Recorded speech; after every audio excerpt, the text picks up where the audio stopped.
You can stay up.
What am I doing with this guy? Oh my, oh my. What are we doing here today? Are we watching it just go away? Oh, hey. How's everybody? 3 minutes and 26 seconds. It can't still be live, can it? Hey, there we go.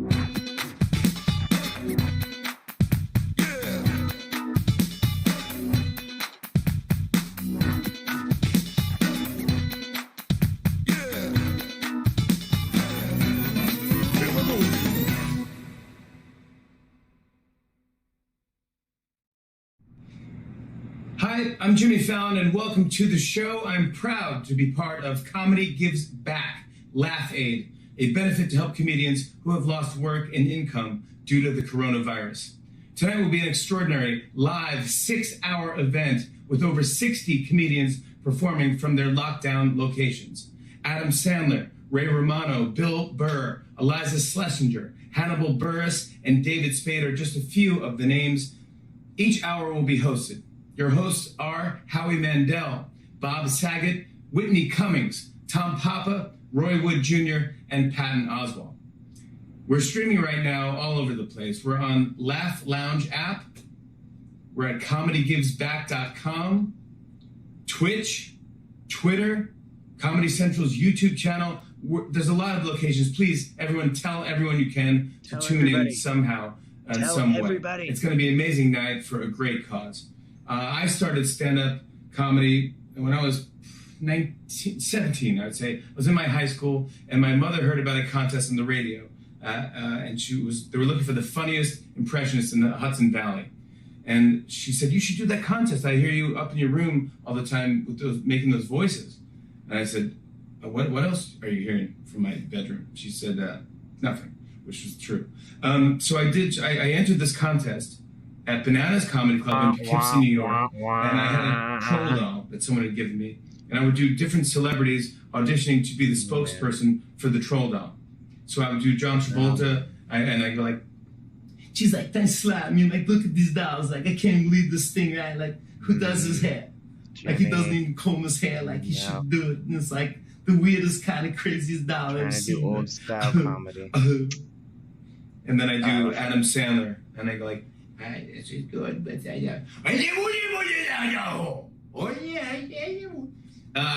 and anyway, I won the contest, but more importantly, I got the bug to do comedy, and I was lucky enough to use that troll act to get to where I am now. But I traveled all across the country and overseas, USO shows. I've done so many amazing things with this career, and I know how hard it is, even when you're working, to pay for anything.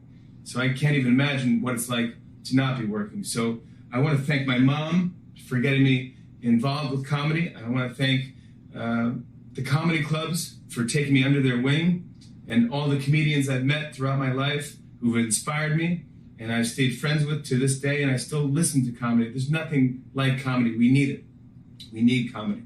It feels so good to give back. So help a working comic in need. Please text Laugh Aid, LAUGHAID, Laugh Aid, to 707070, 707070. Text Laugh Aid to 707070, and they'll tell you what to do from there. It's that easy to donate, and you'll be helping out a struggling comedian. I really, really think it's a great cause. Let's kick off the night. Here's your first host, one of my favorites, Mr. Howie Mandel!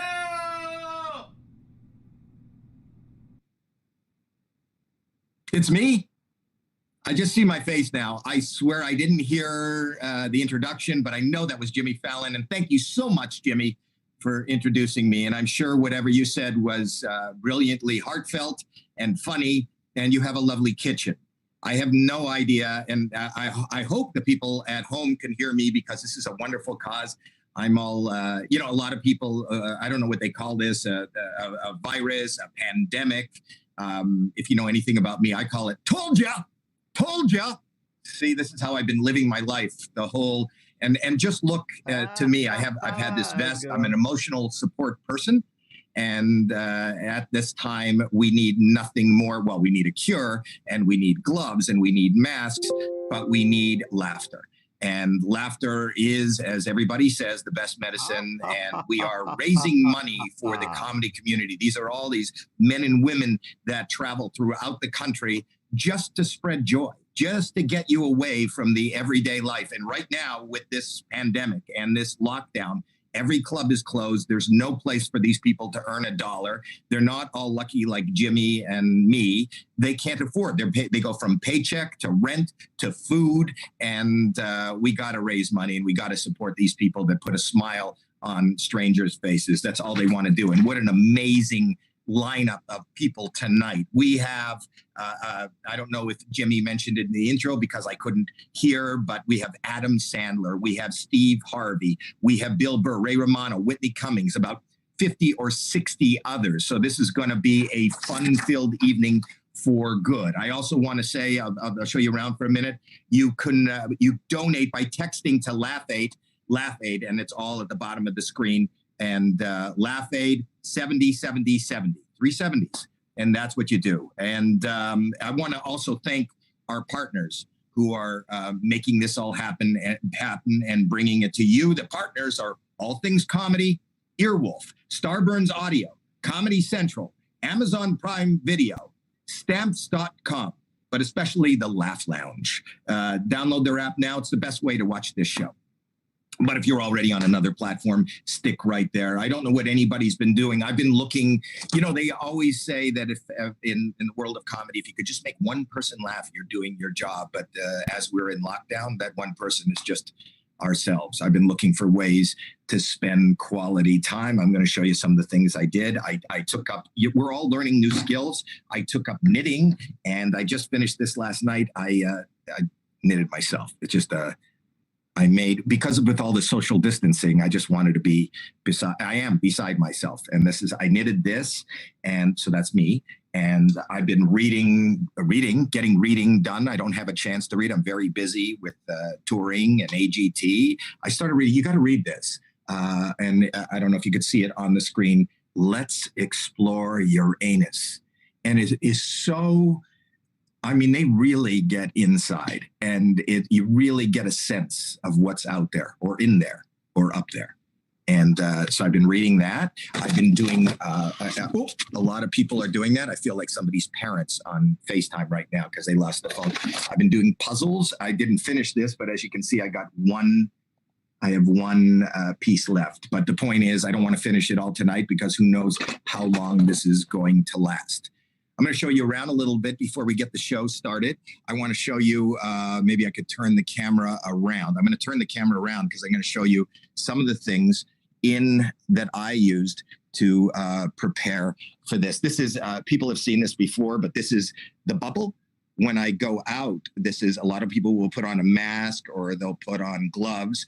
I have a full-size bubble that we inflate, and I take that out on the streets and just go out and roll around town. This is another thing that's been handy. I had this, I didn't just get it for now, but this is how I've been living my life for years. I don't know if you could see it. This is a screen with gloves on one side. So what I'm able to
to do is, the gloves came out, but this is an app that you can download. I'm not promoting it. I'm not getting paid for it, but because I'm a neurotic guy like most comics, Citizen is an app where you can see whether there's any crime in your neighborhood. Like it'll ring, it'll say, from 6 miles from you, there's a stabbing, or there's robbery going on, or there's a thing.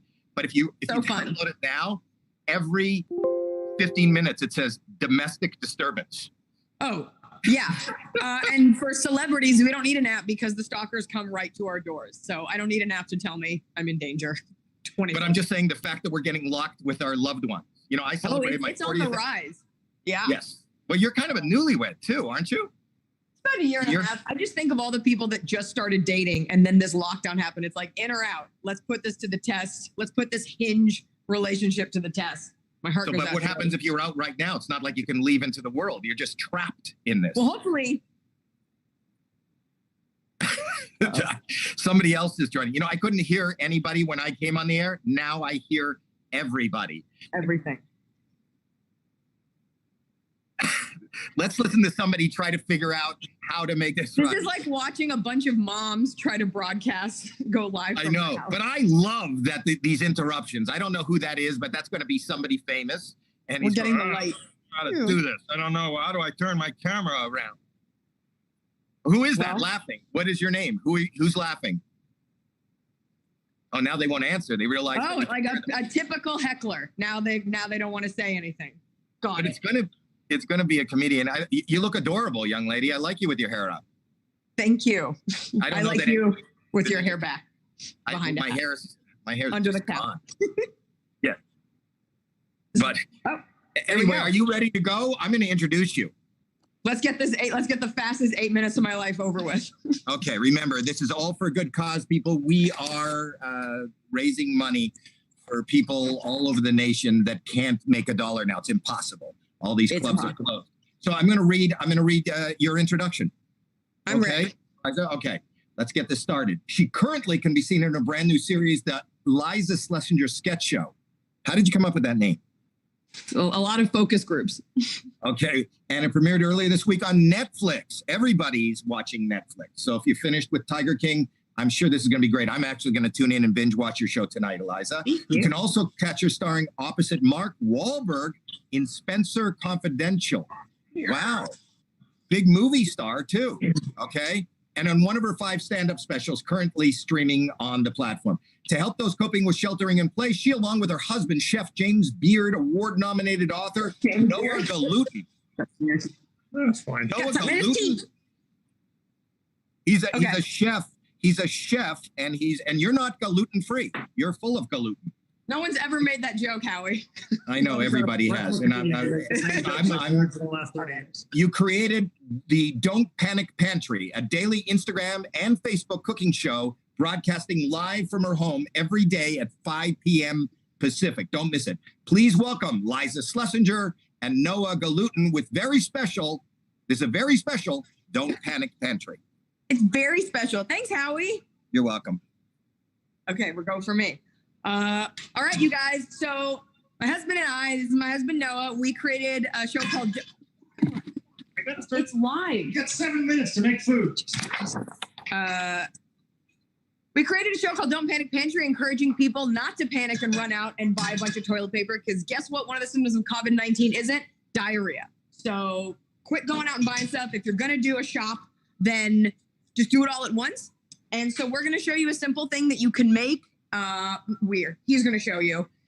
This dog's on the counter. It's okay, because the dog's mouth is the cleanest place you can hide in an emergency. So he's going to show you. Okay. Should I keep talking? Don't listen to them, Liza. Okay, cool. We're just watching you. They don't know how to operate. Enjoy the voices in your head. A quick thing that you can make.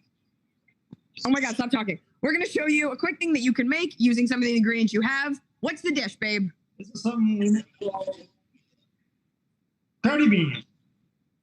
It's called Crowdy beans, because what says fun more than beans and sauerkraut? Nothing, but you have no choice. Let's get it cracked. Created based off of having nothing in the house, and it turned out to be one of our little family staples. So medium heat, olive oil, pan, garlic. Starting out pretty nice and simple. So this is basically just sauerkraut and beans cooked up together with a little tamari, a little oregano, a little chili flakes, little East meets West. I don't know. East meets West. Make it fun. Don't touch me. Don't touch me. So basically, oh, it's just great hearing the producers as I'm doing it. But basically, you can put and don't at me like, oh, make it vegan. Keep your fucking agenda to yourself, okay? It's beans and sauerkraut. It couldn't be more vegan. We swear on this? You can swear on this. It's comedy. For charity. And if there's one thing we should be running a charity for, it's censoring comics in our time of need. Now, here's my vat of homemade sauerkraut. We're actually a throuple, and this is the third person in our relationship. She's German. She's stinky. She's the sauerkraut that lives in our refrigerator. And she's healthy. So loud.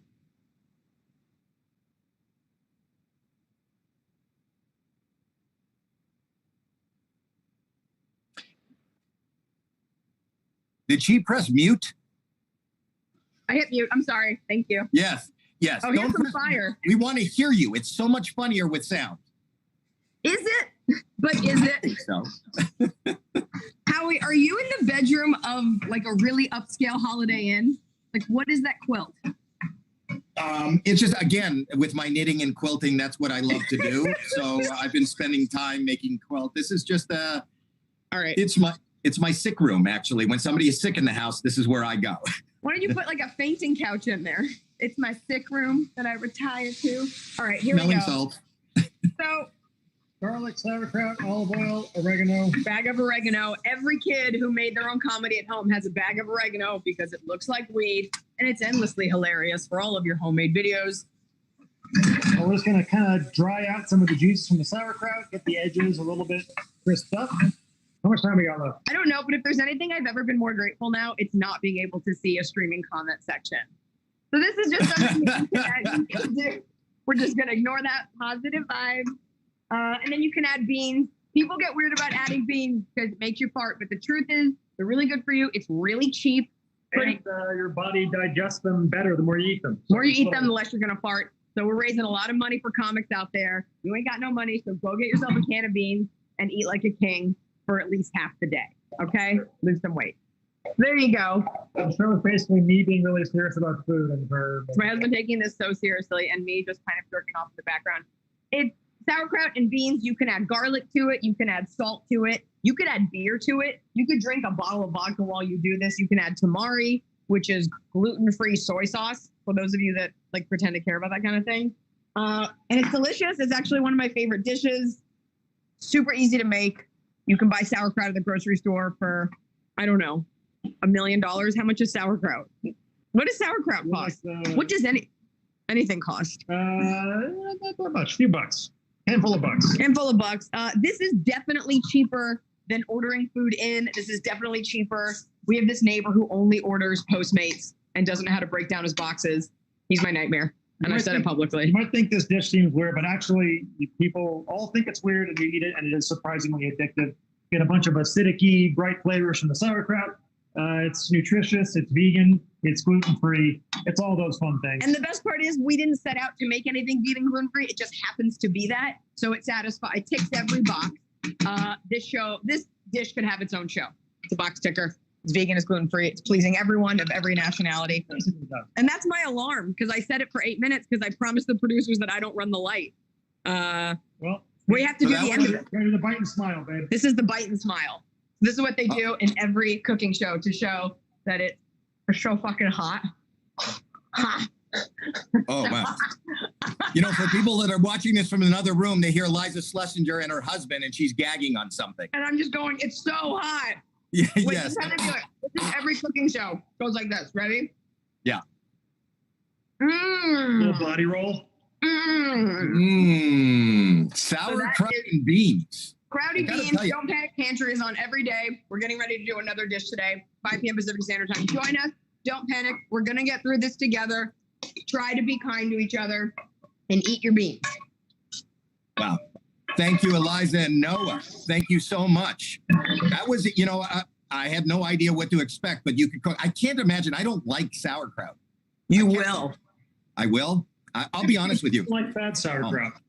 No, I know it's probably I will curry you over some, and I bet I change your mind. Just give me your address real quick. What is it? Okay, right. Live on this thing, I'll give you text. Donate to text 707070. Bye. Help comics. Bye, you guys. Thank you. Okay. Stay healthy, stay happy, and stay safe. That was fun. Sauerkraut and beans. I don't know if that was so great. And it was also, maybe the food was good. The technical aspect of the show, not as great. Okay. A lot of the voices you heard in the middle were was the control room going, why is my voice in the show? Why should I turn my camera like this?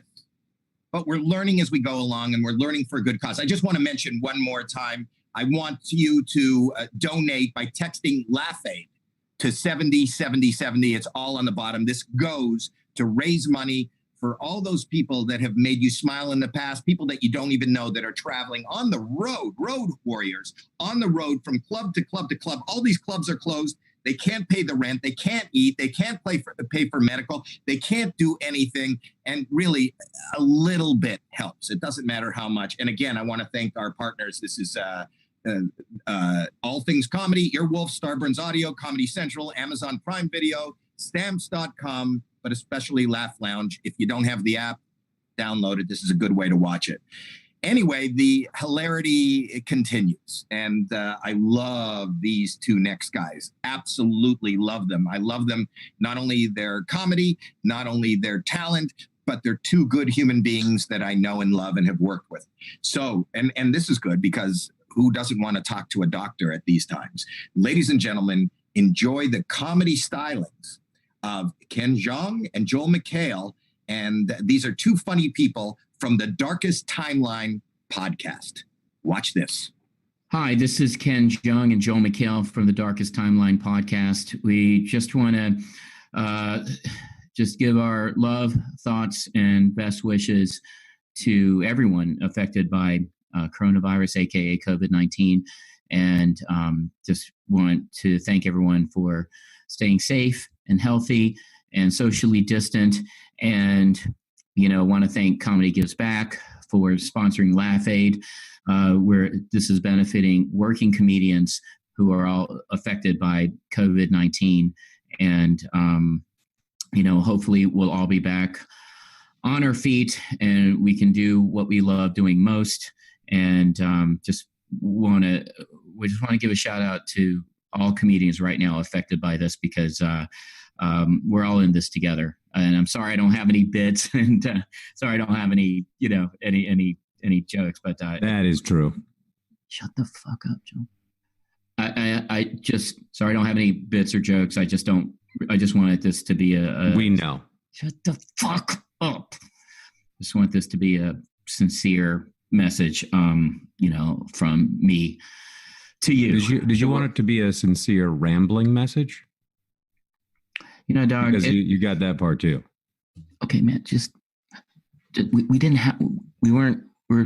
just wanted it to be sincere. All right, we don't have to do any fucking making a timeout sign and whispering into the microphone. Still has you on camera in full volume. I don't work for you anymore.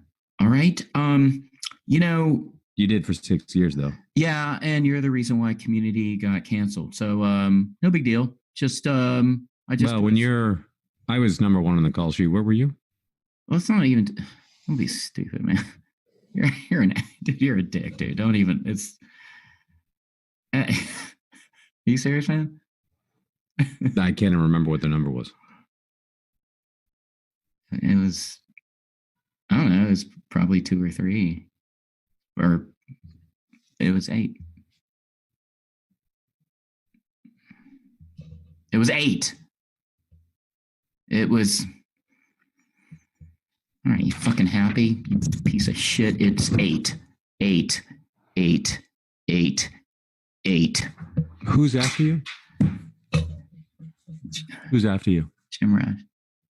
Jim Rash. Jim Rash. Yeah, Jim Rash. Jim Rash. Oscar winner Jim Rash. Oh, how many Oscars do you have? I have a Razzie.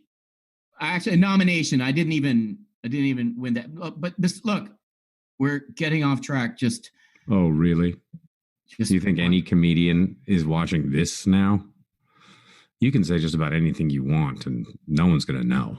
It tuned out about 10 seconds into your heartfelt message. Anyway, I just want to thank everybody at Comedy Gives Back and Laugh Aid for doing this. Yeah, when you say it, when you pull back from the mic and say it in kind of a whisper, it really is more effective. Okay, thank you. Stay safe and be healthy, and fuck you, Joe McHale. Thanks, Ken.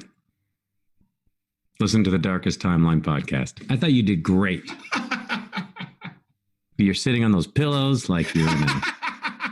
It's great. I think you did great.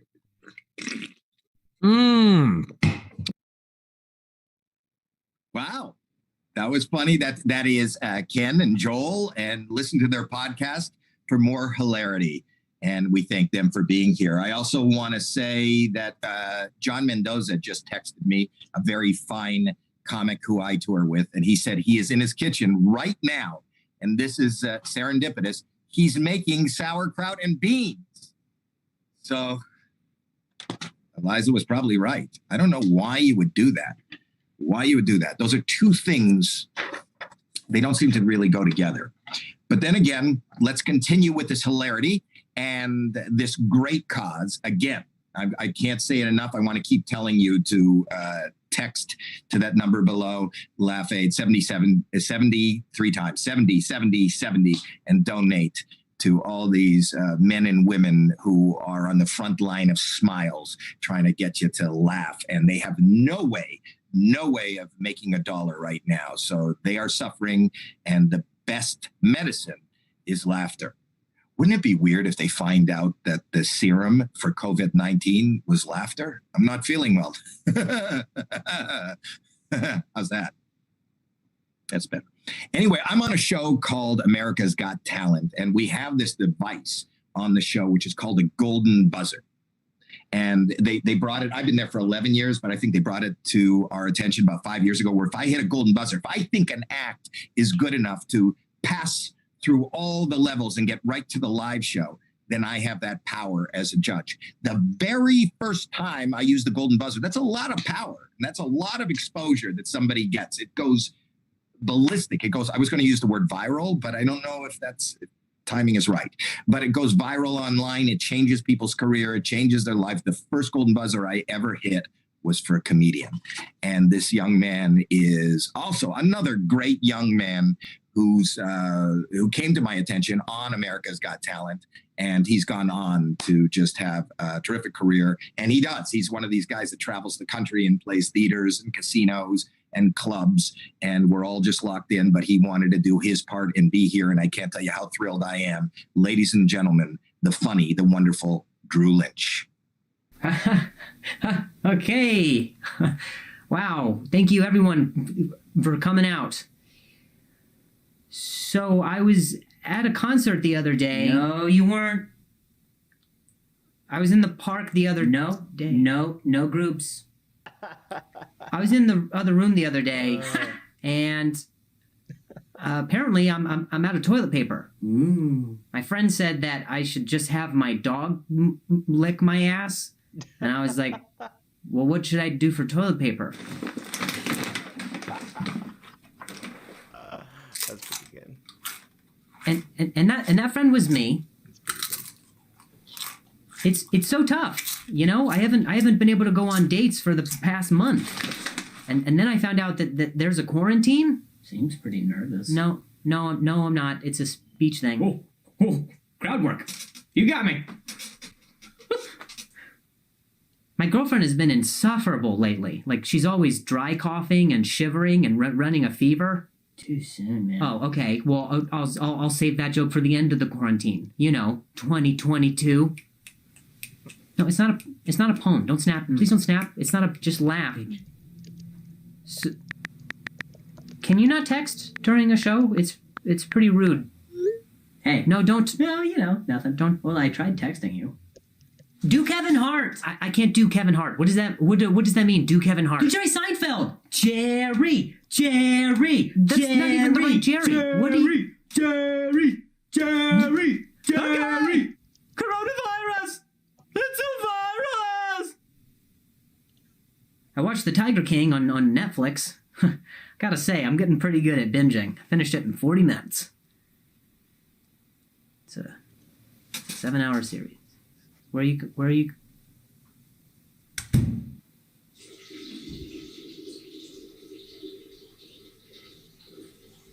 Do I keep going? Wow. Okay, can you not turn your chair around? That's pretty rude. But that's also very rude. Can you not? Will you face the comedian, please? I am facing the comedian. Oh, that's funnies. Oh, no. Look who's usurped the show. That's real funny. Good guy. Nice. Hilarious. Ha, ha, ha, ha, ha, ha, ha. Ah, Nikki, Bert Kreischer. I can be you. Don't you turn your back on me, Scar. That's Lion King. Damn it. Oh, shit! Hi, guys. I'm Drew Lynch. I played the heckler in the sketch. God. I was also the stand-up. And I'm very happy to be part of Laugh Aid, which is a benefit that helps comedians who are out of work due to the coronavirus. Laughter, it may not be the cure, and it may not be possible when I'm on screen, but it can still do some good. So please go donate at comedygivesback.com. I fucking stuttered on the... Thank you, Drew. He's a funny guy. He really is, and I thank you for his part. This is kind of weird right now because I'm getting I have notes. First of all, somebody texted me that somebody asked me if I'm in my grandmother's house. Was that a reference to the quilts and stuff that I have in the background? I'm married to a grandmother. I'm a grandfather, so I guess I'm in her house. Anyway, now I'm going to toss to an ad. This is an ad. One of our sponsors, Amazon Prime. Don't go anyplace. Stay right where you are. We'll be right back. Come on, this will be fun. I want to have some fun. Boom. I want to have some fun. Capitalism, blah, blah, blah, blah. Consumerism, blah, blah, blah, blah, blah, blah, blah, blah, blah, blah, blah, blah, blah, blah. Brought to you by Amazon, blah, blah, blah, blah, blah, blah, blah. This is why we can't have nice things, America.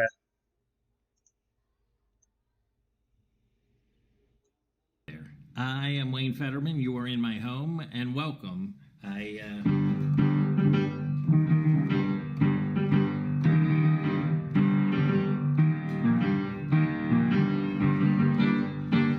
That's a song I play when women come over to the house and I bring them into the bedroom. So I am here to raise awareness for this benefit for comedians called Comedy Gives Back. Go to comedygivesback.com and raising money for comedians that are falling on hard times because the clubs have obviously closed.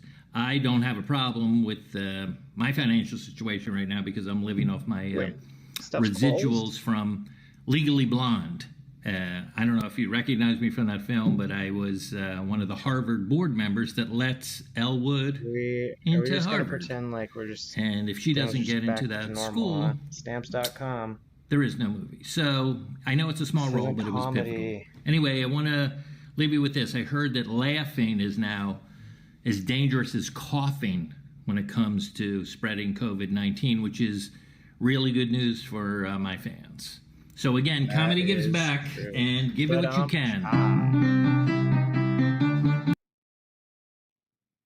That's funny. I love that. And I just want to say that we've been doing good. We're already raking in the donations, and we couldn't do it without the partners we have like Amazon Prime, who Amazon Prime made a huge donation. So we appreciate that. And so I'm trying to give you back some love. You deserve it. Thank you, Amazon Prime. Amazon Prime donated. And that commercial showed you some of the great stuff that they do. Oh my God, you guys. Thank you so much, Amazon. This is after the ad. The producer can come online and tell me where I am. I'm a little lost. We've already done the ad, right? Has the commercial been on? Because I'm not really watching this. I'm in another room watching something else. Do you want me to introduce the next act? Because I will introduce the next act. It's so funny that they can't talk. I can't hear the producers' voices when I'm asking to hear the producers' voices, but when Eliza Schlesinger is cooking, they're all over that. Know what you're doing? Yeah, hi. You want me to throw to the next comic? Nah, I'm just kidding. Don't call me. Okay, I'll go ahead and throw it to the next comic. See that? You see how it's Throw done? it to the next This guy. show takes you behind the scenes, even in front of the scenes. That's the beauty of it. But it's all for a good cause. We're all working together. We're all on the same team. And I'm so glad that this young lady is on our team. Our next performer, her name's Angela Johnson. I'm such a big fan of Angela Johnson. Bob Saget is just sending me texts at the same time as I'm talking, telling me I look gorgeous. He's flirting with me online. I'm not wearing pants.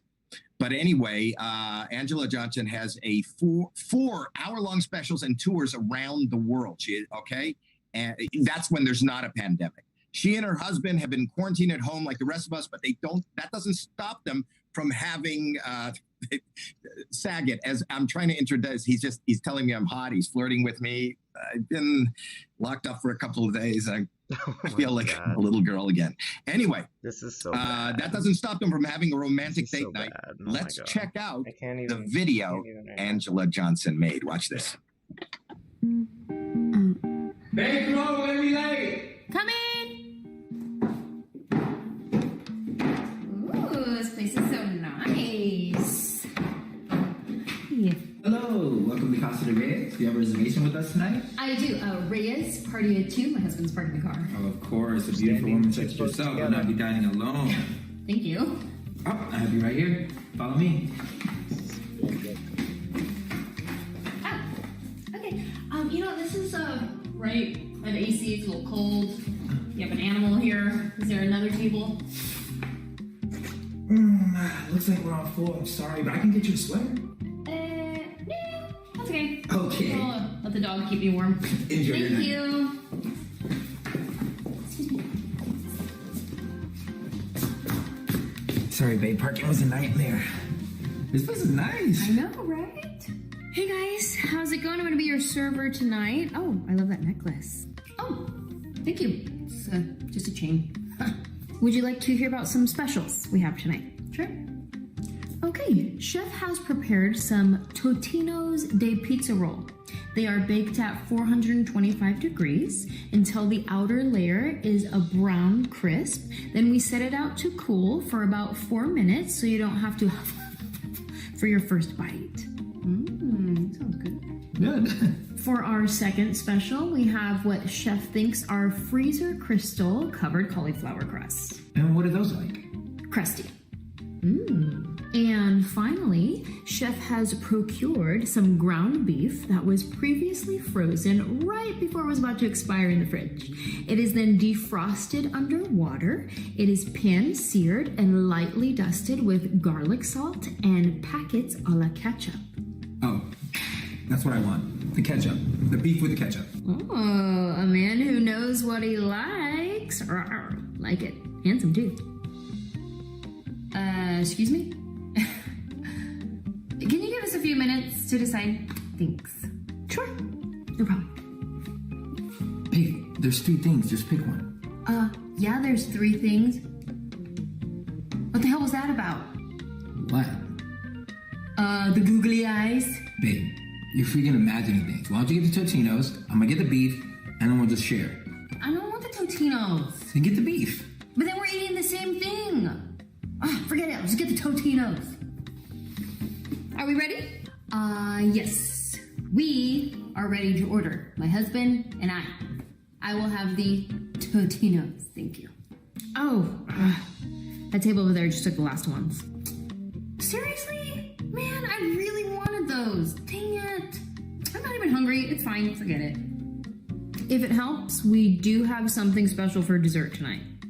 Would you like to hear it? All right, let's hear it. Our chef has acquired one factory-raised, fun-size candy bar left over from Halloween that he found in the back of the pantry by accident. It is then split Pre-corona. plated on a bed of Easter grass, where it is then served with a little cup of pancake syrup. Wait, are we talking Snickers or Almond Joy here? It's almond. Nah, I wouldn't do that to you. It's a Snickers. Yes, I'll take that. I will have that too. Oh, so sorry. He just took the last one. I feel like this took a lot of effort to make this happen. What? And that was just a little flat. A little flat there. But I'll give her A for effort. Funny. Thank you, Angela. Can I just say something? Her husband has amazing hair. but who am I to judge? I bet you Bob He Saget does would have leave me amazing for hair. him. That was the best part of Anyway, that, I for want to sure, was remind the hair. everybody, you got to text Laugh Aid to 707070. The money is going to an amazing cause. All these men and women all over the country, all internationally, that travel from place to place just to put a smile on a stranger's face, and they have no way to even make $1. Let's keep this ball rolling right now. And now, from the Keeps Big on Sick harping on the and fact Bob's that he's not Burger, making he's any got money. a Does brand that new mean he's making podcast money? coming out April 21st. It's I feel like called he owns a lot of Bananas. Purell stock. Kirk Brownoller. Thank Kurt. you.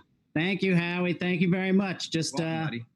in quarantine here with 2 kids. It's going.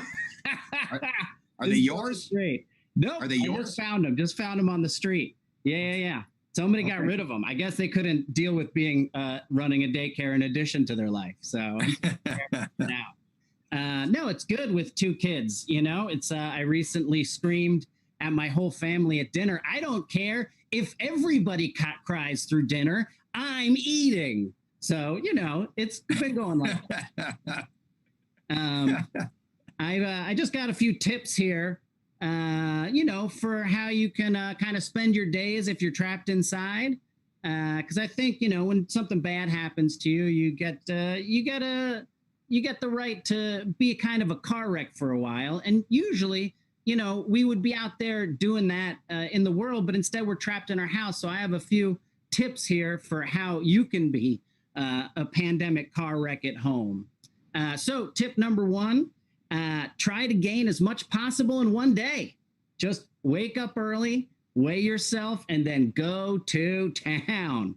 I mean, really impress yourself. I'm talking cake batter milkshakes. I'm talking balloons filled with nacho cheese. So you just kind of huff throughout the day like you're doing nitrous at a Widespread Panic concert. All right. 2, if you're worried about gaining weight, don't worry, because the next day it's going to be eat your tears instead of food day. All right. We're going to cry all day and then we're going to drink it. So it's going to even out. And for anybody out there who's worried about rapid weight gain and rapid weight loss, that's old world thinking. We do what we want now. Tip number 3. Yes. Here's a fun one that doesn't take any effort. Answer the question, how long does it take a chicken carcass to decompose? All right. I'm talking get a rotisserie bird at your Not that favorite long. pandemic grocery supplier and put it out on a windowsill. How long until it's only bones? Probably well before we get to shake hands again.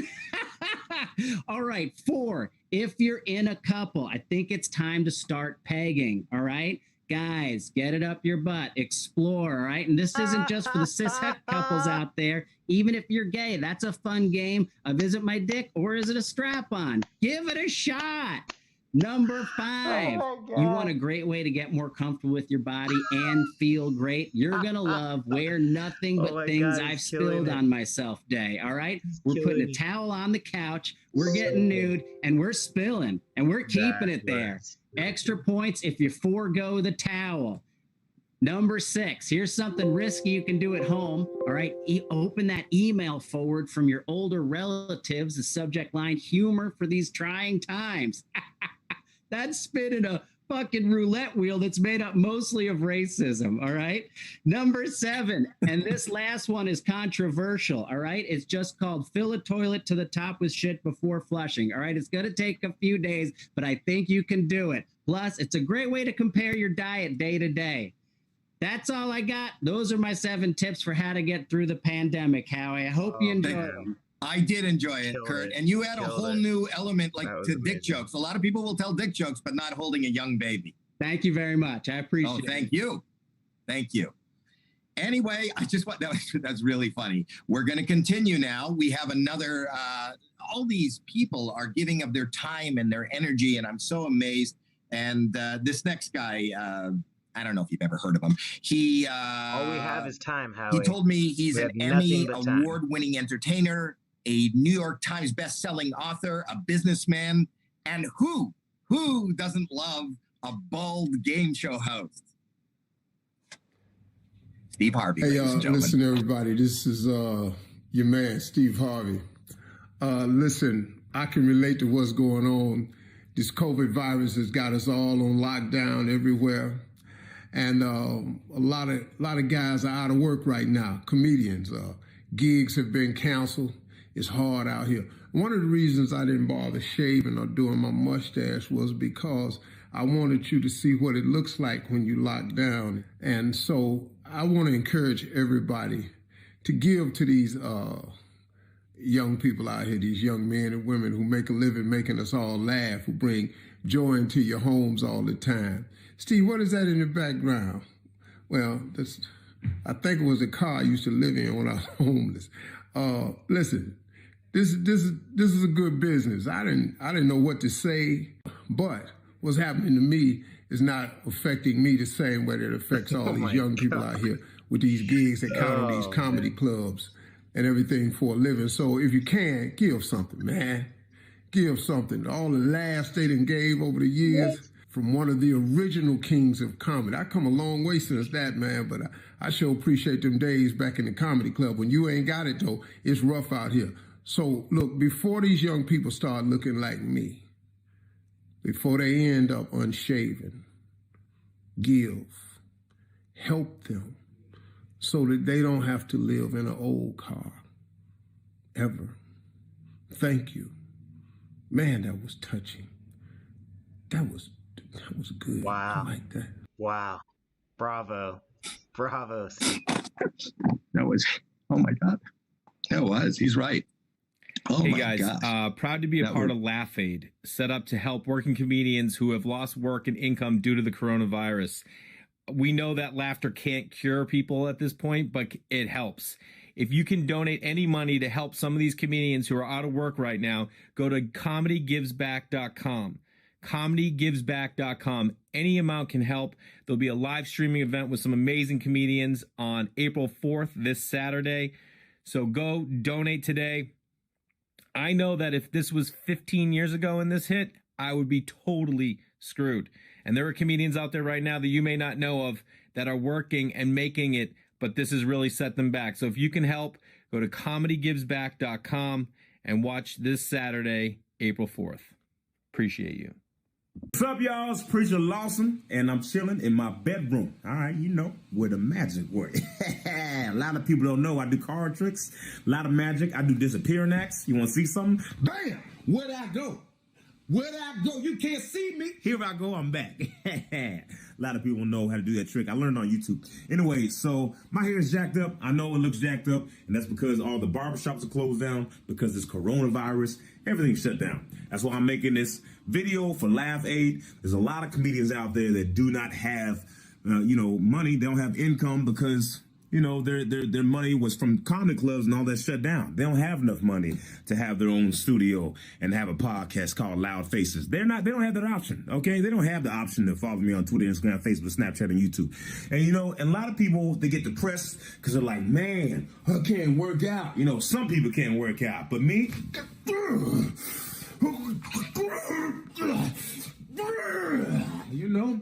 but I find creative ways to work out. Like I make laps around my house. I have the starter point right there. That's my face, and I just run.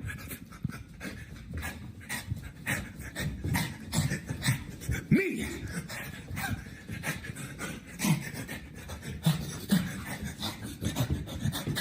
Me too.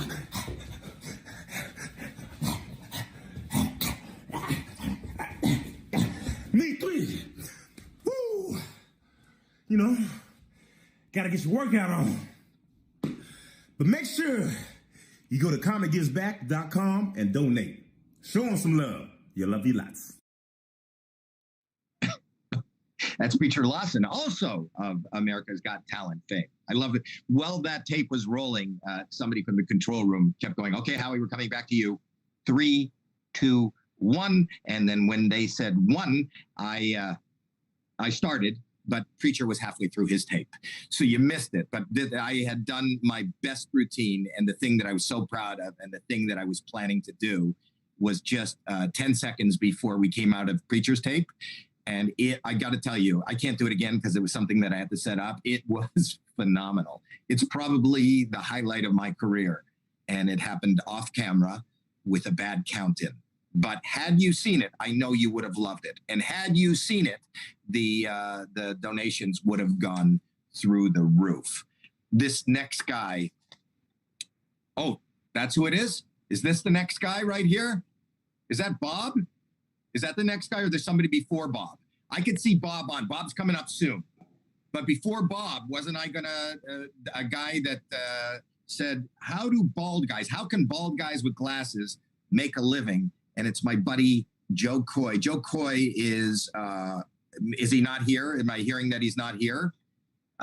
Joe, are you there? He is the Filipino version of me, but the guy sells out the Forum, and the guy sells out like a full week in Hawaii.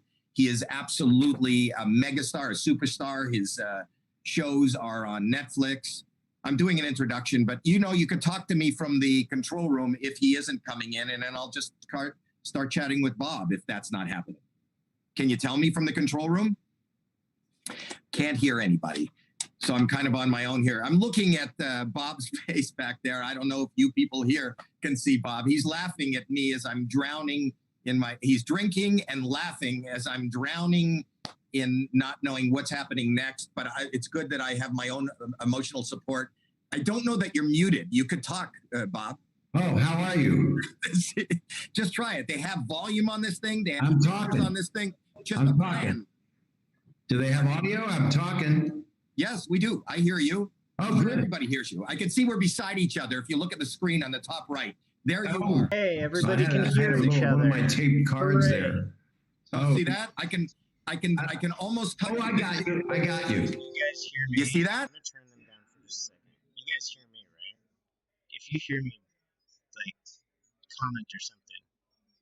Share, comment, like, and then I'll turn it back on. Great, by the way. I know. I've lost so much weight, and this is because I don't ever eat at home, and my wife is the shittiest cook in the world. So I have lost 6 pounds. Whatever she makes, I eat, and then I run, or it runs out of. My wife's a great cook, and I lose an ounce a day. Wait, somebody's saying something from the control room. Did you hear that? Yeah, I did. It's very professional. It is. Well, maybe they could bring 3 of us on. Can't they? Are they saying Joe's here? On this? They're bringing in Joe. Joe is here.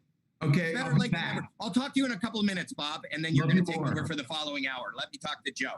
Joe's Joe. awesome. It's professional comedy. Where is Joe? Joe, how Whoa, busy another could you bald have guy. been? Oh, and they're keeping Bob. Here. Bob, you could talk to him too. Hi. Now there's 4 bald guys. Welcome to Good Morning Oh America. wait, Bob Saget's not bald. 3 bald guys. Joe? Joe? I don't hear anything.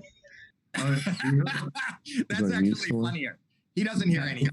There we go. Do you not hear anything? Oh, he's got music hear and me? everything. Yeah, we hear you. We're looking at you. We hear you. The world is watching you. Hey. Hey. Hey. What kind of music is this? Are you playing it? I think I'm playing it. Let me turn Really, this you've thing got this off. so technically together, Joe. You couldn't hear us. I You put couldn't music see us. on. I want you to rap, Howie, go. I'll beatbox. Bob will rap. All right. Saget is the music meister right here. All right. Joe Coy is awesome. He's got it all. I stopped. I got the He was punchline. right in the middle of his. He and Howie make me want to be bald. Oh. I want to know what's up. I also want to know, do you shave your teacup? Hey. You know, it's Those are like bars. two Jews and a Filipino walk into a bar. Oh. There it is, Howie. There it is. There's days people are right there. come back. One day we'll be able to do that again. We will. I've known Someday. these guys since we were all kids. Yeah. Joe, Yes, sir. This is too much fun. what did you design the wall behind you? Yeah, this is I went ahead and did this for the for my backdrop. It's the But if you picture of the look top of your closely, head. watch this. Animals I've hunted before. Wow. I'm lying. That's Z Gallery. If you No, remember. I Z know. Gallery. You know, you don't have to show us ceramic animals and tell people you're bullshit. lying. Yeah. How do you stuff? That was like, I did that on Instagram today. That's like everybody's parent now on FaceTime. Hello, honey. You okay? Yeah. Your mother wants to talk to you now. Your mother, can I put your mother on? Your mother wants to talk to you. You doing good? Oh no, these are not my socks. That's everybody. Are we raising money? Yeah, yes. Are we raising the money? I can't see your mouth. Great teeth, Joe. Thank you, man. You have an amazing smile. I've never seen you that close. Yeah. That's what you do when you have money, you buy new teeth. That's what you do. I'm sorry. I was going to lie and say floss. I was going to say floss, but fuck it. They're fake. They are. Oh. So are my. I had my breast done. No, I just had a reduction. In what? Not penis? Your penis? My penis. On your penis? This is what a great way for people to get together. I feel like we're just sitting in the back of Cantor's. Okay. Hey, Howie, it's funny. Go ahead. Say something. I want to tell the world what a little story about Saget that Saget doesn't know. Uh-oh. Okay. Here we go. Is that okay? Yeah. But my wife's watching. Help me. No. It's nothing bad. It's nothing bad. My kids are. This is Howie. This is when Robin Williams, rest in peace, was just popped up at the Laugh Factory one night, and I was the host. Right? It's a kid's dream come true to host. No one knew that Robin was going up. Are you listening to me, Bob? You're still there? 100%. Yeah. No, we're all here. Do you remember what you did to me, Bob? You jerk. I don't. I feel bad. Did I do something? Okay, good. Well, I want the world to hear this. I think we should do this now. We should share what happens at the comedy clubs when a kid's dream walks up on stage. Oh, and no. I'm the host. Remember, Bob? No, you but weren't on that show. I have a suspicion. Okay, Bob was not on that show, Howie. Okay. Okay. And here's my dream. My idol's on stage. I'm the one that gets to close the show. Right? Guess what Bob Saget does to the new kid at the Laugh Factory? I didn't do it. I'm gonna bring him up. Sit him down. Sit down, kid. I'm a douche. I'm gonna bring him. I was a douche. No. So what he's doing, that's a good story because what he's telling you how hard it is to be a young comic who hasn't made it yet, and that's why you need to donate. Because look what happened to him before he made it. When I was hosting the Comedy Store, and Howie, you were on St. Elsewhere, and Joe, you were in junior high, I think. Yes. Mitzi Shore came up to me and said, and I had a sweet spot, and I was really excited about it. And I was on after, it was right after Robin, I think. It was one of those nights in the main room. And she said, "You can't go on. Richard's going on. You're not going on." And I said, "Okay." And then Richard felt bad afterward and said, "Want to see my new Testarossa?" And I thought that was like part of his body. I didn't know, but I went out and I looked at his car. But I had 8 years of that stuff. I feel really bad, Joe. No, Joe. I want to apologize to the world because that was very rude, and I would not do that again. I will never. That's not what I was getting at. I want people to know just how hard the grind is and how beautiful Robin Williams, that moment, how it was not only like a great moment for Bob, but it was a great moment for me. And even Bob, as you know, you were Bob Saget. And remember when you were Bob Saget? No, you know what I'm saying. Like when you know what I'm saying. Like Bob, like you were already established, and even Robin on stage, even Bob was like having a fan moment too, and he wanted to. Well, Joe, let me tell you the backstory. The backstory is I've been doing benefits for the Scleroderma Research Foundation, and Robin always did them for me. Yeah. So Robin and I were friends. Yeah. Robin actually and I had a conversation about me bringing him up. But what I should have done was I'm going to bring up Joe Coy, and then maybe together we should have, or I should have said no to Robin or something. But we were friends, so it wasn't like a I feel so like people who are watching at home, I'm not trying to make you feel like crap. I just want to mention, I'm going to hand this off to Bob in a second. I just want to show you how sensitive and wonderful and how people hold things in their hearts for 25 years. That's who these people that you're giving money to. It just tells you this is the behind the scenes. There's no funny here. There's a breaking heart. Look at Bob's face. No, Bob, that's not what I meant to do with this. No, don't. It was a great moment. Been you bringing him up. You know what the good news is? It took everybody's mind off the pandemic for a second, and now we just feel bad for Joe Coy. And that's really what it's all you about. were my brother. Stop. I didn't even mean for it to be like, no, I'm just telling you, it was a great moment. And Robin still brought me up that night. He still brought me up after that. So that was really Well, cool. that's a moment I get to share with you as well, Bob. So that was one of the last times we saw Robin. So, but especially for me. So it was a great moment actually. And It's a I'm great glad I shared moment, that and it's a with you. great moment that you two got to hash it out and bring it together. And to do it And personally. you guys are all here for an amazing cause. Joe, you know how much I love you, and I love your family, and you got to follow Joe on, you got to watch every one of his Netflix specials. They're brilliant. You got to watch, and I'm opening a restaurant with him one day when he finds a location. I have fallen in love with Filipino food. It's And so good. It's better than anything. Have you ever eaten Filipino food, Bob? Yeah, actually, I wanted to tell Joe something regarding that restaurant, Joe. Howie and I talked, and I'm actually going to be the silent part. You're actually out of that because that's what I do. I rob things from people's dreams. Once again, you just push me off to the side once again. And thanks to 20 years from now, I'm going to talk about this restaurant that I was about to go in business with Howie. And I got to tell you how when everybody was running and trying to hoard toilet paper, it was Joe Coy that gave me a taboo bowl, and I didn't need any toilet paper. Do you know what that is, Bob? No. You wash your own ass with a little bowl and your fingers, and it's so. I've always done that. I know. Oh yeah. That's why we're opening a restaurant together. Anyway, thank you so much for being here, Joe. I'm going to hand this off to Bob. Bob Saget. There's an old story. You know where I met Bob Saget? Where? I'm from Toronto, and he got a gig in a bagel restaurant, an open window bagel restaurant. I'm walking down the street, and he's in the window. They serve bagels all day, and it's a restaurant, and he's in the window with his guitar as people are walking by. Is that true, Bob? Do you remember that? Oh my God, I do. And it had I even know the name of the restaurant. It was closed, and you said, "This is nice. They have plants hanging in the window." Yes, yeah. Anyway, I love you both. I love you all. Jeez, Pardon God. me?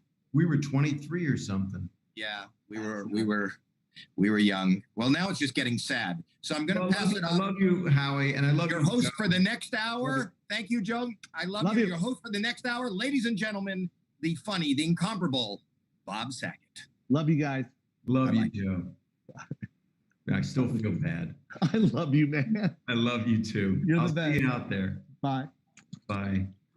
Howie Mandel, give it up. Give it up for the handsome and wonderful. And he's in it, some kind of outfit in case he drowns. He's apparently going to float.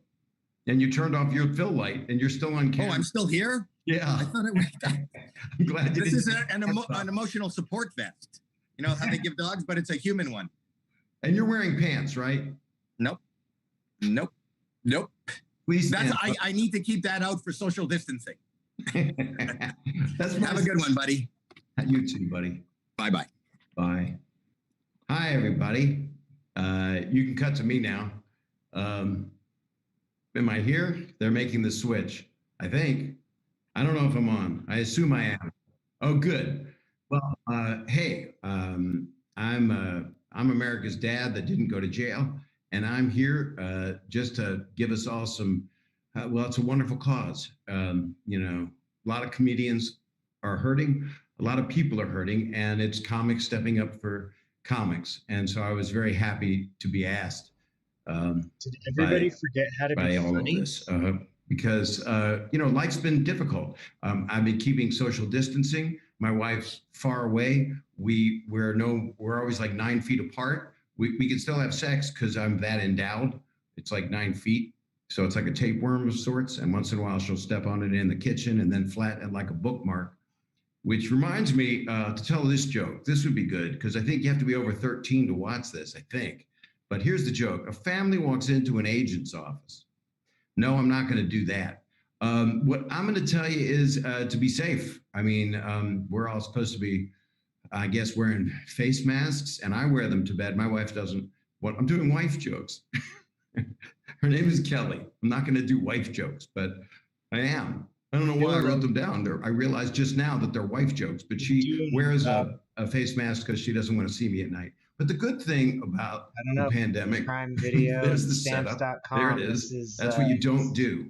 But the good thing about it is she can't leave me. Donated the money. She won't leave me. There's no way out. I mean, there's nowhere to go. Thanks, I mean, you know, we wash everything off. I actually hose down a postal worker when they come over. I'm hurting for a lot of people right now, and I try to use gallows humor and silly humor to get away with it.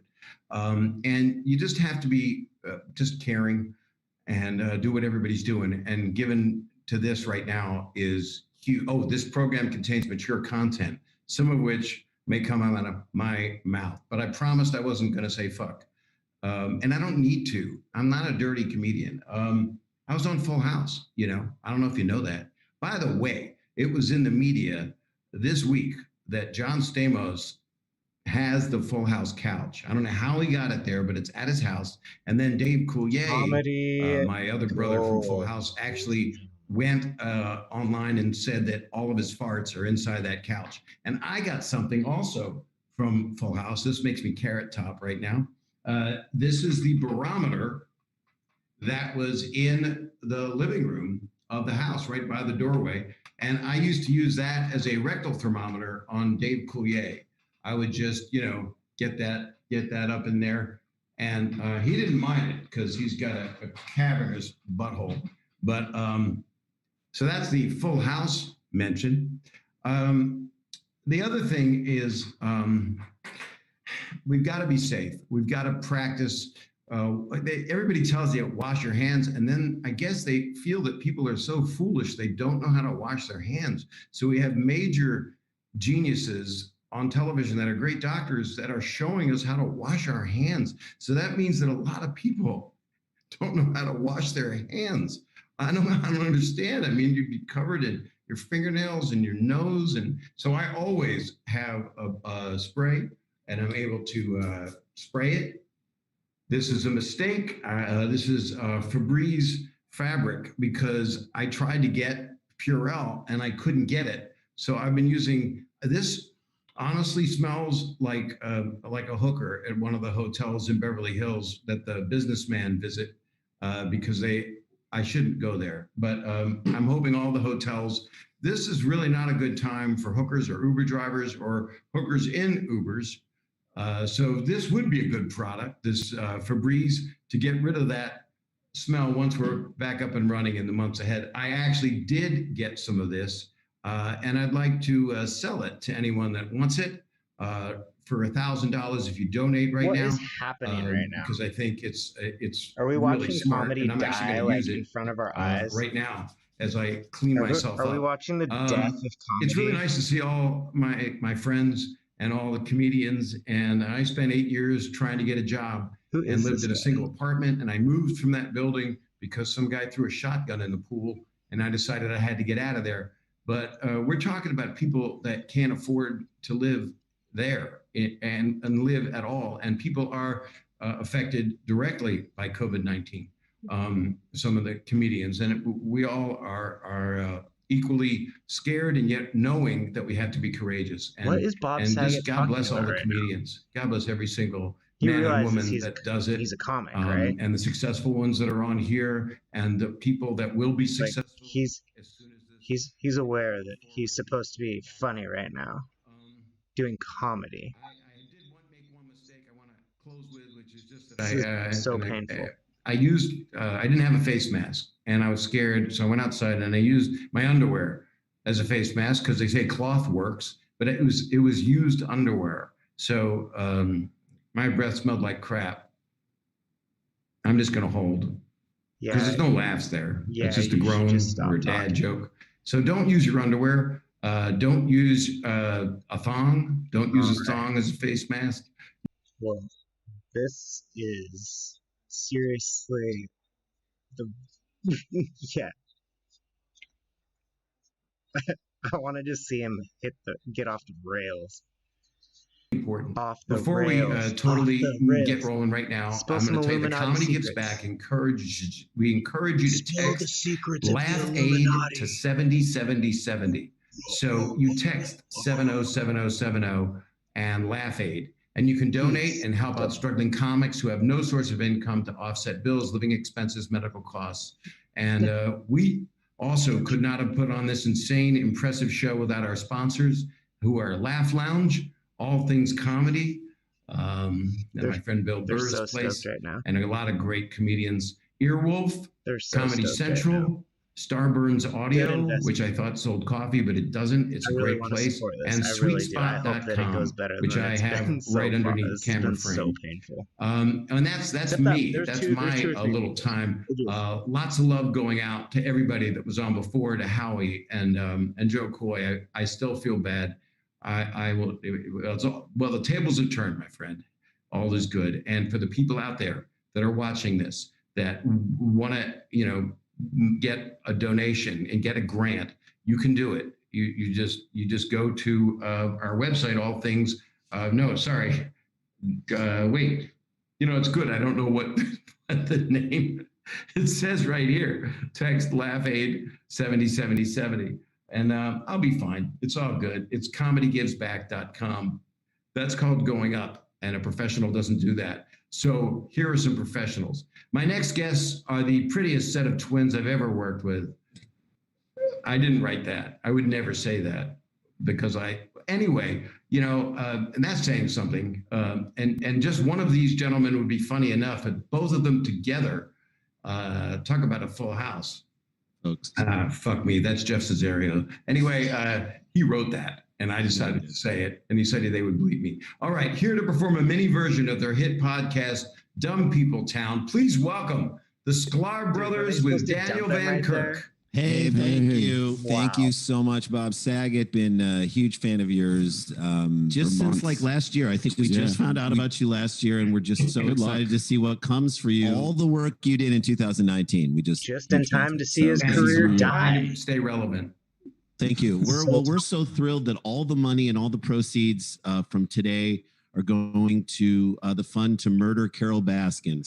That's from Tiger King. So let's see. Carol Baskin put that virus on us all. Carol Baskin went to Wuhan district and she ate the head off a bat and she fed it to everybody. She spread it on my ex-husband and then she brought it to the world. R.I.P. Don. R.I.P. Don Lewis. So we have the Sklar Brothers. This is Daniel Van Kirk. We do a podcast called Dumb People Town. We ask the questions. Not so much. We don't point at people and say, that's dumb. We say, why? Why is that? And the good news is that even during the virus times, Bob Saget and the rest of the world, people are still doing dumb things. So we're going to do a mini version of what we do on our podcast. We're going to tell you one dumb thing that has happened. Dan has the details. We've never heard them, but we're going to break it down for you guys right now. This is what we do every single week. If you like this, we got plenty more. This was sent in by Andrew Nickel, who's a fan of the show, at Nickolicious. Thanks, you, buddy. All right, here we go. Ready, friends? Let's do it. Everybody out there? We're ready. A woman who returned items to a Kmart in Racine, Wisconsin. You're already under the gun. I already hate her. Yep, you've I hate already everything. struggled a lot in life. If you got it at Kmart, it's yours forever. You got to bury it in your backyard. By the way, the words Kmart, Racine, Wisconsin, it's an epicenter for something. Yes. We don't know what it is. Yeah, GEDs. Okay. She is accused of leaving something behind, but not her receipt. It was a big pile of her own poop. Okay, so look, come on. highbrow humor, friends. Already Kmart probably isn't the best smelling place. Right. So now this woman's trying to add her little touch to the place. I just love that they said she left it behind like she was going to do it there. And ma'am, this is yours. I think you forgot. Oh, I didn't want to take it. Oh, no, that's for you guys. That's a leave behind. Okay. I don't accept returns. Okay. It's an exchange. Put it on layaway.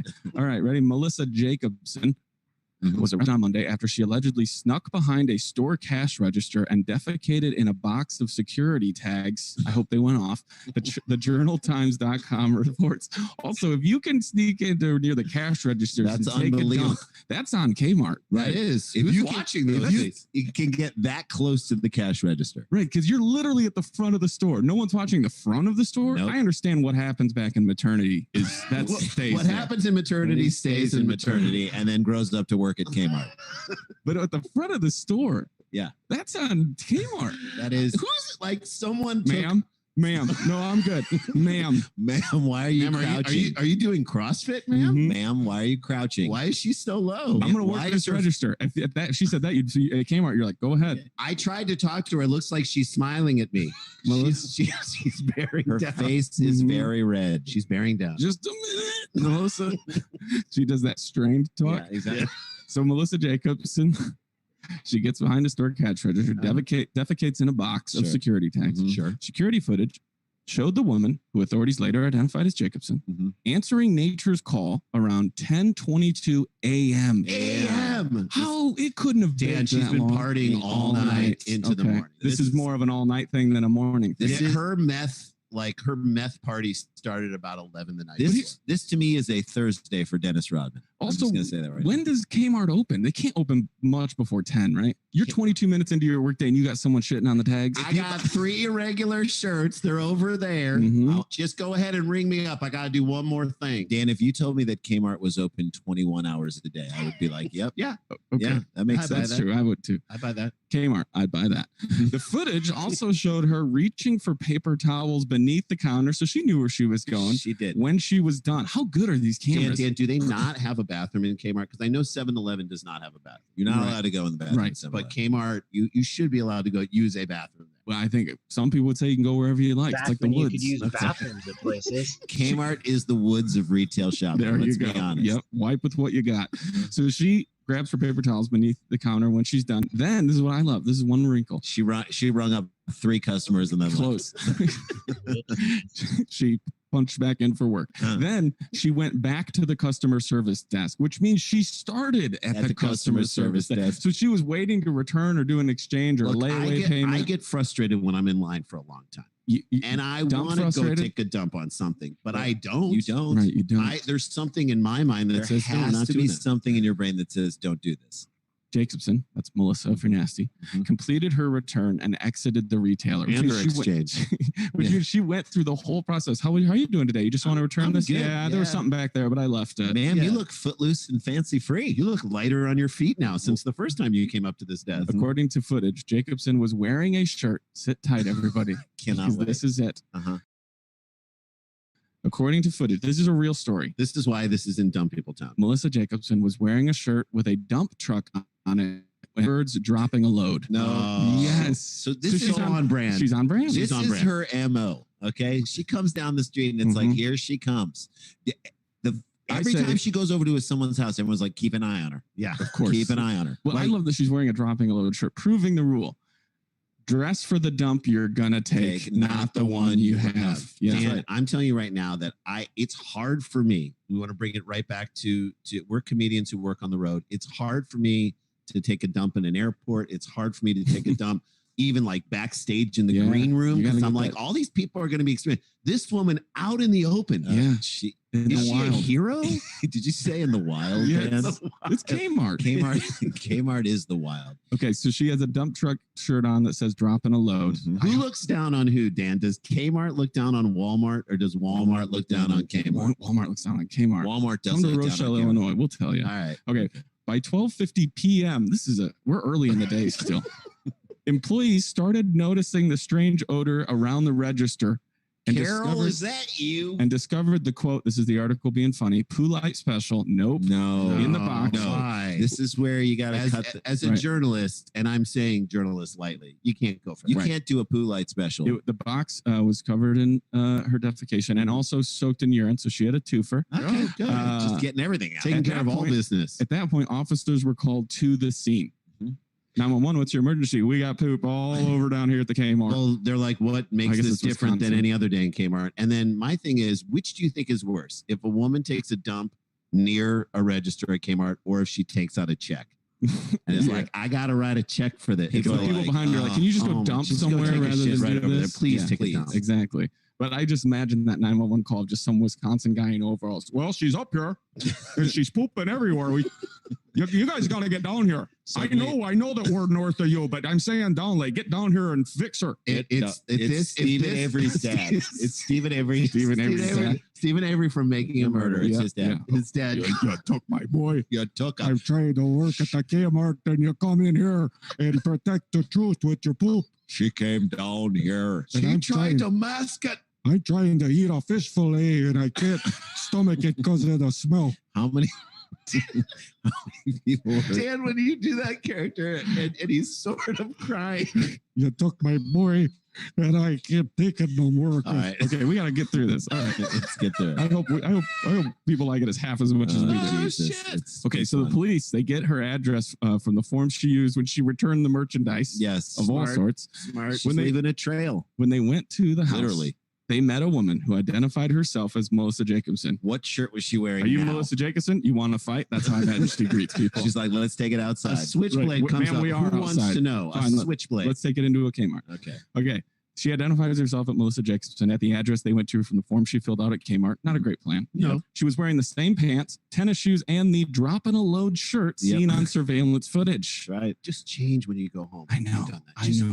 Like something inside of you should be like, I gotta get out. I gotta get out. That's your pooping shirt. Yeah. Put on your house shirt. Put on a house coat, for Christ's sake. Jacobson denied pooping at the Kmart even after she was told about the footage. That's what do you got? You got moving pictures of me? That's the country we live in. Here's the fact. You know who did it? Carol Baskin did it. Remember, it's Wisconsin. I don't believe you. That is where we're at. You guys want a Kringle or not? Look, she took my. So I left some cards you just mentioned the Kringles. So Wisconsin's the only state that has the state pastry. Of course, that should tell you about the weight of. It's called a Kringle, and Jay and I always were like, just hearing the phrase "Grandma made a Kringle" makes you think like, she pooped in the living room. Grandma made a Kringle in the living room. Oh, the dog's eating it now. Come on, my God. Christmas is ruined again. They're wonderful desserts, and I love Wisconsin. It's a so that's what this woman. She made a Kringle. She made her own version of a Kringle. Jacobson made a Kringle. Believe it or not, she resisted their attempts to take her into custody. She did. She'll poop where she wants. She'll fight where she wants. You know what cops love when you resist arrest.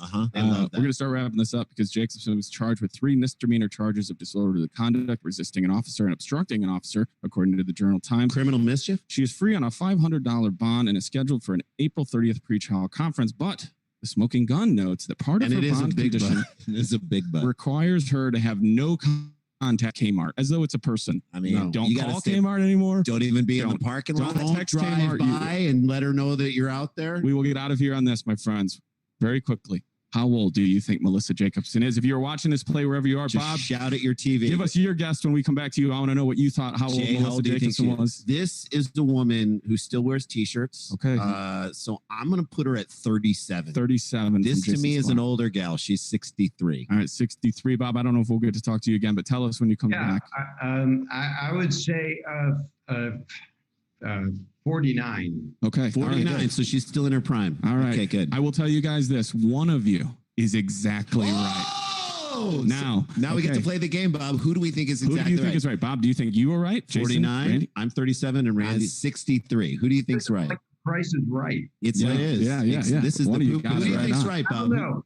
I'd say I'm right. Just Okay. Good. Stand by your call. I'm going to stand by mine. I'm going to stand by mine. All right, we will get out of here on this, and I will tell you here before I do. Thank you so much for letting us join in, guys. If you're watching this, you can do something good. You can do something positive in this world. Comedians bring so much love and laughter and joy to you, and most of them are really sad, awful people. As 3 touring comedians ourselves who go out on the road and do comedy, this next period of time when we can't do it is going to be rough. Yeah. So we say Stuff like this really matters. This really helps out. So how all right, old? we will leave you all with this because Melissa Jacobson is 49 years old. He nailed it. Dude, you're amazing. Thank you so much. Thanks so much. We love you, Bob. Have a great time the rest of the hour. And thanks for doing this. Thanks, man. I love you too. Thanks for being hilarious and wonderful. Anyway, I'm just really happy I'm back.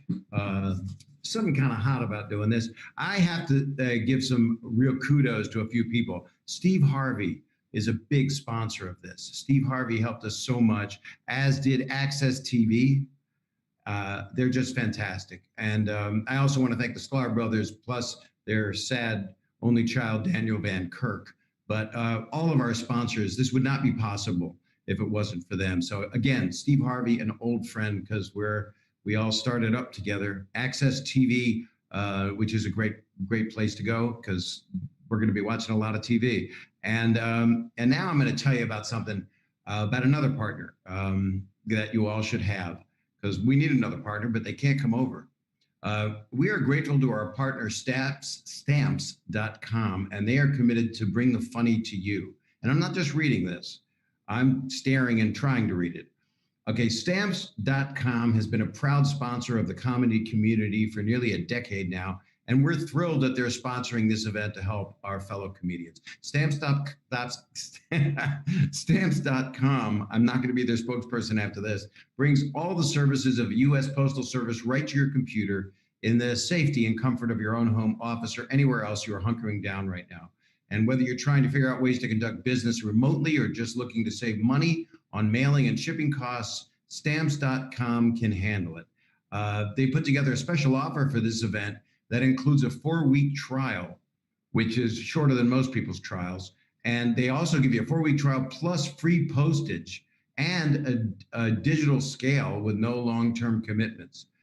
So just go to stamps.com, click on the microphone at the top of the homepage and type in Laugh Aid. But don't do it right now. Keep watching this, but get all that down. Look what it says right there. That was the funniest part of this whole thing was Bob Saget tearing stamps.com apart. Don't go to the post office again, although I like it there because people are just hanging out, and I love waiting with people. They also have generously offered a match challenge. This is the beginning of it, and I'm announcing it. This is a big deal. For the next 30 minutes, every donation that comes in up to $25,000, stamps.com will match it. So if you've got 25 grand, there's a lot of people out there. Don't give us your address because we'll be at your house. But stamps.com is going to match anybody that every donation that comes in up to 25K. It doesn't mean 25K, but once we get to 25K, they'll match it. And then we're going to keep you posted on that throughout this entire thing. And that's all I got to say. Share, share, share it. Shake your booty. If you're waiting to donate, now is the time, and we're going to give you updates. And this is what I was reading that from, so you know there's, I have a crack mind. I'm pretty amazing. All right, my next guest you've seen on The Tonight Show with Jimmy Fallon and HBO's Crashing. She has a tremendous special out now called Talking to Myself, and she's here right now to show us what stand-up might look like in 5 years. Please welcome, if you would, Jessica Kirson.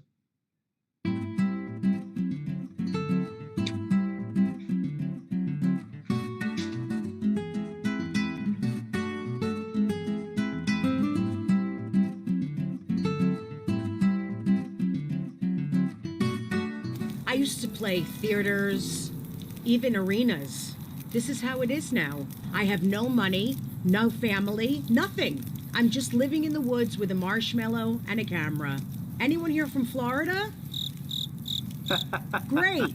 I performed in Florida a lot many years ago, and they all had the same face. Most of the crowd is 80, 90. They'll just stare at me, even when they're saying something positive. That was a funny joke. I'm laughing hysterically. Tell another one. This meal is delicious. You guys have been a great crowd, all of you trees and bushes. You're the best tree and bush crowd I have ever performed for. Please make sure to tip your squirrels. They've worked very hard for you tonight. Please tip your raccoons and anyone else who works here. It's been a really hard time for the past couple of years.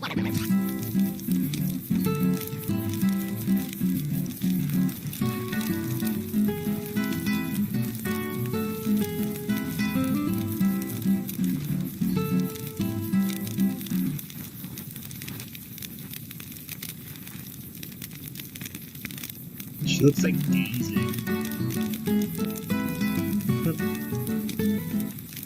Is it just me or does everyone look really bad on this? Hey bushes, thank you so much for coming. Funny, Are you guys in a relationship? How about you? You're a tree. Did you grow up here? How long have you two trees been together? Is any bush celebrating anything? You guys are such a cute bush couple. Does any bush have a birthday coming up? So where did you guys meet? You guys met, oh really? Through a landscaper? Why did you come to a comedy show, Tree? What's wrong with you? Do you think this is easy? I'm gonna get you kicked out. You too, what are you laughing at? Why don't you just go bowling? Why did you even come here? You seem so disinterested. Squirrel, handle this.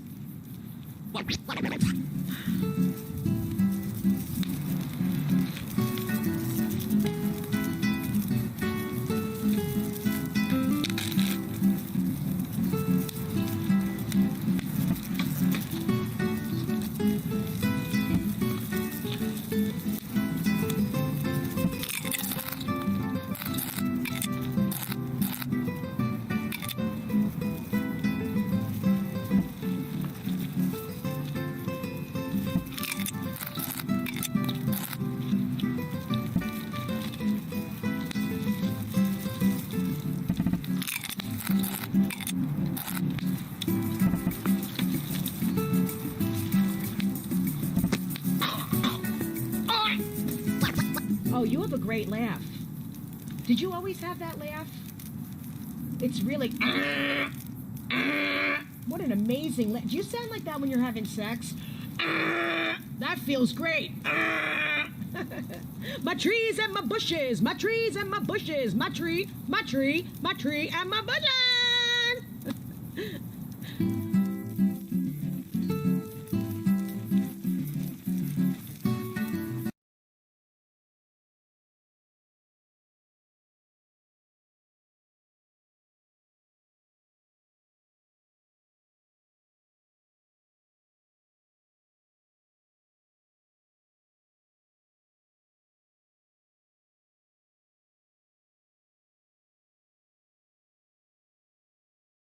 I'm Byron Bowles coming to you live from quarantine.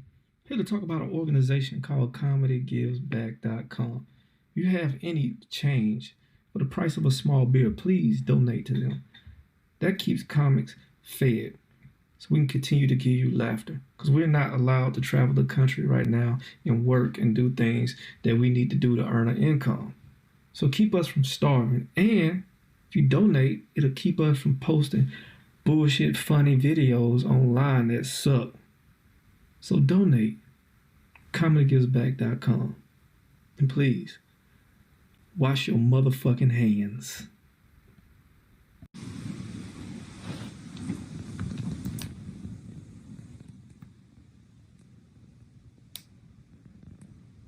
Oh, hi.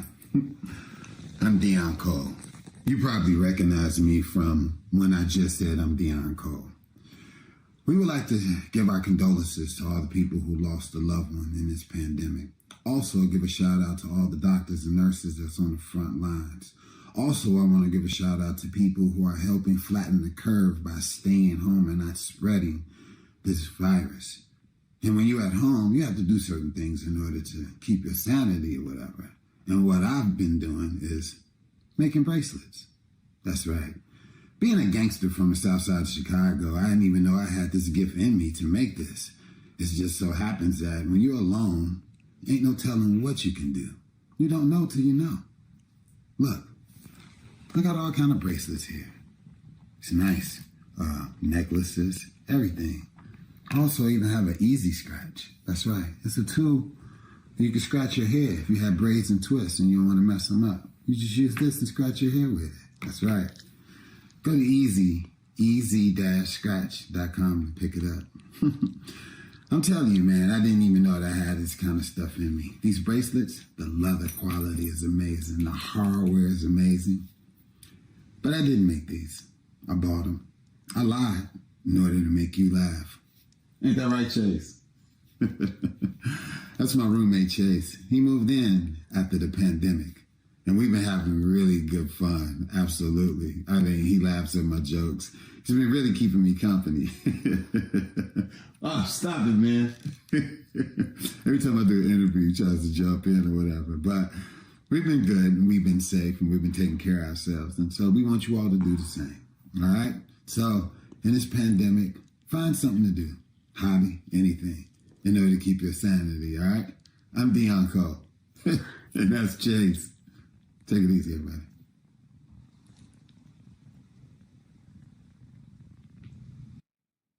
That just touches my heart. What a funny, nice man. See, these are the people that we're helping that'll get through this. And that's why we so appreciate everything you're doing. And let's have a round of applause. I'm going to create a round of applause for Jessica Curson. That was just really, really funny. There was a show called Laugh-In, and that's what you heard at the end of it, one hand clapping. And she was hilarious. And of course, I laughed out loud when she burped around the campfire, but talking to a forest, because often we feel like we're just hearing crickets. That's what this is like. We're all hearing crickets. That's why it's nice when other comedians come on. And there's something I'm going to do because it's a piece of business. I touch my face, which means before I do my business, I gotta squirt on my hands, which I started doing when I was 13. All right, so I got merch. We have merch that is selling, and you can get it at ComedyGivesBack.com. And what we got is a whole bunch of stuff. You can show your Laugh Aid pride. You can get T-shirts. Look at this. Look at this. That's just And that is going to be, once you steam that, it's going to be amazing. We got T-shirts, we got hoodies, we got mugs. I got mugs. They threw it over the gate. I washed it off. And it says Comedy Gives Back. And it's big lettering, and then Laugh Aid, which is what we're doing here. And you can go to comedygivesback.com, and it's hosted by Doing Good Works, and profits from all purchases support Laugh Aid. So let the world know that you helped a comedian, which is a good thing. Get T-shirts, hoodies, mugs, and more. I don't know if they have things that vibrate. You put batteries in. I don't know. But just go to comedygivesback.com, hosted by Doing Good Works, and profits from all purchases support Laugh Aid. All right. My next guest rose to fame from being a Daily Show correspondent. And I really admire him, and I always have. And I told him this years ago, and he was scared of me and walked away, because he's smart, and he's a really funny, smart stand-up comedian who also co-founded one of our sponsors, the All Things Comedy Podcast Network. So he's a co-founder of that, along with Bill and other great people. He's here to share his vision of the future of talk shows. So please welcome, if you would, Al Madrigal.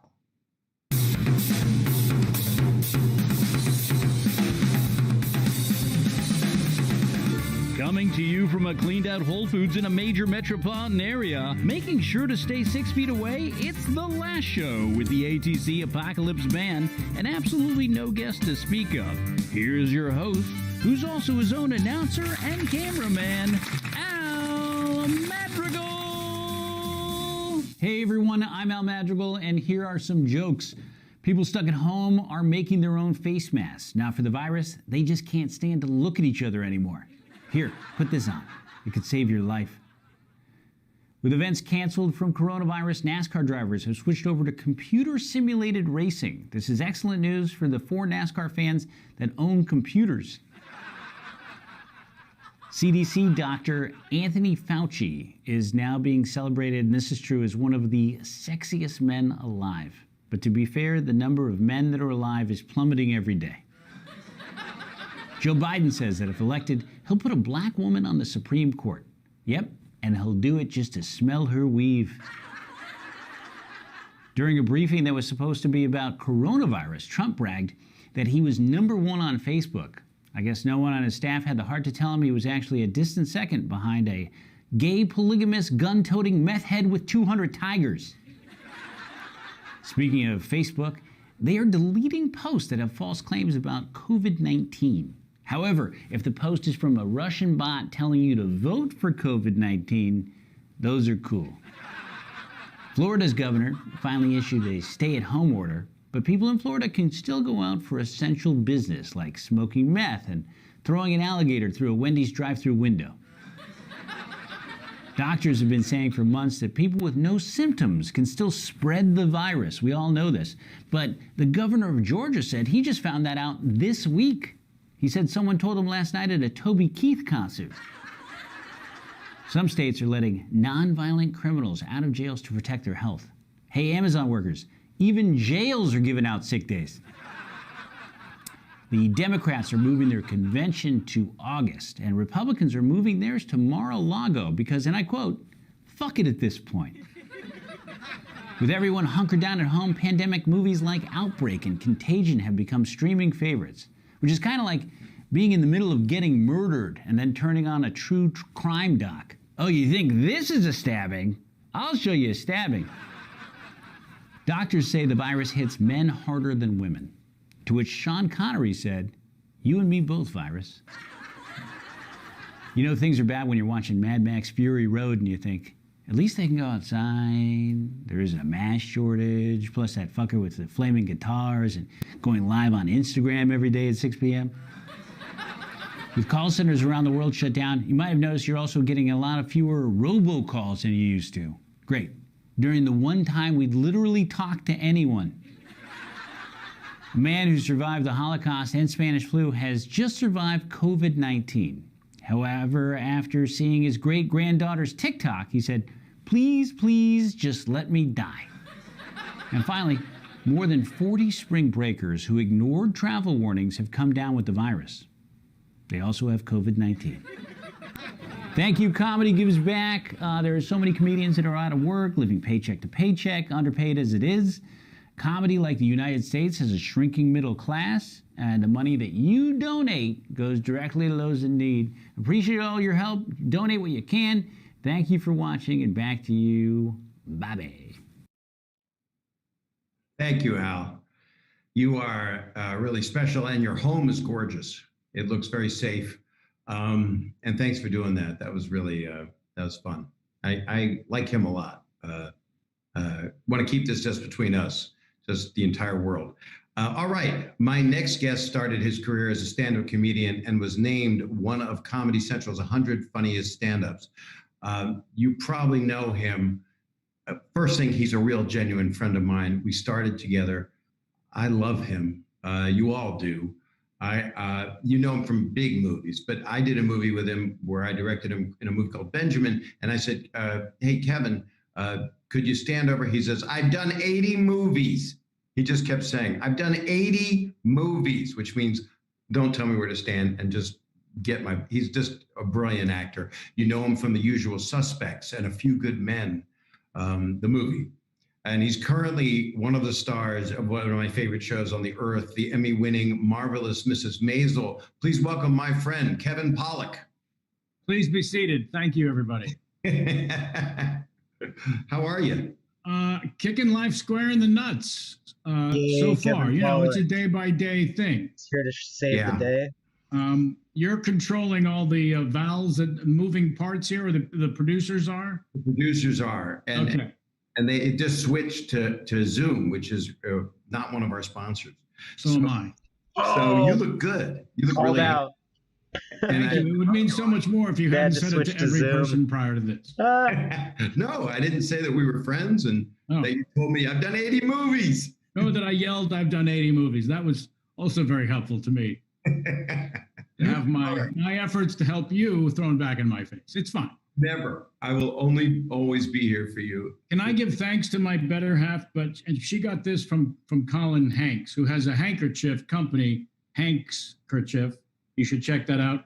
But he showed people, I think, on his Instagram account how to take a regular handkerchief and get these hair ties on the end, right?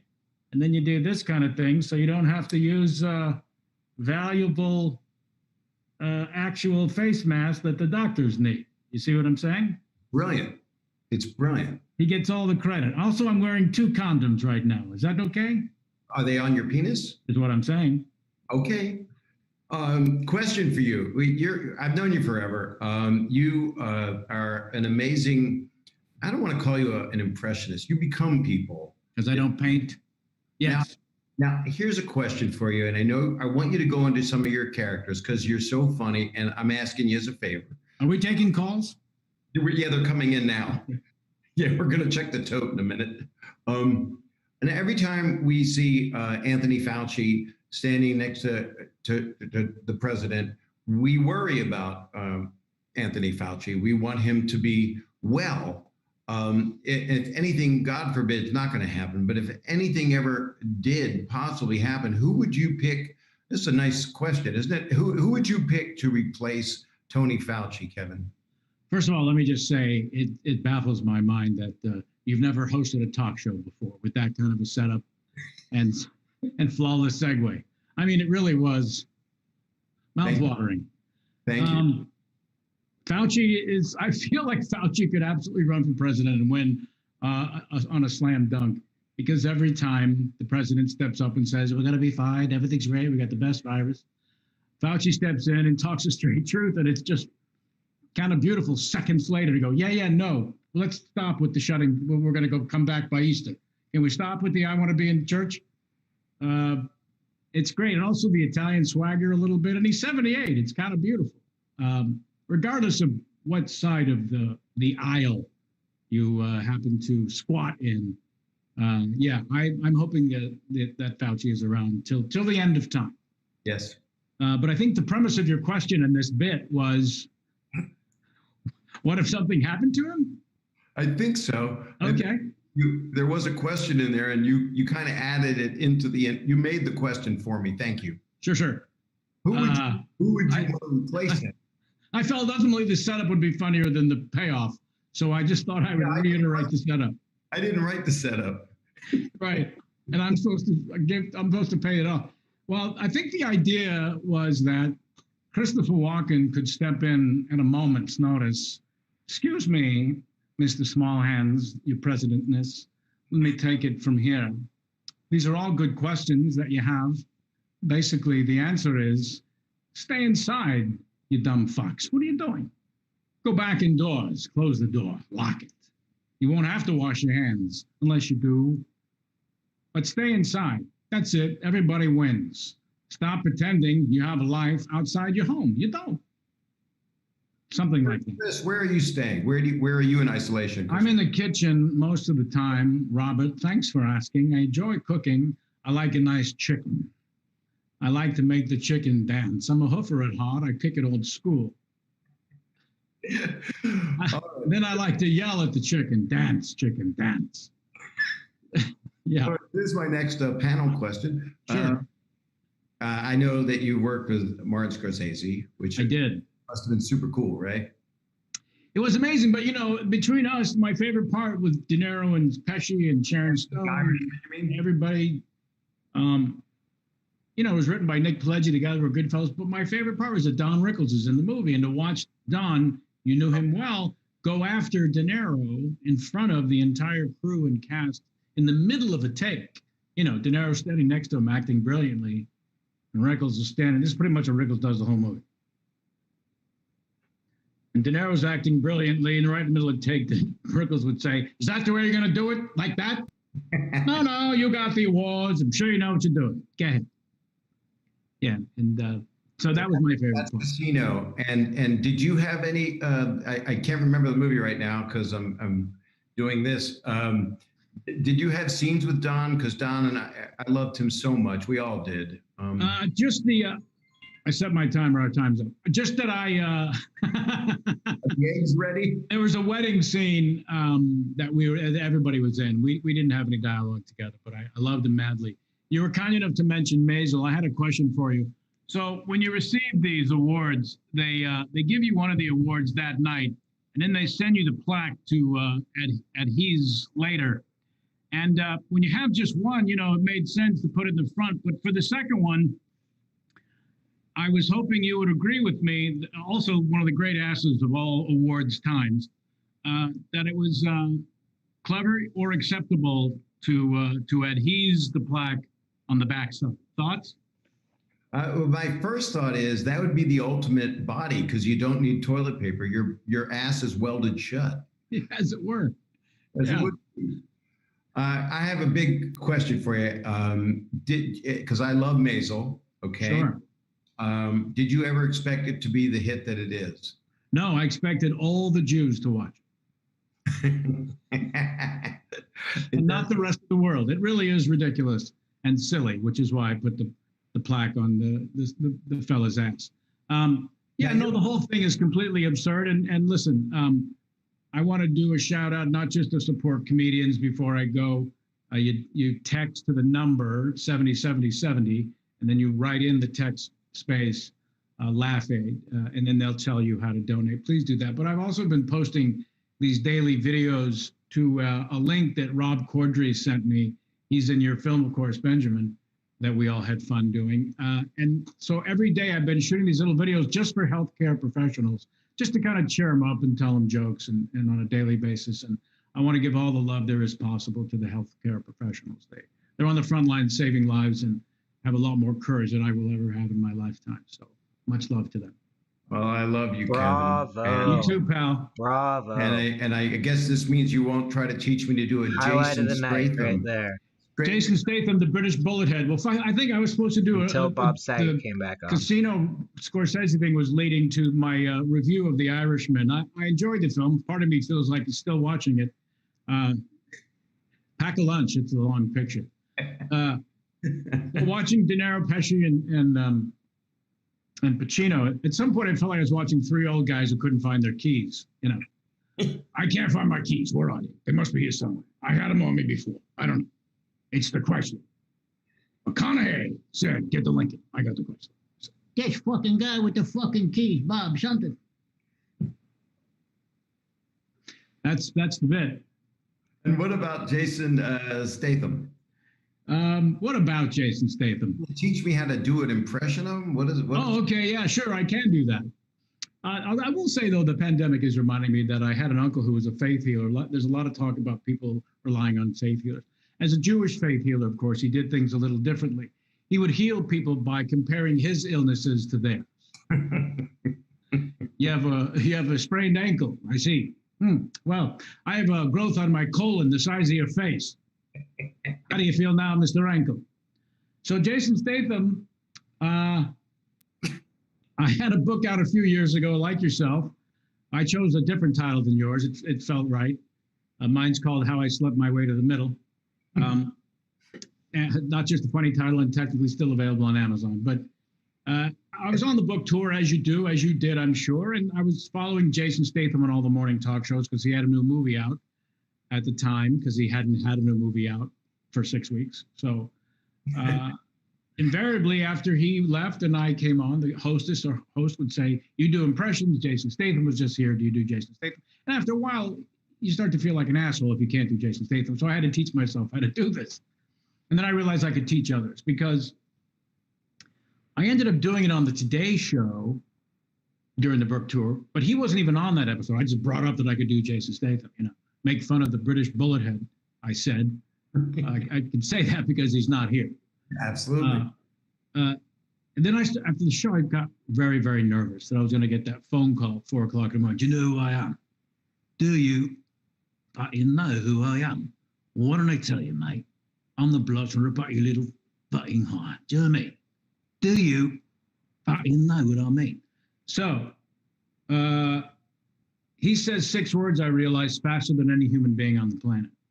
The 6 words are, do you know what I mean? Which he says as, do you mean?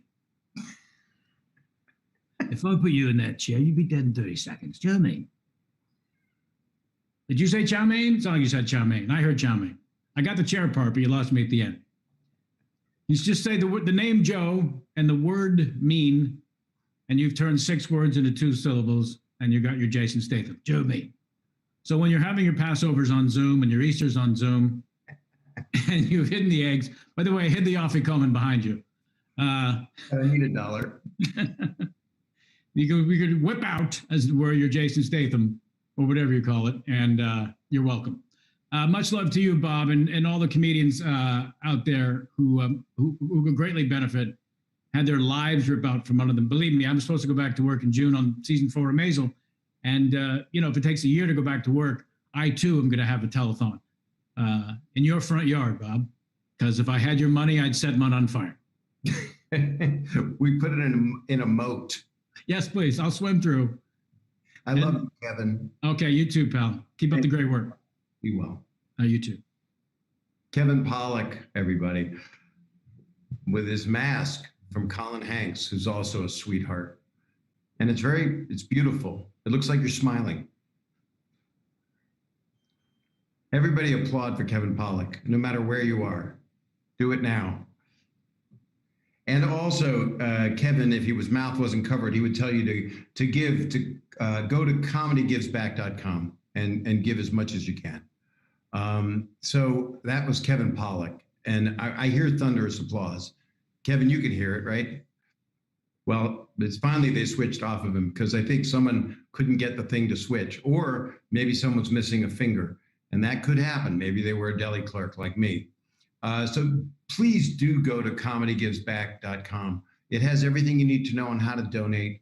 There's merch on there. There's just donating and helping comedians affected by COVID-19. And I'm going to keep it going because I am a lengthy person, as my photo can show later. My next guest hosts a really popular podcast called The Fighter and the Kid. Well, here's the fighter, former MMA great Brendan Schwab, and the kid, my friend, comedian Brian Callen. Comedy Gives Back Laugh Aid. This is a benefit to help comedians who have lost work and income due to coronavirus. Yeah, and you have to read still, huh? You don't remember that stuff? That's strange. Hey, I'm Brendan Shaw. This is Brian Callen. He has to read the text. Listen, there's a lot of comics out there who don't have the opportunity to still do podcasting, and they're missing a lot on touring money, man. Yeah, and we need to help them. Well, there are a lot of comics that people. Brian, let me stay at your house. I can do that, actually. The truth is that very few comics like myself and Brendan make money. It's really, really hard to make money. For most of my career as a comic, I made no money. Until I came along. And so one of the things I think what's important is that these people, a lot of young comics who are trying to make it and bring laughter to the world, it's a great thing, literally live hand to mouth. Yep. They are so broke, I can't tell you. They're more broke than anybody. You're so serious. Do you know what you should do? What? You should be like the mama bird and eat food and then spit into their mouth. So come by Brian's house, and he will be the mama bird. Like a mama wolf. Yes. I'll throw it up. He'll eat mashed potatoes and spit them in your mouth. There you go. So come by. That's really weird. It's weird. And comedygivesback.com. Help out these struggling comics who need help right now. A lot of people need help, especially these comics. ComedyGivesBack.com. It's Laugh Aid, basically. Yes. All right. And it's Brian wants to be the mama bird for them. Go to ComedyGivesBack.com. I will not spit food back in your mouth. Dude, let the comics come by your house and spin their mouth. All right, I will. It's the least you can do. If you want to play Baby Bird, we can do that. Otherwise, please give the money. 1% goes to the comics. The rest goes to me. ComedyGivesBack.com. Love you guys. Hey guys, I'm stand-up comedian Gina Brione, and I'm asking you to head over to ComedyGivesBack.com and donate to the COVID-19 Relief Fund. Also, don't forget to check out Laugh Aid 2020. Hit up the people at Comedy Gives Back for more information. I know I'll be watching. And what else are you going to be doing?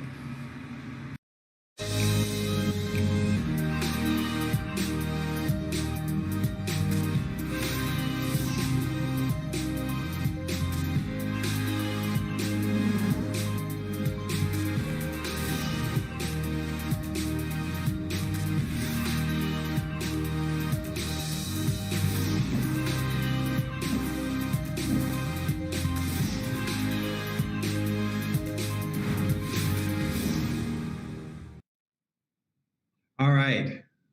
I'm just trying to work out my tech life.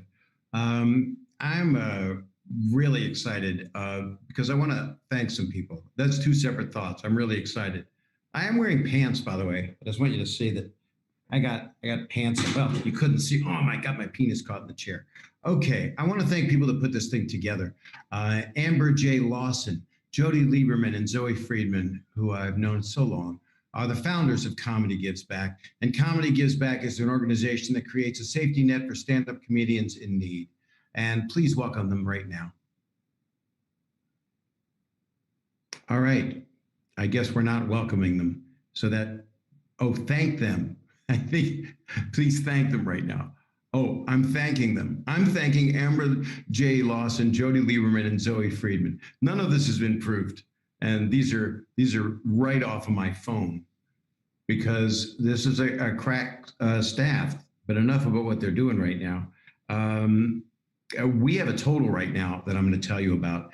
We are at $248,000. We have raised $248,000 and keep it going. Please go to ComedyGivesBack.com. You can text 707070, and you know how to do that. You simply type in Laugh Aid and text to 707070.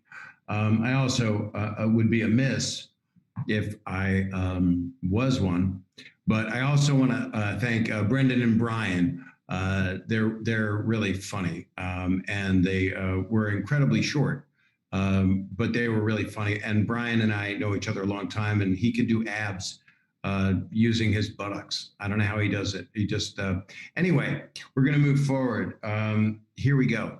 My next guest, I've known forever since I put him through school when he was a kid. He needs no introduction, but he's going to get one because I'm on medicine. Please welcome a super funny guy and a man I'm happy to know for a long time, David Spade. Bob, hey. Can you see me? I can. You look great. Bob, I just want to quickly say to the people out there, these nice people, that I don't know. You know, there's so many comedians. I don't know if they know me per se, but I want to say maybe you know me. Maybe they know me from Grown Ups, that movie. Maybe Grown Ups 2. Maybe they know me from Just Shoot Me, that show. I don't know. Maybe they know me from Emperor's New Groove as a llama in that. Right? Maybe they know me from I did a 7-Up commercial. David, this is not a Lifetime Achievement Award or anything. We're raising money for. I thought I was getting something today. Am I not getting an award for a?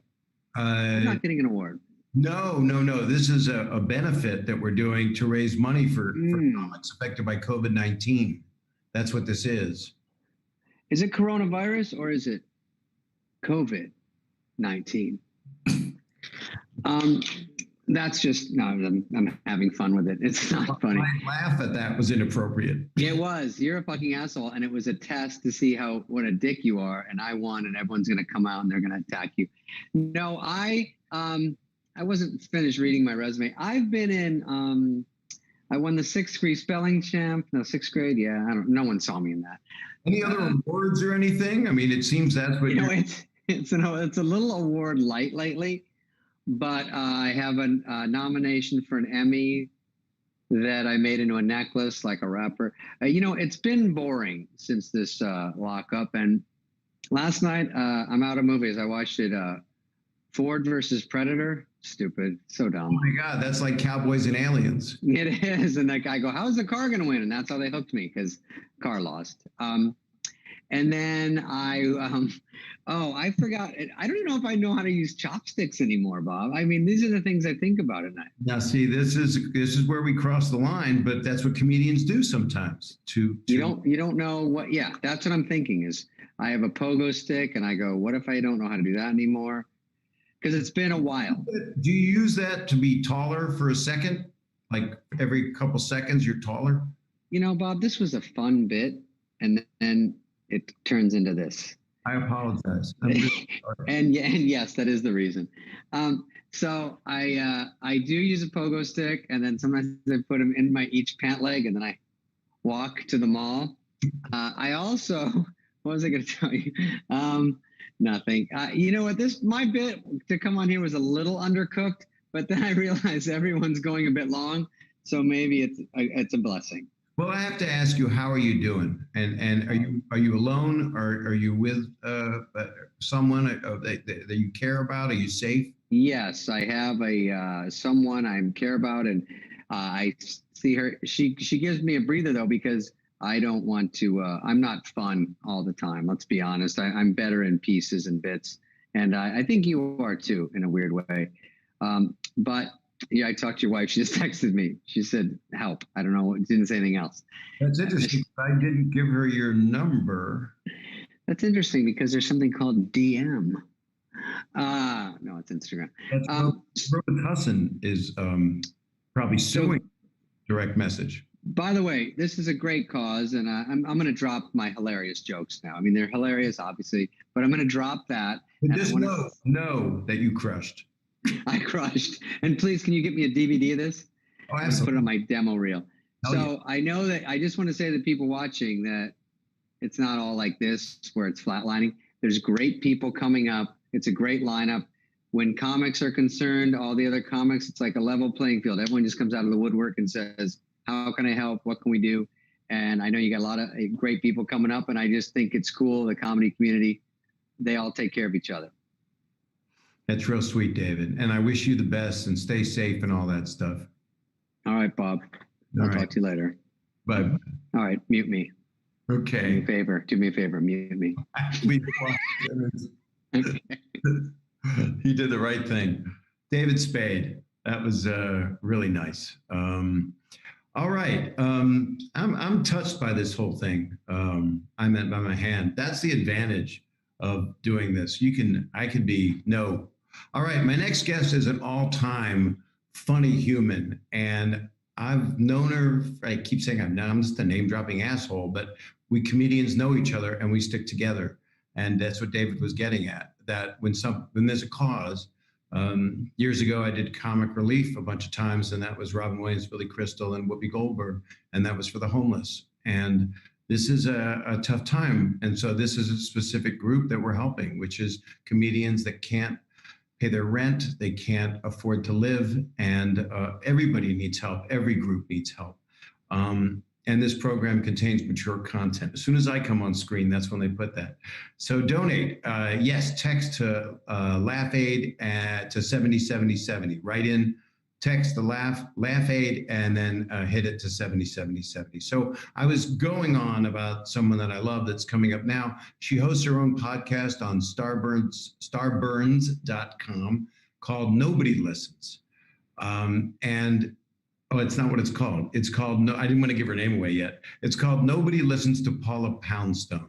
So here to give us a glimpse into the future of teaching is the beloved Paula Poundstone.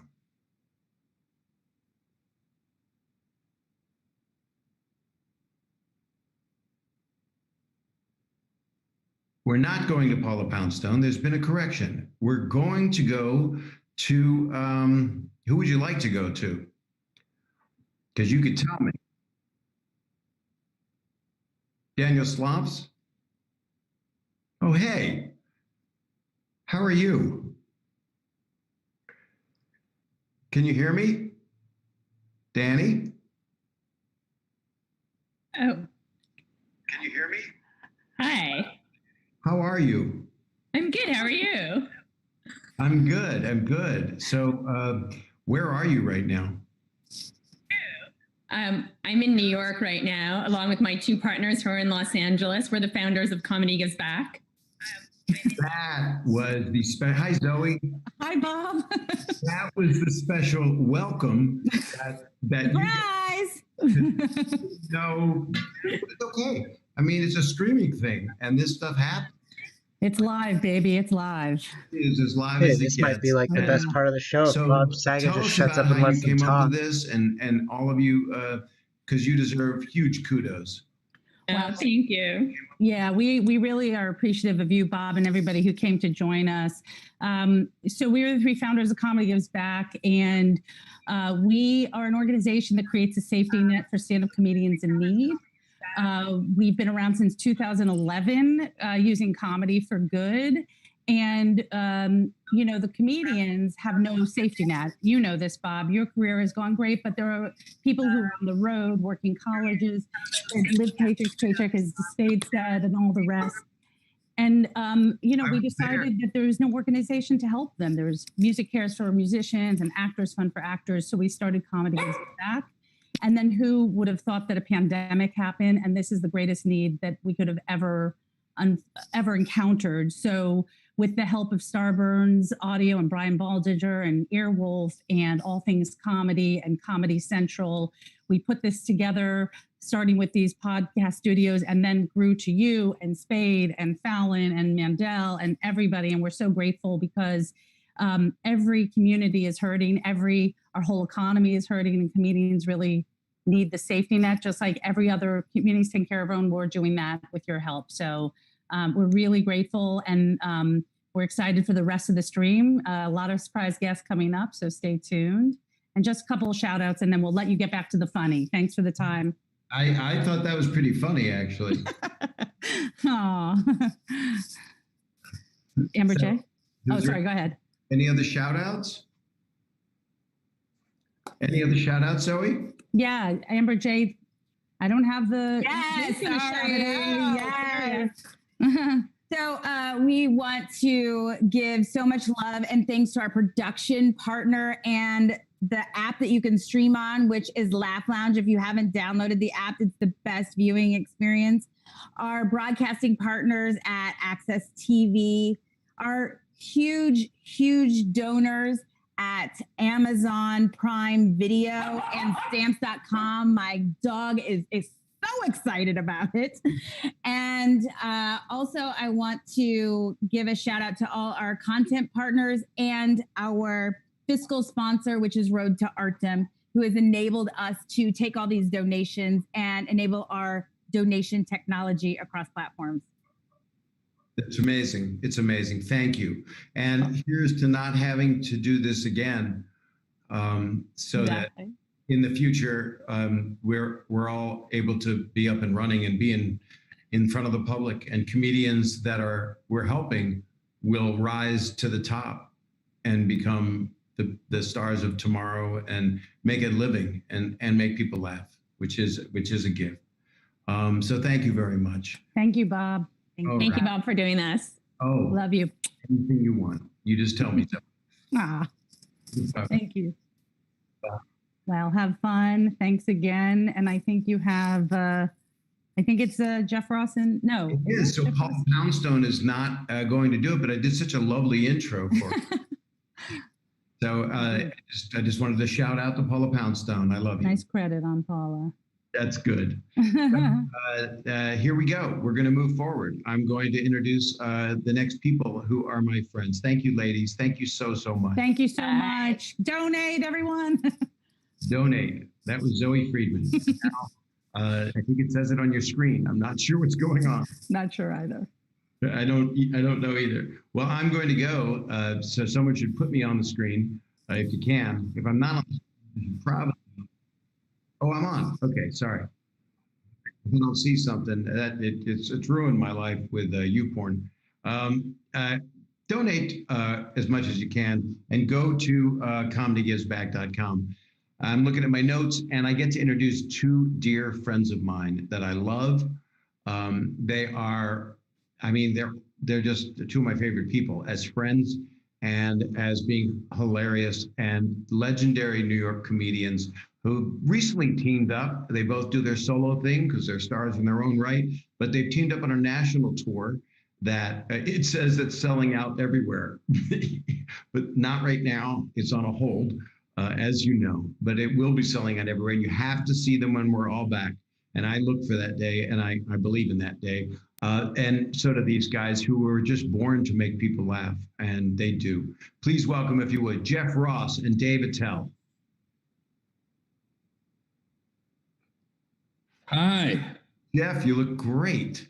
This is so fun. Happy quarantine. Happy quarantine. Are those yours? Oh, there you are. These are my girlfriends. I was out of masks, so I had to make my own mask. I'm trying to look, I haven't worn a bra in a week. Where's Dave? We're supposed to be bumping mics. Yeah, we need a 2-shot of you and Dave, bumping mics time.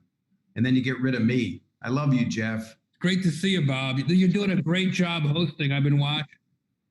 And they're looking for Dave. I talked to him earlier on the test, and thank you for that compliment, Jeff. Don't think I don't hear every compliment because my security level is very, very healthy.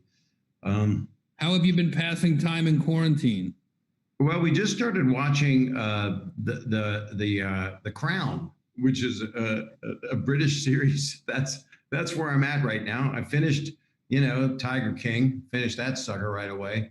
That's the pandemic, that we will always associate that show with this horrific time that we will get out of. Oh, there's Dave. Hey, what's up? Dave? I'm going to bow out and let you guys play. Hi, Dave. Wait a second. What's up? Thank you for being on our Bumping Mics Netflix show, Bob. And we really appreciate it. It was fun. With us. Hey, yo. Now wash your hands. Great to see you, Dave. What's happening? I miss you, buddy. I love the headgear. Is that your around the house or is that going outside? I'm taking no precautions, baby. I haven't worn a bra in a week. I love quarantine. I'm going with the, sometimes I do the, Boys in the Hood look. And then when I really feel like, I have to step up my game, I go full tilt American Ninja. So that's how I do it. That's a good one. The mask is actually an improvement on your face. It's really funny, dressed like this, standing in front of a post office. I'll tell you that. Dave, I know Dave. I love Dave, and Dave looks like the guy who sells coronavirus merch.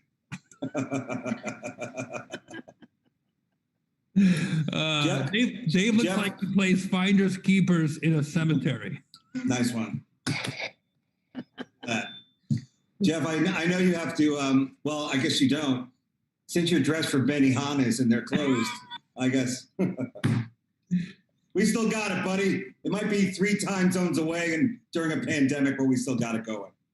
Dave. Oh, there's the coronavirus. Oh, wait, I was going to light it for you. Oh, you got one? I thought we were doing it the other way around. Here, light my joint for me. Okay, good. Way to give it away. There you go.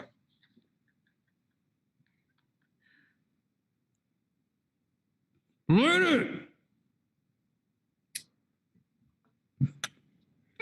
Wow. I think we should. Nice one, Jeff. Dave, I think it's great. I think it's great that we're raising money for comedians. You know, you and I, we got it good, you know, but we're raising money for comedians that are out of work. But I really feel bad for the ones that are never going to work again are people who do close-up magic. That's true. Be like, get your fucking fingers out of my ear. Pick your own fucking card, asshole. Well, I think after our bit, people would think we are raising money for writers. Anyway, I've been trying to keep busy. My girlfriend and I have been trying to keep the sex hot in quarantine, so we've been role playing. Yeah. What do you play? Last night we dressed up as the 2 popes. You know, even though I live alone, I still role play. Like the other day, I was like a naughty plumber, and my hand was a hand. So. Dave Attell is the reason that the Boy Scouts are going out of business. Jeff, these are different times. As we all know, everyone's on edge, and I just wanted to ask you, how do you blow off steam? Like, I didn't know this was happening. I thought this was chatterbait, but how have you been blowing off steam? Like home repairs, reading, maybe a movie? I adopted a foster dog. Oh, you did? Yeah. You want to see her? She's yeah, right. Let's see it. Her name. Oh, look at that move. Come here, Rona. Who's a good girl? Oh, wow. Adorable. She was homeless, and when we picked her up at the shelter, she smelled like King Kong's asshole. But what kind of a dog? What kind of a dog is it? She's a German Shepherd. Ah, nice. Yeah. So, she hates Jews. I haven't told her I'm Jewish yet.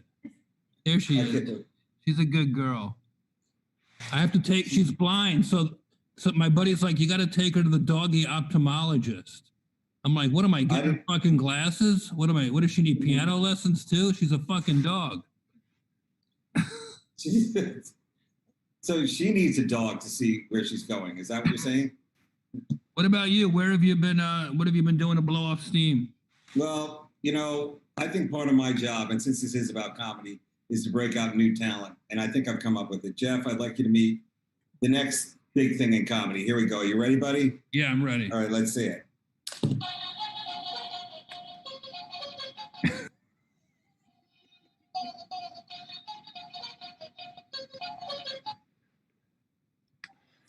I'm dancing, baby. I do that 10 times a day. Wow. I'm bored. But Dave, you know what? Let me tell you something. Your outfit makes a statement. What is it? Those kids were dead when I got here. Nice one. Jeff, I think that we should throw some of this heat on Bob because, you know, he's a friend of ours and he's very cool to be hosting like this. I mean, I just wanted to ask him, where's Bob? I guess he's not here. All right. Either way, I was just going to say, Bob, this is a big step in your career. This is there he is. Hey, Bob. I agree. This is fantastic. I have a bunch of projects coming up, and nothing is like this. Yeah, my last project was filling out the census form.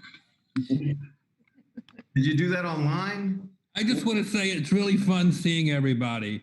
This Comedy Gives Back is a great way for us all to see each other. And I've been watching the show for an hour and a half, and it's been fantastic. And Bob, you've been a really tremendous host. Well, thank you. Howie was awesome. Everybody's been awesome. I mean, because we're all here. Jeff, can you just take that off for 1 second and just reveal your handsome punum? Oh, there we go. There's the cutie.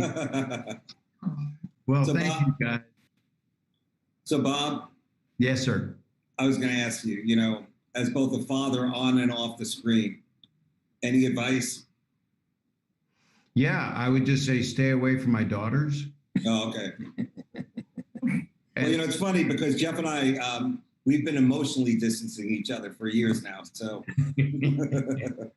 I have Be 6 feet away from that joke. Sorry. I'm so Yeah. bored today. I used a GPS to go to the bathroom. That's a good one. I love it. Jeff, what's Dave and Jeff? What's been the biggest game changer for you guys? What's been the most difficult thing to adapt to besides the pain of the whole thing? Well, The I miss biggest- being on the road, and I know Dave misses being on stage too. I do. But you know what? This is bigger than us all. And, you know, it's important for everybody to come together. And, you know, I'm in New York right now. And this is, you know, I don't know if you saw that movie with, I think it was called Escape from New York. Well, it's kind of like that. But we're all here. We're doing our part. And, you know, these are tough times. So, you know, you got to step up. And I don't know, things that I miss. I don't know, I guess walking into a place and being able to stay in a place, you know, would be nice. I've been to the Home Depot 3 times. The Home Depot is the new Tao.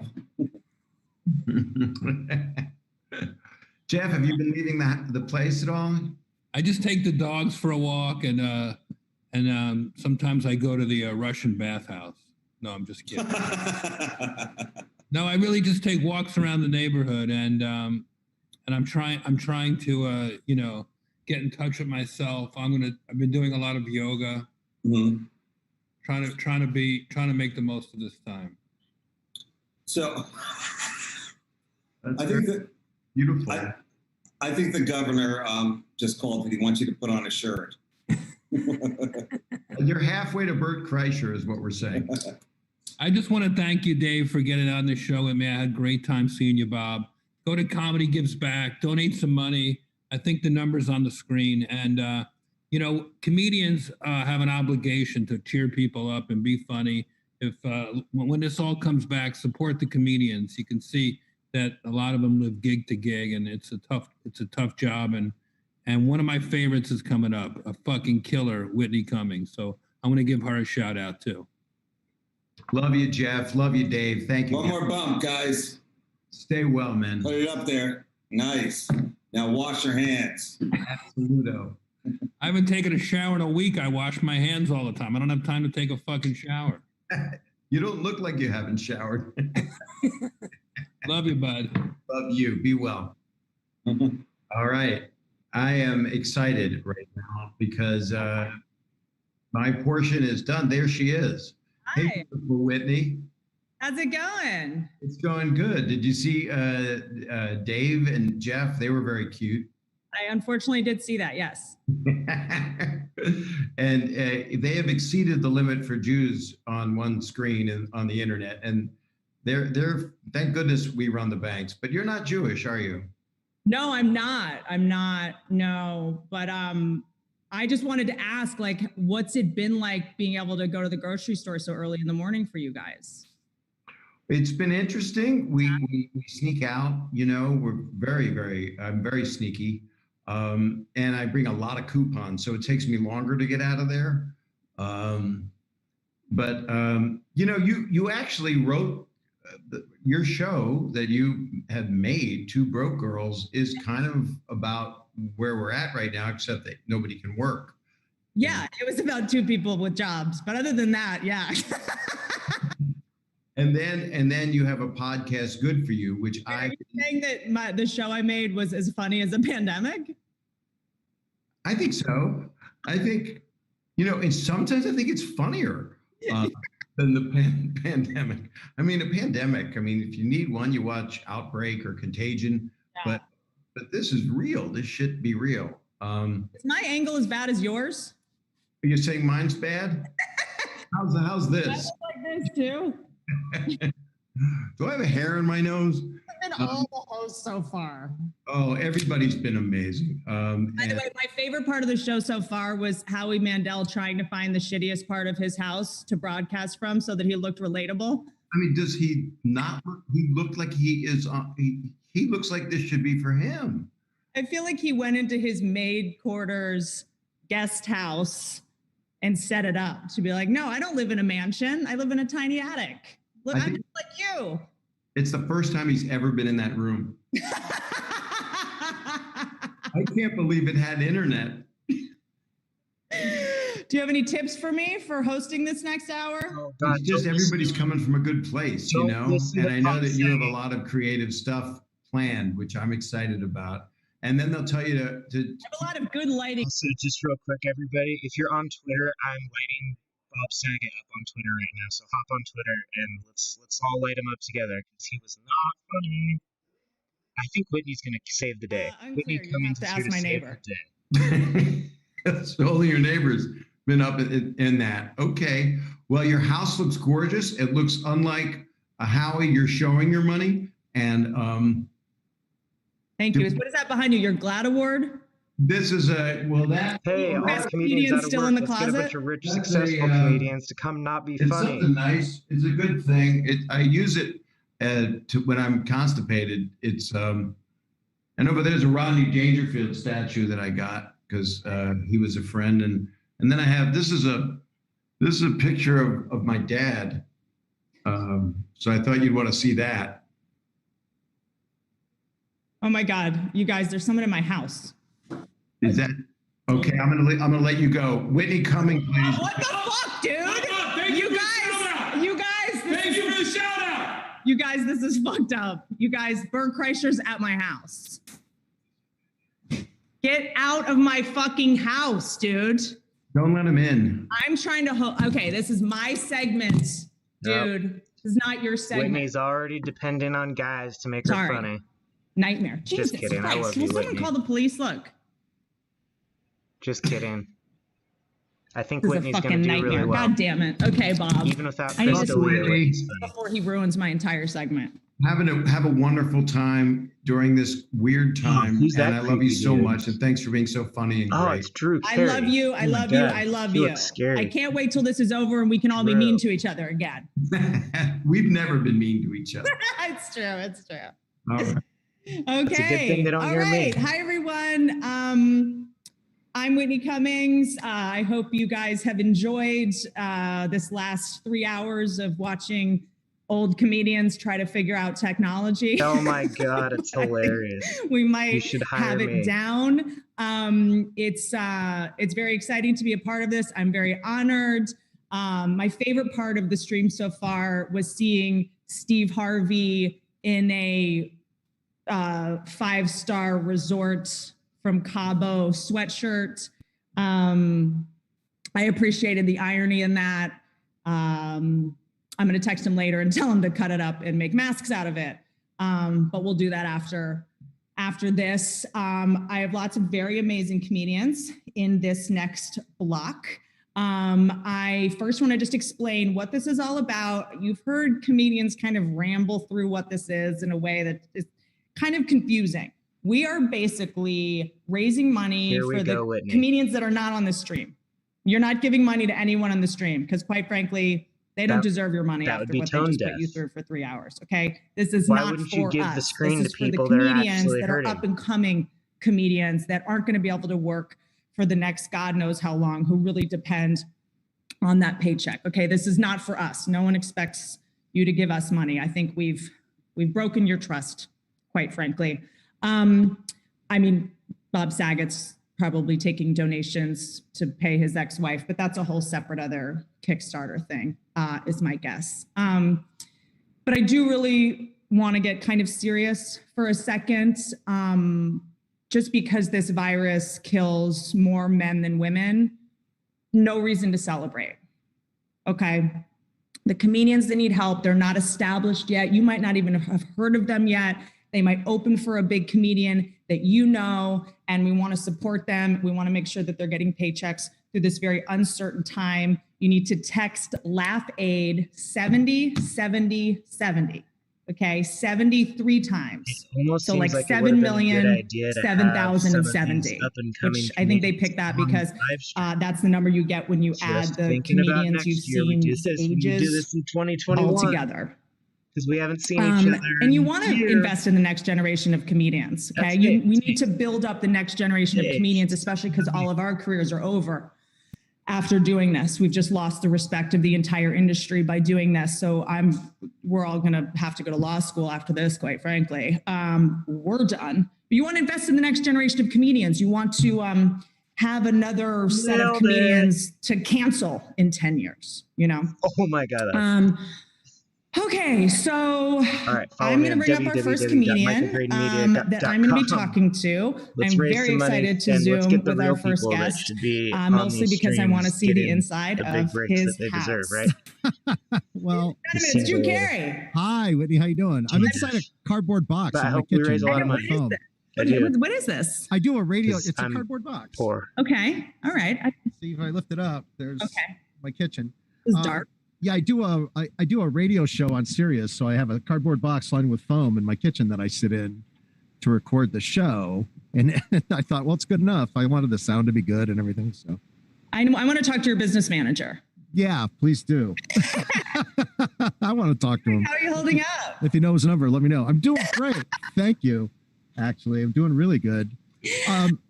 So I thought, since people, if you're just tuning in, first of all, thank you, and I want to thank like Access TV for putting this all together, and Steve Harvey get a couple extra dimes in his pocket. He needs that money. He was in the video that he sent in. He was, I believe, leaning against a Bentley, but I only saw one Bentley, so we need more. Was it a white Bentley? It was like a silver white Bentley. Yeah. I've seen it on the lot. He tapes on the same lot that I tape on when I'm driving in my BMW 7 Series. Box. So, hey, I used to host an improv show back in the day, and I've done a lot of improv. So for people that are stuck at home with their family and their friends, and you have a few people and you're like running out of things to do, I came up with some improv games. I just went through my old Rolodex of improv games that we used to do. And these are super easy games you could do with anybody in your house. Great idea. Any friend that they don't have to have improv talent. So, and we could try them together to test it out. Is that all right? Yes, I love that. Yeah, they're real easy. So the first one is called the alphabet game. And these are games like when I first started, Ryan and those guys would give me super easy games to play when they brought me on stage because I didn't know anything about anything. So these are the kind of games where just like total beginner games. They're called the alphabet game. So somebody picks a letter of the alphabet, and we'll each say a sentence to each other like we're having a conversation. Okay. But each sentence, the first word of each sentence has to start with the next letter of the alphabet. Like, boy, am I hungry. Can you tell me what you want to eat? Do you want to know what I want to eat? It's like that. So I want just B, C, and D right there. I feel like I'm about to set women back like 80 years. No, that's not possible. My inability to play this game. So every sentence has to start with the letter of the last word. No, the first word of every sentence has to start with the next letter of the alphabet. Oh, got it. Okay, got it. Okay, what letter do you want to start with? G. Okay, you start. Say something to me with the. Gee whiz, I wish I could leave my house. Hey, I'm with you.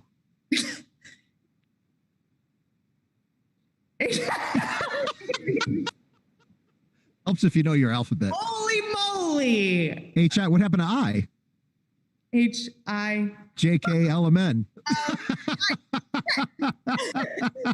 Is this not a game for Well, okay, that's one game. We don't have to fit it to get the idea, right? Here's a little tip. If you ever play with anybody at dinner or while you're stuck at home, always have a cue ready. That's a tough one to get stuck on. Have it.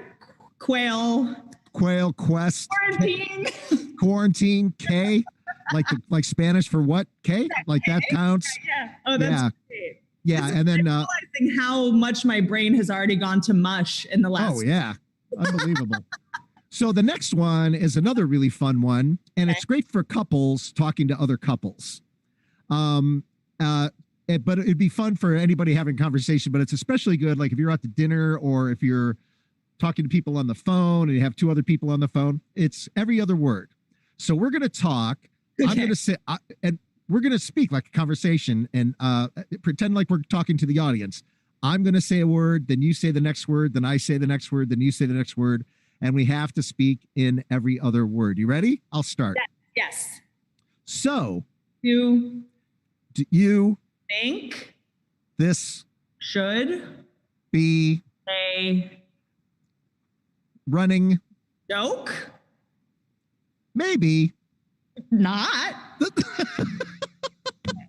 that the first rule of improv? No, there is no. Say no.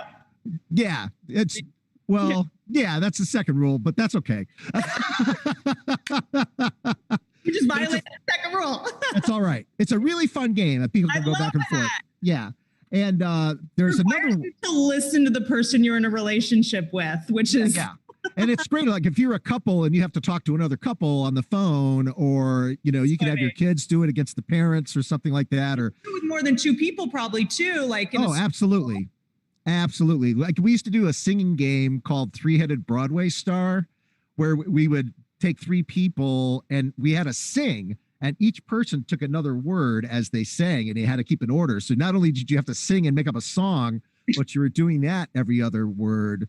And it was really hard. I goofed up on that game all the time. And for everybody watching, I actually challenge you to film yourself doing this at home and tag me and Drew so we can. Oh, I'd love to hear it. So this next one is really fun. It's especially for like parents talking to kids or kids that are older that can speak well, talking to you. It's a great fun game. It's when we have to speak at the exact same time. Ooh. So there was a game we play when we perform live called Two-Headed Expert. So like you and I would be the two-headed expert. We'd put our arms around each other and pretend to have two heads. Okay. And then the audience would pick the topic. And then the third person would interview us, and we'd have to be experts on that topic that we didn't know anything about. But we have to speak at the exact same time. So I'm looking at you, you're looking at me, and what do you want to talk about? I want to talk about pizza. Okay, you ready? We're going to speak at the exact same time. Okay. My favorite Are we watching comedy just die in front of our eyes? Pizza is pepperoni. Just like that. Let's do one more than something that I won't know at all. Like at all. Yeah, okay. Let's talk about astronomy or something. Astronomy, okay. Yeah. Because I feel like I could have guessed those. Okay. Did you know that Ursa Minor is smaller than Ursa Major?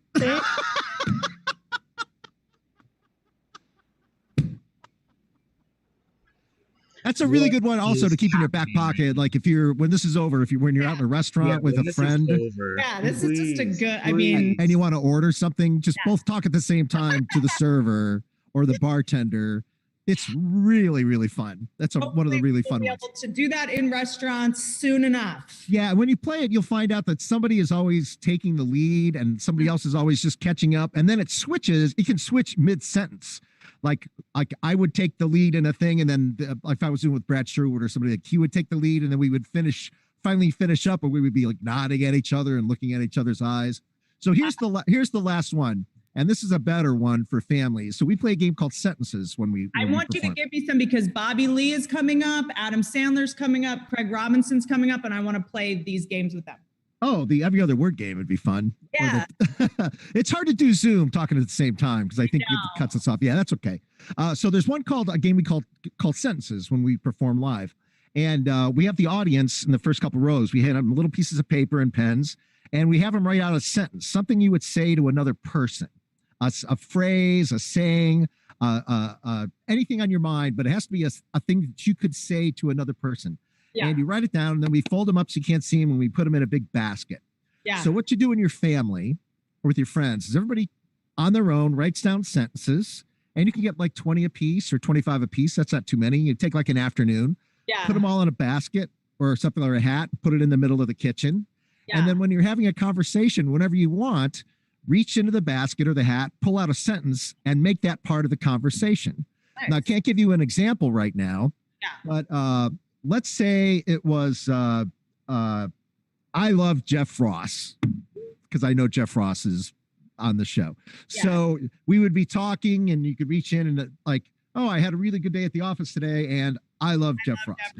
Right. Or it could be something really personal and embarrassing about somebody else in the house or somebody else in the family.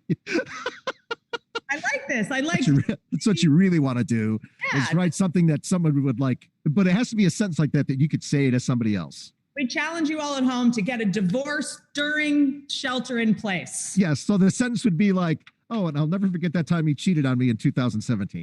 Now's not the time to fight with your spouse. It's illegal if you're not to go anywhere. So just suck it up. If you do fight with your spouse, at least leave the windows open so we can all hear, get some entertainment. Tag me and Drew. Thank you so much for doing this, Drew. Thanks, Whitney. Thank you. So awesome. Yeah, I love you. Take care of yourself, okay? Be safe. Love you, love you. See you soon. Bye. Okay, bye. Okay. What a delight. That is Drew Carey. I hope that you guys have switched back to me. I'm not sure yet. This next comedian might... What? I'm back. Yes. This next comedian might be the only comedian with more of a porn star name than I have. Her name is Jackie Johnson.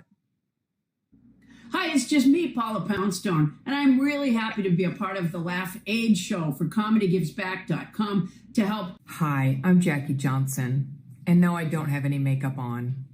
I didn't really feel like putting in the effort. But I'm proud to be a part of Laugh Aid because unfortunately, there are a lot of comedians out there who make their money touring, and because of the coronavirus, they are now out of work. So I want you to help them, and I want to tell you to help them. Some of these comedians are down to only one oat milk latte a day. That's all they can afford right now. You can help with that. So go to ComedyGivesBack.com and help donate for a comedian in need. Thank you. Hey everybody, this is Ryan Sickler, working from home. I hope you and your families are all safe and healthy. I'd like to give a special shout out to the first responders, all the doctors, nurses, everybody in the grocery stores, all the people on the front lines of this thing. Thank you very much for your help. There's a lot of good people out there doing lots of good things. And I want to tell you about Laugh Aid. Laugh Aid is a benefit for an emergency fund being set up for touring comics most affected by the crisis, and they're giving out grants to comics who qualify. Go to ComedyGivesBack.com and donate to the COVID-19 Emergency Relief Fund. And then tune in on April 4th at 4 p.m. specific time and watch Laugh Aid. All right, the hashtag is Alone Together. Please stay healthy, stay strong, and wash your hands. God, I'm trying to do something here. Thank you so much, Ryan. You just made me so grateful that I don't have kids. Never been more thrilled to be as lonely as I am. Bert just refuses to not. He wants. Okay, we have to do Craig Robinson next. Okay. Okay, Craig, ladies and gentlemen, this next guy, his name is Craig Robinson. You know him, you love him. Here he is. We're gonna see if he remembers Bert. Hey, Craig. How you doing? Do you know who Bert Kreischer is? Are you kidding? Of course. That's my man.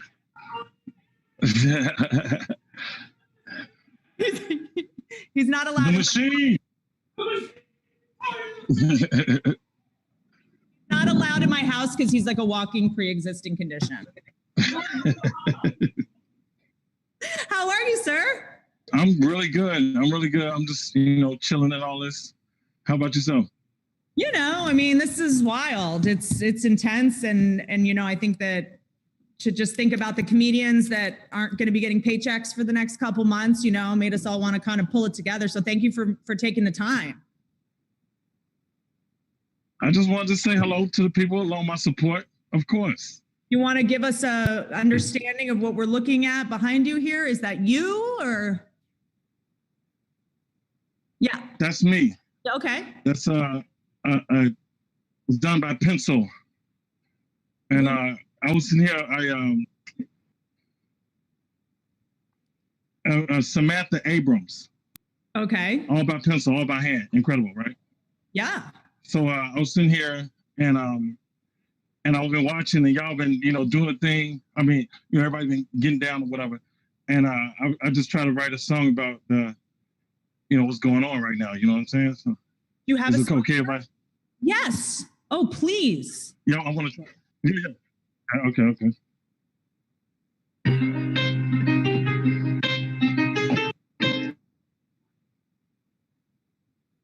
Uh-oh.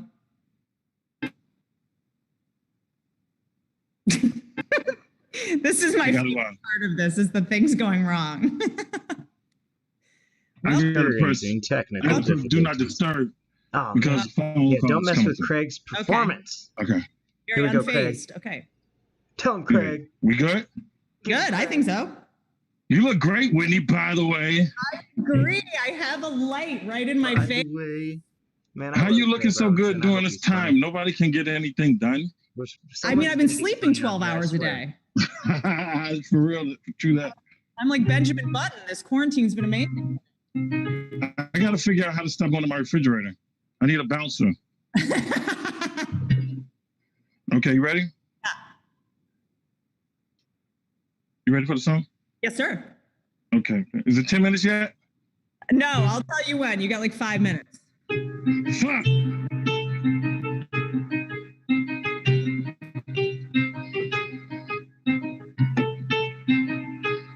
(2020)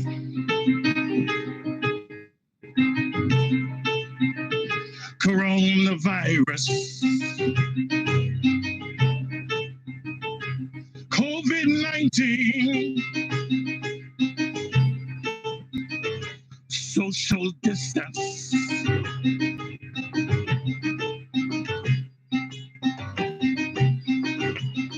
That's all I have right now. But I've been, Okay. We're also, what is your Wi-Fi situation? Well, what do you mean? You're kind of. Is it bad? I can't tell if you're moving and dancing or if it's just that lo-fi. Oh, I don't know. It's whatever the hotspot is. Yeah, it's like twitching a little bit, but I can see you for the most part. Well, could you hear the song? Could you hear the song clearly? Yeah, I did. I heard the song. It's beautiful. It's a master. Okay, it's gonna be a hit. That's a hit. It's it's just about the times, Yes. Yeah. I think so artists do. Vibe perfectly. Mm. What's your plan for the rest of the day? I got to go get some supplies, like some a friend of mine has the N95 mask. Uh-huh. And there's some stuff like that. You should go get a new router. Yeah, a router. Everything. I did the test and everything. They said it looked good. Go get a new hotspot. It is a new one. This is a new one. Comedians. What are you doing during this time, Whitney? Tonight. Just live streaming for all Have you gone to do the Laugh Factory live stream? No, I haven't done that yet. No. That's dope. It's dope. Everybody's social distancing, but After the way this is going, I think I'm done with live streams for a little while. But I love you very much, and let's FaceTime also tomorrow. See, I'll now call you they're tomorrow. all going to be afraid to come on the internet, so it's just going to make it even better for us that aren't afraid of the internet. I hope people were even able to see that and not being completely pixelated. Now I am going to introduce our next comedian, who's one of my favorite people on the planet. He co-created The Chappelle Show. Oh, yes. Here we go. Bring on Bobby Lee. Bert's booing. I'm getting heckled in my own home. I love you, Neil. Okay. He has a special called 3 Mics on Netflix right now. Watch it, Comedians of the World, on Netflix right now. His name is Neil Brennan, everybody. My name is Neil Brennan. These are my Corona diaries. Before this pandemic, I would think to myself, God, people are the worst. And now that I've been isolated by myself for 3 weeks, I started to think, man, I was right. People are the worst. I'm great. I've learned a lot about myself during this pandemic. Learned that I can cut my own hair, and it's not even hard. Sure, it takes 5.5 hours, and it's not a good haircut. But it's not hard.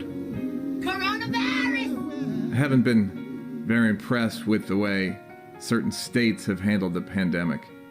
New York, shelter in place. California, shelter in place. Florida was like, the Dade County Coughing Competition starts in 20 minutes, everyone. Come on down. The federal government hasn't been great either. Every year of my adult life, on April 15th, they've said, give us 40% of your money. And I did. 40% of your money. 40% of your money. 40% of your money. And then 1 year, I'm like, hey man, can I borrow $1,200? And they're like, ooh, that's gonna be tough. I mean, we'll mention it, but that's gonna, I don't know, man. I mean, it's kind of a lot of money. Shit is getting real! People keep saying that this pandemic is showing us who the real heroes are, the grocery store clerks and delivery people and doctors, nurses, scientists, and that in the future, we'll value them as a society. I'll believe that if a year from now I'm at a club and I watch a bouncer go up to Drake in the VIP and be like, yo, Drake, you gotta give your table up, dog. Some epidemiologists are here. And Drake's like, oh shit, they're here? Shit, okay. And Drake's like, can I meet him? And they're like, no, you gotta get the fuck out of here. He's like, okay, no, okay. Bet. Been doing a lot of video conferencing on Zoom and Skype during this quarantine, and I wanted to seem smart, and I didn't have a ton of books, so to fill in the holes on my shelf, just added boxes of spaghetti and crackers. Somebody asked me what I was reading, and I said, oh, this? Wheat Thins. I'm telling you, shit is real! They say one of the symptoms of COVID is that you lose your sense of smell. And I gotta say, a couple times during this quarantine, I've caught a whiff of myself and thought, man, I could go for a little COVID right now. Not good. Shit is getting real! The upside of this quarantine is that it's allowed me to do comedy the way it was intended, in a room by myself with no audience.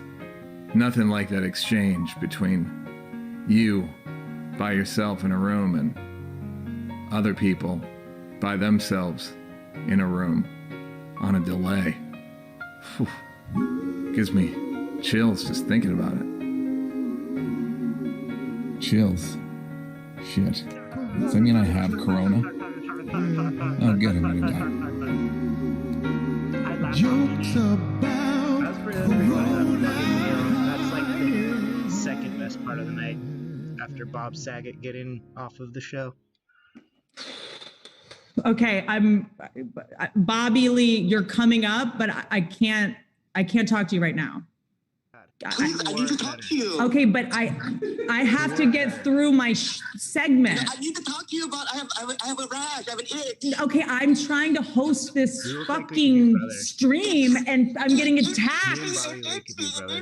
Jesus Christ! I have to introduce the next fucking videos. Who is it? You guys are so needy. It's like unbelievable. I mean, this is my life right now. 2 other comics trying to fucking interlope. Jesus fucking Christ. I'm so sorry. I'm hanging up on this man. It's just like, I'm so sorry. I'm just trying to keep the wheels on the fucking wagon here. These next comedians are actually dating and they're in quarantine together, which sounds like my worst fucking nightmare. Please enjoy a video from Taylor Tomlinson and Sam Morril. There are a lot of great things about being quarantined with Sam. He's great at opening jars. Oh shit! I know where he is at all times now, which really agrees with me. But it has been hard to keep the romance alive.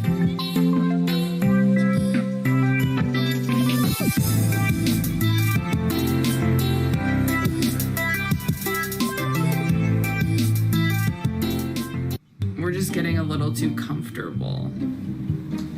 Babe, this is perfect. I just took a shit. Not your best. I'm so glad we're doing movie night. Me too, babe. Mac Attack? Sup, dude? Now I can talk. Oh, how big were cans? You want to watch John Wick 3? You want to 69? You're just not romantic anymore. Like, when was the last time we had date night? Date night? Dates are outside. Are you trying to get us killed? I'm still trying, you know? I put on lingerie for you last night. But I saw you put it on. That takes away from it. If I saw a magician, I just want to see the ta-da. I don't want to see the setup part.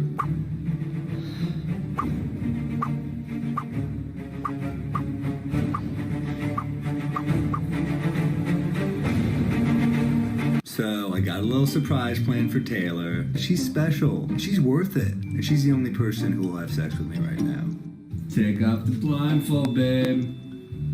Oh my god. I made you this picnic.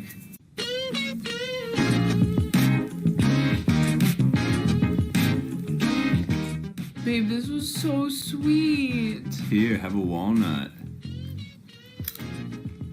Want a 69? Oh shit! Oh shit! Oh shit! I have milk.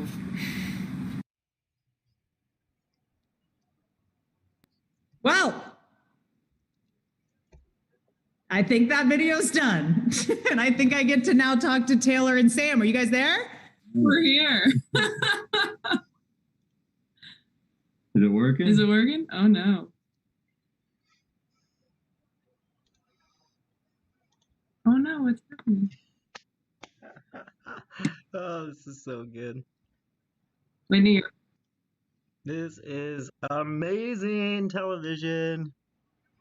Oh my god. Hey, I'll do it for you. oh hey guys. Okay. We'll be Yeah. making up for. Oh, hi. Oh, there we go. There we Thank go. God. You're so much more famous than us. Please don't go anywhere. Thank you guys.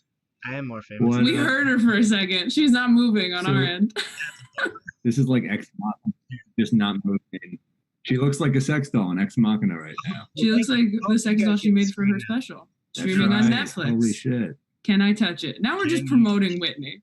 Next to. We should be promoting the comedians we're helping right now. Yeah, you should talk about Which, comedians which- just trying to help. Maybe they're just You guys that, forget huh? how to talk.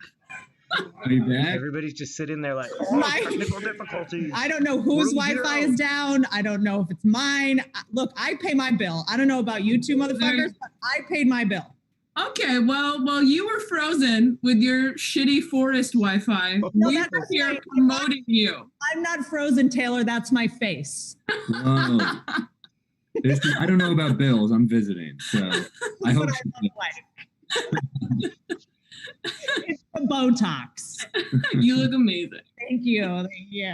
How are you two doing? Great. This is amazing. You're so close together. Why?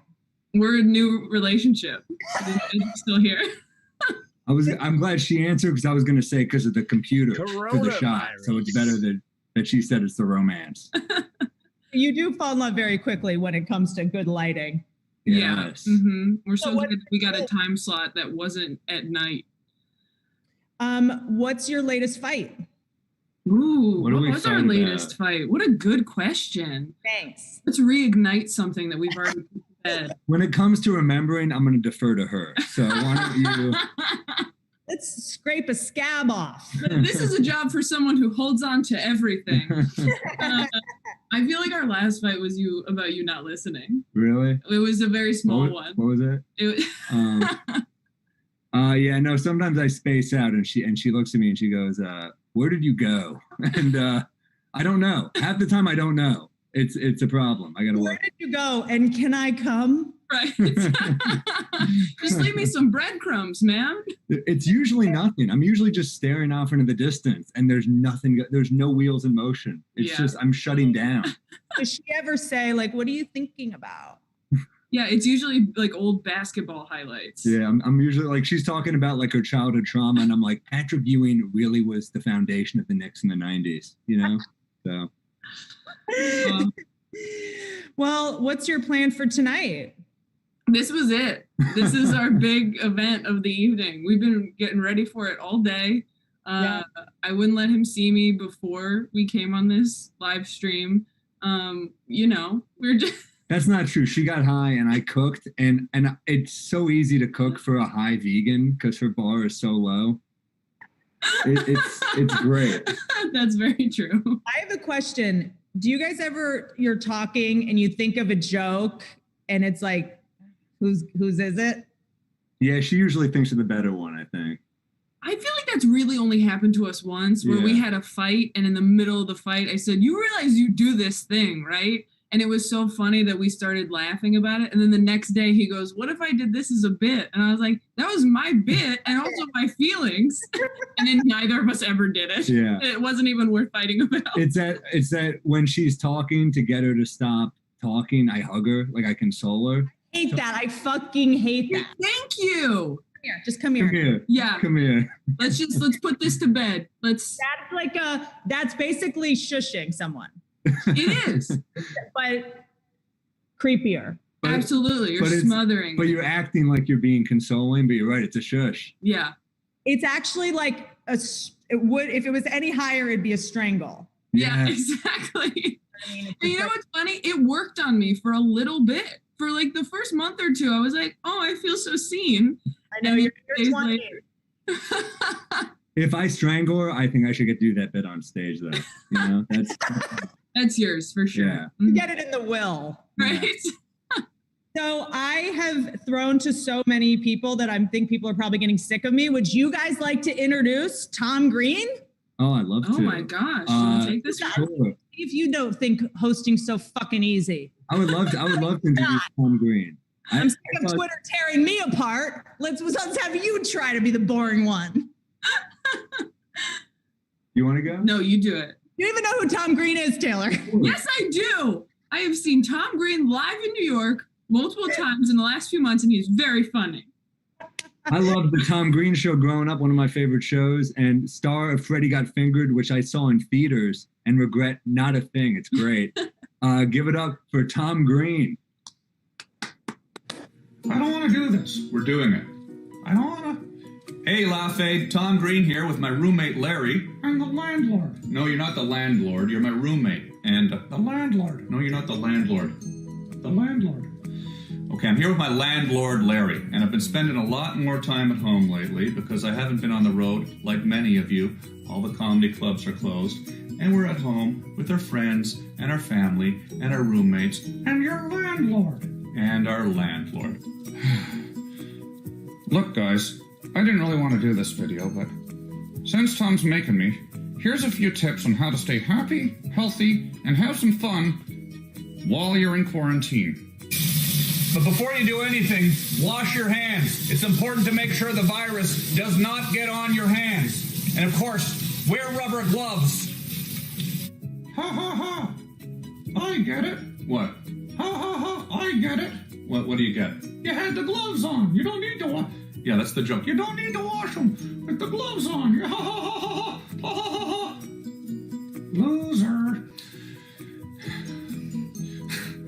What? What? What are you laughing at? You're laughing. I'm not laughing. They're not laughing either. Okay, Larry. Listen, you're stuck at home. you want to make sure you stay healthy. But you need to have some food, so you can order from Amazon. I just ordered canned corn. Canned corn. Make sure you wash your corn. Make sure you wash your corn. Wash your corn. Wash your corn. Yes, sucks. Look, it can be a little monotonous, spending a lot of time at home, and sometimes your mood can get a little low. You can what's say Tom that Green again. up to? Look, Larry, I'm just trying to do a good video for the people. Yeah, well, you're not. What I would suggest is maybe a little drink now and then, just to keep the spirits up.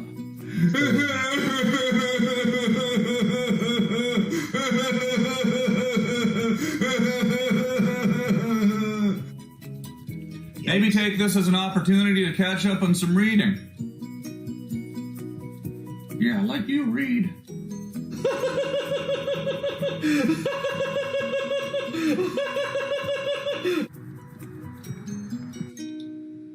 I know this is a horrible time for all of us. Really, it's somewhat unbelievable that this is happening.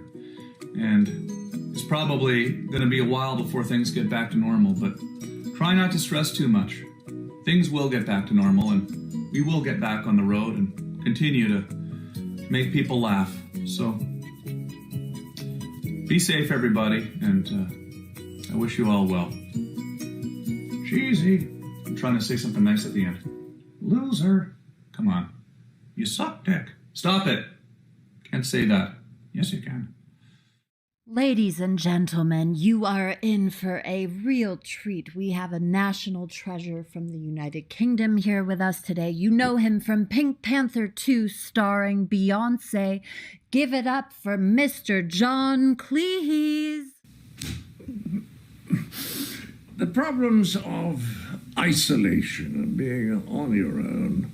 For many people, this arouses panic. I mean, to run out because of coronavirus to buy yourself a gun, this is not an intelligent form of panic because, as you realize, it doesn't matter how good a shot you are, you can't actually shoot a virus. I mean, it's very, very small. You understand? Perhaps some of the people who bought guns think that it's sort of rather a large thing that will run up to you in the street and knee you in the head or something. But no, it's very, very small. Yeah, I know about it, but can't be too careful. Now, the main thing about panic is that it's underestimated. There are many, many benefits to panicking. One is, of course, that it's a very good way to take exercise. You can run around the room screaming. That's always good. Throwing your arms around a bit. Or you can just try climbing up the wall. That's always a good one. Anyway, I don't have to show you how to panic. You're probably very good at it. Now, the important thing about the panic is you have to plan it. So it's best in the morning, have a cup of coffee, but about 9:30, panic for about 20 minutes. You don't want to do it too much because you could run out of energy. Then you won't be able to panic at the end of the day when you really need it. Then maybe about 6 o'clock in the evening, just have about 15 minutes panic. And then you'll have enough energy to have a really good panic just before you go to sleep. Because if you don't panic just before you go to sleep and utterly exhaust yourself, of course, you'll never get off to sleep at all. So that's one aspect of it all. The main thing about the cause of panic, of course, is the realization if you just sit quietly, just considering your life like this, you will realize that your life is completely pointless.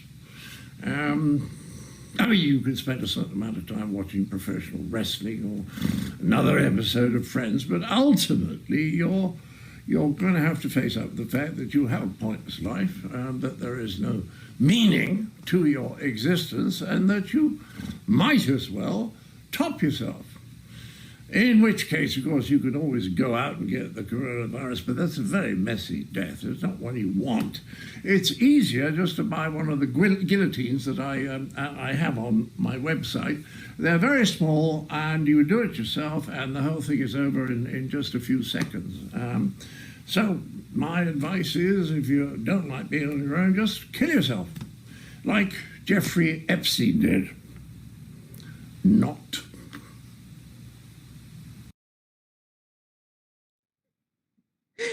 I know I'm hosting this show, but I have to take a second to laugh at that because that was fucking very funny.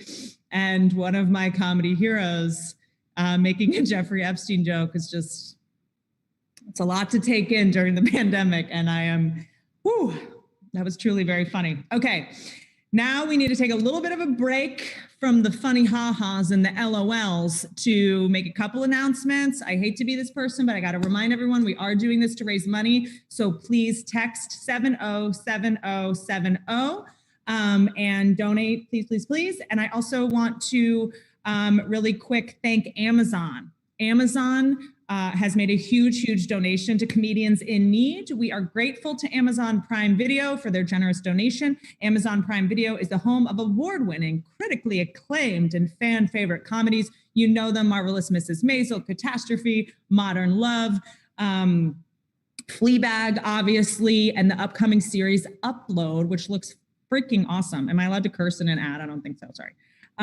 Additionally, customers can enjoy lots of comedians on their platform. Jim Gaffigan, Rob Delaney, Alana Glazer, Russell Peters, lots of my friends. So enjoy this video of what's coming up on Amazon. Come on, this will be fun. I want to have some fun. Boom. I want to have some fun. You having fun? Yes. I want to have some fun. Squat! I want to have some fun. I want to have some fun.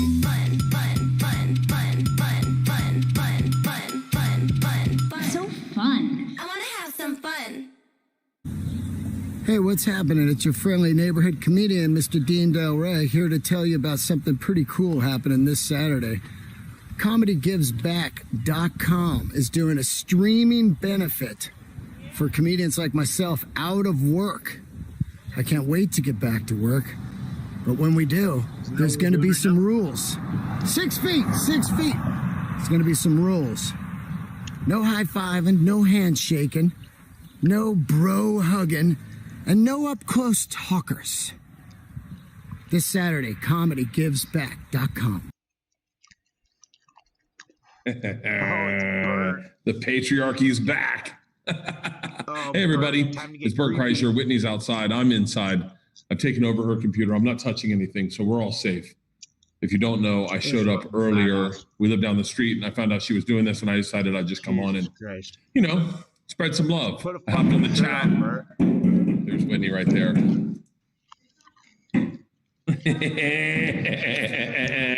I think we got Bobby Lee. Is Bobby coming next? Where's Bobby? I don't see him. My brother from another Oh, mother. I see him. I think I see him. Shout out to Leafly. Type in 707070. Type in Laugh Aid to 707070. Hey, what's up, guys? Brought to you by Hey, stamps.com. who are you? Hey. I know you. Look at it. Dude, I've been on the chat. Everyone has been asking for you the whole fucking time. It's his Why? fat body on I my have beautiful no face. idea. You're mildly talented at best. That's fucking amazing. To be dead honest with you. You guys look really awesome. Thank you so much, man. I wish I could say the same. First of all, I'm running like crazy. I feel great. Oh my God, so many amazing I'm getting ready screenshots. for our triathlon. Oh yeah, let's do it. We're gonna do it, right? Nothing but time to do this. We've got nothing but free time. Hey, Bert, what the fuck's our segment? I have no idea. Am I supposed to just talk to you guys? We're not on live now, right? No. You can say the N word. You can do whatever you want. No, are we on now? Are we on now? We're live right now, Bobby. We are? Yeah, of course. Oh shit! What the fuck? What's the N word? Sure, man. Hit her. Do whatever you want to do. No rules, man. I've never said that word, by the way. FYI. Ever. Hey, how many people have you guys let in your house since this all has all shaken down? Bobby I knew that answer. I knew that answer. Oh my God. My mom's out there right now. She can't get in. Shout out to Leafly. Fuck you, Mom. Zero lockdown. I found out Whitney was doing this, and I drove over here, and I've been hanging outside, and then I just Shout switched out swapped to, with her, so Weed we're Maps. clean. Oh, that's great, man. Shout Are you out living with to her now or Kaluchi what? Town. Yeah, yeah. By the way, this house. Shout out to Facebook. I've been there. It's I'm on really Facebook nice. right now. I mean, So nice. I'm wondering why isn't she married? We're on Seriously? I was like, that, I get pregnant right away. I cut the top off my condom. We're like, transmission. Who knows? Who knows? So what are you guys doing today? So what I'm gonna do is I have a little intro and then I have a little song that I wrote and we're gonna play some games. Hold on, Whitney, the men are talking. What do you say? So we have a little song that I wrote and then we have some games that we're gonna play and then we'll bring it back to you. Is that cool, Bert? Yeah. I'm gonna tap out while you guys do the song and let Whitney take over. I don't really want to hear it. Hey, it was great having you guys. I'll see you guys later, okay? Hey, song. Hey, everybody, enjoy. Ready? Bobby is doing a song. Hey everybody, my name is Bobby Lee and we are the Tiger Belly Podcast. This is my beautiful girlfriend, Kalila. Hi guys. Hi. And I want to say something to you guys, all right? I was a struggling, I can't even speak English. I was a struggling comic for so long, man. I used to live in my truck at the Comedy Store parking lot. And Jimmy Schubert bought me a sandwich when I was super hungry. And this is our way of giving back, okay? Your sandwich. Tell them about what you think what the coronavirus does to your body. Well, I think that the coronavirus is kind of an asshole in the sense that it doesn't ask for consent when it enters your body. So Bobby and I have called it a biological molestation. It's a molestation of the body. And so that then leads us to Bobby's next presentation. My next presentation is that my friend, Daniel Dae Kim, right? He's a Chinese guy. No, he's Korean. And he was on the show. He was on the show Lost, and he did some other Hawaiian thing. And he had the corona, and I felt so sad. I went to his house during Super Bowl, and when I found out he was sick, I got sad, but he's healthy now. But I wrote a song about Daniel, and it's called A Song for Daniel. Are you guys ready? I wrote this 5 minutes ago. Here we go. You can sing along. You can sing along too. Okay, here we go. 1, 2, 3. Dear Corona,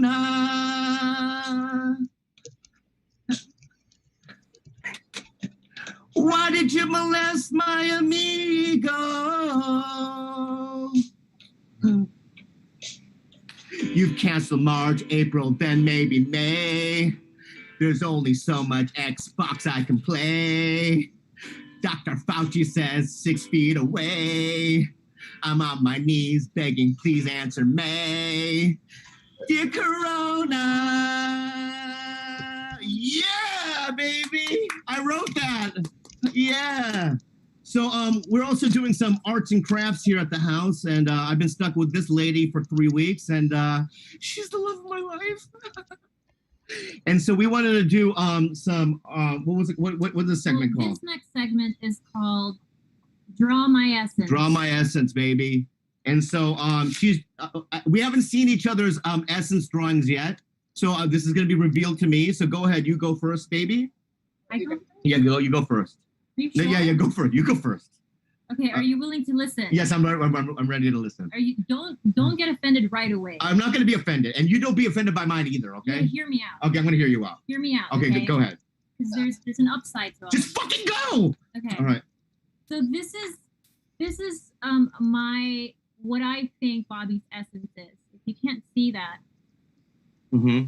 So explain it to him. It's what I call a cute poo, or an angel poo. And I view Bobby this way because I believe he's stuck in the anal stage of Freud's psychosexual development. And maybe Whitney can attest to this later. Which means that as a kid and adult, you soil your pants in an act of rebellion. Basically what I'm saying is that you're the opposite of anal retentive. Yeah. You're anal expulsive. Uh-huh. You like to chuck your poo. Okay, All right, hold on, I'm not done. I said don't get offended yet. So, I've seen you poo on an innocent potted plant. I have. Someone's yard, a paper plate, and in the backseat of your car. Correct? Yes. Okay. You love to poo. You love poo. You are poo. Okay. Okay, I'm not done. However, as you can see here, you have angel wings. There we go. This is where we're at right now. Angel, baby. The angel wings. Yeah. And then a halo right here. That's right, because Papa's spiritual. Because you're very tender and loving. That's right. And you make many people happy. Yeah. And this right here, you see this? Yeah. That's a dirty little fly. And that dirty little fly is me. Uh-huh. And for reasons I can't explain, I'm attracted to your filth. Yeah. In summary, I'd like to say that while you're a piece of shit, yeah, you're my piece of shit. All right. And I'd like to buzz My around. turn. Hang on. Yeah. You ruined my punchline. Yeah, I'd yeah. like to buzz around you forever. Why did you draw Eric Griffin? That's not Eric Griffin. Here's my drawing now. This is hers right here. Okay. So those are her breasts. All right. The vag is dead on. Dead on vag. Let me see my vag. It's a fucking war zone. Right? And so if you can see here, see this right here? This is a Korean guy. She's been obsessed with this Korean drama. What's it called? Crash Landing on You. Crash Landing on You. And she's been masturbating to the star of the show. I could hear her at nights go. Shout out to Hyun Bin. Shout out. I love Fuck you, Hyun Bin. Hyun Bin, look. Hey, fuck you, Hyun Bin. Hyun Hey, Bin. get the fuck out of here. All right? This is my turn. Right here. So she gets me no Diet Coke. She gets all these hippie drinks, no Diet Coke for Papa. We have 10,000 fucking protein bars. She's acting like it's Chernobyl out here, and this is her vag, dead on. Okay. Is it constantly bleeding? No, those are the lips. You know what? My asshole does bleed a lot. You know, This is what Amazon Prime is I signing think up this for. the part that hurts me the most is how you drew my titties. Yeah. There's a whole lot of space in between. Yeah. So the last thing we're gonna do. What's the next thing we're gonna do? Oh. It's the confessional. We're doing a confessional thing. Oh yes. Our next segment is called like Bless Me Mother for I Have Sinned. Yes. Um And so I am going to reveal things that I've never told Kalila for the first time because who knows what's going to happen. it might be the end of the world. This is going to be end time. So here we go. So I am going Hold on, wait. Yo. We have to put a confessional screen. We have a between confessional. us. All right, I didn't know that. All right, so get the confessional screen. Is it too long? No, we're going. No, you guys are doing great. All right, why do you have the fucking the tape measure? Because Bert finally let me back in my own fucking house, but we have to apart because I don't trust him because he's a walking pre-existing condition. I've only had sex with 6 people. Girls, 6 girls. Right, Bert, girls. Now here we go. So we're gonna do a little confessional. All right. So here we go, a little confessional. So there's only one that I can think about, and I've never told you this, but when Hold on, bless me, mother, for I have sinned. God bless me, mother, for I have sinned. When I was in Thailand before I met you, I think I got blown by a transvestite. I don't think you can say that word, but okay. What? How do you say it then? I think it's Zimzer. Oh yeah. So let me do it. Cut back. Rewind. All right. So when I was in Thailand. Live streaming, you're canceled. Really? No, come on. Am I canceled because of that? No, you're not. What do you call them? What do you call them? You got blown by a man. I got blown by a man. You got blown by who you don't know. You're unsure. I'm unsure if it was a man, but I remember going, "Thank you so much, ma'am," and then she said, "You're welcome," like that. Oh, okay. What's- Hold on. I'm still a priest. I'm an ordained minister. Would you say, Bobby, that you came faster or slower than normal? I came much faster. It was real good. Very strong lips. But so what is my repentance? I think. What's my repentance? Hang on. Yeah. How is this different from you blowing as many dudes as you have years ago? I'd like to put a pin in this and really dive into this subject. As many as you have? Not that many. 4 maybe. Maybe 4. All right. So a long time ago in my drug years. I think that's more than I've blown. Mikey Pizza. Jesus. In my drug years. All right. So what's my repentance? Live. On the internet. Before I can absolve you of your sins, I have to give you Parental warnings. 10 forehead whacks. Okay, go ahead. 10 whacks. No, Forehead. I Go don't think I ahead. can do this anymore. 1. I was gonna try to watch 2. till the end, but I want to see 3. Bill Burr. Is it hurt? Yeah, go. I want to see what Bill 4. Burr does with this format. 5, 6, Oh. 7, 8, 9. I'm just gonna 10. eat. Okay, now eating I get pizza. to twhack you. I'm the priest. I get to twhack you now. Let me twhack you for the. This is our last bit. Let me just twhack you for the. Bobby, hit her. Yeah. Adam Sandler. Let me just twhack you just for the thing, okay? Hold on, if you go Just hold on. Let me just twhack you for the thing, right? No, Hey, just, Bobby, it's okay. Me Too's on hold.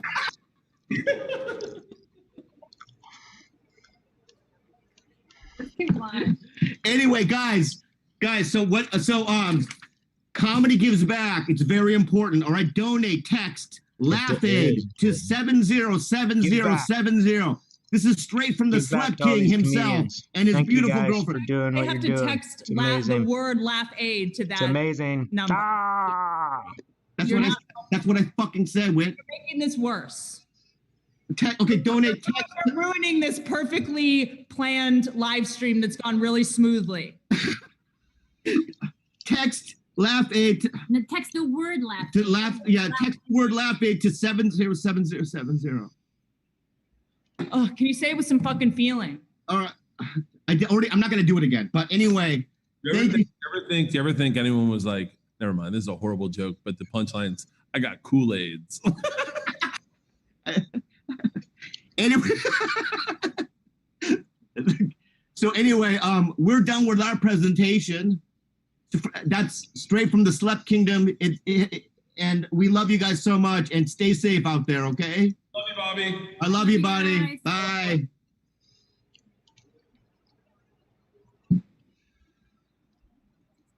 Yeah, you're yeah. Who are you with?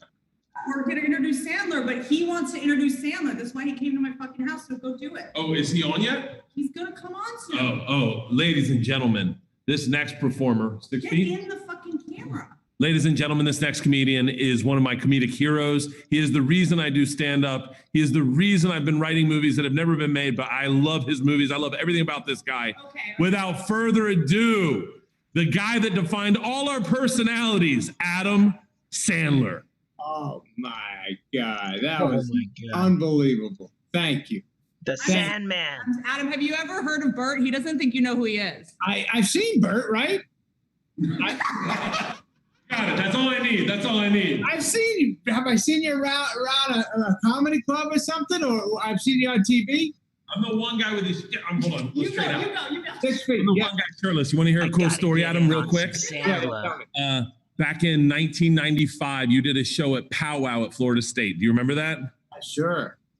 You hung out and ended up smoking weed with a bunch of girls. One of the girls I was dating at the time, she came to my place. We were throwing a party and she was like, you need to leave this place right now and come with us. And I was like, no, not going to happen. And she was like, shut up and leave right now. The next morning she called me. She goes, you dickhead, you could have partied with Adam Sandler. Bro, I have regretted that every fucking day of my life.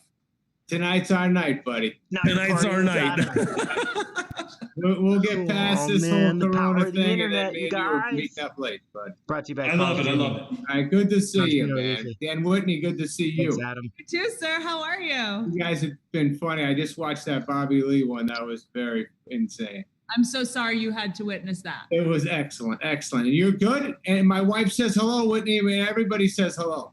I love Jackie so much. She loves you too. She told me she checked in on you to see how you're doing. Everything's good though, right?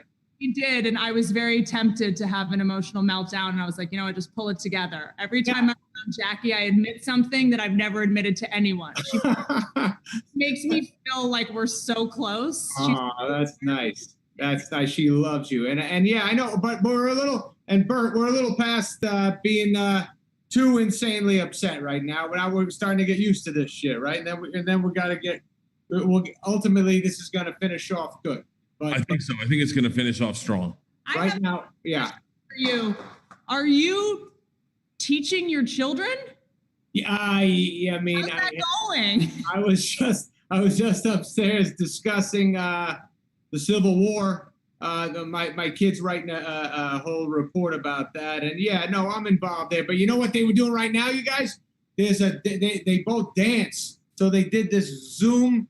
You know, none of the kids can go to dance class, so they just did some Zoom dance party, and all the little squares and stuff. All these kids were talking to each other, and then all of a sudden the teacher started doing a dance class, and every kid's in their room alone doing their weird dances. It was funny. Wait, how old are your kids? I got 11 and 13. 13 and 15. I'm teaching my 13-year-old how to be a pickpocket. That's all I got. Oh, that's good. That's good. You and Fagan are going out and getting what you got to get. Yeah, I know. That's good. That doesn't make sense to do anything else right now. Has there been any subject that you've had to help your kids with where you're like, shit, I don't know this. Sure. Yeah. No, and also, I don't even know if I ever knew anything. Like I actually like I have conviction sometimes with like capitals and stuff like that, but everything else I'm like, I don't know. I'm pretty sure it's like this, and then I look it up on YouTube and try to figure out if I'm teaching the right thing. But most of the time, Jackie does that shit. What time do you wake up every morning? Oh fuck! It's been getting later and later. It started off when the kids have been on spring break right now. So it started off with we were getting up and doing the school on TV and all that shit on the computer. And then when they had spring break, we've been getting up. I've been going to sleep like 3:34 in the morning. The kids have been staying up that late. Are you too? My youngest gets me every night. She's like, one more movie. I know. The other night she goes, let's watch Dark Water. I go, Dark Water? One about DuPont's flooding the. Are you serious? She goes, it's a thriller, Dad. We'll get into it. Yeah. We're gonna watch your movie, Precious Gems, soon. Oh yeah. That'll be. I don't know if they're gonna like. Bro, I showed them Happy Madison, and like not every movie translates. They watched Ace Ventura, and both my girls go, "Are we laughing because he's special needs?" I go, "No, that's not the joke, guys." We watched Happy Gilmore. Happy Gilmore fucking destroyed in my house. Yeah, good. Thanks, man. I know fucking Ace destroyed in my house, to be honest. My kids love Carrie more than they love anybody. Oh. Yeah. And Joe Rogan has been watching all your movies with his kids also. Oh, yeah. That's cool. Say hi to Joe, by the way. On a constant stream about everybody watching your movies. And so since you don't get to watch your movies, what are you watching? Well, we've been seeing some good ones. We've been watching we saw 16 Candles the other night. We watched My Bodyguard. I don't know if you guys know My Bodyguard. That's probably you're too young for that one. That was like when I was growing up, there was a movie called My Bodyguard about a kid who gets picked on. It was Matt Dillon's first movie. Oh. And I think it's like one of his first movies, and he's a badass, and he's like the biggest stud, but he's a dick in the movie, and he's picking on a kid, and he hires someone to protect him. And that went over big. And then the movie's really good. You have Netflix?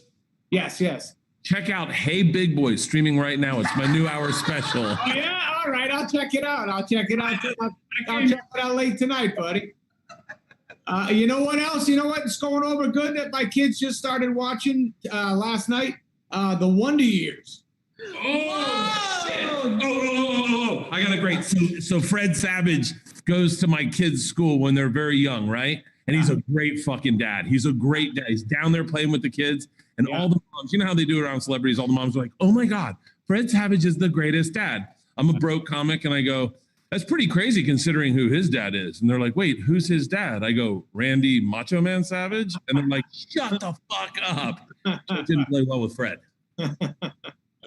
That's good. I watched a lot of old shows. Do you remember the show Small Wonder? Yeah, I think so. What's that about again? Tell me. It's about Bert's dick. No, it's about a little girl who's like a robot. Oh my God. Yeah, sure. It was on with Mr. Belvedere. Oh, yeah, old Belvedere. The funny shit too, man. Okay, Small Wonder. I gotta show that to the kids. They like the fucking old ones. It does something great to it. And there's something kind of nostalgic about it. And I was watching Married with Children and Martin episodes, like something about like right now with how just bleak it is. It's fun to like go back to. Yeah, sure. By the way, I didn't know Modern Family that well. I knew it a little bit. But my kids have watched everyone that they're addicted to that right now. That show is unbelievable. Yes. Everybody on that show is fucking incredible. Super smart. You know what else I was watching was Three's Company. Ooh. Yeah. Oh, yeah, that's good. That's good. It's funny to go back and go, would we be able to sell that idea today? Yeah. That would be a roughie. That'd be a roughie. But you could figure out a way to do something good with that, wouldn't you? You know what else my kids we saw E.T., of course. E.T., and then we watched Firestarter the next night because they were addicted to watching Drew. They're like, we want to see another Drew Barrymore movie, so we watched Firestarter. Oh, that's so cool. So wait, your question, a pivot. Have you felt creative during this time, like these first couple? No, I feel fucking unfocused every time I hear my friends are going, I just been reading and writing a lot. I'm like, man, I can't do it for more than 5 minutes, and then I get jumpy. Yeah, that's how I feel. I've just been working out. Clearly. Any other sort of like things you've learned about yourself during this time, or? Didn't realize how much the dishes needed to get done apparently, and just cleaning the counter's been fucking pretty nuts. And yeah, I don't know. I haven't really mastered the wearing the gloves and into the cleaning and then taking them off and touching the good dishes and all that shit. I'm not doing too good on that. Are you, Whitney? Actually, this is, it took a pandemic for me to learn how to cook. Yeah, right. It came to, but I think the good news is I'm going to come out of this wife material. Actually might be, Whitney I might be someone that a man would be interested in marrying, because I've learned how to open the dishwasher and do dishes. But I also think that like all the men out there should know this is a temporary thing. This whole women like making banana bread. This is not in a year when you guys are like, whatever happened to that zucchini bread? Like that was a shelter in place thing. That's not a buddy, man. Don't get used to this. You know what, Whitney? My kids have been baking every night. They bake and bake, and there's literally no intention at the end of the baking for anyone to eat it. It's just they put it out. They waste the kitchen for an hour. You're blocked. You can't do anything. Then they're done, and they take a little bite. They go, oh, I don't like this, and then they move on, and then that's it. Yeah. Well, it's better than the phone, I guess. Better than the phone. They're not doing too much of that. They're kind of just fucking TV. Then we take a little walk together and a couple times a day just to get out, and that's it. Yeah, just eating, sitting, moving around a little bit. It's been good though. We've been having fun, but we really do go to sleep at like last night was 4 o'clock in the morning. Everybody fell asleep. That's pretty. Every day is Sunday. Yeah, I know. Yeah, right. Yeah, feels good. You got. And should we mention anything about people calling in and donating money? Oh, you mean get to the point of this? We should stop pretending you're our friend and just talking to you like as if you're. Yeah, that's like enough of that shit, man. Yeah. Stop pretending we're friends. Okay. Yes. Please text to 707070 just the word laugh aid. And you have my phone. Will you talk for a second? Yeah. Okay. So what happens? She's getting the info right now. No, when you text it. Oh, sorry. Fuck. Oh, you didn't get that was a quickie. Bert's faster than I thought he would be. That was unbelievable. You should see me have sex. It's like a rodeo. Just 6 seconds. You got that quick twitch. Jesus. So when you text 7070, you just text laugh aid, the word, and then this will come up and it'll show you where to donate. And I'm showing this during Adam's segment because this is the one you guys are actually watching. Yes. Good. This is nice. And I've been watching the whole day. It's been funny.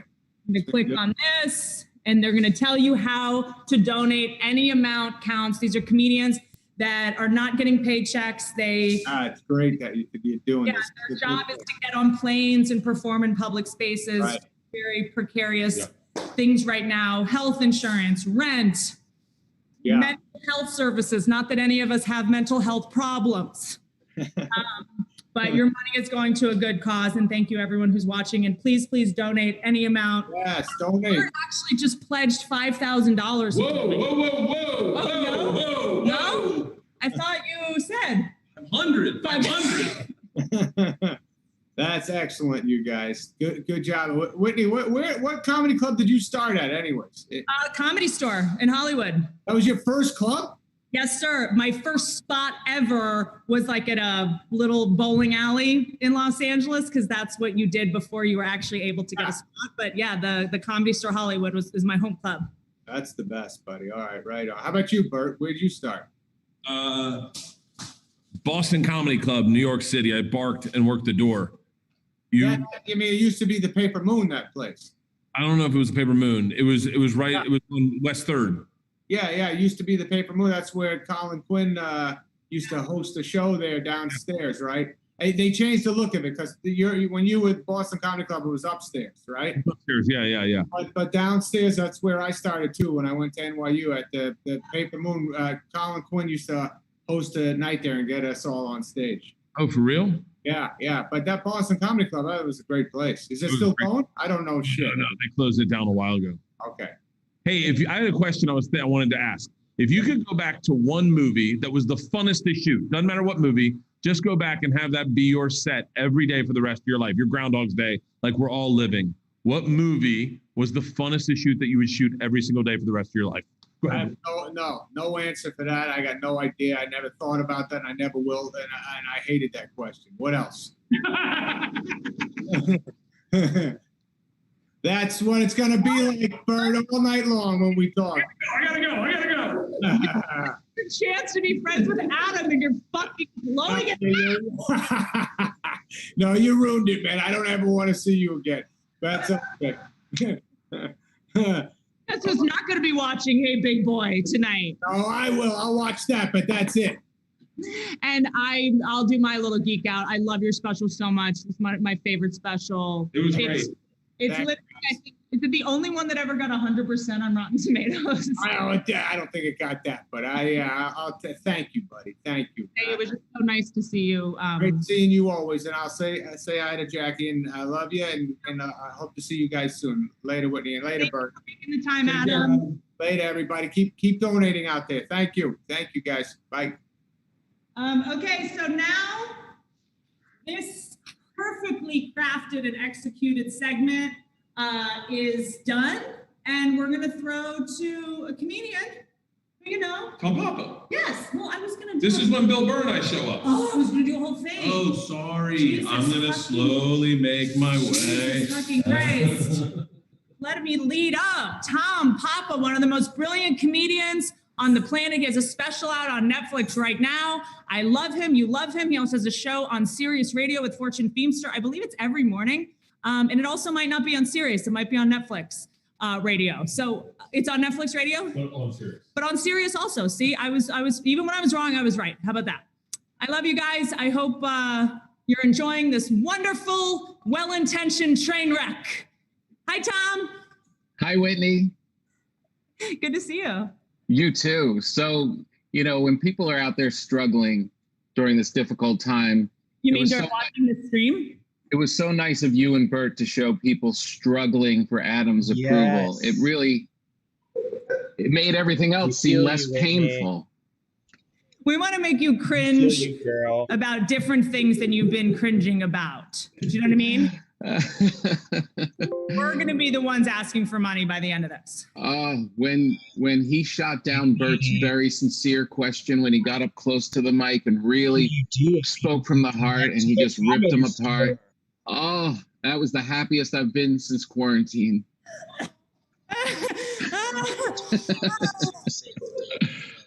We're trying. I mean, if you think that was the best part of the stream, then you missed Howie Mandel really lose it at the producers not knowing he was on camera. You did a great job, Whitney. I watched it. You were amazing. That was pretty amazing. Mean, look, I'll just receive that. You did a great job. You looked better than everybody else. You did an amazing job.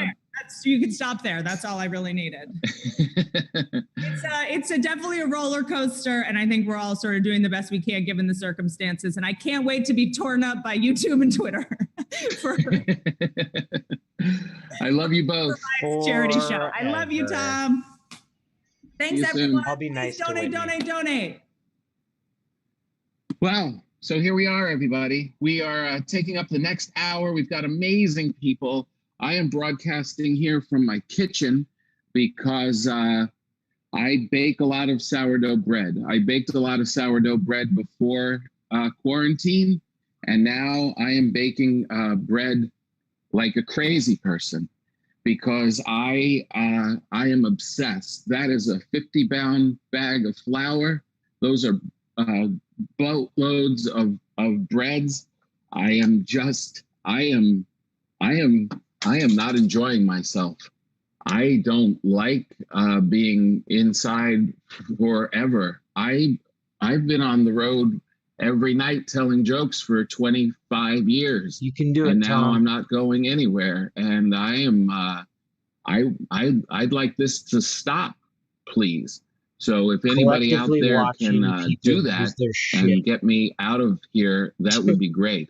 I Oh, was it a must be so giant hard in your mansion. barrels of flour. I'm mixing dough like it's no tomorrow.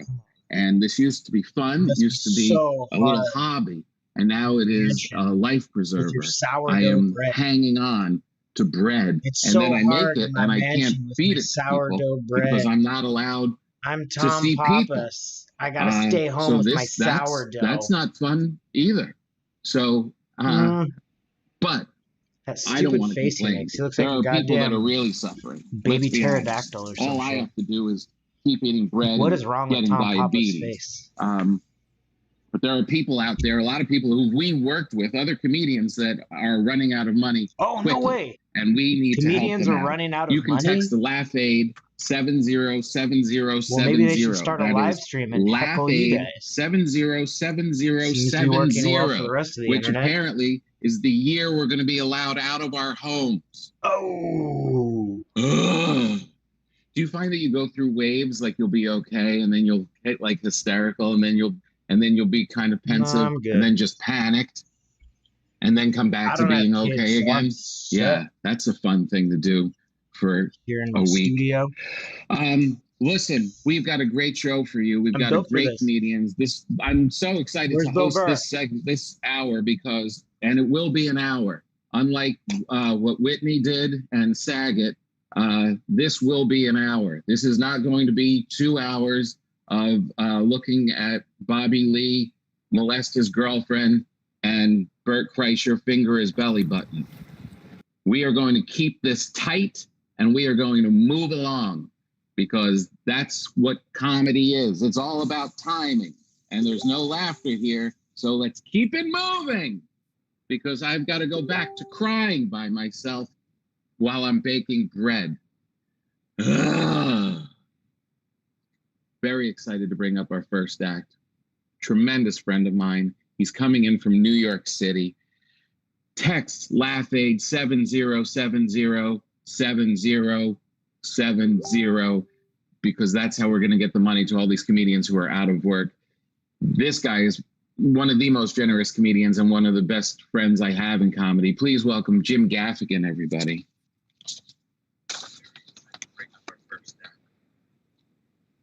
Hello. Hello, Can you hear Jim. me? I can. Tom, I can't hear you. What? I don't know what happened. Oh, no. I hope people can hear me. Bum, bum, bum, bum. Oh my God. Somebody tell him he's on. I wonder if someone can let us know if the world can hear us. Does nobody know how to use the internet? The world can hear us, but Jim can't hear us. Guys. Am I doing something? Yeah.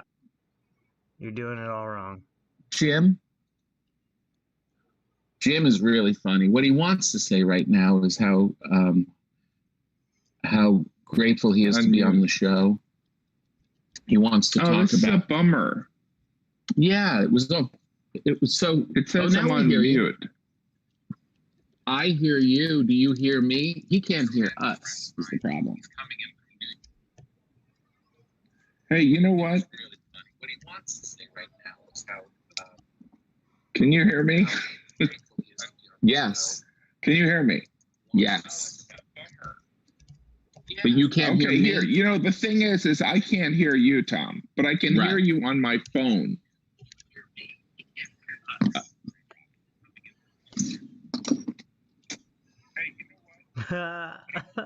Yeah.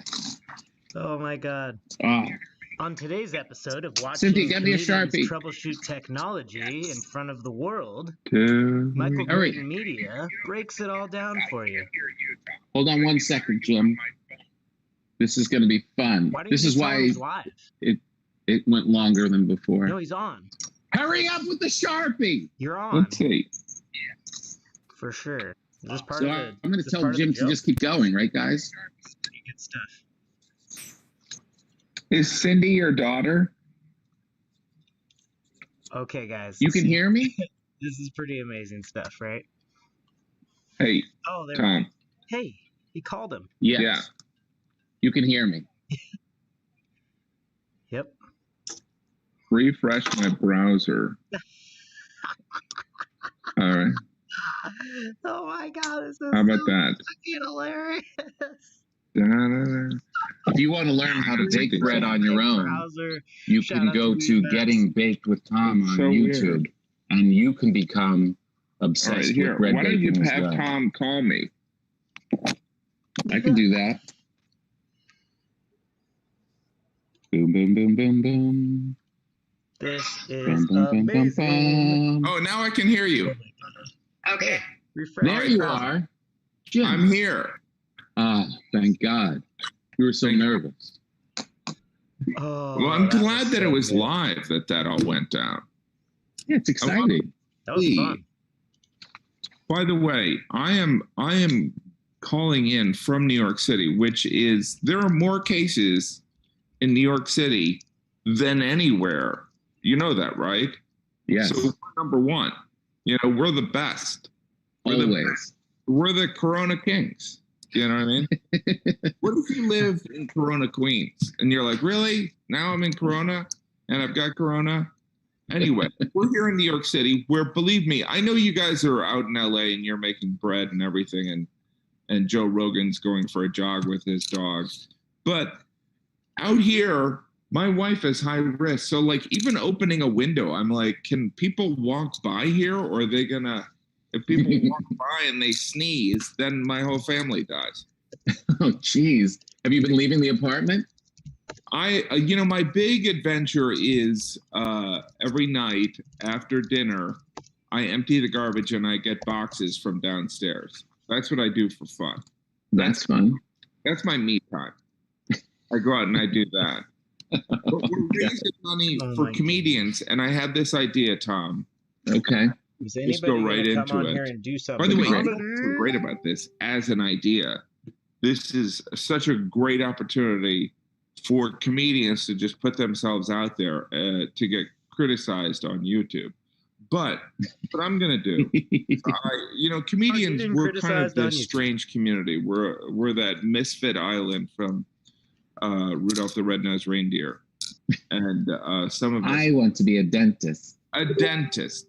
But the thing is what I'm going to do to raise money for my fellow comedians is I'm here in New York City with my 5 children. Yes. Are you guys doing the distance learning? That's fun, by the way. Oh, yeah. I can, it's my wife. School without the friends. That's fun. But Oh, anyway, yeah. here's what I'm going to do. Oh, our kids have to So learn the on people, the the internet. next 5 people that contribute to, what is it, 707070? 707070. 7070. Laugh Aid 2020. So they text that number. Yes. But if they do that, Get it they together. could purchase one of my children. Patrick, come on over here.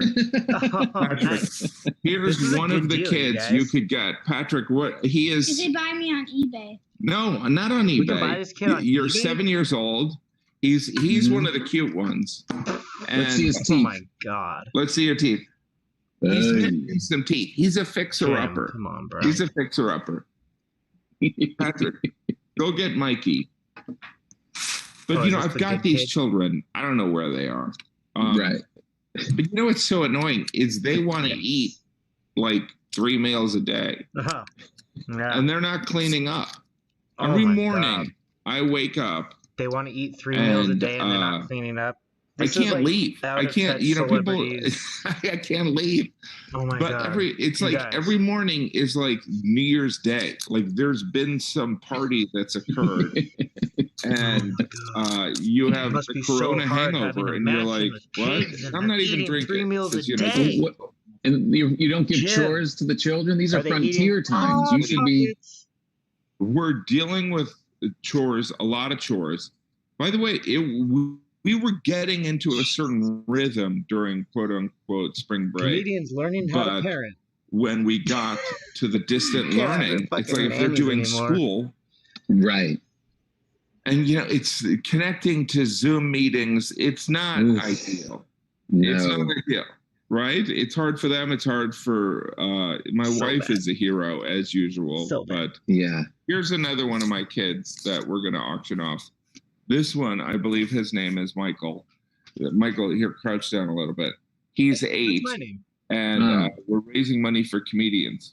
He looks a lot like the other one. Oh, hey. Yeah, Little well, redheaded they're brothers. A lot of siblings look similar to him. I don't know if you're aware. Oh, that's weird. So Pat, go and get Katie. Go and get Katie and Jack. This is a lot of people already. Yeah, go get or Mari or someone young. Go get someone. But and by the way, I don't know about your kids. My kids aren't going to bed. No, there's no rules. Right? There's no rules. It's anarchy. And they're processing it. It's like, how do you process? And, like the school, my approach to school, it used to be like, you should work hard. Now I'm like, don't do that. I keep trying to tell my youngest, like, we're going to really get your grades up this semester because we're all going to do it. It's just insane. But you know what? I don't want to go beyond my allotted time, but I have 3 other kids. And we're going to make up time because I know that there's some great comedians, Tom Segura, Michelle Batou, Jordan Carlos, Nate Bargatze, all these people that are out of, like, I feel like you guys in LA, I'm grateful that you're not dealing with the New York crisis, but I think that, people should think of, I've been kind of doing this on Instagram. You should text medical professionals that and see if you can send them Seamless or Uber Eats or something, because they're working insane hours. Right. So that's the least we can do. Yeah. And I realized tonight we've done 24 episodes. That's how many nights we've been in quarantine. Of eating dinner with the Gaffigans? 24. 24 episodes. 24. That's a whole season of a show. Family, 24 days in a row. That's a whole season of a show. Oh my God. We do it every night at 6 p.m. and we're raising money for the Imagine Society, which puts together food and helps also. And also remember people in food pantries. Food pantries need help. Here's my middle child, Katie. Katie, you gotta duck down a little bit. She's cute. And if you don't, cuter. She's 10 years old, and she's wearing a bow, 2 bows in her hair. Oh, look at that! I want to say to the world, Godspeed to you, sir. That's good. Does she mind going to live with another family if we raise enough money? You know that you're going to live with other people, right? That's still the joke. Don't worry right about now. It's auctioning off kids. I've got 2 daughters, so the thing is it's like right. They don't know that I'm joking. No, I would never, unless it was a good deal. You know what I mean? If it was a good deal. About auctioning off kids on I have to say, it is nice being able to spend time with your family. I mean, our whole careers, Jim, we started at the same time. I want you to say it where we kind of believe it. I want to hear that. Say it with a little bit more. You're like, it is. It is very nice to spend time with our daughter. Here, I'll mute all No, it's very important, right? There are these silver linings, right? Sure, absolutely. But every time I hear a plane go over my house, I find myself weeping in the yard. Right. It's a forced hiatus. Obviously, the medical professionals are doing such amazing things. Okay, here's my son Jack. He's 14. Huh. I'm gonna say Jack looks like trouble. Yeah, he's a little bit. He's like there's people that comment on YouTube, and you're like, that person's probably a little kooky. That's Jack. So he's the edgy Gaffigan. He's the edgy Gaffigan. He is. All right. So if people text Laugh Aid to 7070 and they donate enough money right now to not only will they be supporting comedians, but they can have one of your children.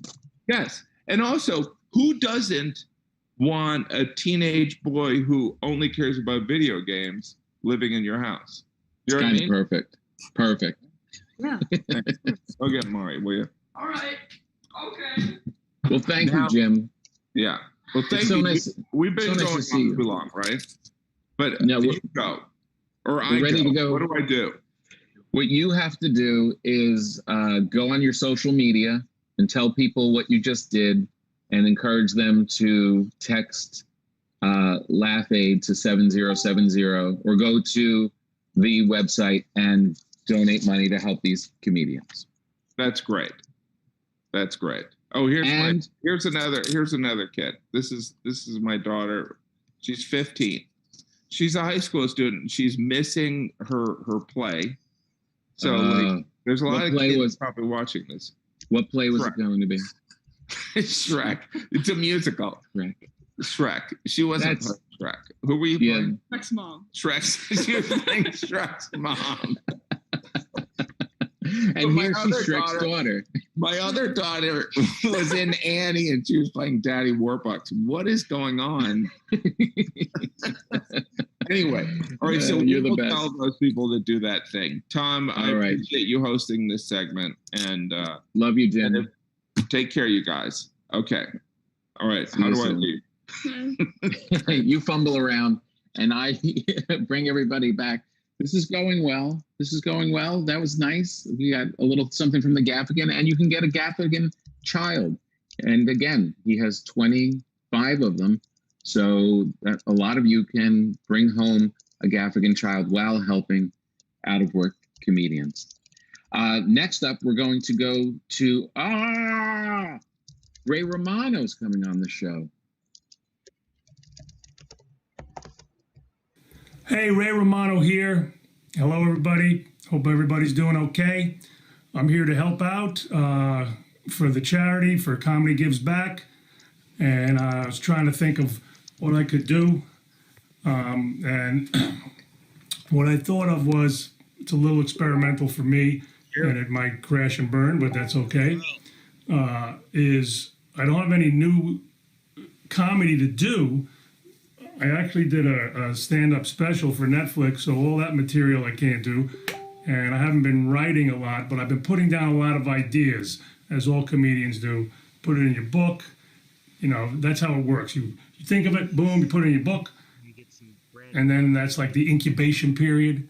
And then you look at it, you think, hey, you got something funny, go up on stage, do it. Okay, so these are things that are in my book, never did on stage.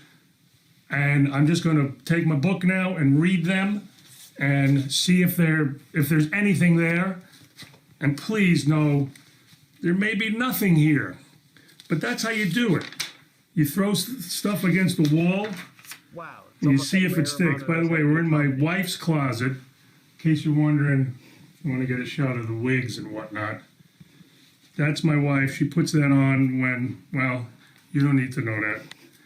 All right, so here's my book of funny ideas that maybe when I go up on stage, I'll take them on.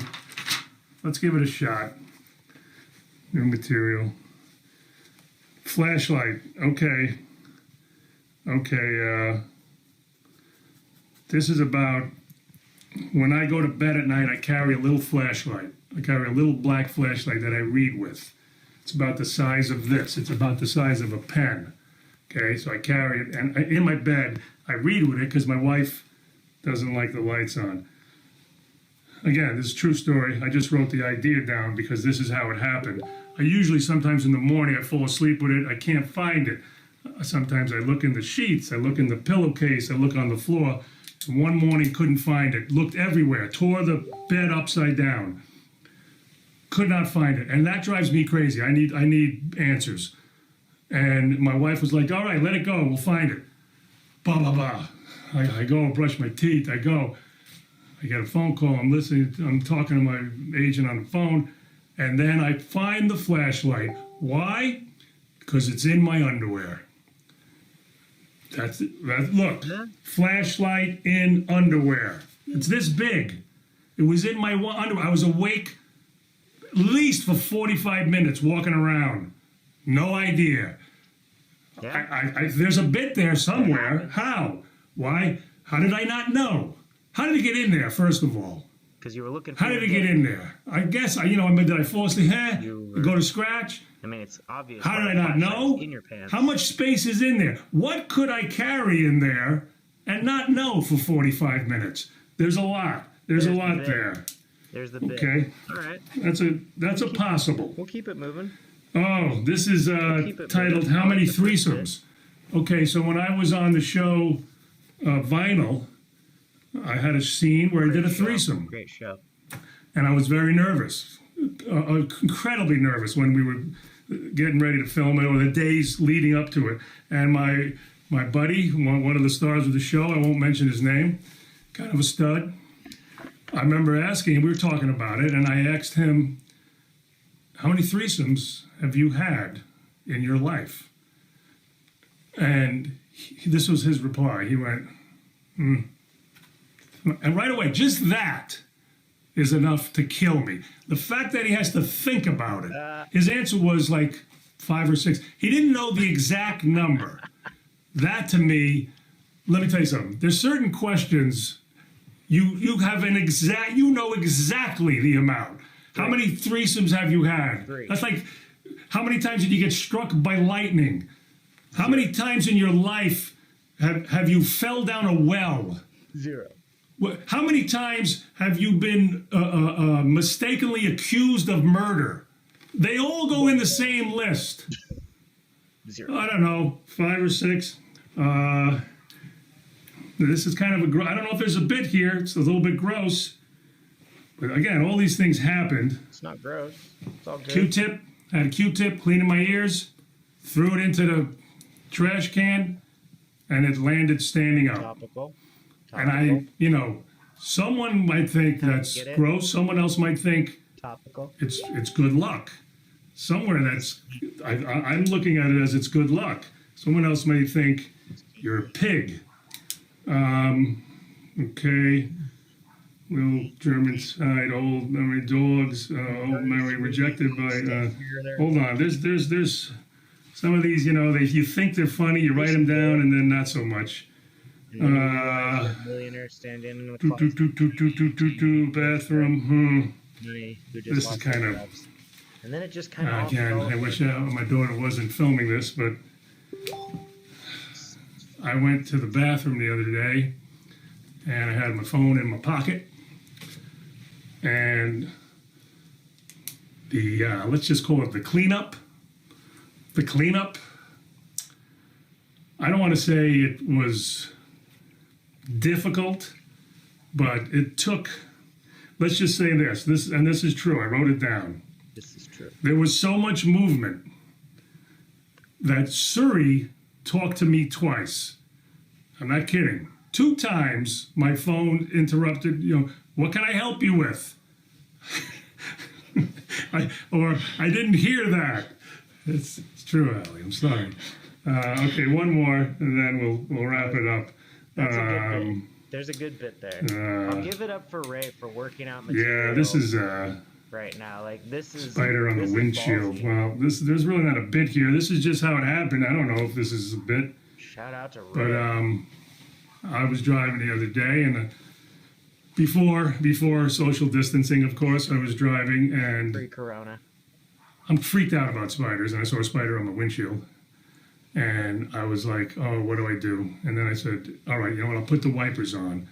And I am really freaked about spiders. So I think I'll put the wipers on. The wiper will push it off the car.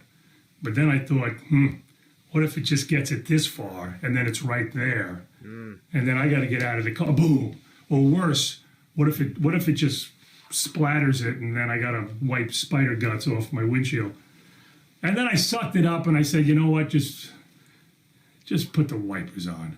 And I took a breath, I was feeling a little brave. I put the wipers on, and the wipers went right over it. The spider stayed there. The wipers went over it, like there must have been a warp in my wiper blade, which got me. I don't know why it freaked me out even more. And then horror, because I realized he's on the inside. Oh shit. Oh shit. He's not on the windshield. I don't know where this bit goes, but it's true. No, we've all had to Folks, be on the stay inside. safe. Help out if you can. Donate to comedygivesback.com. And God bless. See you soon. Thank you, Ray. That was amazing.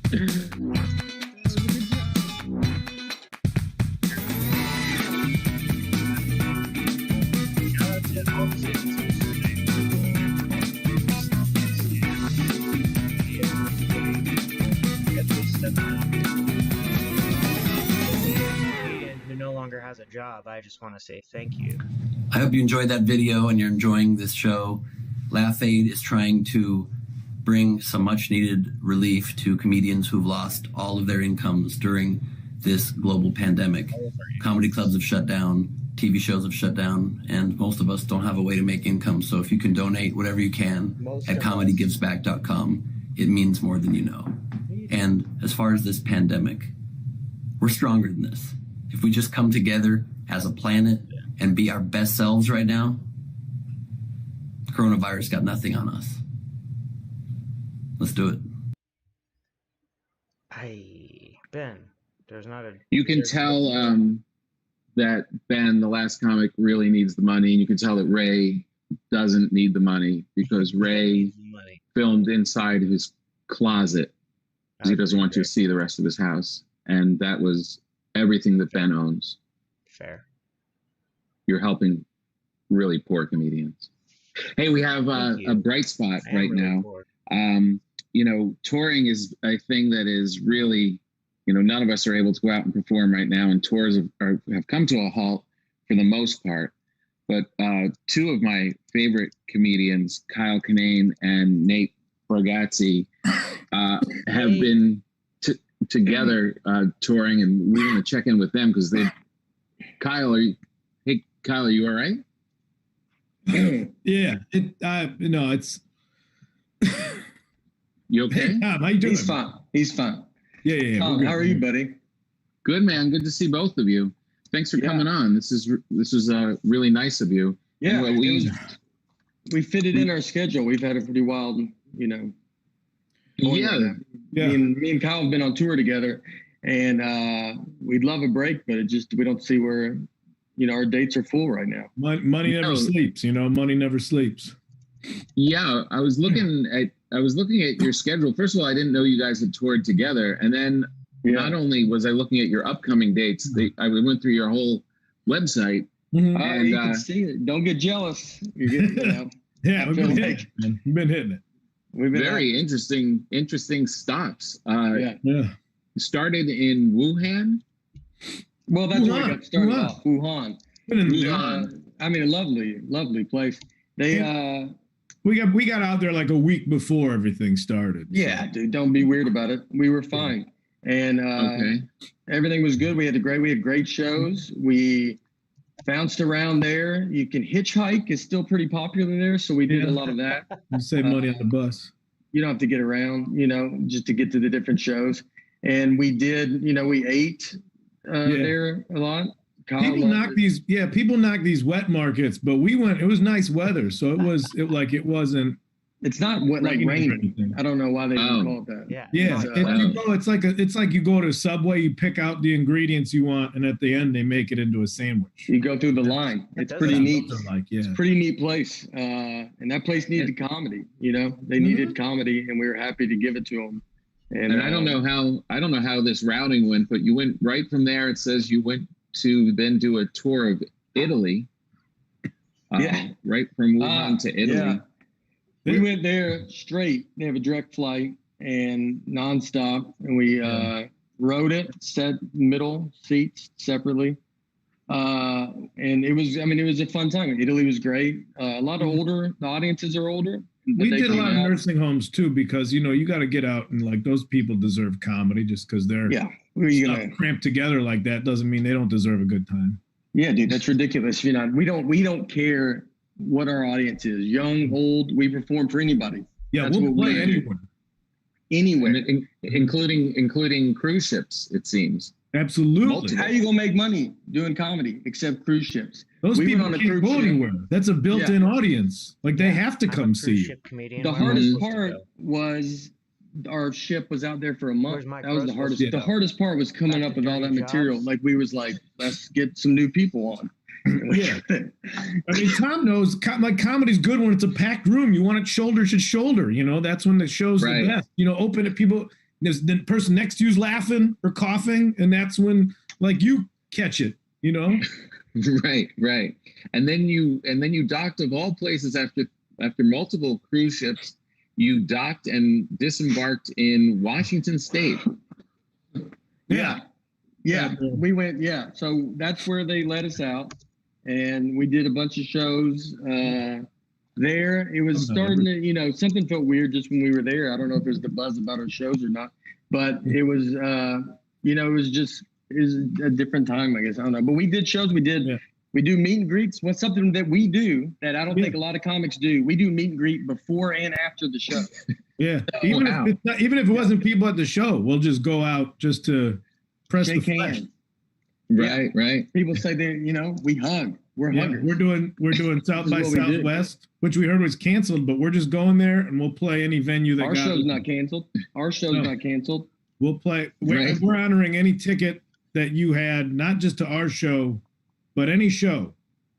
Oh, right. Honor that ticket. You can come see Kyle and me. I mean, if you had tickets to a Houston Rockets basketball game, bring the ticket. We'll come to our show. We'll take it. And we'll actually give you the difference of what our ticket would have cost. Yeah. We agree on that, Nate? Wow. I think that's only fair in this time of need. First I'm hearing about it, but I guess, people are losing money on these high dollar tickets. You come. That's true. We'll figure it out. So if you were planning on going to Coachella and it's not happening now, they can come to see you guys. We'll be out in Indio. We'll go there. We go everywhere, dude. This is not, we have, I mean, been thriving. Talk about the amount of work it's too much work. Apparently comics don't want to work right now. And we don't get it. Fortune favors the bold. God forbid, I have a little temperature. I run pretty hot to begin with. So I don't see anything that, everything's fine. And I have acid reflux just naturally. So that's not like me. I cough because I've had like long-term indigestion since we were in Wuhan. We had something at that market that gave me like long-term indigestion. Right. Nate, what are you doing there? Being safe. He's covered. I get chills. I get cold. I think my air conditioner cut on, and I just felt like just right up my spine. But I think I'm fine now, dude. Yeah, there's all kinds of flu out there, Tom. Like everybody's getting real arrogant, thinking they just got this one It's like everybody think they got the winning lottery. What are you so lucky? What makes you so lucky? You get the coronavirus. You get the one that everybody wants. We go to Waffle House. Right. It's a lot of different hands on that syrup at Waffle House. Right. So good point. We got like Waffle House. I've never seen them wear a glove when they cook the food. I got a little flu. Got a little bug from the Waffle House. It's not the one. Those waffles. Yeah. So dude, before you guys run, and I really thank you. This is very encouraging to all the comedians out there that maybe are thinking they can't get out. But I wanted to give you guys. Just wanted to give you guys a chance to plug your run of Florida shows. Please do. You're doing something very exciting with mixing seniors with spring breakers. Yeah. So when do those groups get together? You tell me. And comedy's the best place for that. So right now, probably in a week, we're going down to Florida, and we're going to be doing shows. We're going to do the kids first, and then we'll bring the elderly people after that. And they'll probably be crossing, and then we'll do some shows together, meet and greet, shake hands. Yeah, introduce these young people to the older generation that might spur an interest in elder care with these kids. They think they're right, and now they which is what we're doing. Career path. Yeah. Wow. So this is really excited, great, man. We're excited. Yeah. This is really. I mean, this is there's been inspiring stuff throughout this broadcast, but I have to say this really I think takes the cake. This is good. I am worried, Kyle. Yeah, Kyle, you seem to be very Fleming, very coffee and your eyes don't look that great. No, I told you it's like we had something at the wet market that was, since I had it, I've had like a GERD, like indigestion. Right. But it Okay. didn't have. It was like. I don't think it had wings. I don't remember though. But it's fine. He's fine. I tasted it. It was fine. It was good. It looked like it was. In this stream right now and watching, please, I'm sorry if it was mislabeled. I'm just trying to stream this shit so that people that are out of work for comedy can get some money, So, yeah, Laugh Aid 2020 is stupid as fuck, but maybe we can still get some people to check this out, like in Reese making fun of it. I don't know, this is so bad. Two Thanks thumbs anyways. up. Everything's fine. Mix it up. Shake hands. Get out there. Visit your grandparents. Yeah. Please come get a picture Visit with us us. at the merch booth. We take All other right. pictures with other people's phones. Whatever you want. We will do. All right. Thank you guys so much. Take care of yourselves out there, and I can't wait to get to see you at one of my local. Thanks for shopping giving us the malls. platform to promote this, Tom. Thank you. You got it. And for everybody out there that maybe can't get to Florida to see the tour, go to your phones and text Laugh Aid to 707070 and help out these comedians who aren't as lucky as Nate and Kyle and are able to still go out and somehow get work. Very impressive. Right now, we'd like to give you a little message. We're so grateful to Amazon Prime Video Amazon, thank you, for their Amazon. generous donations. Amazon Prime Video is the home of award-winning, critically acclaimed, and fan-favorite comedies, including Marvelous Miss Maisel, Mrs. Maisel, Married, Fleabag, Catastrophe, Modern Love, and the upcoming series Upload. Additionally, customers can enjoy a diverse group of comedic voices, including Jim Gaffigan, Rob Delaney, Ilana Glazer, sorry, Ilana, Russell Peters, and more. A lot of great comedy on Amazon, and we thank them for their gracious donations. And now, a few words of encouragement from the one and only Gilbert Godfrey. Oh no! Hey guys, it's Gilbert and Frank from Gilbert Gottfried's Amazing Colossal Podcast. Hey Gil. Yes. You know, not all comedians are like you, Gil. They don't wait and hope for the club to burn down. No, sometimes I wait for a flood. Sometimes you wait for a flood. Some of these comics actually like performing and they want to go on and they want to work, but obviously they can't do that right now. Schmucks. So there's Comedy Gives Back is doing Laugh Aid.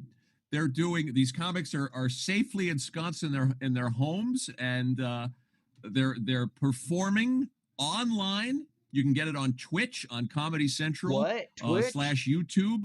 You can What watch is it a on Twitch? Laugh Lounge. These are some of the biggest names in comedy: Ray Romano, Bill Burr. You see the Bill faces Burr. there. Mark Love Bill Maron, Burr. Yes, fucking Anthony hilarious. Jeselnik, our friend Howie Mandel. Anthony It's for a Jeselnik. good cause. They are supporting Comedy Gives Back, which helps comedians who need support. Yes, I need support. Yes, I know you do. That's why I'm wearing a jockstrap. Oh, They right into provide the a old lot. They Gilbert provide a routine. safety net for comedians. They provide crisis intervention, short-term supportive counseling. They do all kinds of things. They're a safety net for comics, and obviously, with what's going on right now, they have the backs of people like you, Gilbert. Yes, that's important. And clearly, you're appreciative. Or just send me money and I'll make sure it gets to the right people. I know you will. Yes. It's Comedy Gives Back is Laugh Aid. We should say when it is. It's this Saturday, April 4th, 4/4 at 4 p.m. Pacific time. The biggest names in comedy are ready to help their fellow comedians. Except for you, Gilbert, because you don't deserve it. No. It's right now. Oh, they pre-recorded this. So tune in Smart. to Comedy Gives Back. Smart. Laugh Aid, Saturday, April 4th, 4 p.m. Pacific time. Gilbert, I assume you will not be a part of this. No one asked me to. Okay. Well, can you see why? Also, donate. You guys can donate at comedygivesback.com. It's a terrific resource. ComedyGivesBack.com. Perfect. Nailed that one. Nice. I feel like that's I feel like when we're not doing this, Gilbert's in that chair just staring at the wall. He's such a great person. Hey, from that podcast, you know the great podcast Adulting, right? You know that one? Hilarious, very funny, very talented. Michelle Buteau and Jordan Carlos host that thing. It's a really good one. Hey, my dogs come in. Oh my God. Dogs are really the celebrities of this whole quarantine, aren't they? They walk through the house like a celebrity through a restaurant. Everyone's like, oh my God, they're there. Do you think he'll talk to us? Hey, thanks for joining us, you two. Thanks for coming on, Michelle and Jordan. Thank Your you. podcast is amazing. Live and pay in Jersey taxes. Thank you for your service. How are you, Tom? You look like you're hosting a cooking show of some kind. I know. Yeah. It's very diners and whatever the fuck. Drive-ins. Thank you. I've lost my mind. I'm baking. I only live with 3 other people, and I'm baking dozens of loaves of bread every single I'm day. stuck in a family So was home. my husband. You got a He backlash. is like British Bake Off meets Walking Dead. It is crazy. Well, Thanks for coming on. Of course. course. And thanks for having this. Thank This is such an amazing thing to be able to get back to comics that, you know, they need it. So our podcast is pretty simple. It's just we answer questions that the youth culture ask us. All right, if you're listening right now, please like, share, subscribe, all that crap. But share this ridiculous train wreck with everybody that you know, because it's just so funny. This is going to be viral in the morning, I swear. So this first question comes from Apola Yiza. She says, how do you respectfully tell your Caribbean elders to stop sharing fake news articles and videos on WhatsApp and family group chats? Tom, please go ahead. Jeez, how do you stop old people from spitting out stuff they saw? Specifically Caribbean elders. I don't know. Caribbean elders. Yeah, I am really tuned into that.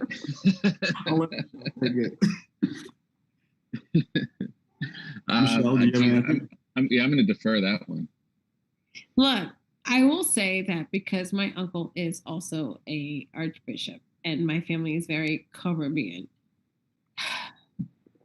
The news sort of like intertwines with the religion, right? Yes, as you put the antibacterial lotion on your hands, but I haven't seen you in a while. It is a very interesting, weird place to sort of tell your parents and your elders that you cannot go to your church service because science is real. Personally, it's a conversation that you never want to have, right? But it's always a necessary conversation. So I'm just like, look, you know, it's always the hashtag, what would Jesus do? What would Jesus do? What would Yahweh do? What would anyone do? They would save themselves. They would save themselves by saving other people. So like, calm it down. I don't know. I didn't answer the question. Let's go to the next question. Great answer. All right. Question number 2. How do you find this guy is what's his name? I don't know his fucking name, but he says, how do you find hold to your sanity at a time like this? I'm stuck between we'll get through this, everything will be okay, and fuck, it's the end of days, isn't it? Tom is obviously taking up bread making. Everything will be okay. And fuck, it's the end of days, isn't it? Tom is obviously taking up bread making. An honest answer is anytime that you look back through history at something horrible that's happened. An honest answer has been people that have survived and told the stories and went on and made the families, and that's why we're all here. That's right. So, we're the survivors. Yeah. That's right. I think it's up to you to listen and read all the facts and take them into consideration and figure out what would you do. It's not just all the facts and accurate, all the facts that you can find. I'm going to open another bottle of wine like you. But all the facts that you can find, because some people want to wear gloves, some people don't want to wear gloves.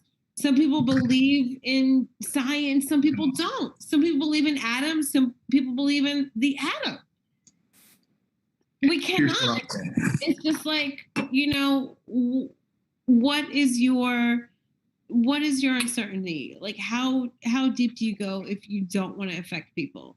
I'm going to answer this in 2 ways. 1, Tom, how old is your starter? 2, I would say that my son, I'm going to teach him to be potty trained. He has caked his pants every day this week. I can't deal with it. He does not deserve underwear.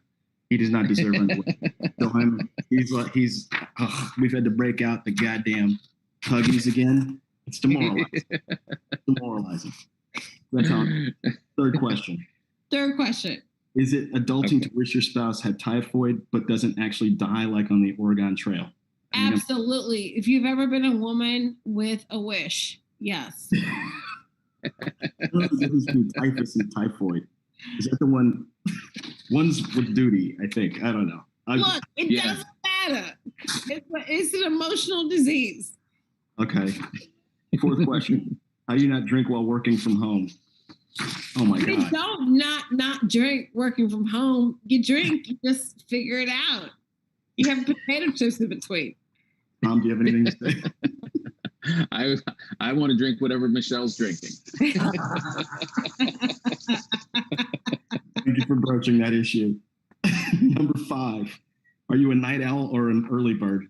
What does it matter? There's no space and time. It's a government construct. I keep telling my wife it doesn't matter. It doesn't matter. I'm up till 3 because I am watching over the family. All right, that's what I'm doing. You got to be a little Rick Grimes when it comes to it now. It's like, What time are you getting up in the morning if you go to bed at 3? Bubba, I get up at about 8. I don't care. I don't need much sleep. Like 5 hours, I'm fine. I'm watching Paw Patrol. we are still trying to train. What I'm doing with my son. I have twins. My daughter sleeps well. My son wakes up from 2 a.m. every hour till 5 a.m. Oof. So, yeah. Sleeping like If Serpico. I'm drinking, happiness. That's Good for you, Michelle. Oh my God. You know, I don't know what that means. This is for anybody. right. Green Hill alumni. I went to Green Hill School in Dallas, but the Green Hill Alumni Network asked, how do I ask people to stop calling me ma'am? What if I don't want to be a ma'am? Ooh. Also open to you. I don't know. Don't have to worry about that because you're home alone and no one's. What is seeing people? What is being called something by people? Good call. I'm ready to get a jumpsuit. Is anybody else ready to get a space age jumpsuit? I'm ready for a jump. I'm doing so much laundry. Why am I doing laundry? I need one suit. I know. A good one. I know. Hey, I've got some good news. If I can interrupt you, please. We are at $293,543.65. We are almost at $300,000. We're so close. So close. Please, everybody, if you can Do it, text, guys. We can do it. if you could please text We can right do now, get us over $300,000. Go to Laugh Aid and text 707070 and put us over the top. You guys are amazing. Thank you so much. This lumber sexual shirt was $3.99 from Target.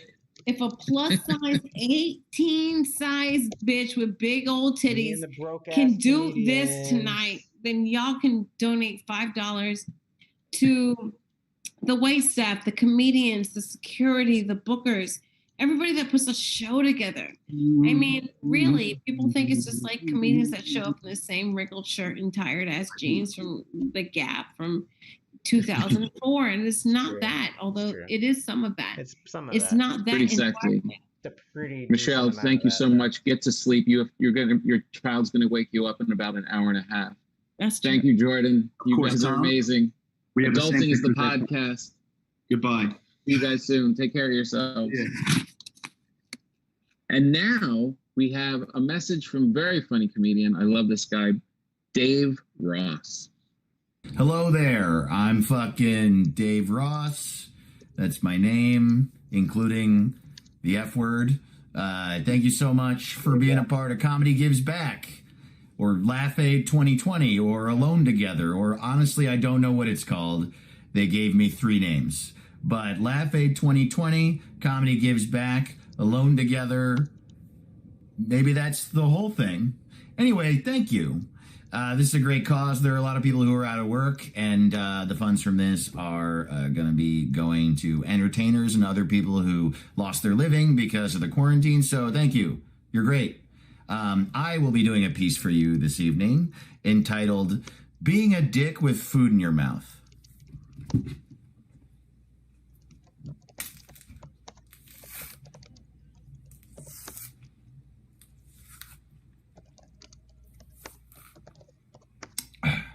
Here we go.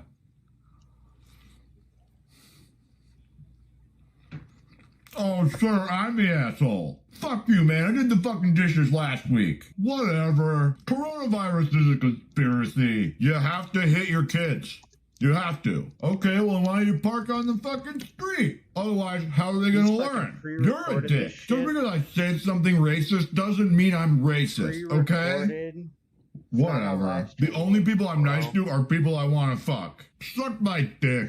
Suck my dick. Suck my ball. Suck my ball. I don't talk to my kids. All country music fucking sucks. I don't look people in the eye. Ever. Sure. I hate my kids. All of them. You have to hang out with me. It's my birthday. Thank you so much. This has been Comedy Gives Back. Laugh Aid 2020, alone together, quarantining, comedy, save us all money, time. Thank you. Bye. How you doing, people? This is Gina Yashere. Welcome to the apocalypse. I haven't worn a bra in 3 weeks. As a germaphobe, I've been living this apocalypse life for years, people. YOLO. Years. I've been washing my hands 76 times a day, way before it became fashionable. I was one of those arseholes that made you take your shoes off when you came in the house. You used to laugh at us. You used to laugh at us, but now, who's laughing? Shit's right. Nobody. That was the answer. Nobody. When I go to a hotel, I bring my own bed sheets, pillowcase. I even bring rubber slippers for the shower because my feet are not touching those tiles. I don't know who's peed and pooed in there. Ugh. The grouting looks like I did it. What else? I don't touch anything in a hotel room. I don't even touch the TV remote control. And I've developed a wonderful hack for it. So you should never catch coronavirus from a TV remote after you've seen this. No.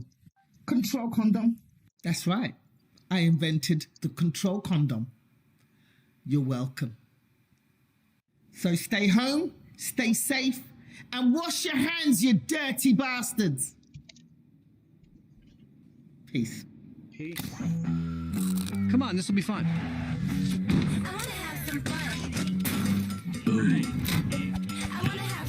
commercial break to mute Amazon Prime and let me talk for a minute. How are you guys doing?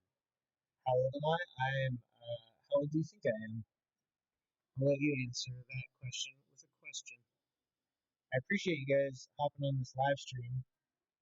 If you can tweet at any of the comedians that were on tonight and tell them that never mind.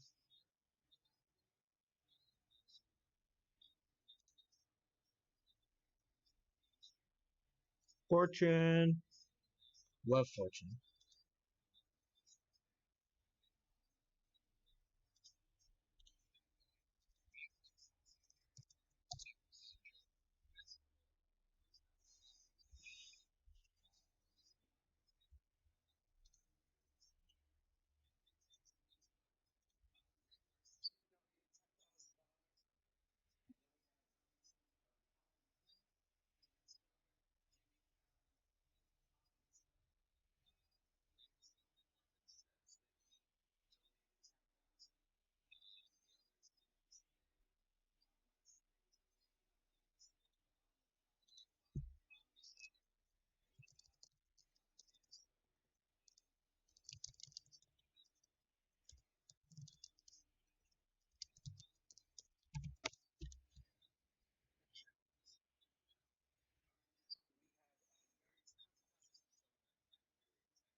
We just saw Jim yesterday, and that fucking awful Joe DeRosa told me I look like Larry Bud Melman in my stupid glasses. So now I'm embarrassed to wear my glasses, but I can't see without them. So I'm very uncomfortable right now. He's not wrong. No, I know he's not. And we were waiting before we did a test, and Michelle Buteau and Jordan Carlos are all in that little room we go into before we do this. Yeah. And Nate is there, and she goes, "Do you remember in Bonnaroo 2008 we did a show together?" And I didn't remember, but what I remembered about Bonnaroo in 2008 was that I pissed my bed. Like I wet the bed in Bonnaroo for some reason. It was an hour ride to the hotel, and I pissed my bed. And I just told that story to a bunch of comics, but I wasn't trying to be funny. And it just silenced, and it fucking wrecked the vibe. They were all having a conversation. So I'm bombing before I even come out here on camera. Yeah. Oh my God, you're a puzzle. I like you where you see a lot of people growing their quarantine beards, but you're letting the head come in. No, the head I'm shaving once a week still. It's gray and it's creepy, and there's no way to hide that I fucking look old. So I can't. Your outfit is enraging. The fact that you're changing those every single segment it's been upsetting me the entire night. I don't know what you're talking about. I don't like the different colors. It looks like fucking Leatherface from a Texas Chainsaw Massacre, and it's irritating me. I'm losing it. This is the longest I've gone not being on stage since I started being a comedian. Yeah, I mean, everybody's going a little stir crazy. I've written a couple of jokes. That have not done. One joke I did right when the coronavirus was started, it did well on Twitter. You know, some things you test them out on Twitter, and then you bring them on stage, and they get a 0. I did a joke. I wrote a joke. It was, hey, they say when you're washing hands, sing happy birthday twice, or once if you sing it like Marilyn Monroe. Silence. It fucking bombed. Oh no, that's 3 good. times I tried That's it, and good. it never got. I think the most it got was this. It was like one polite sound. it's an Somebody old person recognized joke. that a joke had been attempted. So yeah, People it's kind don't of know hard to who be funny Marilyn during this. Monroe is. Here's what's really depressing, by the way. No matter how much money we raise doing this, it's going to be less than Kevin Hart makes in a weekend. Every comedian should blow our fucking brains out thinking of what flops we are. Here's what flops you and I are. If you take your Instagram followers and you add them to my Instagram followers, we still have less than Joe Rogan's dog. Joe Rogan's dog has 600,000 Instagram followers. Joe Rogan's dog's funnier than you. No, we're flops, Tom. It's okay. I'm happy to be giving back, but we're fucking flops. I know there is a fine line in this whole thing between who's giving the money and who's getting the money. Yeah, and it's not as big a line as I would like. Like I would love to just, wax poetic about how good it is to help comedians, but a part of me is like, fuck, am I going to be on that list soon if I don't go back and start doing? Here's one advantage to having the career I have is that ticket sales really haven't suffered. I mean, I was not selling a whole lot of tickets, so nobody even notices that there's a pandemic. The club owners are like, it's kind of holding steady. Nothing has gotten any worse for me. I love when you go to a comedy club and for some reason you're not selling, and there's just it's a slow weekend, and they always come in. The club owner always comes in with some excuse. Next week they're going to have the ice sculpture contest, so people are staying in for that. Yeah, Ash Wednesday. But the good thing is, though, now for a year, all of us average comedians have a great excuse. Fucking people are still scared. Meanwhile, Gabriel Iglesias was there the week before, and he added 4 shows on a Tuesday. So I guess people are still nervous to come out. It buys me an extra year of average fucking, half sold late show Saturdays. That's right. We can blame it on our audiences are neurotic. Yeah, my audience is a little Selling older. it out. They're in that, they're a little nervous. That's why all the young guys are adding shows, and I'm fucking, it's really, it's depressing. Here's one I wrote, and this one I know will bomb when I do it. I slept with a girl, and I was glad she had on a surgical mask because it hit her mustache. Now I know that's gonna bomb. Oh, that's it? That's the whole thing? That's the whole fucking joke. That's how you know it's a bad joke. And by the way, I tried to sneak it in as maybe this will be a good joke. Everyone's changing their habits. Like I never realized how addicted I was to licking doorknobs and elevator buttons. For Larry Bud Melman, I'd say that's a very good joke. It's an okay joke.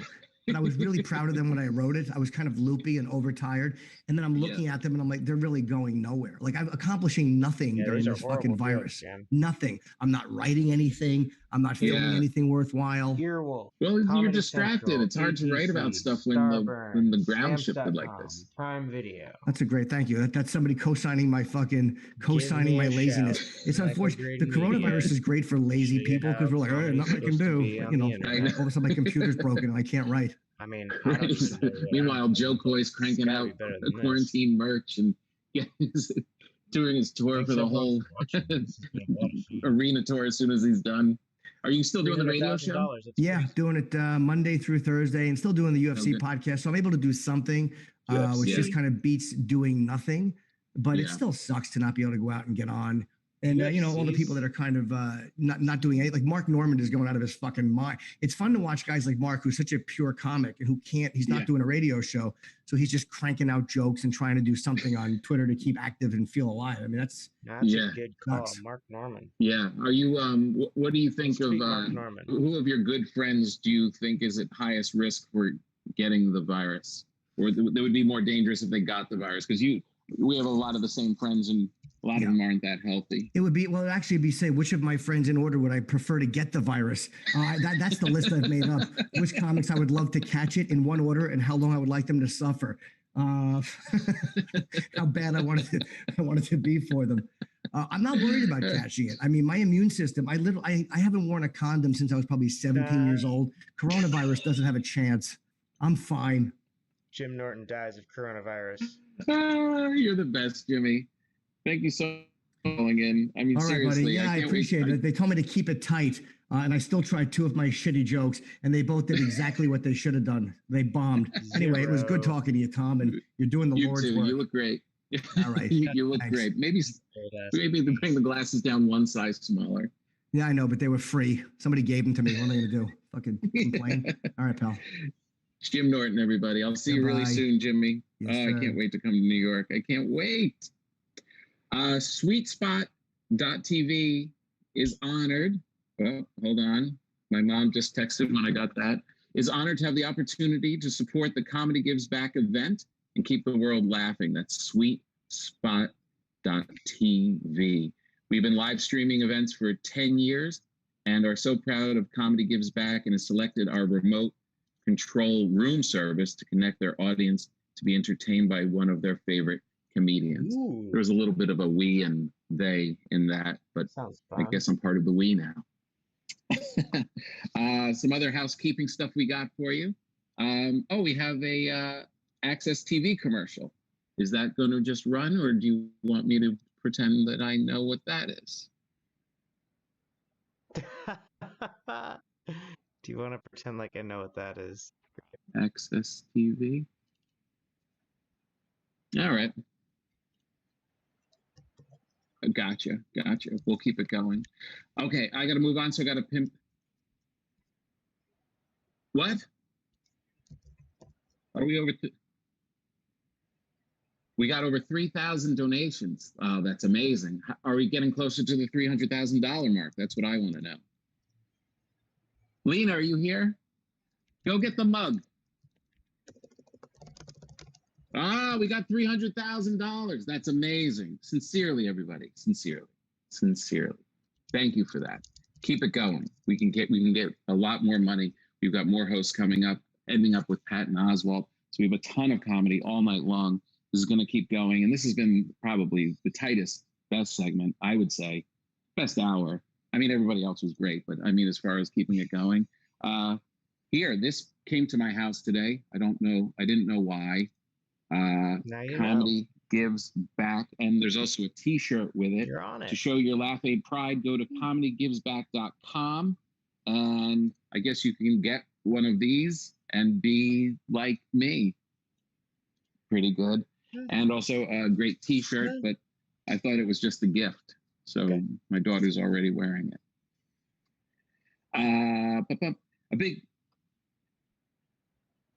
Okay, cool. Let's go right to this. This is cool. This is Dane Cook and Seth Green put together a pre-tape.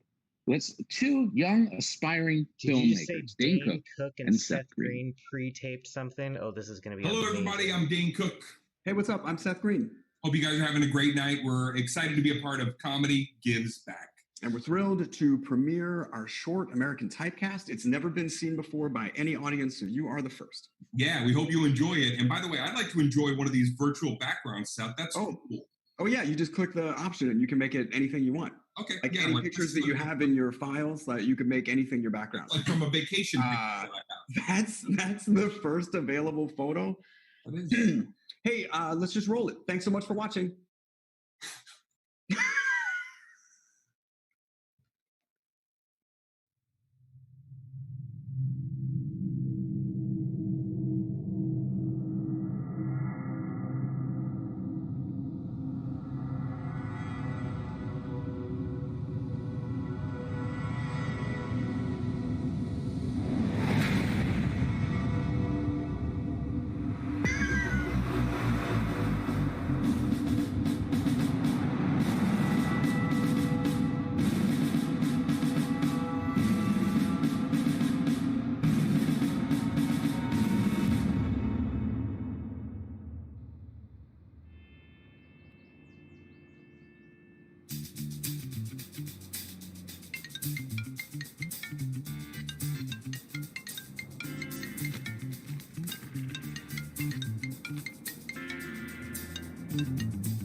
agent. Hey, good luck today. Remember, Pete Bloom is hands down biggest casting director in Hollywood. You get in his good graces, and you are golden, my friend. You tank, and your career is over. So seriously, don't fuck this up, okay? No pressure. Just let me know how it goes. Oh, and I saw your post about your dad. That was sweet. Book these 2 auditions for him. Bye-bye.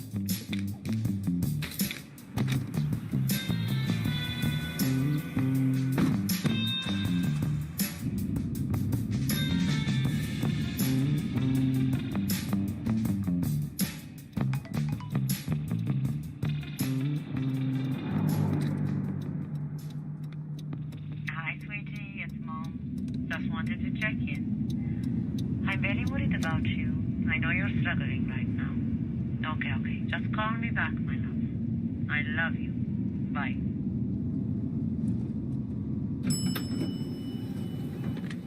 People in casting, can you please hold?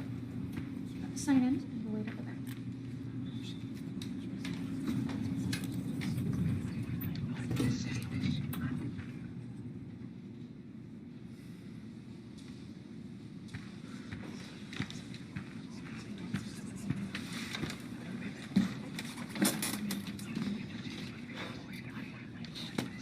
What's up, man? G? How you doing, man?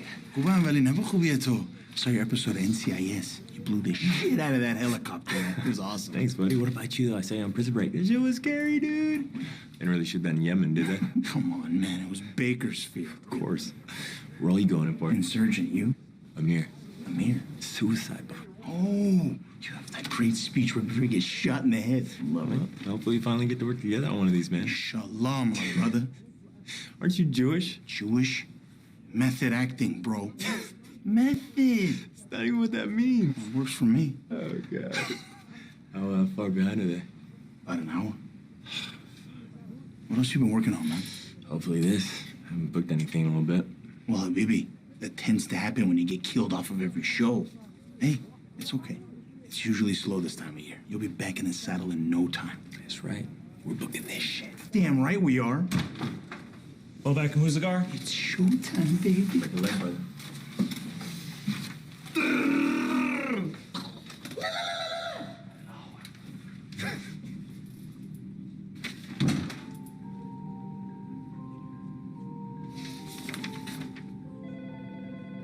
People in casting. Malik Khan? Yeah, let's see. Well, at least it's almost over, so we can make a reservation. 6. Oh, thanks, Scott. Very nice to meet you, sir. Pete. You can call me Pete. Yeah. I remember you from the. Yeah. I watched your tape. Oh, I really enjoyed watching that. Wow, thank you. Great. You got any questions about the role before we get started? All right, just remember that this is the climax of the season, okay? So everything that has happened leading up to this point. Yeah. For Amir, it's like his own version of a hero moment. Yeah. So bring that energy to the monologue, okay? Don't be afraid to go over the top. Over the top. Yeah, gotcha. All right. All right, let's do it. Okay, go ahead and slate your name and the role you're auditioning for. Hi, I'm Malik Khan. I'm reading for the role of Amir. All right, whenever you're ready. Huh? Okay. Take your own cue. Yeah, just start when you're ready.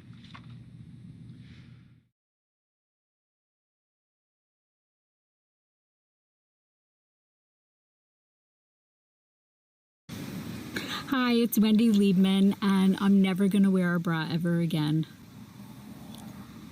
Humor is so essential right now, but doing stand-up comedy live is dangerous. So, please consider helping stand-up comedians everywhere by donating at comedygivesback.com. Now when guys are staring at my chest, I'll have to go, hey, buddy, they're down there. Hey everyone, Jay Shetty here. We've all heard that laughter is the best form of therapy, but some studies suggest that children laugh up to 300 times per day.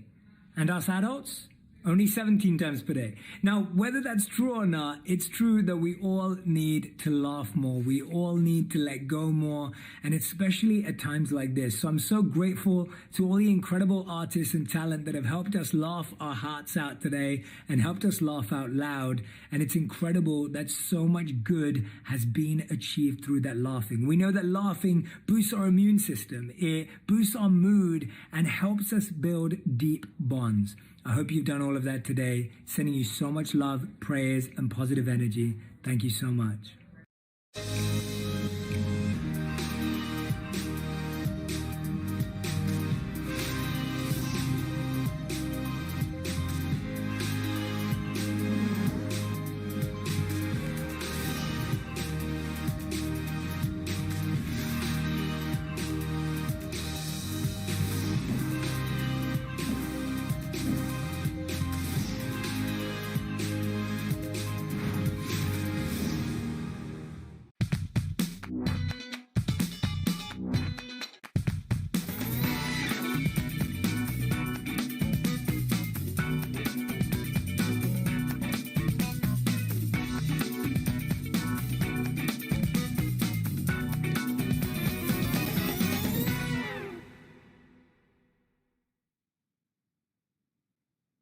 Great job, everybody. Great job. All good messages. Love seeing Wendy.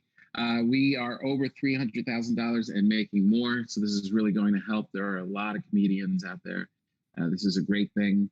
I can't wait for it to be over and be on the other side of it and come out and see all of you people and see you at live shows. It's going to be amazing. I miss traffic. I miss the gate. I miss gate 44A at LAX. Oh, I can't wait. We're getting there. We're getting there. being able to leave my mansion now, and my This is family. exciting. My two good friends, Bill Burr and Bert Kreischer. Finally, I Bill almost didn't say Burr. Bert, but he is a good friend. This is going to be the worst part, isn't it? God damn it. Is Bill Burr going to be the worst part? Oh, did it freeze? I saw their host not just move standing when there something didn't happen. I'm just going to freeze. He's just going to freeze. He's even telling Bill you Burr. what he's going to do. Bert I'm Kreischer. just going to freeze. Oh, shit. Ah. I got too much shit on the screen, yo. Hey, Bill Tommy, Kreischer. how are you? How are you? Thank you, Tom. Thank you, Tom. Thank you. I'm going to avoid doing a bread joke, which I'm sure everybody's doing. Yeah. You know? Well, hello, everybody. We're here to give back. Me and Bert Kreischer, right? We know that we're such influencers. Come on, Bert. We got to sing the song just to show that we're on the same level as those other celebrities, right? Okay. Imagine all the people. Oh, I would have sung that in a heartbeat. I did the chorus. Sorry. By the way, There's no heaven. I saw that video when it came out, and I was like, "Oh, how cool!" And then everyone started shitting on it. I was like, "Yeah, fuck them." Oh, dude, I clicked on it and I went, yeah, I shut it off because I knew it was coming. I was like, oh, they're going to get trashed. They are going to get Bert trashed. loves being fat I was trying to so guess who the much. dudes were. Just I didn't how know who happy one of he the is being dudes a were. fat ass. It's amazing. Yeah, that was not a move that was made Someday, if I'll your be last able to be movie that was a fat. hit. I was trying to use the momentum of the coronavirus to greenlight your next project. Do you think they had them just sing excerpts, or did they sing the whole song and then she edited out excerpts? I don't know, but I would love to hear the post phone calls of all of those people to whoever talked them into fucking doing that.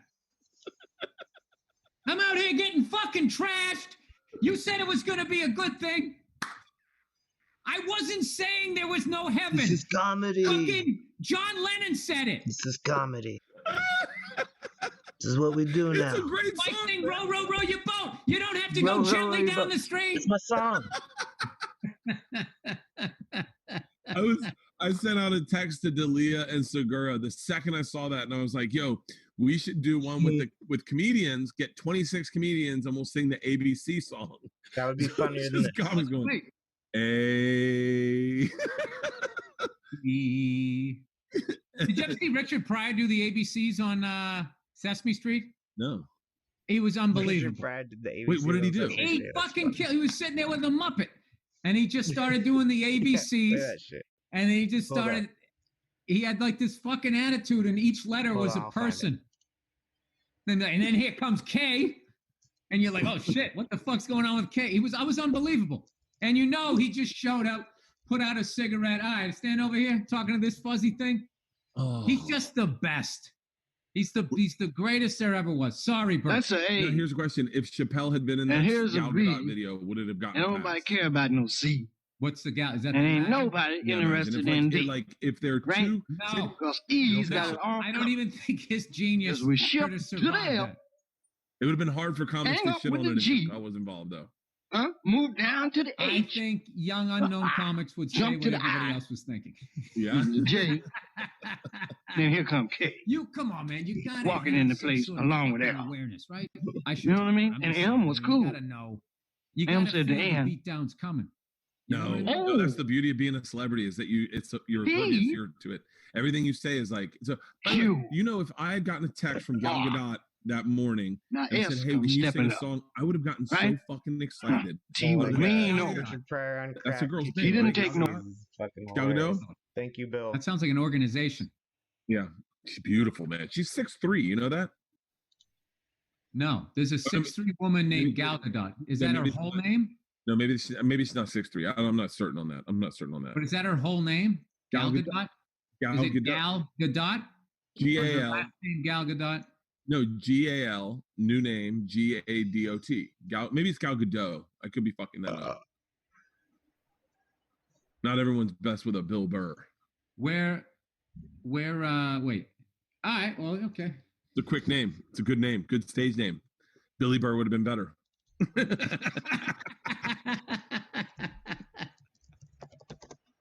What's the I'll have to brokest? go back. What's the brokest you ever were as a comic? Because this is what we're raising the money for. What is the brokest? Engine, I bought a new Jeez engine, had somebody Louise. put it in. I still did all of that shit, dude. All I these was poor- done good while I stayed at home, paid off my student loans, and then I moved to New York in like 7-8 months, go down to $6,000. And I was like, fuck, we're almost at the halfway point. I refused to take a cab. I remember I would have guilt if I took a fucking cab. Really? And then I started booking gigs, and I was able to tread water a little bit. I think it dipped down to like 4,500 at the worst, and then I was able to just stop the bleeding. I never went back up for years. I was able to stop the bleeding. A month before Georgia was born, I had a business manager, and he called me and he said, "You owe like 40 grand in taxes." And I went, "Okay." And he goes, "You only have like 27 grand in your bank account." And I was like, "What do I do?" And he was like, "Book a commercial or something." Dude, I laid in bed that, and I called my dad. And I said, "Hey, I'm broke." And he started laughing hysterically. And he goes, "Now you know what it's like to be a dad." And he just hung up on me. Oh, God. And then he called me back like 10 minutes later. He's like, "I'll help you figure it out.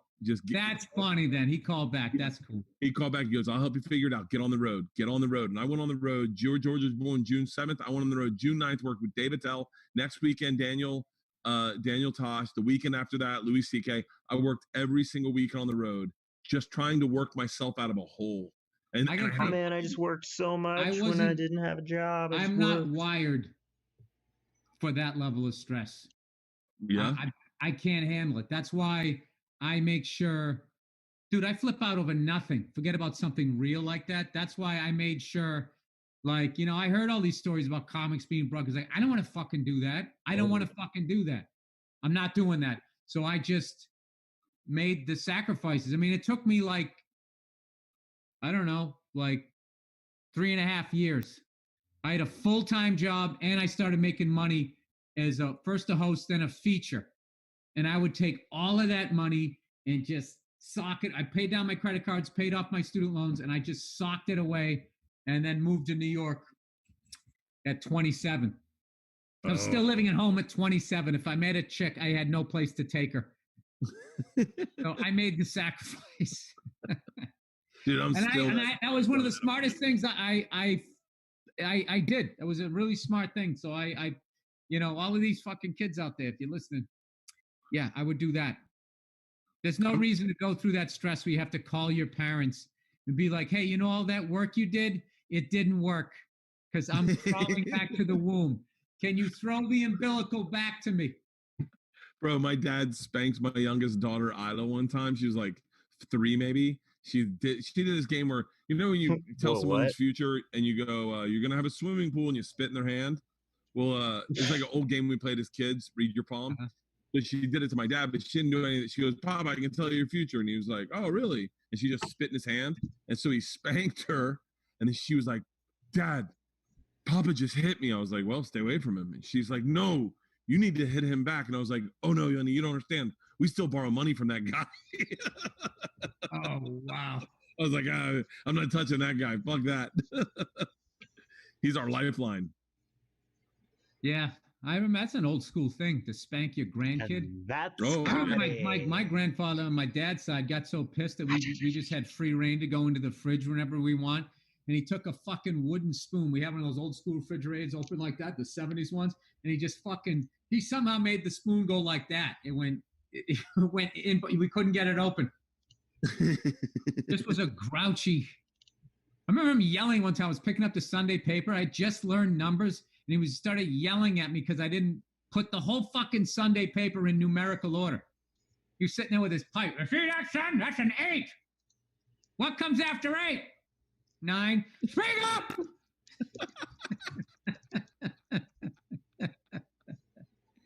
And that's why we're comedians. But despite what happened to us, we're here to give back. To all the comics. Imagine if you didn't get spanked. You wouldn't be doing stand-up. No podcast to have. Imagine all the free time. It's been nice knowing no one's getting spots. You still doing that? Yeah. I got spots. You still worried about that? You're fucking Bert Kreischer. Hey, big boy with the big fucking... This pandemic, everybody's inside. You got to be doing the best numbers ever. I wouldn't know. Yeah, you would. Yeah, I got an idea. I can tell you're doing great numbers. I can see it all written all over your face. Bert is not a poker player. I wouldn't know, man. They don't share numbers He looks anymore. like a really. This is how I gauge like that's how I whether imagine, what like, you're a saying is true or woodchuck not. Is how much of your gold that, teeth I drinks can too see. much. See, there you go. Big ass gold. You really teeth. like that joke. Hi. I'm still laughing about your Woodchuck. therapy joke from last week. If anyone hasn't seen it, it's on the new Bill Burt. It's the fucking hardest I've laughed in a long time. Would you do that to a child? I was like, no, I wouldn't. And then he just goes like this. He just goes, well, there you go. I was like, wow. And then it just went whoosh in my head. Oh, that's That was still the it. hardest I've fucking laughed in a long time. Well, that's great. I'm glad me getting touch funny as a child. I got to see your gold teeth again. So there's a fucking killer's lineup of people on this. Have you heard of who's on this this show? Gold teeth. Yeah, Conan, Sandler, Jimmy Sandler's Fallon. right after us. He already went. Well, they all signed on, I think, once they found out we were on it. Me and you were like number you guys one are and at number the two. end. We're influencers. I think they didn't don't even know see how- your special, they don't know Bert. how this They works, just heard it was coming out. Bummer. I And they think were that's- like, fuck. That Adonis of a man has another special coming out. I need to work harder. You know what? I need to give back. You know what's crazy? I think sometimes a guy like Adam Sandler, who I defined think we got to wrap this up. I got 9, 8, 7. Hey, thank you for watching. Adam Sandler's next, I think. He is. Imagine hanging out and watching that. Oh boy, Bill and Bert, two good guys, So, geniuses, Nada. geniuses. Where's Adam? Gal Gadot. Obviously, that was taped earlier. Sandler was on like an hour ago, and still so lazy not to cut out Gal Gadot. Two grown men calling her galgadot.com. Oh. Thank you guys so much for tuning in during this hour. I appreciate it. We raised a lot of money. We did a good job. Not only do we enjoy ourselves, but we kept it going. We got up over $300,000. Text Laugh Aid to 707070. Keep going all night. Spread the word on social media. Let people know that you're watching. I've really enjoyed being with you, and I'm very excited to pass this off to one of my favorite comedians, Roy Wood Jr. Good to see you, Roy. How are you? Parker? I'm doing pretty good. How you doing? I'm doing well. It's nice to see you. Well, I slipped into the back. I slipped into the back of Polarity's Comedy Club in Cleveland, Ohio. I was there a day early, and you were up on stage ripping the roof off of that club. I was so excited to watch your set, and I can't wait for this to be over to see you continue to do your thing. Well, you know what? We'll keep doing what we can do to keep the laughs alive. Good to see you. I know you got to check on them cookies you've been baking the last hour. So I will bid you adieu. Take care. So, as you all can see, I'm not Adam Sandler. I'm Roy Wood Jr. in my lovely apartment here in wonderful New York City. I got on my nice jacket because we raised the money for charity tonight. Text Laugh Aid to 707070. Basically, 73 times, and you can make a contribution to help comedians that are going to be out of work for the foreseeable future. We're talking about a lot of comics that you haven't heard of. We're talking about comics that were on the come up, comics that were close, comics, if we're going to be real about it, some comics that you have heard of. Look, big shout out real quick as well to our sponsors, Laugh Lounge, All Things Comedy, Earwolf, Comedy Central, Starburns Audio, Access TV, where this is airing right now, and of course, Amazon Prime Video. And if you're a comedian that has lost gigs due to COVID-19, the Comedy Gives Back Emergency Relief Fund is going to be here to help you. Comedians who qualify can receive up to $500 help with their expenses. Apply for this grant at comedygivesback.com. comedygivesback.com. Now, before I bring my first guest into the lounge, what are we calling this shit? The lounge? What y'all know what the hell it is. I want to send a couple shout outs real quick. Big shout out to anybody that is quarantined with somebody that you ain't supposed to be with, right? Basically a side piece. If you stuck in a house with somebody that you know good and damn well you shouldn't be with, my condolences to you, but I do have a solution to your problem. Quarantine with a side I feel like what you should do is leave the house, then call the side piece, tell them you got that Rona, and then just go missing for 14 days. Go back to the person you really love. And then you leave that person's house and then call them and tell them you got that Rona. And then you spend 14 days back at the side piece house. So if you want to oscillate between the two situations, that's probably going to be the best situation that I can suggest for you. Another quick tip with everything that's going on with COVID-19 and Corona, if you're trying to wonder whether or not somebody, they say that, you can't tell who got that Rona. But there's one way for sure you can know. If somebody cannot pronounce COVID-19, they got that Rona. I'm sorry. That's all it is to it. If you can't say COVID or you can't say Corona, then damn it, you got that Rona. If you around somebody in public at the grocery store and they say they don't want to catch that Cognac 19, you get the hell out of that store. You get the hell out of that store immediately. Also, Bill Burr would appreciate this. Get your money out of the banks, okay? The only thing you're going to need when the world ends, all you're going to need is bullets, cocaine, and goats. Say it again. Bullets, cocaine, and goats. You need cocaine because you got to get through it. You need a goat because you need something to eat. And you need bullets to keep everybody from you that's trying to steal the first two things. Look, why do you think they made us play Oregon Trail when we was kids? Oregon Trail was to prepare us for these times. Money didn't matter in Oregon Trail. You had to trade bullets and raccoons and squirrel fur to get something. So with that aside, I want to bring my first guest on. Got a lot of people to talk to this hour. This brother. Now, it's a lot of things I could say about this brother. I could say that he has a wonderful, wonderful Netflix special called Ball Hog. I could also say that he is one of the co-hosts of the hit podcast, Your Mom's House.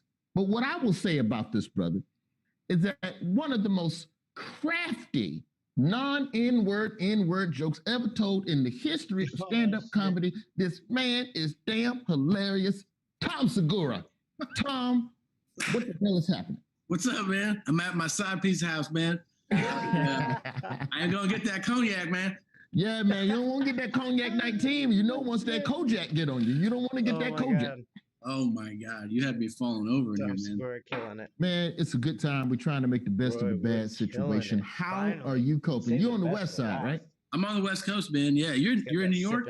Oh yeah, yeah, man. Belly of the beast. Everybody got a mask on. Are you freaked out? COVID-19. No. Only when when my girl, I'll tell you this, when my girl goes out to get groceries, I am concerned because then when she come back to the house, I don't trust her. I'll be checking her for zombie bites and shit. Yeah. Like across the room when you greet her and stuff. Yeah. It's like, well, you went out on Monday, so we can't really hug till Wednesday. I got to make sure that you ain't got that COVID-19 on you. Does she go out with gloves and mask and everything? Yeah, she does a whole lot. She does everything. And, you know, we have our son, but that's probably the hardest part of it is having a 3-year-old and explaining to him, you can't really go outside, man. Yeah. We take him in the front of the apartment complex and let him scooter a little bit in the lobby and stuff like that. But for the most part, man, we're playing it closer to the vest. Also, I think the thing that's helping me is that the Daily Show is still on the air. So because we're still making a show, even though we're doing it from home and kind of putting it together, it still works. So actively, thankfully, I'm still in a work mode. So it doesn't. Are you doing that if you can't pronounce it bit on the show? What's that? No, you know, it probably should. You got to pitch that, dude. Yeah, I'll pitch that. Killer. The Kojak 19, the Kodak 35 millimeter 19. Kojak 19. That's too fucking funny. Tweet at. You can't pronounce it. Are you pissed that there's all these great quarantine jokes popping up in your head that you don't have an outlet for? And by the time quarantine's over with, there'll be another 30 minutes. Oh yeah, dude. And then the first night you see people doing stuff, you'll be like fifth. Like everything good will be gone. And the only thing that I've been thinking about is how I never really like. It took this to be like, all right, you should wash your hands. I guess. Like I've washed my hands after I shit, and that's it.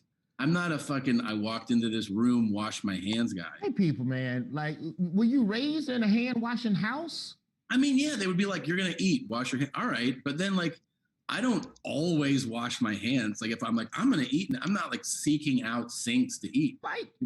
I understand certain situations. Like if you at a picnic, there's no sink, there's no sanitizer. You give it one of these and you go to work. Sure. If there's something on my hands, I'm not like, I don't care. No, I'll wash my hands. But I don't like automatic, like, if I'm meeting you at a fucking place to have lunch, I'm not gonna be like, oh, I'll come sit down. I'm gonna go wash my hands first though. No, I won't do that. So, but you don't, so then you trust that other people are washing their hands and you just don't care. I think so. You're always on top of washing your hands? No, fuck no, but I'm conscious of it. I try not like at meet and greets. I've tried like after the show, finally dawned on me over the course, like if you're doing a comedy club, just a regular 250, 300 seater, over the course of 4 shows, you've touched over 1,000 hands. No. By the end of a week. After that, I have waiting for me hand sanitizer after that shit. That's immediate. And then I go and I fucking wash my hands for sure. That's the grossest. That and when you do a meet and greet and the late show people's breath after they've been fucking out all night. And I'm like, God damn it. I think your breath has coronavirus. I was watching an old episode of Family Feud. I don't remember his name, but it was the one that would always kiss people on the face before they, like when we go down and meet the family. I want to say it was Richard Dawson. Don't hold me to that. Pretty sure it was. Yeah. I think it was Richard Dawson, Ray Combs, the dude. Why do I know this? I know stupid trivia. It was the dude from Home Improvement, and then I think it was Steve Harvey. But like he would just kiss people in the mouth. It's like it's so much stuff now that I see it. Like this shit now has changed how I watch reruns of old shit. Like, I can't even watch old shit anymore on TV because I'm just like, oh, what the fuck? I know. Wait, do you think it'll change greetings forever? Like the way people greet each other? Will people stop doing that if this no, not Christians. I don't think it's going to change. Like when Corona comes back for that second run in the fall, like when flu season comes back, it's going to be in the church because everybody in church hold hands. I grew up a Southern Baptist, so where Birmingham? Was it Birmingham? Yeah, Birmingham. Right. So Southern Church is a very touchy-feely, hug your neighbor, touch your neighbor, turn to your neighbor, put spittle in their face to your neighbor. Type situation. So I think this does change the way we greet. It's going to change the way I greet. The problem, and that's the problem with having a kid, is that we've raised him that be friendly, give hugs and kisses, and now we just got to teach him that everybody got rabies, man. Everybody got it, man. Everyone's gross. You have to tell them everyone's disgusting. People don't shower. People are gross. Don't touch anybody. I knew. When did you know that this shit was serious? Like, what was the first like light bulb of like, oh damn? Well, I remember when March 11th I did a show, and March 12th I canceled a show.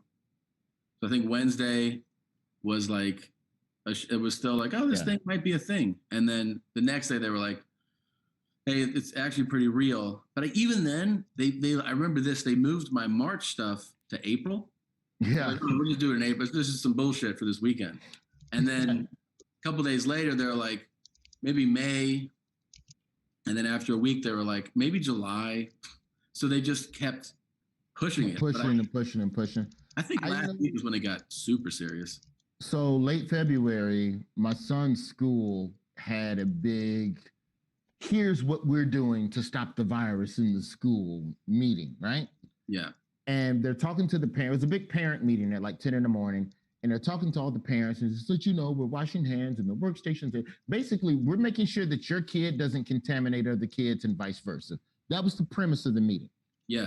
One parent stands up and he just goes, well, how do we know that people outside the family aren't doing things to infect the children, and then the children bring it to the school?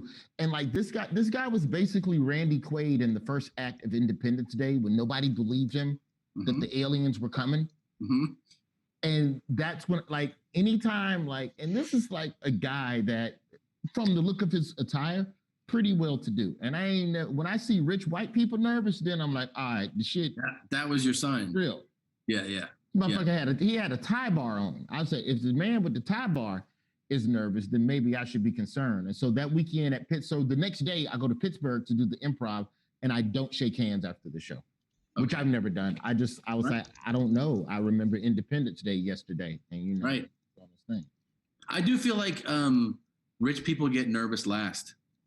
For sure. They're like, oh, this is some shit for poor people to experience. This will be their problem. Yeah. And then when they get nervous, you're like, see, this is really fucking nervous. Yo, that's some real shit, man. Because there's like, I do feel, I want to know, of all of the cruise ships that are stranded out there in the water right now, God bless them, how many of them are still like with the luxury cruise liners? And also I want to know, what are you eating on these boats during this time as well? They gotta be out of the good shit by now. Oh yeah.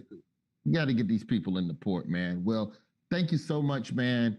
The podcast is amazing. Always, when I first found out the name of your podcast and I was searching for it, I'll be honest, the black person in me, I searched for Yo Mama's House. Yeah. Instead of Mom's House. Yeah. I get that quite a bit. Because I always think of it as an insult, but it sounds so endearing when you go, your mom's house. Your mom's house, man. Your mom's house. Well, look, man. Yeah. Congratulations on Ball Hog on Netflix, man. Thanks very much, Roy. Appreciate it, man. Podcast, man. Thank you for contributing some time for the fellow. Take care of yourself, man. I hope everything's all right. As always, man. Hey, everybody. Sweetspot.tv is honored to have the opportunity to support the Comedy Gives Back event and keep the world laughing. We have been live streaming events for 10 years, and they are proud of Comedy Gives Back. They're proud that Comedy Gives Back has selected remote control room service to connect their audience to be entertained by some of their favorite comedians. Now, here's the host of the Time Suck and Scared to Death podcast, whose new special, Get Out of Here, Devil, is released on April 28th. Here's some survival tips for COVID-19 with the homie Dan Cummins. Hey everybody, this is Dan Cummins. I'm proud to be part of Comedy Gives Back, Laugh Aid. Everybody's trying to get through this coronavirus COVID-19 pandemic in their own way. Some quick tips before I talk about this amazing charity that helps comics in so many ways who are out of work right now because our entire industry is shut down. What I'm doing is I like to balance wrestling belts, gin, whiskey, and a lot of mannequin time. A lot of people right now, are at risk, obviously, of catching this deadly virus. I don't know if you know this. Mannequins, almost zero risk. They're not going to take up any ICU beds. They're not going to need any ventilators. They don't get out much. I have adjusted in this new kind of normal to mostly hanging out with Teresa. And Teresa doesn't care if I have a couple drinks, doesn't care when I have them. She doesn't care that I'm, kind of not touring and stuff right now. And that's me. That's what I'm doing. But seriously, jokes aside, happy to be a part of this event. Happy to help raise money by sending people to ComedyGivesBack.com. Go to ComedyGivesBack.com. Comics are out of work. There can't be groups, and you need a group for stand-up. It is completely dependent on crowds, and we can't have crowds right now. So please, a lot of comics are struggling, being out of work. This amazing charity helps with all kinds of issues that people may encounter in this new normal. Thank you for being a part of this, and I hope you can keep laughing. Thank you very much to Dan Cummings. Real quick, if you're a comedian that's lost gigs due to the COVID-19 emergency, Comedy Gives Back has set up an emergency relief fund, and that is why we're doing this tonight. We have raised over $300,000 so far. If you're a comedian who qualifies, see if you qualify, man. Go to ComedyGivesBack.com, and you can qualify for up to $500 in benefit aid to help you get through all of this situation. Also, everyone else, if you want to donate money, if you got a little money that you want to give to support these comics, these people out here that are delivering the laughs across the country, it ain't all glitz and glamour. It's a lot of comics that are on the rise, that are on the come up, making that step inch by inch by inch. And then this shit happens. We're trying to make sure that they don't fall all the way back to the ground, man. So text Laugh Aid at 707070. Basically, type 70 3 times, and you can donate. Also, a big shout out, thank you to stamp.com for their generous donation. So with that aside, I'm going to bring up my next guest, chop it up with her for a couple of minutes here. Please welcome baby boomer, native New Englander, Jewish mother, podcaster, and the host of the new podcast, The Human Condition, self-proclaimed parenting expert, Beverly Ginsburg. Beverly, please. Oh my God. Can you Give see me some parenting tips. Yeah, we can see you. Let me show you some of this stuff. Look at what my boy did. Did you do that yourself? No, that's it. Don't be disrespectful. That's no, for I'm not. I thought it was very good. That's okay. You're being me. Roy, let me tell you something. The Jews and the blacks walked right next to each other at the civil rights marches. Don't tell me that who I am. Okay. I saw the pictures. Bernie keeps showing them to everybody. Listen to me. You listen to me, okay? I'm going to help you get through this. You want my help or you want my help?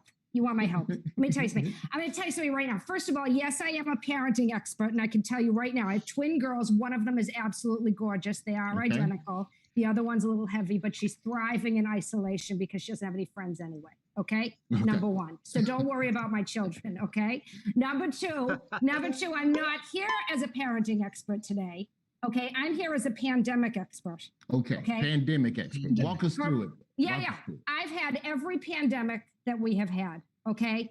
I'm telling you right now. First of all, don't worry. Number one, I am in my 70s, but I do not have the coronavirus yet. TikTok, I was stalking Rita Wilson right before she went to Australia. I love her cabaret. She is absolutely true. She's the real star in that relationship. I hate to tell you.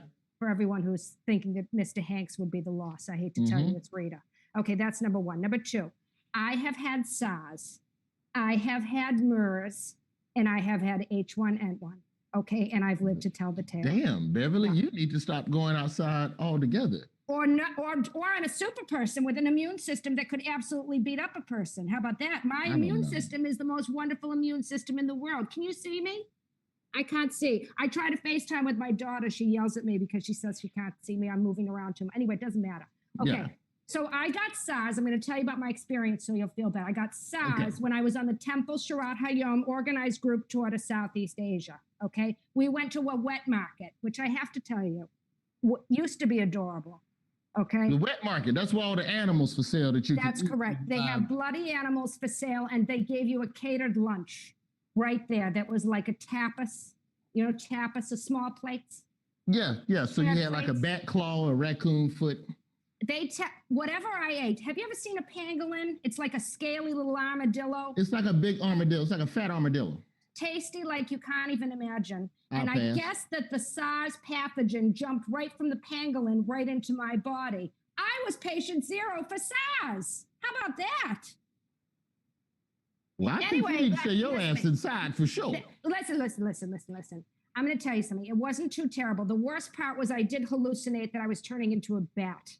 Okay, I could feel my Hadassah arms turning leathery, and I could feel whiskers coming out of my face and like a very stiff hair coming out of my breasts. Okay, but that's all very normal. That's part of the condition. Anyway, I recovered. I'm here. I'm healthy. I'm whole. Next thing I survived. You ready? MERS. You know what MERS stands for? Middle East Respiratory Syndrome. Now, at that time, I happened to be on the Temple Shirat Hayom group tour. We were organized to Israel, Yerushalayim, Tel Aviv, all those beautiful. There was a day trip to Jordan where we went and we did and we saw like a mountain and a valley. Oh, was it absolutely something? Anyway, you see where I'm going. Israel is in where? The Middle East, right? Where you get the Middle East Respiratory Syndrome. You can't even imagine. Okay. Do you want to know what happens to you when you get MERS? Your lungs turn into pyramids. They get like pokey, like sharp at the top, and they turn triangular. Okay, and they sort of they get like you feel yourself turning into like a Cleopatra. I can't even tell you. Okay, all I could think to myself was, please get me back to Israel where they have the doc. Let me tell you something. The doctors in Israel are so good looking that I said, here's where the MERS is. It's right in my vagina. I said, that's where I have the MERS. Please inspect my MERS in my vagina and heal me. Heal me. And they did. Okay. Irregardless. Wait, listen. H1N1. Okay. Okay, give me that one, and we're gonna go. I'm going to tell you something. I got H1N1. We were on the Temple Shirat Hayom tour group. We were in Tahiti. We had a ham feast. I wasn't going to be rude and turn it down. Okay. They gave us a giant ham. It was like an elephant. I knew there was something wrong with it. Okay. I had to have it after jet skiing all day. I was absolutely starving. I had some. And did you see Elephant with Meghan Markle? I hope Meghan Markle is watching this right now with that beautiful ginger baby. I don't know. I'm pretty sure Meghan Markle is asleep, but if she's up, please text 707070 to get these comedians. Terrific. I'll do a text and I'll do a donation to all the comedy people. Is that wonderful? It's such a hard profession that you have, Roy. Why couldn't you choose something easier? You could have been a lawyer, a doctor. You could have done something else with your life that would be much more dependable. It's too late. We've spread joy to the people. Thank you so much, Roy. Beverly. We love you. Kiss, kiss. Okay, all right. Bye-bye. All right. Well, this next person I'm going to bring into the room here who can help me help the people. He's going to talk to the people real quick. I'm a big fan of his show. The show is called Adam Ruins Everything, and he's also the host of The Crystal Maze on Nickelodeon. Ladies and gentlemen, please, here to do some rapid fire ruining of life. Adam Conover. How's it going, Roy? Hey, thank you very much for having me, Roy. I'm a big fan of yours. And you know this isn't the whiskey talking.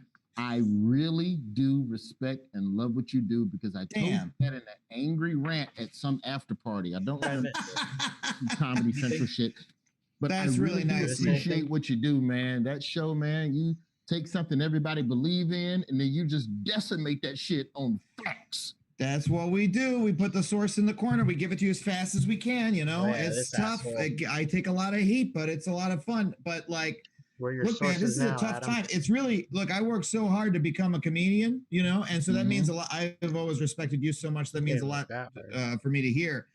But it really makes you think, the fact that so many people want to be a comic. I wish I could go tell all the people at open mics, hey, you know, we're throwing a charity benefit for comics right now. That's how rough of a business Nobody understands how unprecedented this is. Comedians, they hate each other. Yeah. The most infighting, catty. There's no union. There's no togetherness. The last strike was in the 90s to get New York City club pay up from $25 to $26. So The fact that comics are coming together like this across all genres and all pay brackets, man, it's a beautiful thing, man. Now, it absolutely is, man. We ruining some people. Let's ruin some stuff. Hold on a second here. Okay, so they had me. They had people tweet with Adam, please ruin. So I'm gonna do is I almost never do this, but I'm gonna try to take suggestions and ruin stuff from the hashtag Adam, please ruin. So we got hoarding food for disaster. You don't need to hoard food right now. Our food supply chain is completely fine, but there are people who are saying, I read this, there are people who are saying that the reason the toilet paper is gone is crazy hoarders. Oh, you shouldn't be hoarding toilet paper. What's up with these crazy hoarders? That is not the reason. The reason is they now think that there is no toilet paper on the shelves because everybody is going home. Everyone's shitting at their house now. No one's shitting in the office. And so there is a shortage of household toilet paper. That what they've got, you know, when you're at the office of the Daily Show, right? The industrial, the big ass one. They got plenty of those sitting around in warehouses, but that won't fit in your roll at home. So they're out of the Downy Kleenex or whatever.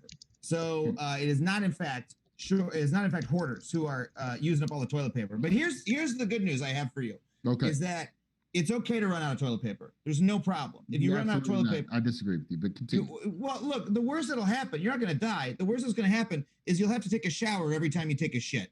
And that's not that bad.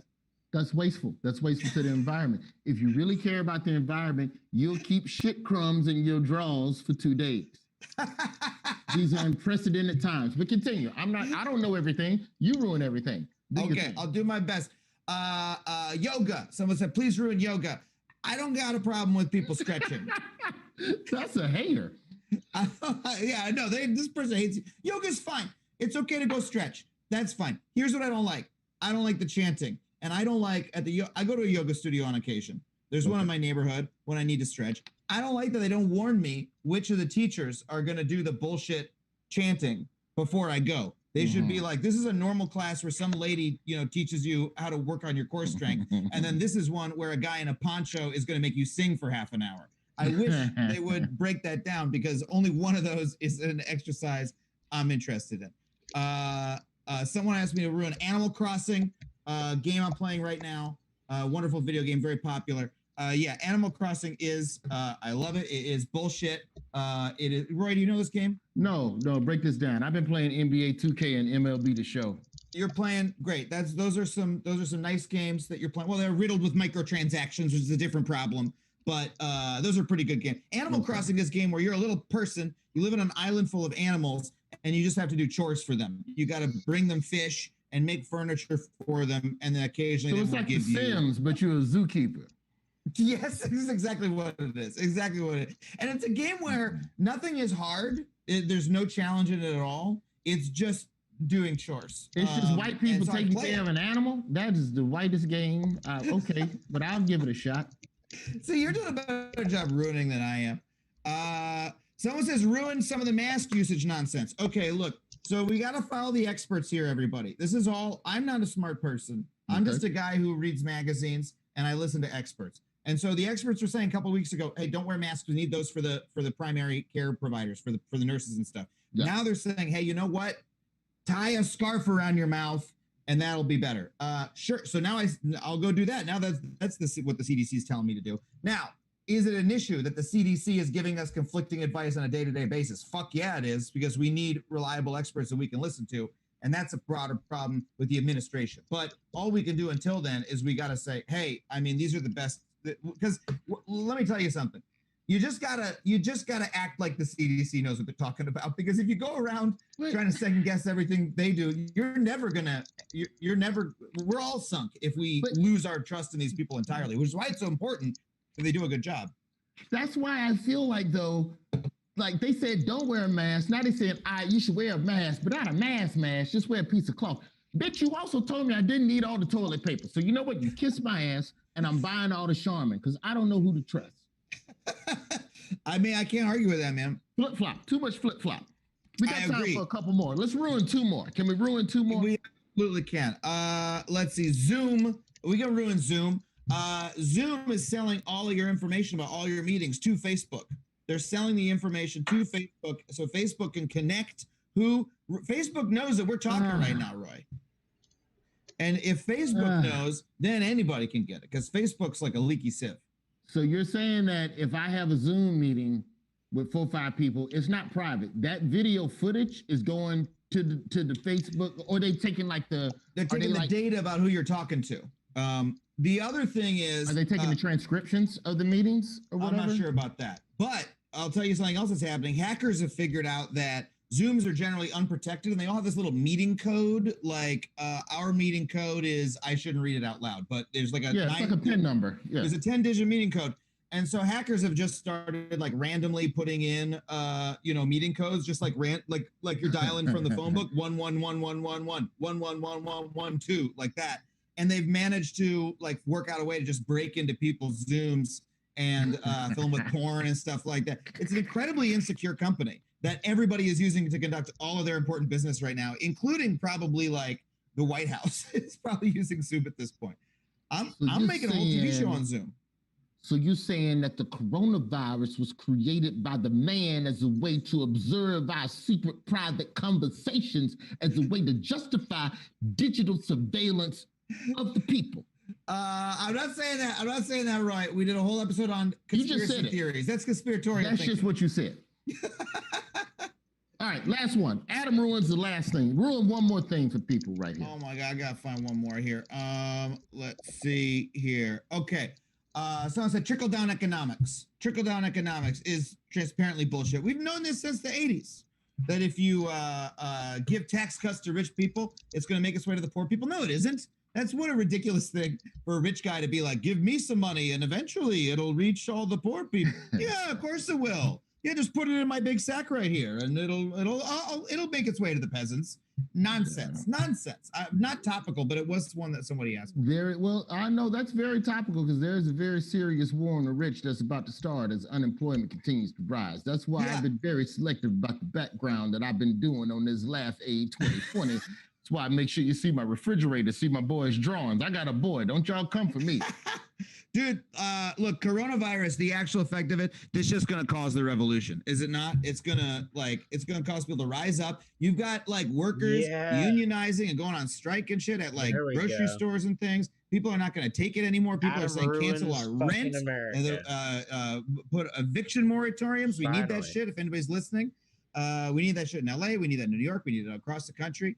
Thank you. But and I think you can tell the rich are scared because look at who's on this event right now. It's all the rich comics. All the rich comics. You got Whitney Cummings on here. You got fucking David Spader. You got Bill Burr. You got these people are millionaires, right? These people are millionaires, and they're hosting this event to give aid to all the open micers, all the just post, the features, the road middles, like all the people they don't give a shit about. And that's what you said. It's very surprising to see comics come together, especially to help the comics lower down the rung that they won't even look at an after party. The difference between a rich comic and a billionaire is that a rich comic at some point was in the position with the comedians that he's trying to help tonight. Yeah, and I think that's the thing that really rings true. So at their core, they understand that what they're doing is going to help the next generation after they're gone. Adam, thank you so much. Hey, I think this coronavirus is giving you at least 3 more seasons of ways to ruin everything for people.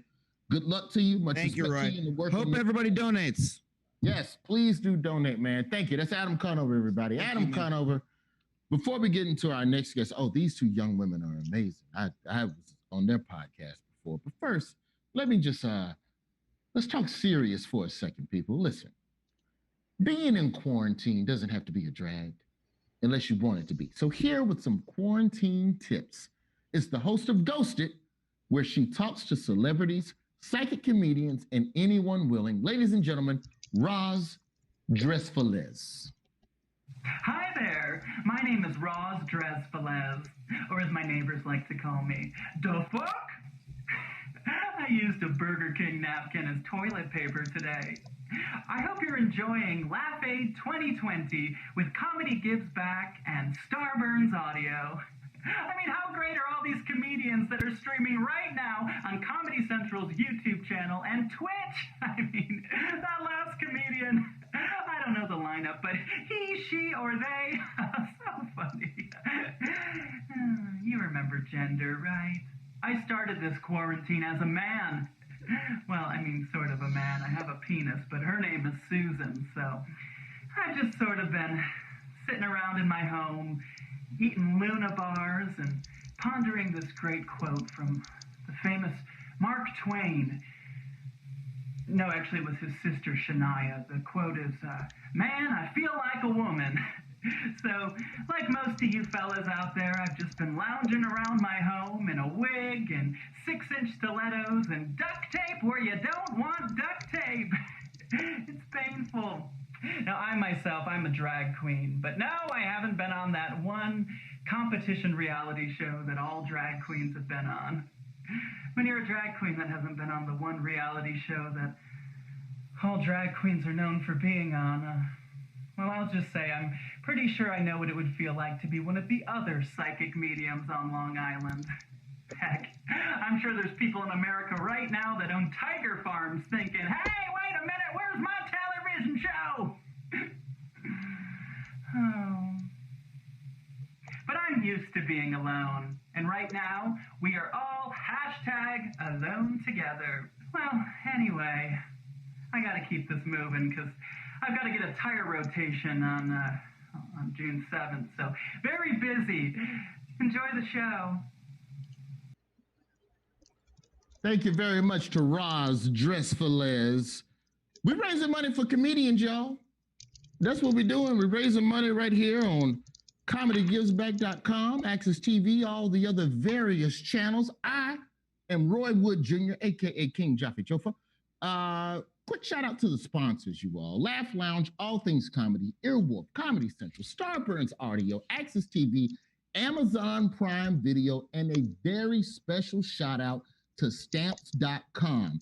Listen, if you're a comedian, and this is real talk right now, if you're a comedian and you're affected by what's going on right now, there's a lot of comedy clubs that closed down. We've all lost gigs. A lot of folks was counting on their next check. There was times where I was on the road and my gig was literally the gas money to get me back home. So if you're affected by what's going on right now, the Comedy Gives Back Relief Fund is here to help with up to $500 if you qualify. Go to ComedyGivesBack.com to apply for the grant. There is no shame in this. If you need it, the money's going to be there right now. And to my understanding, we're well over $300,000 in the black. Is that when you? Yeah, that's when you're making money. I didn't want to say in the red, make people think we was losing money doing this shit. All right, my next guests with the plural. They're stand-up comedians, authors, co-hosts of the Guys We.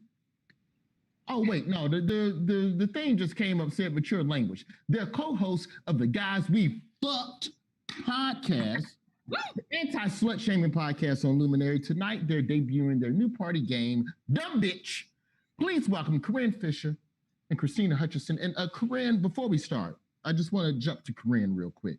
Am I in trouble already? I saw what you tweeted earlier. I need to know if it's true that you are answering the door for your grocery deliveries in your drawers to make your delivery drivers feel appreciated because they're out there on the front line.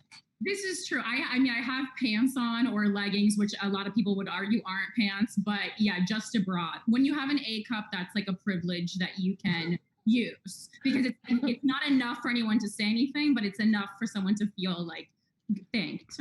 So if you show bra, then do you just tip 10%? Or no, I'm still tipping, over 20% and then also just a little tippy. Thank you. So Christina, what the fuck you doing to help the people on the front lines? Well, I got a puppy. You do. This is Kevin. His name is Kevin, and he's 11 weeks old. I kind of cheated quarantine by getting a puppy right before you couldn't get a puppy. So yeah, that's my latest. Well, if you all are in New York, you probably got one of the last puppies. You know that a lot of the animal shelters are literally like sold out. I don't know if that's the word, but like they're out of animals. If you want an animal to live with to get through quarantine, you got to grab a rat off the curb. Yeah, I think I got the last puppy in New York City, so I'm very excited. So Christina, Corinne, I've been a guest on your podcast. It's an amazing dissection of dating and just gender relations in this country. It's an honor to be able to play a game with you. I'll let you all explain the game and you let me know how I can help participate here. Okay, you got it. So yeah, the game is called Dumb Bitch and it's inspired by Guys We Fuck, the anti-slut shaming podcast, which is the podcast Corinne and I co-host. Mm-hmm. And then just so there's a lot of confusion about which one of us is which. I'm Corinne, just to let people know. I'm like the mean one, and the other one is Christina. Yeah, I'm Christina. I'll give you gifts even if you're mean to me. Okay. Working on it. So we've noticed a lot of people who listen to our podcast, said with love, we've been them at times, are dumb bitches. And so we wanted to create like a simple party game, kind of like, Cards Against Humanity, to get people to maybe reflect on their lives and be less of a dumb bitch. So this is very simple. Roy, I know you were given the word generator on your phone. Roy's going to generate a word for us, and hopefully that will influence Christina or myself to tell a story during which one of us was a dumb bitch. That wins us 2 points. And if you tell a story about a time that someone you know was a dumb bitch, that gets you 1 point. And of course, the dumbest bitch wins, and the loser has to do a big shot. That's a bottle. That's not a shot, ma'am. That is literally all of the alcohol. You're so lonely, Roy. All right. So I'll generate the word. You all tell a story using the word of the time that you were a dumb, powerful woman who don't need no man. Exactly. I'm not going to say bitch because y'all don't get me in trouble. We're trying to trick you into being canceled during the virus. But imagine getting canceled during a fucking fundraiser. How terrible. Trying to raise money for people. You have to do. All right, random word generator. Your word is Congress. Ooh, damn. Fuck. Ooh. Oh, bitch. That's how you vote. Oh, okay. I'm not just like yelling that. One time I dated someone who voted for Trump for 2 years, and I was like, no, it's good. We can have different opinions. And I was a dumb bitch. 2 points. All right, next word. Plaintiff. The next word is plaintiff. Plaintiff. Okay, bitch. Okay, that plaintiff reminds me of court cases, which reminds me of murder, which reminds me of when we interviewed a non-murderer, Amanda Knox. And I remember when she came over, we recorded the podcast at my apartment, and I had just gotten off the phone and kind of like broke up with this person that I wasn't even dating. Story of my life. They broke up with me. And I remember I was outside crying, and Amanda Knox came early to my apartment. And I was like, oh, hi, how are you? And I was like wiping the tears away. And as we were walking in, she noticed like a piece of like yarn or something on my back, and she went to get it. And I was like, ah, no. And I screamed. And then I felt like a real dumb bitch for that. Right. I remember that. All right. Your next random word is, let's see, random, pony. Okay, bitch. Pony reminds me of when my parents and I would go on road trips in our van, and we would bring our cats with us. I just remember this one time we stopped at this random like side place that had a bunch of ponies. And during this road trip, I was about 7 years old. We had the cat litter on the floor of our van, real white trash shit. And we had 2 cats in the van, and my family went to go to the bathroom. I was like, I don't need to go to the bathroom. And then I realized I did. So in this van, I peed in the cat litter, and I blamed it on the cat. And the cat almost got put down, Cinnamon, because they thought that she had an uncontrollable bladder. The human bladder is way bigger than a cat bladder. Why would they even believe that the cat is just dropping? Because I think they had more faith in their daughter that she wouldn't piss in a cat litter box. That's exactly right. You believe what you want to believe, Roy. Okay. All right. We got time for 2 more. Let's do 2 more words. 2 more words. Next random word. Let me click on that thing. Broccoli. Random word is broccoli. Bitch, broccoli reminds me of weed. And one of my longest relationships was when I dated on and off for 2.5 years, a 48-year-old man whose profession was selling weed out of his grandma's car. Yep. I'm so proud of myself. How did y'all meet? My mom. We've got to deviate here for a second. How did y'all meet? How do you meet a 48-year-old man selling weed out of a car? Right. Oh, so glad you asked. How do you take one stab? Take a guess. What do you think? What do you think? He came to deliver weed, and you was in your bra, and then he was like, "What's up?" No, what do you think this guy's profession was, Roy? He was a comedian. Who else would do that? Comic, Roy. Stand-up comedian. Comic. Last word, ladies, with Corinne and Christina. Guys, we fuck. Oh, here's a good one. Cattle is your random word. Bitch. Cattle reminds me of eating meat, and I am a vegetarian, but I will let you know a secret that no vegetarian is going to let you know, especially not in such a public space. Basically, anyone who's a vegetarian, when they get drunk, they will eat chicken McNuggets. It's true. That is true. You dumb bitch. I'm a dumb bitch. You dumb bitch. Dumb bitch. Thank you, ladies. As always, the podcast is Guys We Fucked. Yeah, we fucked. I don't know why y'all hit the fuck extra hard. You really should. Thank you all very much for coming on. It's a pleasure. That was the best. What's your dog's name again? Herschel or some shit? Is that it? Kevin. Grown Kevin. man name. Kevin. What happened to just Yeah. Mr. Gibbles or some shit? Right? I'm lonely and I want to feel like there's a man in the house. He probably got a middle name too. What's his middle name? McAllister. I mean, I'm all too, but I'm not in New York. So. Oh, that is my laugh for the evening. Corinne, Christina, thank you all so much. Thank you for contributing your time to help raise money for all of these comedians out here that are going to be in a bad spot for a while to come. Thank you, ladies. Thank you. Love you, Roy. Bye. Love you, ladies. Thanks, Love Troy. you. Love you. Talk to you soon.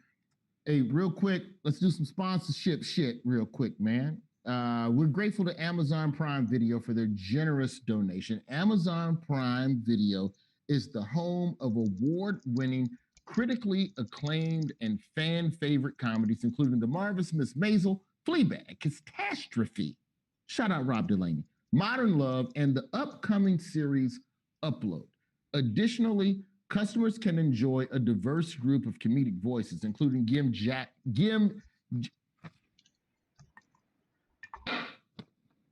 Additionally, customers can enjoy a diverse group of comedic voices, including Jim Gaffigan, Rob Delaney, Alana Glazer, Russell Peters, Mikey Winniefield, and my dog, Alonzo Bowden. Y'all check out those boys' comedy specials. Amazing on Amazon.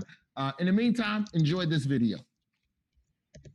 Hello, Internet. I'm Daniel Sloss, and I'm the least famous person on this lineup, so please be patient. Yes. You can go to the toilet. I understand. I'm going to be reading a small excerpt from my book, which is coming out on the 3rd of November this year, Apocalypse This is gonna Pending. be fucking great.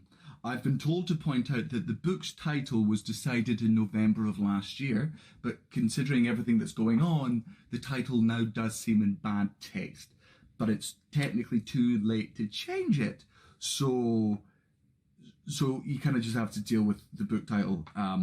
It's called Everyone You Hate Is Going to Die. And I promise you, That's a that great that was fucking called that in title. November. It's got nothing to do with this. No, that's perfect. Perfect. It's a book about relationships, and in this chapter, the excerpt I'm reading is about my relationship with America, all the ways I love you and all the ways that I sometimes don't. I love drinking in America. They don't have restricted alcohol measurements like they do in the UK, or those other countries where people dying is considered a negative thing. In a country where you can buy an assault rifle over the counter and that profits off of healthcare, why on earth would they limit how much alcohol you can pickle yourself in? There isn't a tipping culture in the UK. You can tip, most people do. You're a wank if you don't. It's about 10%. The employees don't rely on them in the same way Americans do. American bartenders need tips because their minimum wage doesn't cover shit. I go into a bar, I order my gin and tonic because I have a drinking palate of an 85-year-old widowed woman. The bartender then pours a gin into a glass. Not some, not a bit more than usual, fucking half. Half gin, half tonic. That's not what a gin and tonic is. You cycle, that's not a drink, that's a commitment. I still drink the drink, obviously. I'm Scottish. I'm thrilled at the turn of events. That's 3 times the normal measurement I'm used to. And it's the same price, so of course I tip heavy. I'll double it. What great service. That's my first mistake. The bartender looks down at my $5 tips and thinks to him or herself, holy shit, $5. I love this guy. I'll keep an eye on this little millionaire. I'll finish my gin and tonic and I'll order another one. The bartender sees my raised hand, comes down and goes, oh, this bloke, the big tipper, old fish and tips, Tippy Longstockings, my best friend. I'll give him a bigger measurement as a thank you for the tip. I then watched this murderer fill the glass with 3/4 of the way with gin and then splash in some tonic. And I sat there thinking, oh my God, this guy's a legend. I'll also squeeze 90 limes in there to dilute the taste and stop my scurvy from getting any worse than it already is. I order my third. The bartender, who would now literally die for me, pours an entire glass of gin all the way to the top, plops in some ice, then bends down and whispers the word tonic into the glass and hands it to me. I then choke an entire lime into this glass as if it owes me money. I then wake up 2 days later wondering why I still give Americans shit when it comes to their drinking culture. But I still do though. You fucking pussies. Well, thank you so much for that.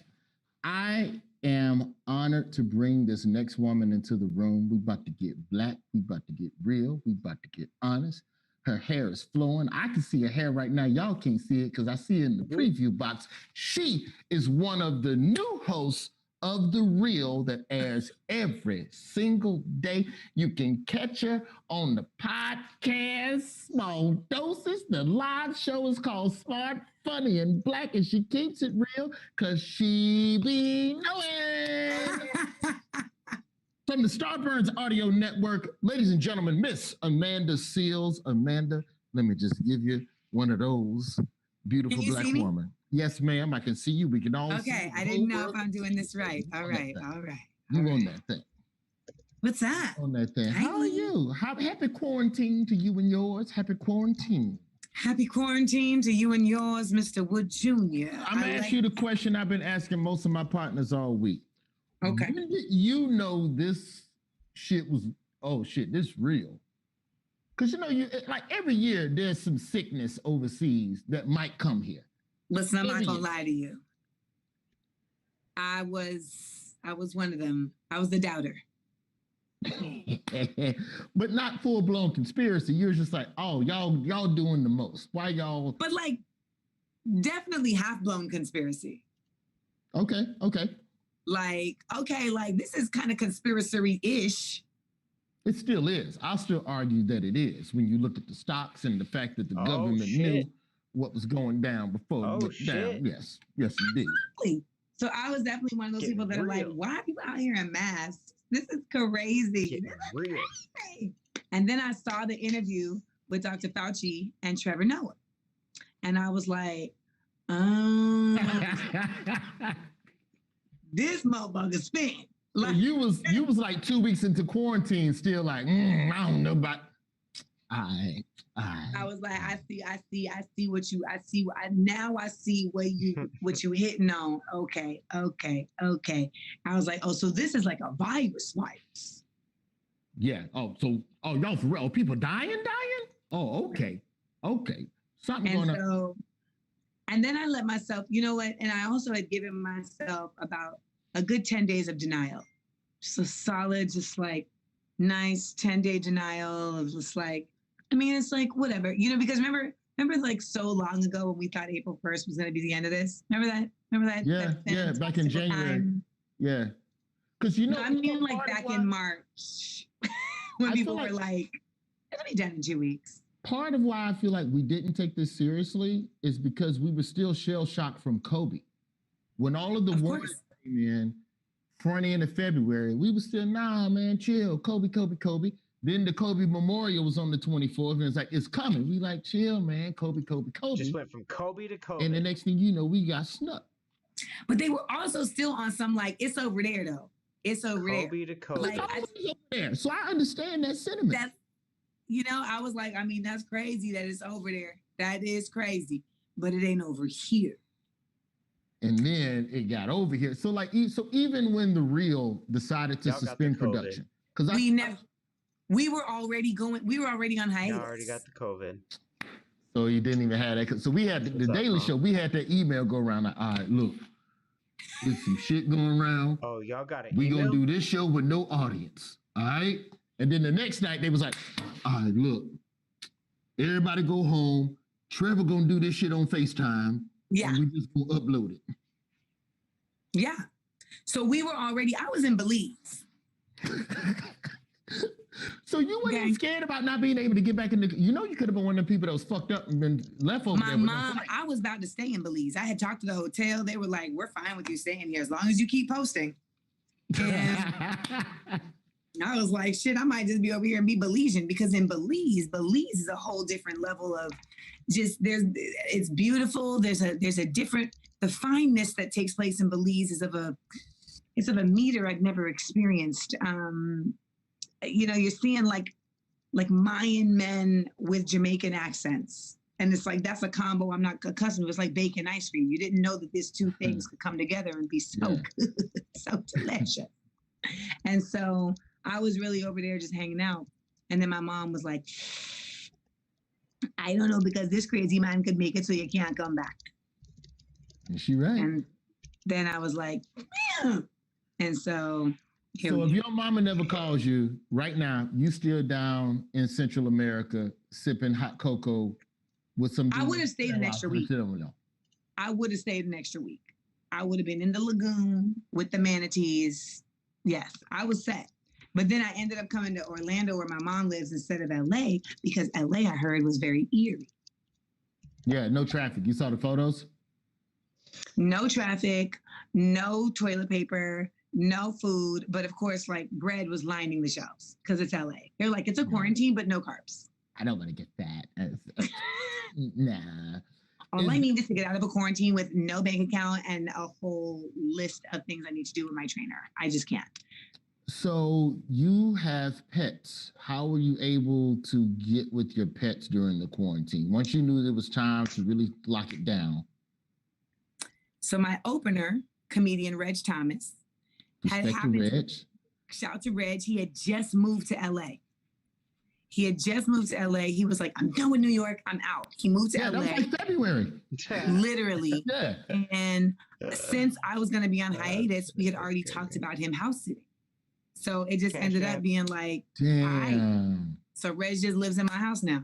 That's the lick, Reg. Yo, Reg had a quarantine come up. Like, you got about 3 quarantine chicks up in your house right now. They naked in your apron. I'm sorry. They probably alone and taking care of all of your animals. He said, I had said, listen, I have a guest room, but I feel like the bed in the guest room is like a prison cot. So I was like, I ain't gonna make you have to sleep on the prison cot. Like, so I set up my bed for him to sleep in my bed. And he said he got in there the first night and he just laid there for a second. And he looked around and then he said he could see my ex on the other pillow. This one, I knew the quarantine was real. My family reunion. So my family only, for the most part, as far as organized activities go, only my mama's side of the family does anything. Okay. My daddy's side don't really shake shit. It ain't no drama. It's just niggas is lazy. Fair. So, my mama's side, they meet every 2 years, rain or sunshine. We did our family reunion literally like 2 weeks after Katrina. Like, they don't. Oh, wow. We getting together. Family matters more than ever. If you can come. We got the email. Yeah, we gonna have to postpone the Jones. Now, mind you, this is after the Olympics had called it quits. The NBA had called it quits. But the Jones family reunion was still holding out hope that we could get to that Holiday Inn in Memphis. Meet up. My family don't cancel shit, man. When they canceled the family reunion, I was like, all right. You knew it was like, so now so you're in New York. Yeah. What are your precautions? I'm in the crib. My 3-year-old in the crib. For the most part, we get everything delivered. Whatever we can't get delivered, my girl goes to get. Like Roy, why is she going to get it and you not? Sometimes you got asthma. Sometimes I ain't got asthma, but I'm trying to make sure that I protect the investment. Sometimes you see, we oscillate. It just depends on the situation. The big fear is that my mom was working at a black college. She worked at Miles College down in Birmingham. And, black colleges, I'm sorry, I'm pulling up right now. I didn't want you to think I was ignoring you. Black colleges were taking the longest to get everything together with digitizing the curriculum for the students. And so my mom, even though campus was closed, my mom was still going to campus, making everything, you know, all nice and tidy. So right before campus closed, I had to come, I need to stay in the crib. No, the old heads ain't staying in the crib. Old heads ain't staying in the crib. Old Black people are not fucking with the quarantine. Like, stop. Baby, I beat racism. Ain't nobody scared of no cognac 19. My mother, I got 9 people green cards. I'm fine. Like, what? How are these two equitable? I don't understand. So you are a world traveler, and your career has always been interesting to me because you're one of the few comedians that I know who specifically travels for leisure, which means you make sure that you relax. You make sure that you budget time into your life to do something that unplugs from the machine so that it doesn't eat you up. Work-life balance, as they call it. I don't know nothing about that shit. You don't. We talked about it on my podcast. Yeah. Y'all go back and listen to Amanda's my episode of Small Side Dose. Effects of Being a Comedian. Yeah, Amanda gave me some straightening on that one. We're stronger now, by the way. Me and my girl, we're much stronger. Yes! What if this shit goes south and Black people need to leave the country? What country would you recommend for us to go to? What's the best spot? Because you know the new thing now with Black folks is getting a second passport. Is that the? I was about to say something that's gonna get me in trouble. So let me not. Yeah, because Lord knows when you say some shit, you get in trouble. Now, mind you, if anybody else says the exact same shit, it's fine. But when I say, Belize. Good living for Black, because now we got to rate these countries based on lack of racism and accessibility to income and all of that good stuff. So, Belize got a lot of land. Okay. And it's also an English-speaking country, and it also has a lot of like descendants from different peoples. Like there are descendants from Africans, there are descendants from different other Caribbean countries, like the Garifuna people. So I would say Belize. All right, that's what we're doing. I mean, and we could walk there. I mean, it's a long walk. I mean, listen, if you want to take the Harriet Tubman way, you can, but these airline flights ain't but $19. So I think I'm gonna see what they're talking about with a mask on. So she is Amanda Seales. When I say thank you for contributing your time to help these youngins on the come up who are going to need this, I say thank you. I just want to. I want to see this money dispersed in a diverse fashion. Oh yeah, we're gonna make sure the Black folks get paid. I just need the Black folks to get. Make sure the Black folks get that 500. We're gonna make sure comedy gives back to Black. We're gonna make sure. Comedy gives Black. Thank you so much. The podcast is Small Doses. We'll see you on the Real every day. Send everybody at the Real my best, babe. I shall. All right, that's Amanda Seales. You all, we are cooking right here. This next brother I'm bringing up right now, this is the homie right here. I don't even know why I'm looking off camera because it ain't like it's somebody else in my house right now. Everybody's asleep. This next comedian is a great friend of mine, you all, but I'm not even going to introduce him. I'm going to let the homie Adam Paley introduce this next comedian. Hey everybody, I hope you're staying home and staying safe. It is my great pleasure and my great honor to introduce the very, oh my God. Oh my God. Ow. Oh, I'm okay. Are you okay? I'm okay. Sorry about that. Anyway, where was I? I will be introducing the very funny.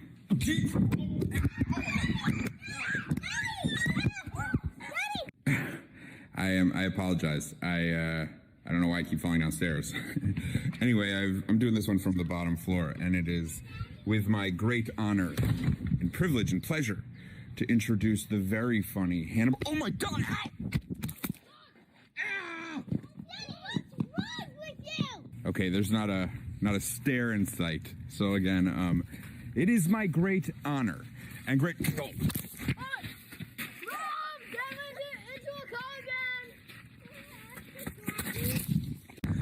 I again am so sorry, but I can promise you that will not happen again. There are no stairs around me, and I have the distinct honor and privilege of introducing to you Mr. Hannibal Buress. I'm standing in a river.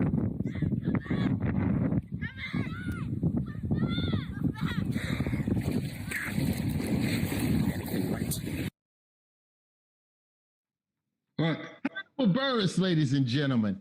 What's Hannibal up? Buress, courtesy of Adam Paley from the NBC sitcom Indebted. Yo, Adam's introduction to you, bro, that shit was like a low-key flex. Yeah. How much house he got? Shit. You don't know. Who knows? Okay, now I know that the CDC said that we should wear our own mask. Mm-hmm. So let's just go and start with the shit, man. You done bedazzled. I feel like you already owned this mask before Corona hit. I got this when I was a baby.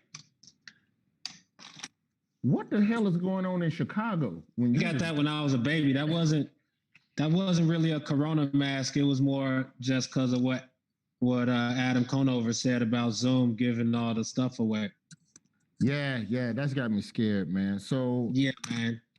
It's wild out here, man. So I know that you're no different than a lot of comics. Lost some gigs, road gigs, shut down. But you always been a self-starter. You've been a brother that for a long time kind of went his own path to find your way back into the system. For lack of a better word. You're a very independent-minded type brother. So you're one of the cats, much like Amanda, who you'll adapt to this. So what have you been doing in the meantime over this quarantine right now? I've been playing NBA 2K, man. I'm gonna become a professional NBA 2K player. I haven't slept in 80 hours. Yes. Get at me, This Hannibal. is the life now. I got you. I'll sign you, I bro, do right this. now. Nigga, it ain't been but 2 weeks. You gotta be willing to put up. When they zig, you zag. When they zag, you zig. No, bitch, I'm an when the NBA Corona 2K come, player, dog. you ain't I write a live this script. life now, man.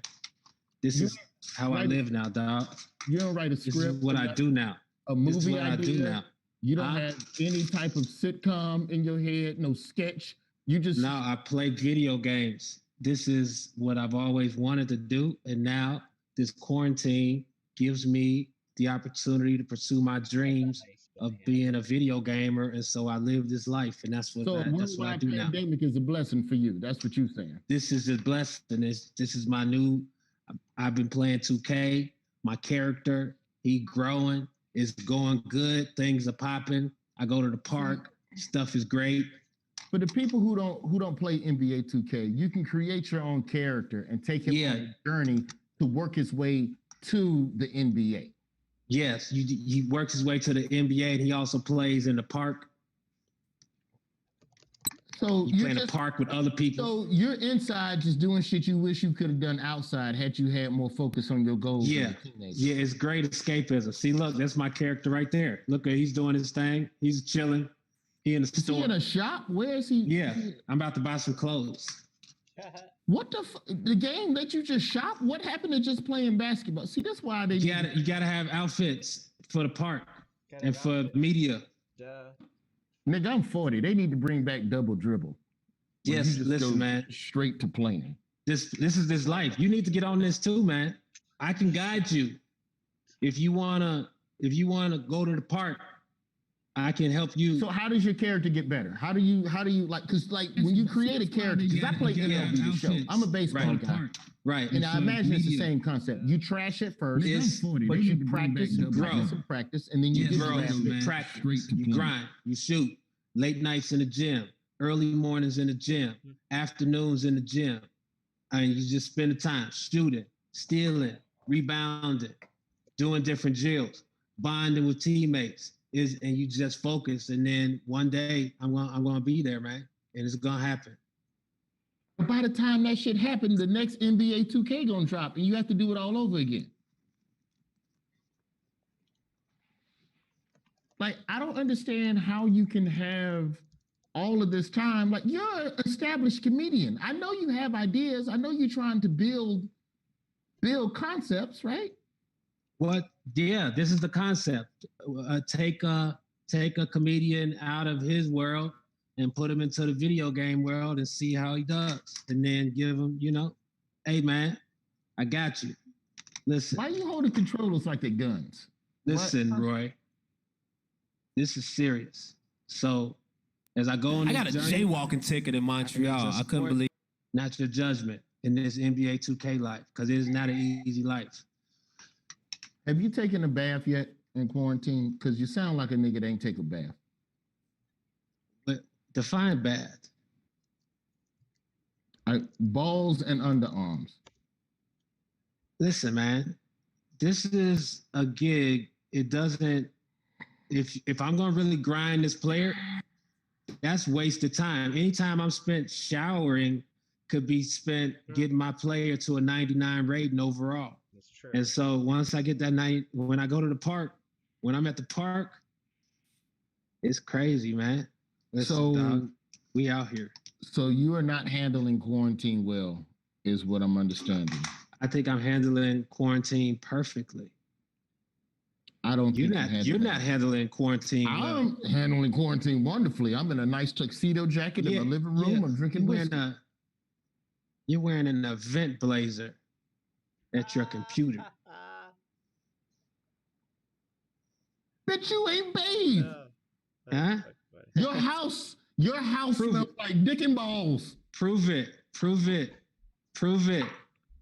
It's solid circulation in here. Can people know your just jealous username? If somebody jealous, no, they don't need to know my name. Look at this. Look, Idris Elba got a DJ set in 2K.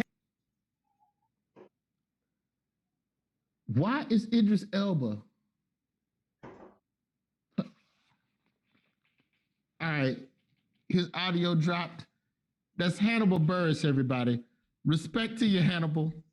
We love you as always. Please take a bath. Pretty please take a bath. Real quick, just to reset everything, you all, we are raising money for comedians that are going to be out of work for a while. And we're not talking about comedians that you've always heard of. There's a lot more comedians out there that are on the grind, on the come up, and this is all they know. This is all they've done. And so myself and a number of comedians all night have been doing their part to raise a little bit of money.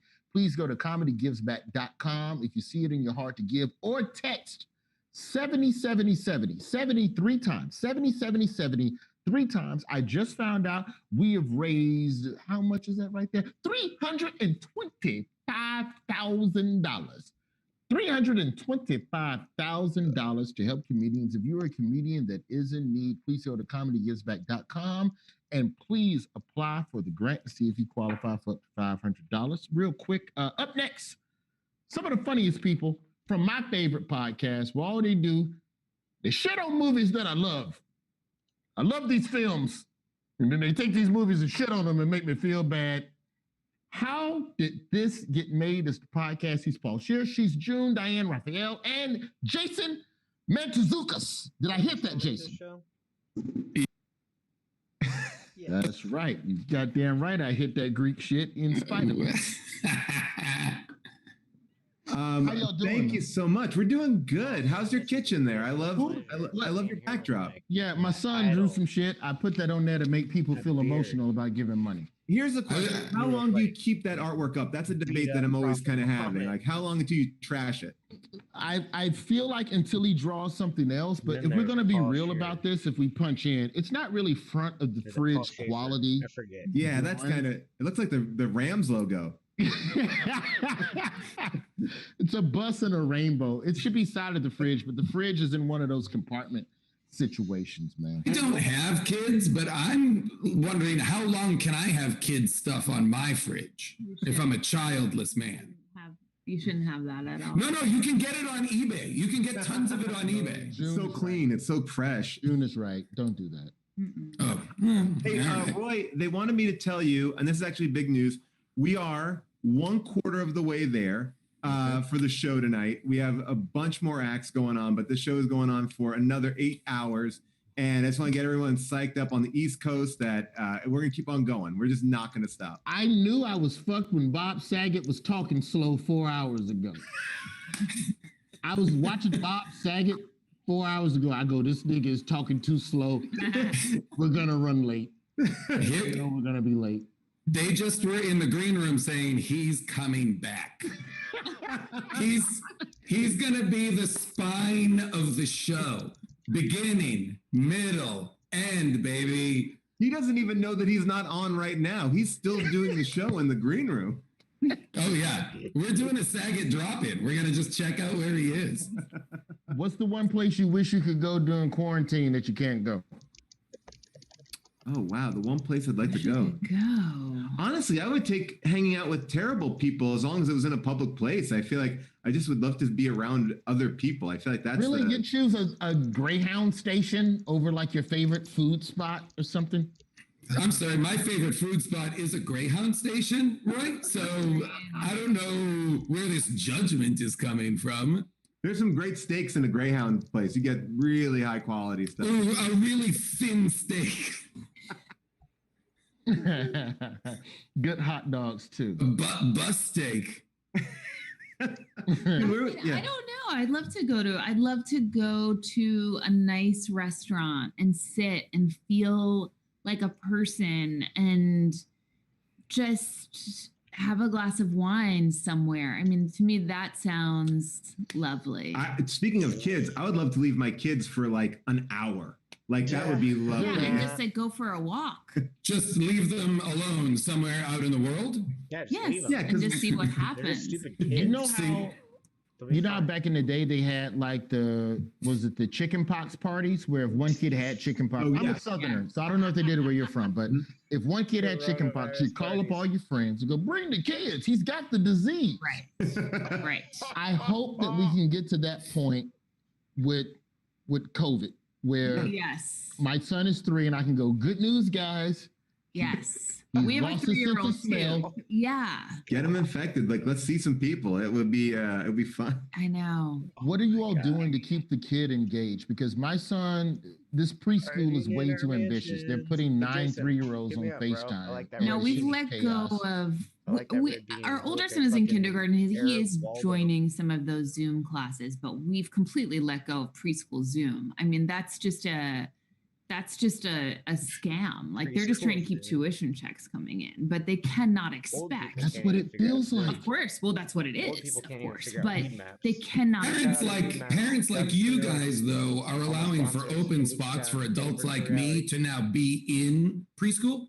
You know, which is you've been Zoom bombing our preschool class. I've been Zoom bombing, you know, like I'm Billy Madison in this. You know, I never finished preschool. I always felt bad about it. Put me back in there. That's some creep shit, Jay. Like I feel like there's I was talking with Adam Conover from Adam Ruins Everything a little earlier in the hour, and he was saying the way hackers are getting into these Zoom chats now is that they're literally just 9-digit guessing PIN numbers. And then they just appear in the chat and they post porn or anti-Semitic rhetoric or whatever. Oh, wow. So I feel like Jason, I feel like that's how you're infiltrating some of these kid chats. And I don't know what you're accusing me of, Roy, but I'd like to see you try and prove it. I mean, you are enjoying the circle times, though. Oh, yeah. And now I know what a circle is. Well, you were really good. That's great. When they held up that picture, you were like Ollie Octopus. You knew your O really well. Absolutely. And I know, go ahead. People want to know what's going on with these pictures behind your head. Who's with us today? Huh? Oh, I don't know. These are just some of my very dear friends, you know, who I'm, you know, a lot of people are quarantining with friends. Yeah. You know, and so, you know, I've got people who are here just to keep me company, you know, just to really talk to, you know what I mean? It's, you know, just Wait, friends. I need to see her again because I cannot make heads or tails of the expression on her face. Is she furious? Is she happy? I think it's one of hope. Hope to escape the basement she's trapped in. And then who's that? I do want to show this. This is a trophy, okay? This is a trophy. And the inscription, can you read the inscription? Yeah, now we can. Meals with Dad, 1992-93. Is this another eBay purchase? Wait. Was that in your life or is that an eBay? No. I don't know. I don't know. That has been with me for 25 years at least. The concept that somebody went and had a trophy made that says most meals with Dad for some kid that wasn't getting enough attention. Jason, stop. Hey, Roy, what's happening? Jason, why is that shit in your kitchen? The kitchen is a sacred place where meals and family and bonding occur. Oh, no, that's the bathroom, Roy. That's the bathroom. Next time we do this, I'm going to broadcast from my bathroom. Now it's a very emotional place. You know, Jason, I didn't want to bring this up, but I am, as you can see, the Most Meals with Dad 2004 winner. So that was, I know I really took pride in my title there. Let me fire up a question. Paul and June, when did you realize, because I feel like it's different depending on where you live and what you're doing within the entertainment industry. I feel like every comic has a different point where, when did the quarantine get real for you? When did you realize, oh shit, this is a thing. This isn't just some overseas shit. This is real. This is real. I mean, I feel like when the schools closed and when we realized that we had no child care. Oh my God. Even celebrities have child care. Things got very real very quickly. Yeah, it went from like, this will be a fun staycation to like, didn't take but yeah, I mean. And then we immediately purchased, I think on day one, a bouncy house. Yeah. That was the first survival purchase, a bouncy house. And then on day 3, we were like, this bouncy house isn't big enough. We need an even bigger bouncy house. We have 2 bouncy houses. I know a contractor who can do bouncy house additions. And Jason, listen, it has 2 stories. It's really beautiful. The stuff is beautiful. Jacuzzis, bouncy jacuzzis. I've ever made. Here's where I'm an asshole. Rob Hubel and I were going to do a show at Largo the Saturday before everything kind of shut down, and we're like, oh, we'll make it fun. We bought all these masks. Like, we'll wear the masks. And we'll bring them out to the audience. We'll be like, with the first quarantine show, it'll be hilarious. Like, we got to stay here for quarantine. And then it all of a sudden became super real. Like that's the word. I was like, it's the Corona show. And I was like, this is when it was real. Wait, Jason, when did you know it was real for you? When did you for me, I've been on this real. Yeah, I'm one of those real germaphobe, crazy people about this stuff. So I've been tracking this for a while. And way back in January, you were one of those. Oh yeah. When did we do Vancouver, guys? We did a show, How Did This Get Made, in Vancouver.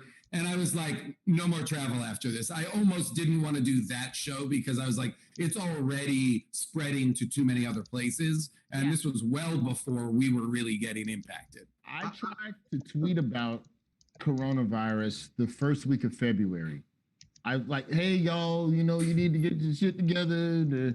It's coming, and Corona, and some motherfucker was like, shut the fuck up, Kobe dead. We crying about Kobe. Shut the fuck up.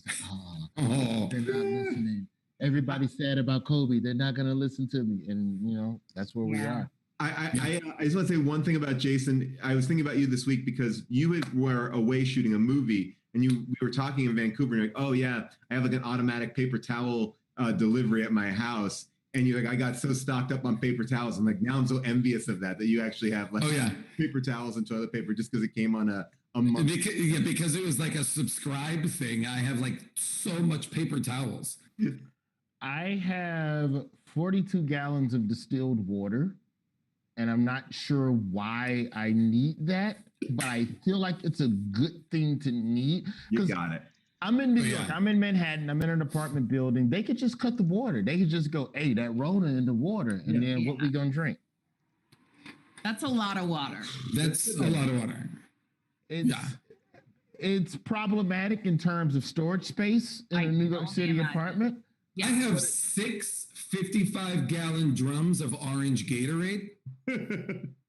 And that's for celebrations and for drinking. I gotta move to LA. Y'all motherfuckers got room for drums and bouncy houses. But mostly again, it's just a dump on people who are succeeding at things. I just want to say one thing too, Roy. Like in this time, I know we have to go. In this time of like looking for funny things, your video that you made with your 3-year-old was one of the funniest things we saw. Oh my God! With my son interviewed you, the post game. The post game was really parental post game. Yeah, when my son gets a microphone in his hand, he has a million questions. I just thought it'd be funny for him to treat me like a coach, because parenting a child in quarantine is as exhausting as playing 4 quarters of any sport. It's like playing a double header it's like 2 games back to back. It's unreal. Like right now, it's 1:30 on the East Coast. He's gonna be up at 6:30 screaming for biscuits and shit, and I gotta do it because I got morning shift. Thank you all so much, Paul, June, Jason. Great to see you. Thank you, Roy. Is How Did This Get Made? It's one of my favorites. It's one of those ones when I see a movie that I fuck with, I'm like, fuck it, y'all. Why did you? But I still listen to it. Thank you all so much for giving your time to comedians that are going to need this money. We've raised over $330,000. See you on the show. Take care, Roy. That's it for me. It's my pleasure now to bring on the next host who's going to carry us home. I believe in track and field. This is called the anchor leg. And we are going to bring on the homie, the OG, Mr. Patton Oswalt. Oh. Patton motherfucking Oswalt. Patton Annihilation on Netflix, motherfucking Oswalt. Patton playing the unicorn flying around on Netflix with Chris Maloney on the show Happy, motherfucking Oswalt. Roy, my 10-year-old daughter is sitting right here. She'd love to say hi. Alice, why don't you start in the room?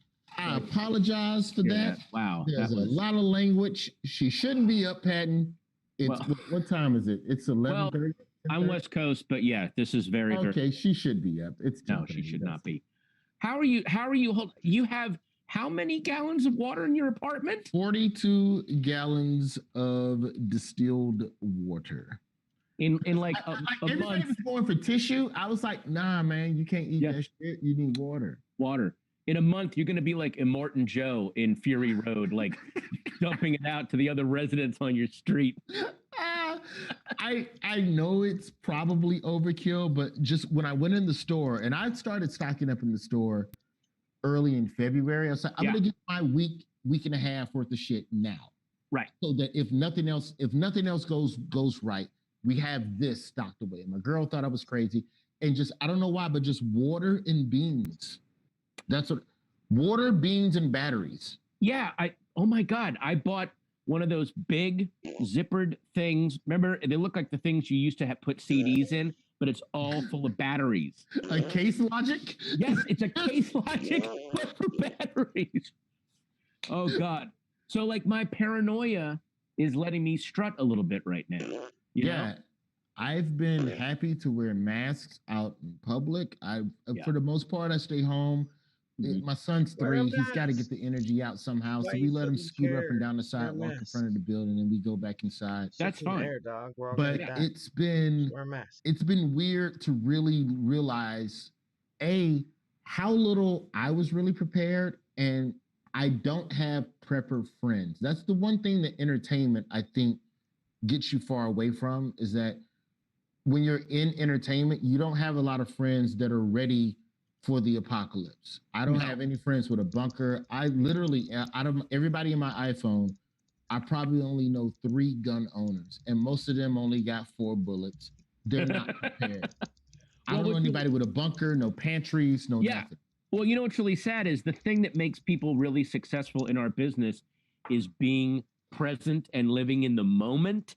But the idea of stocking stuff up for later, you don't want to stock it up for later. Use it now while you have it. So you're right. We don't have a lot of prepper friends. I would say that Bill Burr is probably the only comedian that I can think of off the bat that is prepared for this. Like when he did the bit about getting a helicopter license so he could fly away from the zombies.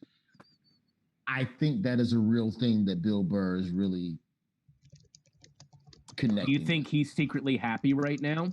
Part of him, not totally happy, but you know there's got to be part of him. And he's a friend that I was him, right shit. But there's got to be a little bit of a, there's 3 seats in my helicopter. I got my wife and kid. Let's see what a comedian I like the best. You're at an advantage because you're a parent that has a child that can contribute. I have a 3-year-old. He's useless in the apocalypse. There's a reason why in The Walking Dead they wrote that baby Judith out for like because the baby was in every episode up until like season 6, and then after that she was like a recurring, and then she was a guest star. Because it's like she's just a hassle. All she is a hassle, and that's not fun to watch. You know, it's so stressful, man. Yeah, so stressful. Well, I'm going to turn it over to you, man. Roy, thank you so much for contributing your time. I know, I think Ben Gleed's got some coming up this hour. I know you're going to talk to a pretty bunch of dope people. I think you got Ron Funches, man. Yes. I fucks with Ron Funches. You're talking to back-to-back black people. The best. He's the best. So get your sleep. I respect you being on 6:30 a.m. duty. I know what that's like. Go to bed. Yeah, indeed, right? Man. Thank you, brother. Good night. Okay. Late night weirdos and shut-ins and chemtrail conspiracy theorists. This is your hour. Basement dwellers, you made it. Methamphetamine addicts, this is your time. Thank you guys for staying with us for this long. For Comedy Gives Back. Laugh Aid. This is an amazing charity. And if you want to contribute, you can always text Laugh Aid to 707070. That's 707070. Text Laugh Aid. It gives money to a lot of up-and-coming, amazing comedians who are in that precarious time when you're finding your voice, you've committed to the life, but you don't really have the resources of the safety net. And that is why we are here. So again, thanks for tuning in. And we have a lot of amazing guests coming up. Brian Posehn, Mark Maron, an amazing guest who just jumped on, who will be closing this whole thing out, but I'm not going to tell you who it is yet. I literally watched the lounge as they said that he was going to do it, and they all freaked out. I'm just going to leave it at that. But our first guest is a comedian that one of my favorite stand-ups. He's got the Getting Better podcast. I love watching this guy work. I love watching him talk. So let's all give a big, silent, shutting your home welcome to Ron Funches. There he is. Thanks, Pat. How you doing? I'm gonna hand this over to you. Thank you. It's good to see you. Good that you look as inebriated as I do. Well, you know what? I'm enjoying a delightful Auchentoshan 3-wood this evening. So ooh, yes, very good. I'm enjoying a nice Cookies Chronic. So. Well, I'm adding this to my chamomile teas, as I'm making a kind of this is a post-apocalypse hot toddy. Ooh, sounds wonderful. Yeah. So how do I throw it so that just you're on the screen? Hang on. What the producers have to text me now. I think maybe if I just talk and you're not talking. Do that. I'll be quiet. Go ahead. Oh, it's fun watching your legends still be old men on the internet. That's one of my favorite things. Oh, hi guys. Good to see you. My name's Ron Funches. You probably don't know me, and if you do, you might enjoy me because I'm amazing. I host a podcast called Getting Better with Ron Funches, where I just try to be positive and be uplifting and give people affirmations, and they're not really funny. So you might not enjoy this at all. Well, who gives a shit? What do you got going on? You're not going anywhere. So let's start it like I normally do. And if you like it, check out my podcast, Getting Better with Ron Funches. Got a lot of great guests like Conan O'Brien, Stone Cold Steve Austin, and hopefully soon Patton Oswalt. So we'll see. Okay, let's start it how we normally start it, which is I hope you're feeling strong. I hope you're feeling brave. I hope you're feeling loved and grateful for that love. I hope you're feeling kind. And from me watching the YouTube chat recently, you're not. And that's okay too. Do whatever you gotta do to make yourself feel better, because it's an uncomfortable situation. A lot of shit's going on. The plague, Bill Withers is dead, so we don't have anybody to lean on. Sunshine is gone. Oh my God, everything's difficult. Chills. Thank Modern you, Ron. Warfare, Thank Call of Duty servers are down. Everything seems like hope is gone. But you got to learn to be comfortable in the uncomfortable. That's what makes things great. You know, have fun, get high, do whatever you got to do, get drunk to survive. Because right now, that's what it's about. And a lot of people will tell you got to be productive, that you got to get stuff done, that you got to be writing a book, that you got to be working out every day. But all you really got to be doing is survive. Yes. So that's what we're trying to do now. Help our friends survive. I'm just doing this so I don't have to give $500 to my feature directly, which I probably still will have to do. Whatever. But oh my God. Just enjoy this time that you have, that you can plan and really see what's going on in your life and who's with you and who's truly for you. And if someone is against you, that's what I like seeing, is who's really out here to help and who's out here to help themselves. You see it in the commercials that come out as soon as this hits. You know, I'm watching 5-Hour Energy commercials and they're like, oh, we're your get up and go drink. But what happens when you can't get up and go? We could be your stay at home and hoard and help your employer get a good day's work energy drink. And I don't give a shit about my employer right now, and neither should you. In 5-Hour Energy drink, fuck you for that. You don't give a shit about nobody. You just out here trying to capitalize on a bad situation. You remind me of the grocery store I used to work at when I was a teenager after 9/11, and they were selling American flags and everybody assumed it was going to a charity, but it wasn't. Motherfuckers will try to take advantage of you. So look out for yourself right now. It's one thing I would definitely say, because this is an unprecedented situation. No one ever lived through this. So anybody that tells you they know what they're doing is absolutely fucking lying. Do what you gotta do. Have a good balance. Have fun. Go to work stoned or high. What are they gonna do? Fire you at this time? That would be very cold-hearted. You know, if you're with a person and you can be around them 24 hours a day right now, maybe that's a person you should be married to. But if you around them right now and you like, shit, I want to get the fuck out of this, plan your escape. It's okay. That's what this time is here to tell you. Who you truly are, what you want to be. Go out there and do it. Have fun. This is like the 1999 NBA lockout. What do you want to be? Are you going to be like the San Antonio Spurs, working on your fundamentals all the time so you ready? Are you going to be like Sean Kemp, coming out of this with 6 kids and 35 extra pounds? Either way, it sounds like a lot of fun. But one of them is more productive than the other. I know me. I'm treating this like a prison sentence. I'm just out here reading more books. I'm working out. I'm doing push-ups, trying to get my GED. I'm coming out of this stronger, better than ever. And I hope you do too.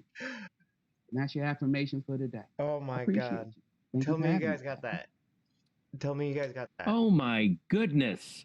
Did you get it? I want your voice in my head 24 hours a day, Ron. Thank you. That's perfect. Thank you. You got it. All right. Stay safe, stay inside. Read. What book are you reading right now? I'm reading the Encyclopedia of Black Comedy by Red Fox. No kidding. Yeah, I didn't know it existed. What letter are you up to? B. All right. Well, thank you, Ron. Thank you so much. Listen to Ron's podcast, Getting Better. And yes, I'm getting better at this remote stuff, so I will be a guest very soon. Please. Very soon. Okay. If you're still watching, please help a young comedian out. Text Laugh Aid to 707070. I'm still enjoying a hot toddy, and we're going to just roll right into our next guests. These guys are from New York.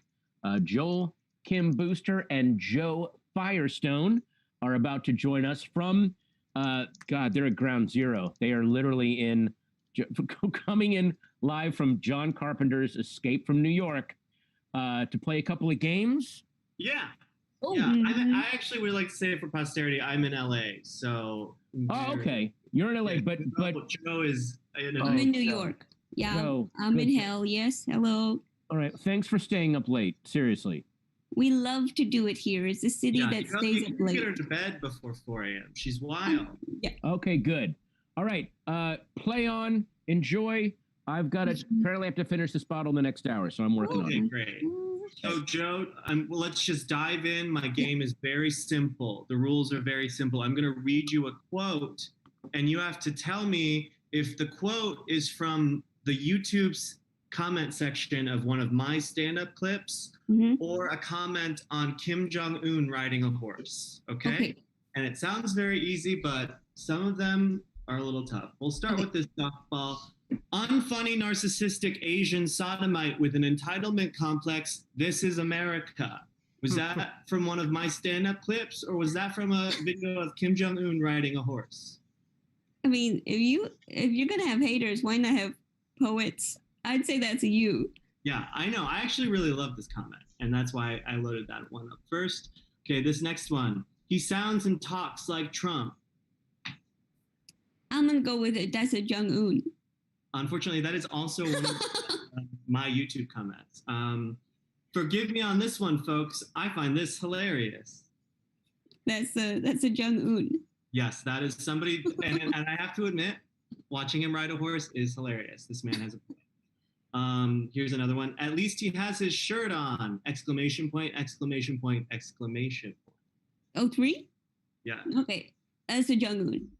Yeah, same. And I wish he would, I'm very pro body positivity. Mm-hmm. Let it all hang loose, Kim Jong-un. Kind of like how you celebrate pedophiles. Oh, that's a you. No, that is a comment on a video of Kim Jong-un riding a horse. We're blazing through this. Disgusting. What were you talking about with that baby? Wow. Like, I'm gonna give that to you. That's good. Yeah, that was me. Why does he sound like a younger Trump?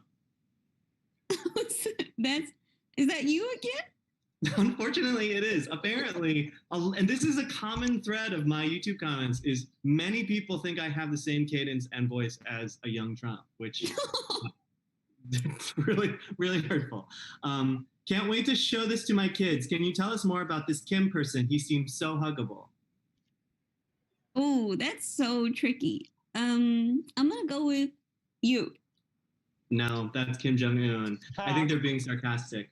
Can you imagine teaching this guy how to mount and ride a horse? He does sound like Donald Trump. Huh? No, it's from the video of Kim Jong-un riding a horse. Oh, gotcha. Okay. He's like the male version of Amy Schumer. Awesome. Okay, I'm gonna go with that's Jong-un for sure. No, that's me. Okay, shoot. Oh boy, people only know 3 comedians. His wardrobe person is not doing him any favors. That long coat made his short legs look disproportionately small. No, you wear short coats and love for your long legs, so that's Jong-un. Yep, and you got that one correct. And then this is the last one. He is so funny. He is also the definition of a butterface. Jong-un, not you. No, that's all on me, baby. Whoa. I'm so funny, and I am the definition of a butterface. No, you're we all know is everything is hot but her face. No, your definition of a butter just butt. her face. Speaking of just her face. Oh yeah. Okay. What's your game? Okay, so my game's called Evening Gown, Nightgown, and so what I'm wearing one of those. And so what I want you to do is you have 20 questions to assess whether I'm wearing evening gown or nightgown. And I can answer yes or no to any of them. Okay. Okay. And even if you do figure it out pretty early on, you have to keep asking questions. 20 questions. Yeah. Okay, I'm gonna keep track. Okay. I'm accountant. Do you think it's sexy? Yes. Does your boyfriend think it's sexy? No. No. Okay. Would you wear this in front of your father? Yes. Would you wear it to church? No. Would you wear it to the premiere of your a show, a movie that you are the star of? No. Would you be sad if it was burned up in a fire? Yes. Is it easily? Can you get a replacement easily? No. Does it cover all of your privates? All of them? Every single one. Yes. Okay. Would you wear this dress if you wanted, if you were like horny? Like, is this like a good sex bait dress? Oh, because you could just lift it up and go to town. What? Because you could just lift it up and go to town. Yeah. Yeah. Okay, that's 9. Yeah. Yes. Yes. How are you? Well, good. Yes. Yes. Okay. Can you do a high kick in this dress? Yeah, definitely. Yeah. Can you do the splits, just in general? No, sadly. Have you menstruated yet this month? No. No. Okay. Okay. Wow, that really throws it off. Yeah. We're at 13 questions. Would you wear a high heel with this garment? No, I would not. Do you think we go someplace when we die, or do we just rot in the ground? Heaven. Yes. Yes. Okay. We got 5 more questions. Do you think I'm going to hell for being gay? No, I think you're going to heaven for being a perfect face. Yeah? Okay. Great. Is it white? No. Is it red? No. 2 more questions and then you have to guess. Is there lace on it? Yes. Oh, wow.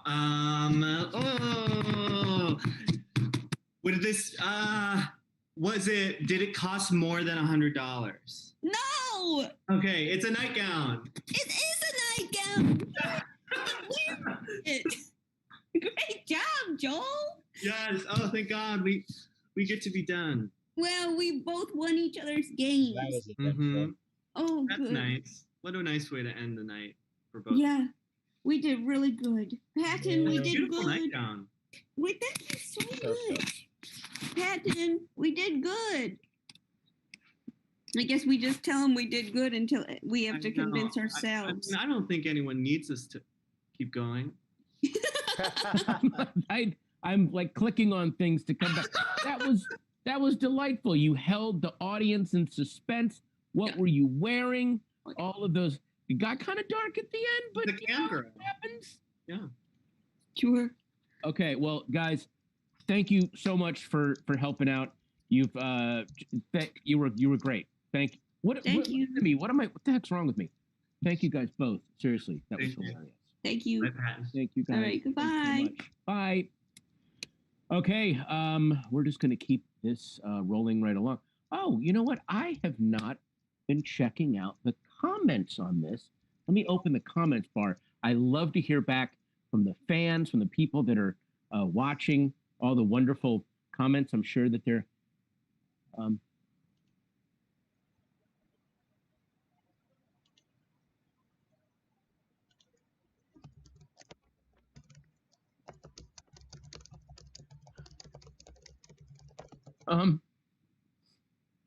next up, welcome from doing a fun segment from his podcast. Never seen it. It's Kyle Ayers and Kyle's dad. What is up, everybody? I'm Kyle Ayers. I am a comedian, and I'm the host of the podcast Never Seen It, where I have comedians rewrite famous movies they've never seen, and we read their scripts. We play a game on the podcast called Guess What Movie Kyle's Dad is Describing, having only watched the movie trailer and never having even heard of the movie, The Game. Guess what movie trailer Kyle's dad is describing, having only watched the trailer and never having heard of the movie. And so how it works is my dad describes a movie trailer he's watching. You have to guess what it is. My dad hasn't been to a movie theater since Space Jam. I'm not joking. Space Jam is the last time he went to a movie theater, so he doesn't know actors. He doesn't know movies. He doesn't know directors. But you have to guess what trailer he's watching. So let's go ahead and let me get my dad in here. Whenever you're ready, Dad. Okay. It's a TriStar picture. So it's black and white. And Brad Pitt is in a hotel. Okay. No, it's not black and white. And now Brad Pitt has one of those old cameras. He remembers his wife and now has to do something with her. He's chasing someone with a gun. There's a shifty guy with a mustache telling him what to do. Everyone seems to be telling him what to do while he shuffles old photos around in his hand. He's trying to write on them. He has some bad tattoos, and he doesn't know who he is. All right. Thanks, Dad. He's gone. He's like that. I guess he has stuff to do. If you guys don't know what movie that was, if you didn't guess it, it is Memento. It is Memento. That was not Brad Pitt, I guess, as we thought it was. Thanks for playing Kyle's movie trailer dad game, the game from Never Seen It. And I want to give a shout out, obviously, to Comedy Gives Back, Laugh Aid 2020. What a wonderful thing that they've put together. My producers, everyone at Starburns Audio, #Alone Together. I hope everyone watching this is safe, healthy, and doing as well as they could. Stay safe, everybody. Thank you. I hardly think he killed and ate his victims. Oh, comedy. All right. Hey, coming all the way from their nerd cave in Encino, California, it's Brian Posehn.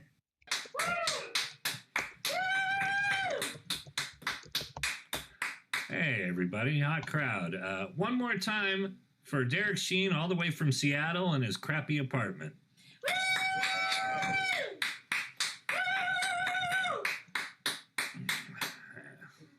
So, how's everybody doing?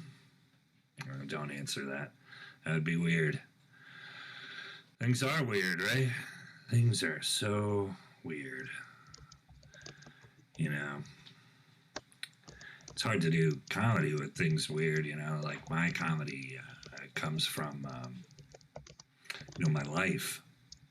And all my life now is, you know, I've watched a lot of movies and build a lot of Legos with my kid and, you know, just whack it in the garage. Too real? Yeah. So anyway,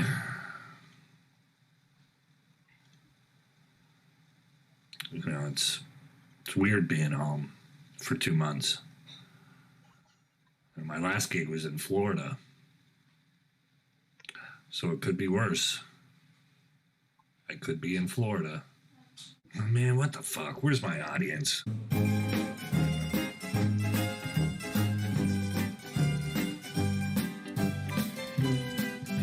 guess I gotta find my audience. It's no different from being on the road, finding your audience.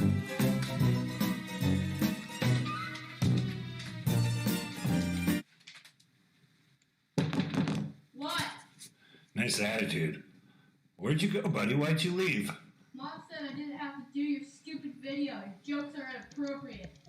Oh, I'm sorry, man. I'm not finished and not funny. And why do you hate Florida? Buddy, you've never been there. Leave him alone, Brian. He said he didn't have to do your dumb video. You too? He said it was stupid and not funny. He's not wrong. And what did Florida ever do to you? I don't know. Just be Florida. Just trying to do a video for Comedy Gives Back. Comedy Gives Back is a great cause, but find another audience. But you are my audience now. Thanks, everybody. Thanks for watching. See, here's my family. Playing my family is my family. Donate to Comedy Gives Back. It's a good cause. Thanks for watching. Thanks, buddy. You're welcome. The funniest I've ever seen Brian be. Wow, I'm so glad that got captured on video for posterity. Folks, that was Brian Posehn, my friend Brian Posehn, his awesome family helping out. Again, text Laugh Aid to 707070 and help out. Also, we'd like to thank Amazon Prime Video. They made a huge donation to this, most of which I already blew on potato skins. I feel kind of bad, but they did step up, and that's really what matters. As you know, Amazon Prime is where you can go to watch all kinds of amazing comedians, Eliza Schlesinger, Jim Gaffigan, Russell Peters, and great comedy programming like Catastrophe, Modern Love, The Marvelous Miss Maisel, and coming up soon, the show Upload, and also the show The Boys, which is maybe the best superhero show that's ever been on TV. So make sure to check all that out. Now, coming up next is one of my favorite podcasts. You're about to see Mini Dollop. The Dollop is, of course, a bi-weekly American history podcast where Dave Anthony, a man with a beautiful wife and loving family, spends no time with them, Instead, reads about American history and gets angry. And then he drags his poor friend Gareth, who is unmarried but actually enjoys life and sunshine, and screams at him in front of people for daring to not spend hours in the dark reading the internet. It's a really, really positive podcast. And here we go, folks. That's quite an intro. It's so accurate. Yeah, I mean, it was a little fucked. Dave, you look like you have the M&M stubble right now. Yeah, what? Dave, you what's look going like on? it's fabricated. You got that M&M stubble? You look like evil Hulk Hogan stubble. Yeah. Look, guys, I've been, I don't know if you guys know what's going on, but I've been deep in the cellar. You know what I mean? Dave, no, you literally look like if like the CIA thought that you might be hiding in another country, they would put together an identikit of different looks you might try. So this is like the bearded look. But there's like a whole new, like a blonde mohawk, you with a handlebar. like you got kidnapped and they're like he's like 50 now. We think he looks like this. How you doing there, Dave? Hey, Dave. Well, I would like to listen to Ron Funches now. Oh God. How you doing, man? I'm all right. Are you going to do like a mini? Because The Dollop is one of the most fascinating podcasts out there. I mean, it is endlessly fascinating. Are you going to cover a subject, or we're just going to riff? What's your plan? Let me just say this: March 27th, 2020. So recent. The Navy hospital ship Mercy arrived and docked at Port Los Angeles to help treat patients who are not infected with the coronavirus, while LA hospitals deal with the pandemic with non-pandemic patients, pandemic patients. Okay. So once docked, it became the largest hospital in the Los Angeles area, freeing up beds for the rest of the city. Those infected by the coronavirus could go into the hospitals. 1,000 hospital beds on the ship, huge ship. See, now I can't imagine hearing about this in another time, how freaked out I would be. Oh, no, this is But this was last week. This was last week. So I'm a little more like, yeah, we got a big Navy hospital because of the pandemic. The Mercy is under the control of the Federal Emergency Management Agency and local health authorities instead of the military. Now, Eduardo Moreno, 44, is a local train operator and engineer who works for the Pacific Harbor Line. Right. He believed the Mercy was part of a government plan and was using the coronavirus as cover. Quote, the Mercy has an alternative purpose related to COVID-19 or a government takeover. See, we are really you can tell this timeline is so shortened as to how we normally do the show, because that is such an amazingly crazy thing to hear right away. And is this coming from anywhere, or he is just a vehicle for this powerful mission? Well, there are theories out there. InfoWars ran a video claiming the Department of Homeland Security was buying up emergency food provisions. Okay. And Jordan Sather, a QAnon YouTuber, told followers that coronavirus is a, quote, new fad disease, the release of which was planned. He also told his followers... Is calling it a new fad still that seems very strange. It's a cool fad disease. But that's like never been another thing. You've never been like, oh my God, dude, she's got polio. Yama. Well, you don't know that. You weren't around then. I mean, man. Smallpox could have been the shit. Oh God, coughing You my got the mouth. pox? Yeah. So Sather told his followers they could drink bleach if they were infected to cure. Oh, and people have done that. So this guy is spreading good news and goodwill all around the world, the country. Well, Florida. Yeah, we recommend not doing that. Well, so two keys got to turn on that. Yeah. Okay. That's jury's still out. So Eduardo, it's his last train. He's pushing it for the day. And he said his thoughts, quote, just kept going and going. Okay. And going and going. And then he just couldn't take it anymore. And he said he had to stop the Mercy. quote, sometimes you get a little snap. I just had it and I was committed and I went for it. I had one chance. This is so like you're going as fast as a train. He says sometimes you just gotta snap. Sometimes you snap and you got to go for it. Sometimes you just got to snap and go for it. Yeah. Is that really what the quote is? Sometimes you just get a little snap. Sometimes just get a little snap. Yeah, and then it's like go time, and then you got to attack. That's what Miles Davis said. Sometimes you just get a little snap. So wearing a bright yellow safety vest, Eduardo Safety drove first when you're driving a train off the tracks. You got to think about it. So he gets his train going as fast as he possibly can. He lights a flare and holds it up in the cab. What the fuck? This happened last week. Yeah. Okay. How fast can his train go? It's going pretty fast. It's going very fast. It's not. This is not a slow situation. This train is hauling ass. And he's got a flare in his hand. He's got a flare up. He's got his yellow vest on. Sure. And he aims the train at the Mercy. So there's a track that's going straight toward the Mercy. Oh my God! Like, this is it. There should not be that track. And then at the end of the tracks, the train goes through a concrete barrier. And then through a steel barrier that are there to stop trains because the tracks have ended. Yeah, but Dave, sometimes you got to snap. Sometimes you got to snap and go. Yeah. And then he went through a chain link fence and slid across the parking lot. I love that order of steel barrier, concrete, chain link. And then if the steel barrier and the concrete hasn't stopped him, we have a linked fence. Link. He's going to need to get a key to go through this. So this is how fast he was going. He went all the way across a parking lot and then like a regular blacktop parking lot, and then went into a gravel parking lot where the train finally came to a stop. Mm-hmm. Still football fields away from the Mercy.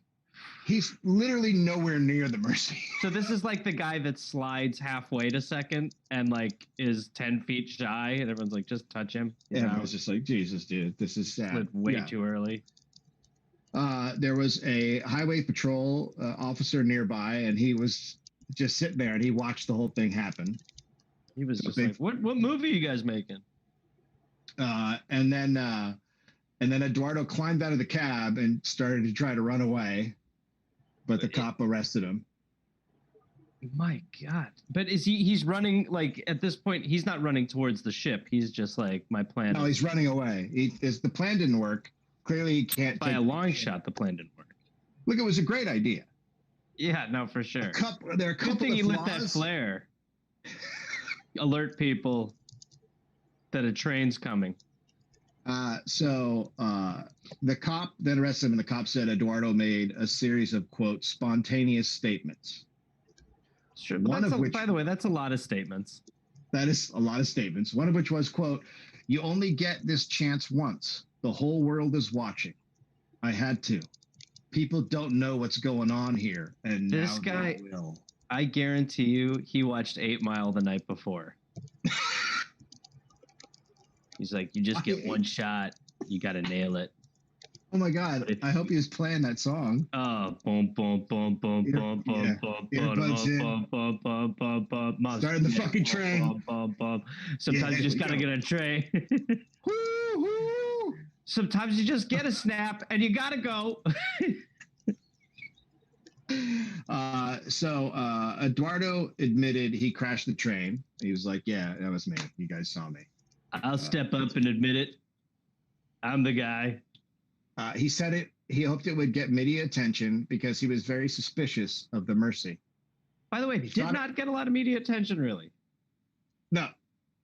Well, kind of. I mean, did it? I don't know. Maybe it did. Maybe it didn't. It did with me because I thought it was amazing. I just saw like the headline and I was like, I'm sorry. So he said he thought it would, quote, wake people up, and that, quote, he wanted to bring attention to the government's activities. Eduardo admitted this was his own great idea, and he acted alone. There was no conspiracy happening. It wasn't working with anybody. Shocking, because it's such an elaborately good plan. It really is. He also said it was not planned and apparently a spontaneous act to try to crash the train into the boat. So he hadn't really thought it out, because if he had thought it out, he might have been like, sometimes "Oh, you just get a I snap." can't." Yeah, you have a snap, and then, but you can't. If he planned it out, he'd be like, "Oh, I got to make it like 3 football fields." If he'd had a week, that's like 30 people that would tell him no. He can't have that. The ship's commanding officer said, quote, "With respect to the train incident, there was certainly no impact to the Mercy whatsoever. If you'll forgive the use of the word, it happened outside our fence line." Sure. Wow.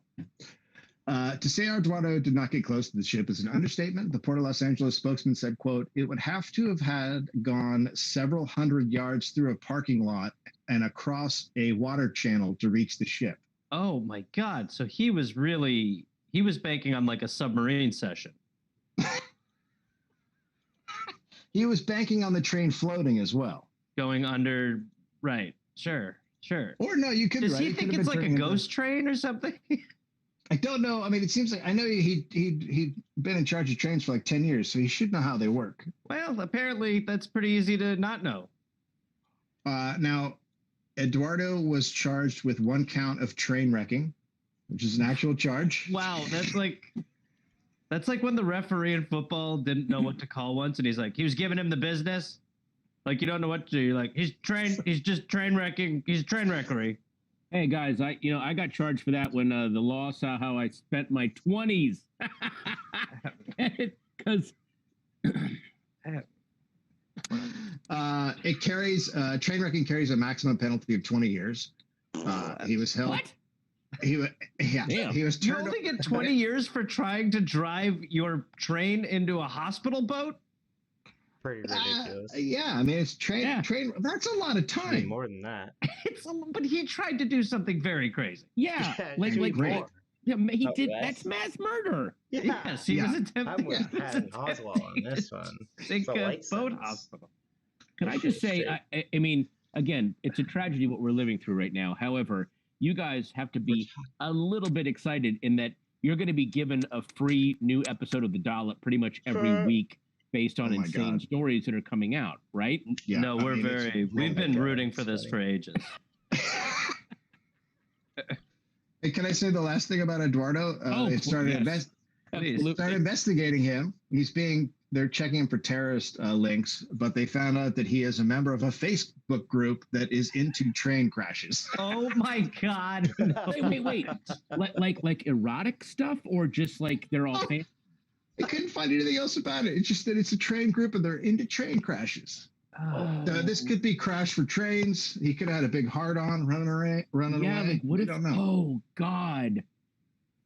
Oh God. Okay, we're okay. Hang on, I got to freshen up my tea. Oh my word. Well, guys, thanks so much for coming. And if you've never listened to The Dollop before, it is truly one of the funniest podcasts. Please, if you're going to start listening to it, listen to the one. What is the name of the baseball player again? The Rube. Oh, the Rube. Start with an episode called The Rube. Is one of the funniest things I've ever heard in my life. And there's a moment where Gareth has to make a moral decision where he has to like rewind in his head, like, wait a minute, who have I been making fun of this whole time? Because some revelations come out about the Rube midway through. It's one of the best podcasting moments I've ever heard. And then the one that you're on, Boston Corbett, which also has one of the best moments. Oh, well, if you want to hear an entire audience almost get up and try to run out of a room, and for something that we all know is coming, that's what's worth. We all know it's coming, and it happens anyway, and it's, oh, God, okay. Yeah, amazing. Guys, thank you, Patton. I feel like reality has been listening to The Dollop and it's like, okay, I'll show these motherfuckers. Yeah. Let me show hold these my guys. beer. Hold my beer. Hold my beer. Yeah. Here we go. Yeah. All right. Thank you guys Thanks, man. so Thank much. you for doing this, Patton. See ya. Yeah. Bye. Oh, all right. We are still rolling right along right here. And I wanted to thank a lot of our people that have been helping out here. The stuff that you've been watching tonight would not be possible without our partners, our Laugh Aid partners. Of course, the Laugh Lounge, one of the best places to watch streaming comedy. Starburns Audio, Starburns Industries, of course, makes so many of the movies and shows that you love. Starburns, all things comedy, a great podcast network. Earwolf Shout is out all a great things podcast comedy. network. Comedy Central, and of course, Amazon Prime TV, and the source of the best comedy, Stamps.com. So let's now throw to a friend and frenemy of mine since 1992. You've seen him on Glow. You've heard him on his own amazing podcast, WTF. And his new special right now, End Times Fun, is on Netflix, and it is fantastic. Let's all enjoy Mark Maron. Hey, hi, it's Mark Maron. I'm Mark Maron, comedian, podcaster, heading out to the studio, the garage. It's the back of my house. Pretty nice, right? It's okay. Hey, so this is Comedy Gives Back Laugh Aid. We're trying to help out comics who have lost work or income due to the virus, due to the plague. And you can go to comedygivesback.com to chip in a few shekels, a few rubles, some bread, some jack. Mark, like me, Hey, is let's doing go well into the in this. garage. I know it doesn't look like a garage door, but let's go in there and I'll try to Honestly, magically for create something entertaining People like and me, the funny. coronavirus is the So best thing that ever I never know what to do on these things other I'm than a podcaster. talk I'm and in a some. room all Like I've day been long. playing guitar sometimes, but I'm not a great guitar player, and I'm not known for that. Ooh, I'm I a am. comedian and a podcaster, We should but I put- play guitar. You want me to? I'll turn the amp on. We can see what happens. I'm going to go over here. Brought to you by Carl You can't Jr. see the amp, but I'll turn it I'll on. get my guitar. while you want. And Nate, can you still see me or no? Okay, I'm here. I got other stuff I can do. I mean, I got some characters I've been working on, but I thought maybe we could plug the guitar in. Ow! So I play. This is a Gibson 1960 Les Paul Jr. This isn't really funny, but like, you know, sometimes you learn new things about yourself in isolation. Like I learned that I already knew it, that I can pretty much sit around and do nothing all fucking day long, and I'm okay with it.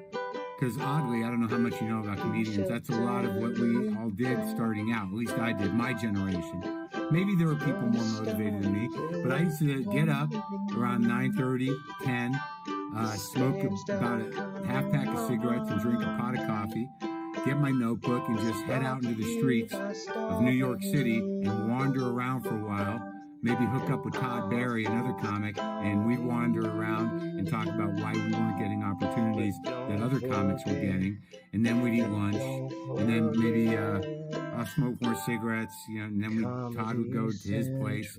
Back then it was right on 2nd Avenue, and I'd go back to the Lower East Side, maybe nap for a while, and then go out a little more and wander around, look at people, talk to the people who worked at record stores and guitar stores, and then just wait around till like 11:30 or 12 at night to when we might get to go on stage. So I'm kind of used to having this kind of time. Good jam, Seth. So I didn't have as nice a guitar back then. I'm not really going to play for you, but I'll give you a taste of how I occupy myself.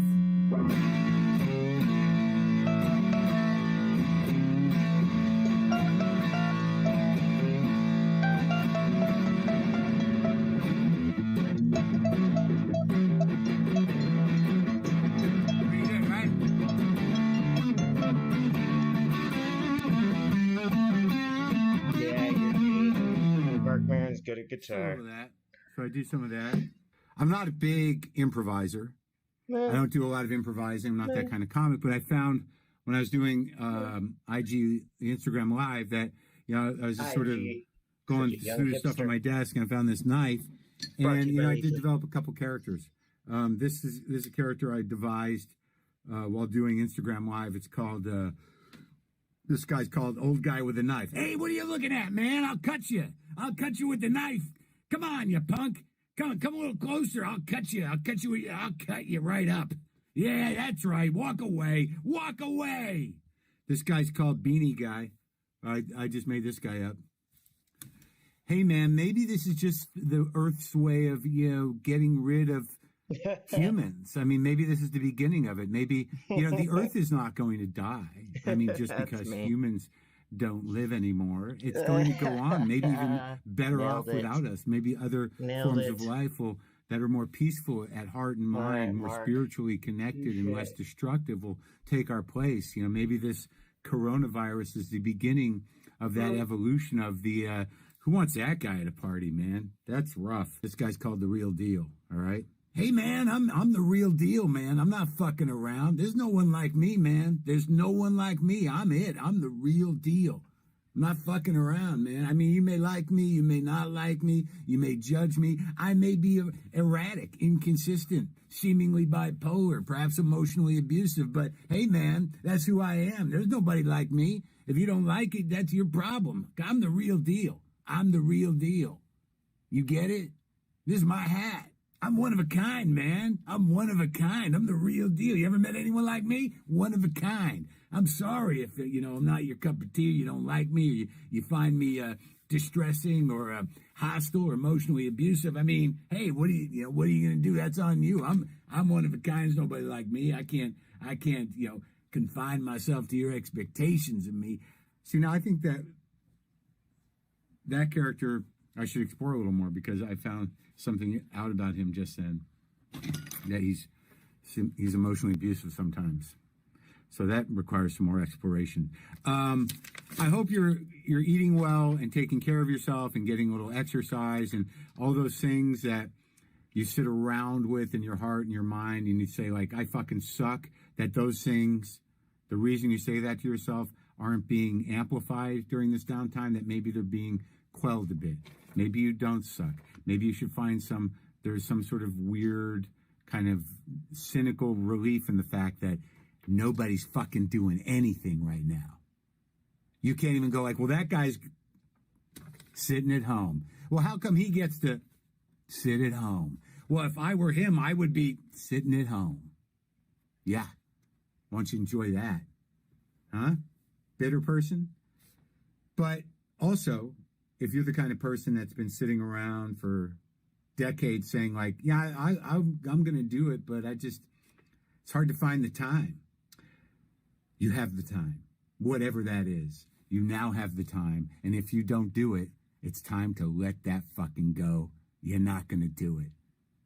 And realize that. In here. And then just figure out who you really are. One of a kind, man. I'm one of a kind. Come on, this will be fun. I want to have some fun. Boom. I want to have some fun. You having fun? Yes. I want to have some fun. Squad! I want to have some fun. I want to have some fun.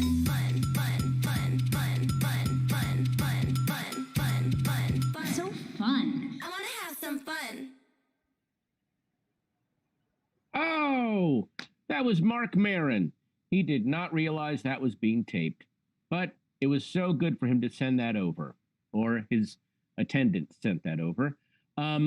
We also want to thank, what is this? Sweet Spot TV. Sweet Spot TV has been live streaming events for 10 years now, and they stepped in to help out Laugh Aid. So guys, thank you so much. And I am at the end of my duties. So I'm going to now throw this over to some of my favorite comedians, Big J. Okerson, who you saw annihilate on the Rich Voss roast. If you have not seen that, the whole roast is amazing, but my God, Big J. Okerson is an atomic bomb filled with razor blades on that thing. And he's with Dan Soder, another hilarious comedian who I have loved since the old Opie and Anthony days. He does one of the eeriest impressions of Nancy Grace I have ever heard. It's fucking amazing, but it's also a little disturbing. Thank you, Brad. Hi, Thank you guys. very much. Hey, How what's you up, doing? dude? Good. I'm trying to instruct Jay on how to click into the show. We've only been waiting for 2 days. So. Oh, there he is. There he is. Big Jay. What's up, buddy? Thanks, Brad. Yay. All right, I'm going to throw to you guys. I'll let you introduce your guests. Thank you so much.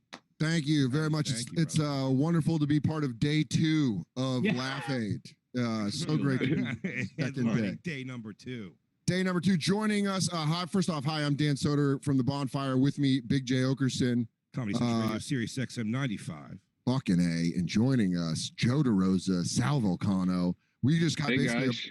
They gave us a bonfire episode at the end of this. Joe, what the fuck's on your nose? You know what's on his I was falling asleep and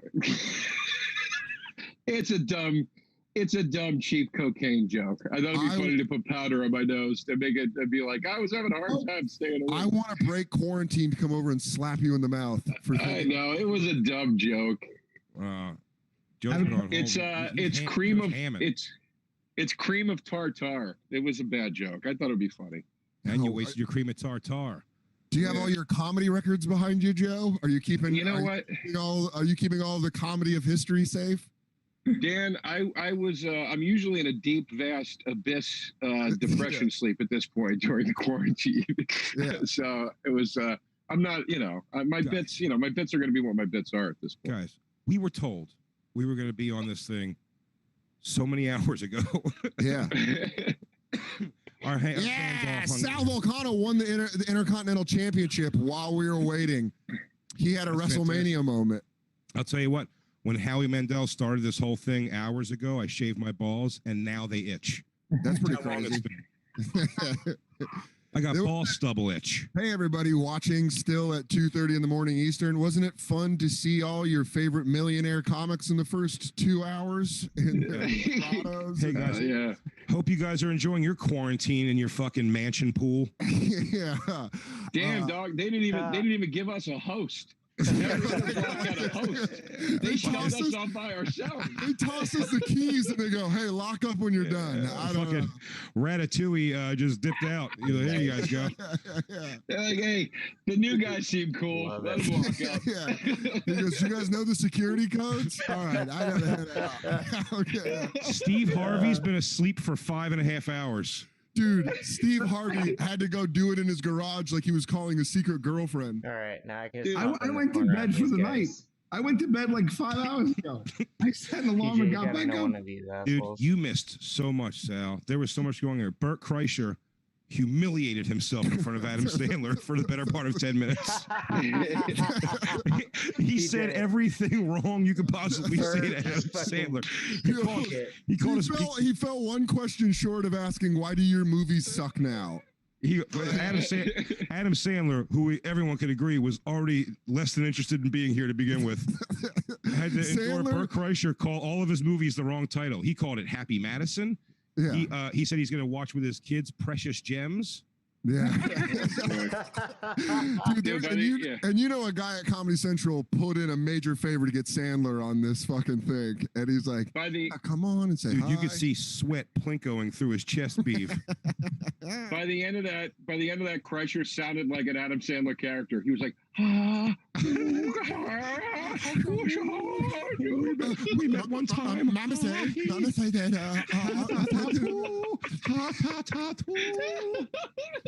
He was just doing Little Nicky. He goes, "Hey, remember the time that you did that?"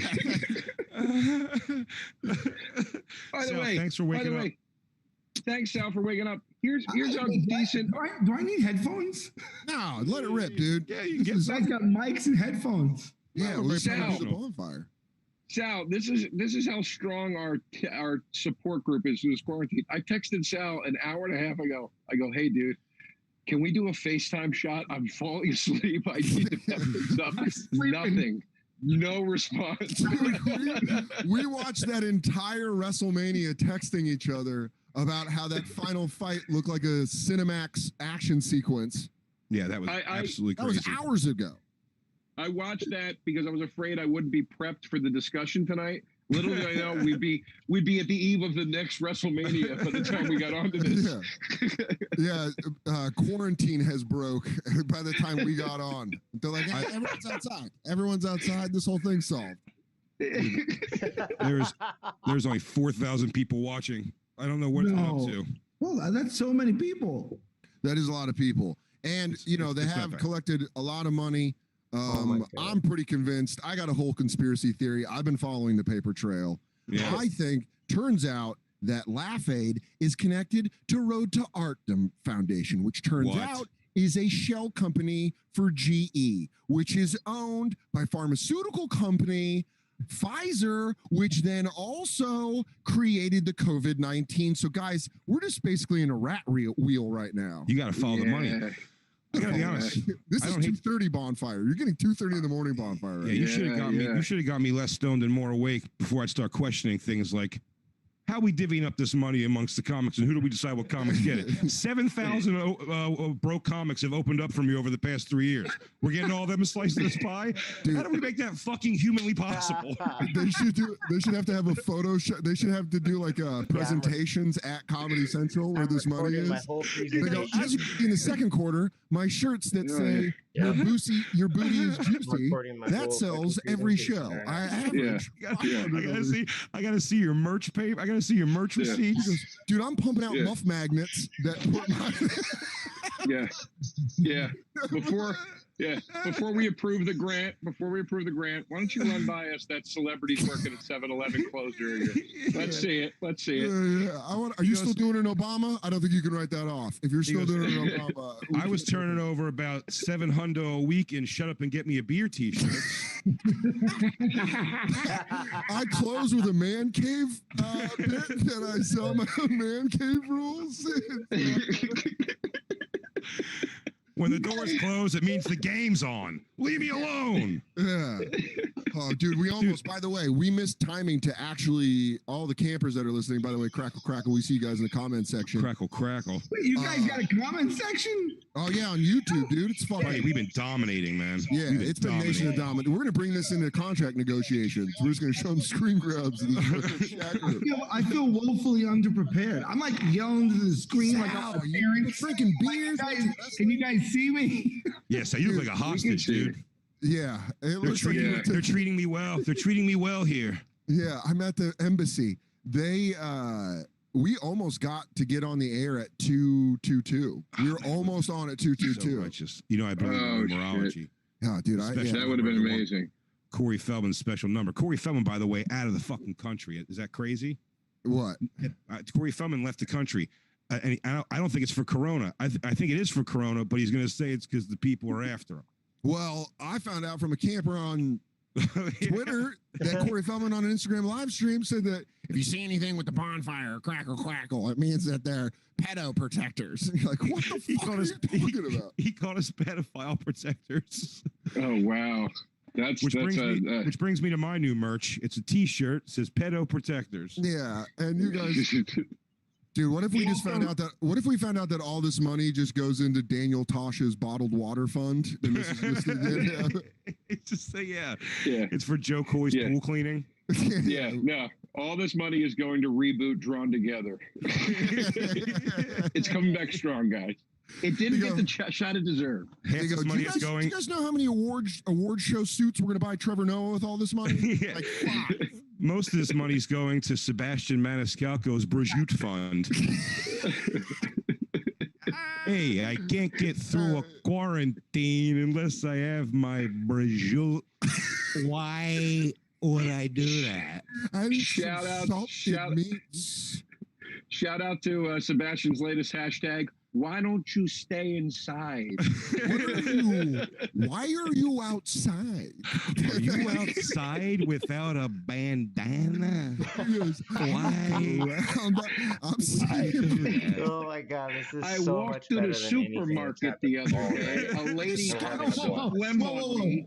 Why don't you stay inside? It's more of a Dennis Farina. Yeah, you're right. You know what? Sal's right. You're doing more Chicago. You did the Farina right there.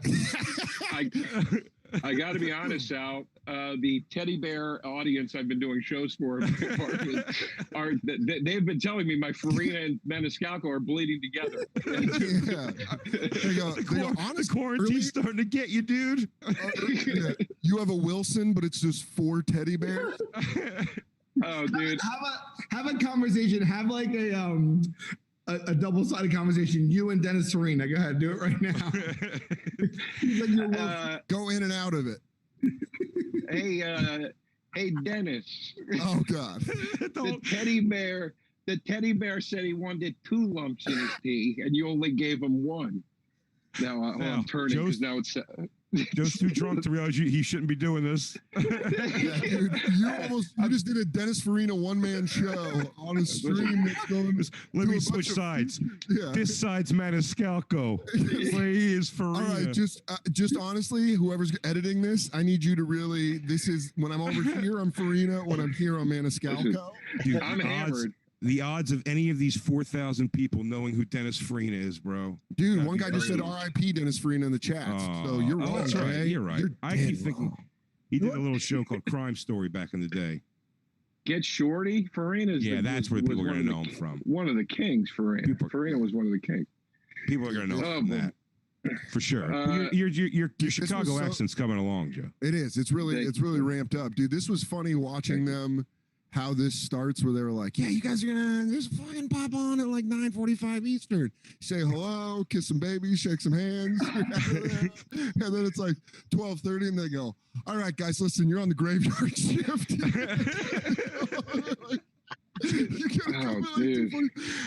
I played a full season of Rocket League. Guys, I got smoked in Rocket League. I started watching this when it came on. I'm telling you.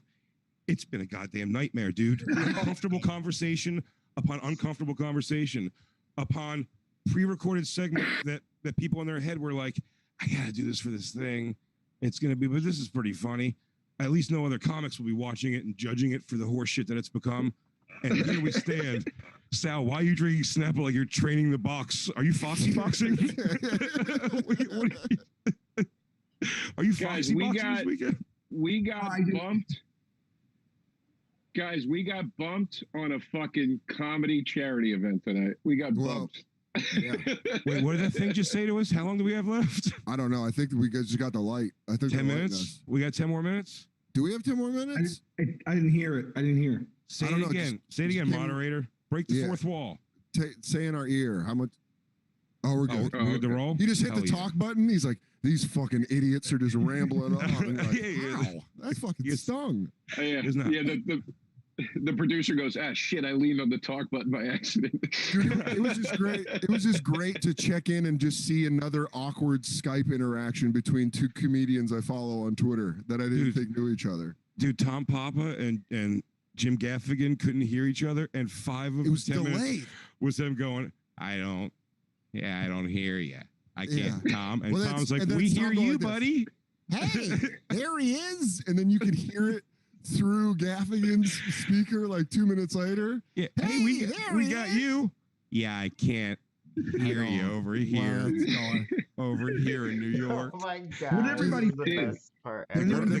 the guys we fuck girls did a game, but it's like you to cram a game in 10 minutes. And their game was that Roy Wood generates a word on the internet, and then if they have a story about being a bitch or somebody else being a bitch, Use a bitch. involving that word, that you'd ring in and tell your story about it. And the first word they got, Like I mean, games. this was violently horrible to have happen, was the word Congress. And then Corinne told a story about she goes, oh, I'll chime in. I dated a guy once who said he liked Trump, and I just said, all right, we could agree to disagree. So I'm a dumb bitch or something like that. But it's like, it's not really about Congress. You know what I mean? Like, she just made it about a different subject altogether. That's not really playing the game. We're sticking to the rules of the game. The word is lizard. And you go, that was my second DUI. That was my second DUI. So anyways, guys, let's move forward.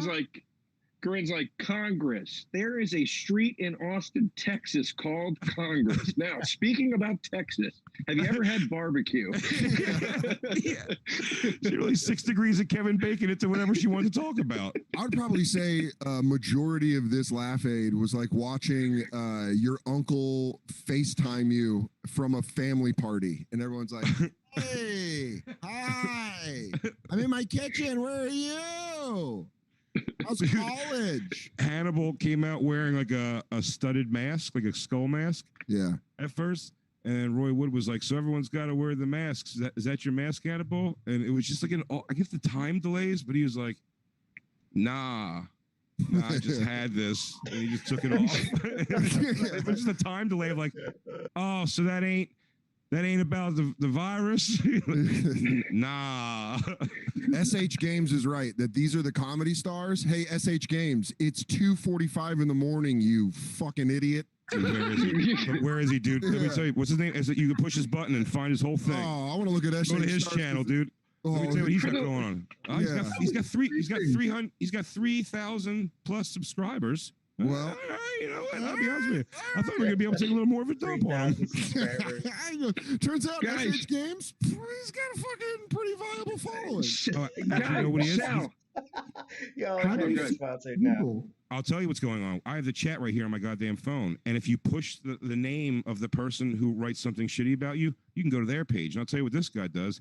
SH Games, who doesn't like our comedy, He is questioned if involved we're in the doing- comedy stars. Yeah. He gathers a bunch of boys and he does camp builds and guides and skits. It says so. Wait, that's what this guy's personal life is about? So you call me a pedo protector? I'm telling you, I'm reporting that guy. SH Games, you are officially on the clock, bitch. Guess what, Yeah, SH exactly. Games? You're gonna get a sweet call from the Federal Bureau of Investigation. But guys, can I say this? Can I say this? Sal, Yes. Sal, Yes. Sal, you have a movie in theaters and you were shoved back to the 3 a.m. slot. What do you have to do in this business to get some respect? He's got a wide release. Yeah. And you're doing one of the very you're doing last movies in theaters. You're doing Skype radio in footy pajamas, dude. What happened? All of us are dressed like opiate addicts, and you had the last movie in theaters. I'll tell you what, though. Me and Dan, you can tell we got a woman's touch in our life. Look at that woodworking behind both of us. Both the Bonfire boys have ladies in their lives when there's fucking woodworking. Yeah, Joe, you got a Very vinyl nice. and a Campbell soup can that George Harrison signed for you. Dude, I got retro stereo equipment behind me. You can tell I'm just a dude on his own. Dude, Joe looks like he's in the closet of a bodega. Like he lives at the place he works. Joe, Now I feel like my uncle. Sal's cribsing us. He's going to show us how the magic happens. I had artwork. Cribs us, baby. Cribs us, baby. That was my artwork. I bought it for $20. No, Joe's got a bachelor joint, dude. Look at all that vinyl. No, Joe looks like he's like a professor in a fucking in a Michael Bay movie where they have to come to him to stop the asteroid. He goes, look, man, I can't work miracles. I'll get into the system, but you got to give me the time. Yeah. I don't like how Dan and Jay right now look like two kids on Stranger Things communicating over their ham radios. Yeah. Hey, buddy, it's me. Pick up. You want to play Dungeons and Dragons? Hey, are you getting this? Oh, wow, man. I told you that tower would work. And by the way, Dylan's right. Jay and I are on the same couch. We're just doing odd lighting to make it look like we're in different places. We've been quarantining this entire time. Dude, let's kiss. Let's kiss up top. No, you got to go. Oh yeah, wait. stand up and kiss me. Well, we can't do it because we're all in the little thing. It looks like I can't see it. Dude, now we're just touching dicks, dude. 6 sweatpants, bro. Thanks, buddy. Kenny Omega sweatpants. I got them from Nice, Pro dude. Goddamn Nice. right, Joe. Guys, I had to do the weirdest meeting of my new neighbor tonight. I have a new neighbor that moved in next door, and our walls are thin in this apartment, so I know that they could hear me. And I was like, I'm going to be on this radio thing, laughing and being loud at like 3 a.m. And we've never met, and I had to go knock on her door, and at like 1:30, and she was like, "Yeah," and I was like, "Don't open the door, distancing." You know, and I go, Did you say that? Did you say distancing? Yeah. Distancing. Swear to God, You are a cartoon, dude. I love you. I did. And I swear to God, through her door, I just go, I am a comedian and I will be doing a charity stream at 3 a.m. So I apologize for the noise in advance. Yeah. She just kicked you food under the door. She says, "Get out of here. Leave us alone." She goes, "I don't have anything. My children are weak. They're sick. Get out of here, mister." We don't have any toilet paper, sir. Yeah, she's like, "Please, I've needed help for days." I'm like, "Listen, I'm a comedian. I'm actually just gonna be doing a stream over there." Like, oh my God, it was the craziest way to introduce yourself to somebody. I felt nuts. Through the door, she's like, "How do you figure out which comedians get what?" She does it. So she goes, "What? It's like a whole slush fund? What is it?" Yeah, he goes, I mean, systematically, I don't see how it could possibly work. Every town has 10,000 comedians who would say they are full-time working comedians and they are right now completely zero cash. Yeah. One, I mean, legitimately, 1,000 per city. Look, my first question when Brian said, "Do you want to be a part of this?" was, "Does that exclude me from the loan out benefits of the program itself?" That was my first question. Dude, that's so funny. He goes, you know what? We can't have you double dipping. We cannot have you double dipping. Are we getting paid to like do it then? That's so funny. That's what I was saying. It's so funny when I watched like Joe Coy do it earlier. He's like doing it from like a kayak in his lake. You know what I mean? Like up back his fucking mansion or whatever. And it's like me, like, I'll tell you what, I could spit a coronavirus across my entire apartment into my girlfriend's mouth. That's how small my place is. Oh my God. Adam Sandler was in his computer wing of his room. Dude, I think he was in his garage office. Yeah, dude, Whitney Cummings has princess steps that she was doing the entire thing in front of. I mean, her and Bert were separated by a column inside her house, Stan. Inside. Yeah, it looked like the Titanic stairs going up to her house. Roy Wood told us to wrap it up. He's right. Is it Roy Wood? Is Roy still hosting? We got to wrap it up. Well, I'm having a great time with you guys. I mean, at this point, I'm having a blast. I have the same. We have to go. So we have to say, comedy gives back. Donate to it. And then when you donate that money, just in your mind, mentally, walk away from it. Because I don't have any answers for you on how this money is going to go or be divvied up. You know what? So just give for the shits and gigs of giving. Will it get to the comedy community? I hope so. Will it get to that? We'll get to that cool kid Mark who opened for me in Oklahoma that one time. I don't know, Mark, and please don't call me because I don't have the answers for you. Yeah. In some way they assume it's going to get to you. I don't know how. I just hope some of it gets to that comedy club manager who also wants to do stand-up, who hosts every show at his road club and does 35 minutes at the time. Oh God, I'm so high. Say, do we bring? Isn't there one more person? Yeah, I got an announcement here. Dan Soder, I fucking love you so. I wouldn't have waited up to this time in the morning to do this with anybody else but you guys, man. Joe DeRosa, Sal Volcano. Love you guys. God damn, you're amazing. We have 2 videos coming up here from Dusty Slay and Ben Glebe, and then closing out the show, a very special guest. And I'll tell you, I said it before, if you're the Shah of some country, this guy has definitely kicked it in your guest castle. Russell Peters is going to be closing this whole thing out. We love Russell, man. Thank you guys so much for staying up so late and hanging out with us, man. We fucking love you. Crackle, crackle. Bye, guys. Later, guys.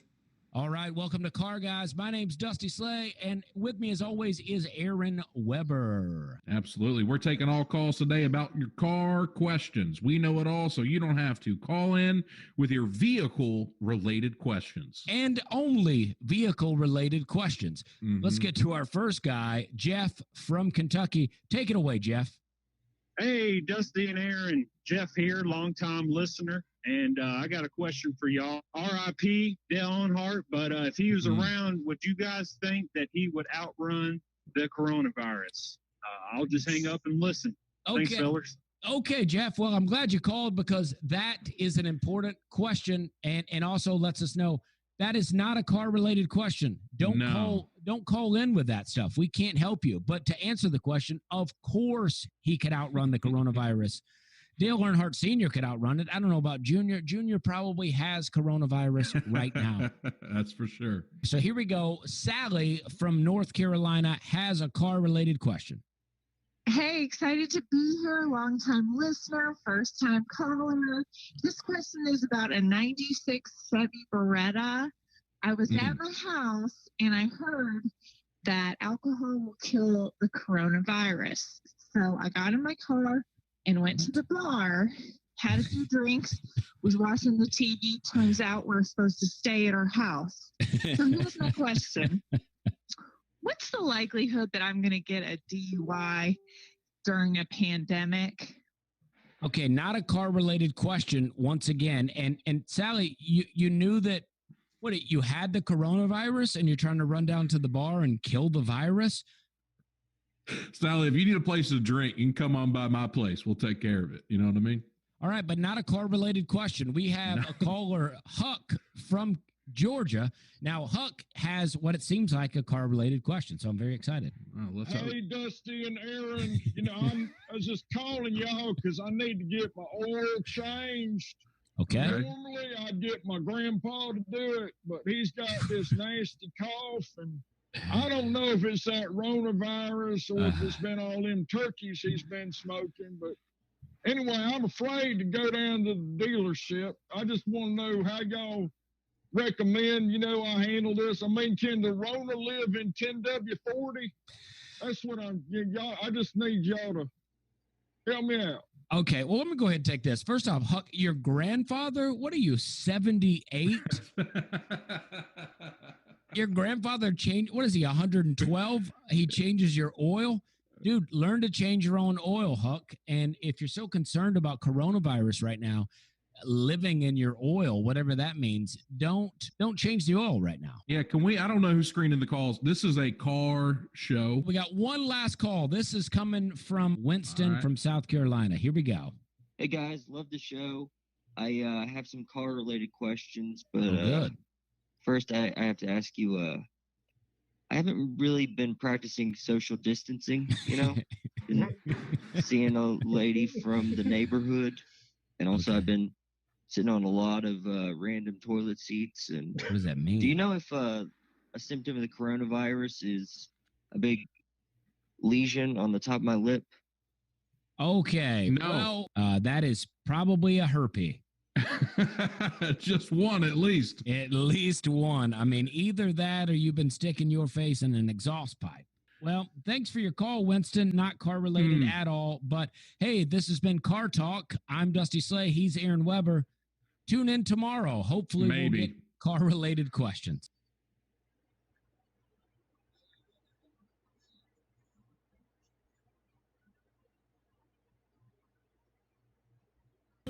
America's sweetheart Kate Walsh here on a special episode of Last Week on Earth. Thank you for being here for Laugh Aid. My pleasure. We loved you on Private Practice, Grey's Anatomy.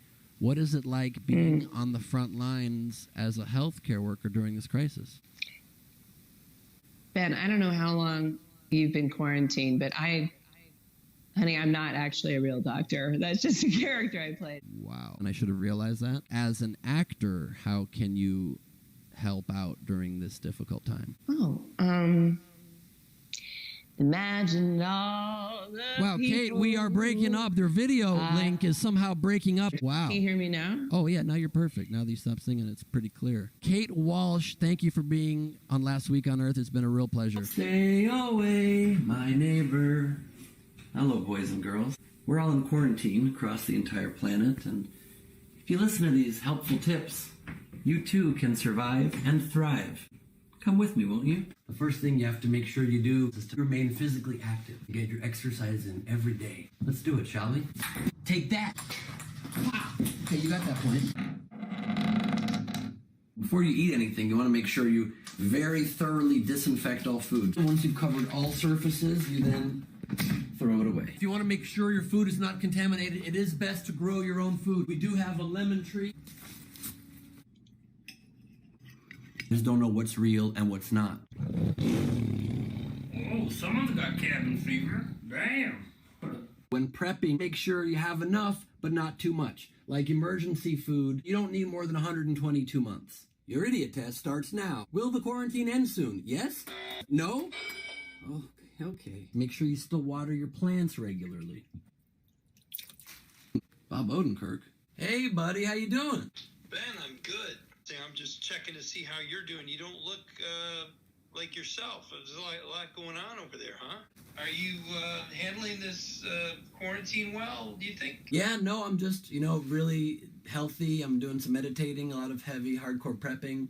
I could see that. Yeah, I think you're probably doing more than you need to. Are you eating good? Oh, yeah, I've got lemon. Lemon what? Just lemon, straight up. You can eat more than that. Do you need anything? So I've got an extra couple jugs of water I could ship over. There's a lot of water in the world. The water didn't go away because we're quarantining. There's still just as much water as there was a week ago. That's one man's opinion. All right. Well, Tone it down a little, and it's really important to just keep cool. You know that, right? Yeah, no, I'm cool. Best way to keep cool is just to prepare for every possible eventuality in case shit goes down. You should just live your normal life as best you can. Okay, I'm gonna pass on that. Thank you so much. I'm officially telling you to dial it back on behalf of the state of California. That's just good general advice for everybody. I think that's excellent. No, it's really just for you. Thank you for checking in. I really appreciate it, buddy. Well, I'm worried about you. Yeah, absolutely. No need. All right. Take care. Okay, wash your hands. Bye-bye. I'm glad everyone came today. Andrew, would you like to start? I guess you could say I have an anger problem. Everybody, we have some really exciting... Hey, Brandon, you know what I think of your presentation?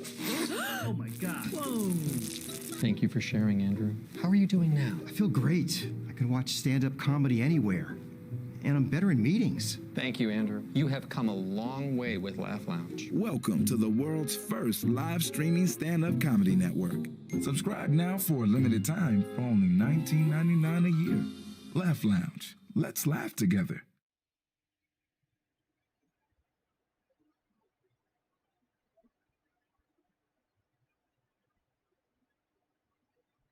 Hey, I'm live. It's me, Russell Peters. I'm in my house here.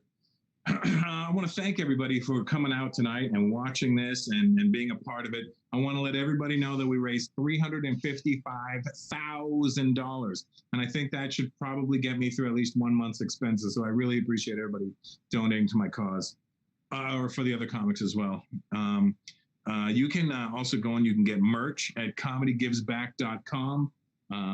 You can get hats and shirts and all kinds of cool shit. And, you know, it's a rough time for a lot of us, especially myself. I don't know what I'm going to do. These fish aren't going to feed themselves. The safe is empty. I don't know what's going on anymore. I don't know if I can keep the lights on another hour. But, you know, my next door neighbor started this whole thing tonight, Howie Mandel. I went over to his house, but he was sleeping. So, you know, as you can see, it's a rough life out here. I got to make sure that everything's okay. But if you can keep donating after we get off the air. It really is a good cause. I mean, not me personally, but a lot of the other younger comics, the guys that are struggling, gig to gig, you know, they're not as lucky. You know what I mean? I'm just showing off now. I'm being a real asshole. I apologize. Let me turn that off. Just a dick move. Now listen. Thank you everybody for tuning in. Oh, by the way, hey Craig Gass, I guess you say hi. COVID-19 say hi. Craig Gass just sent me a text while I was doing this.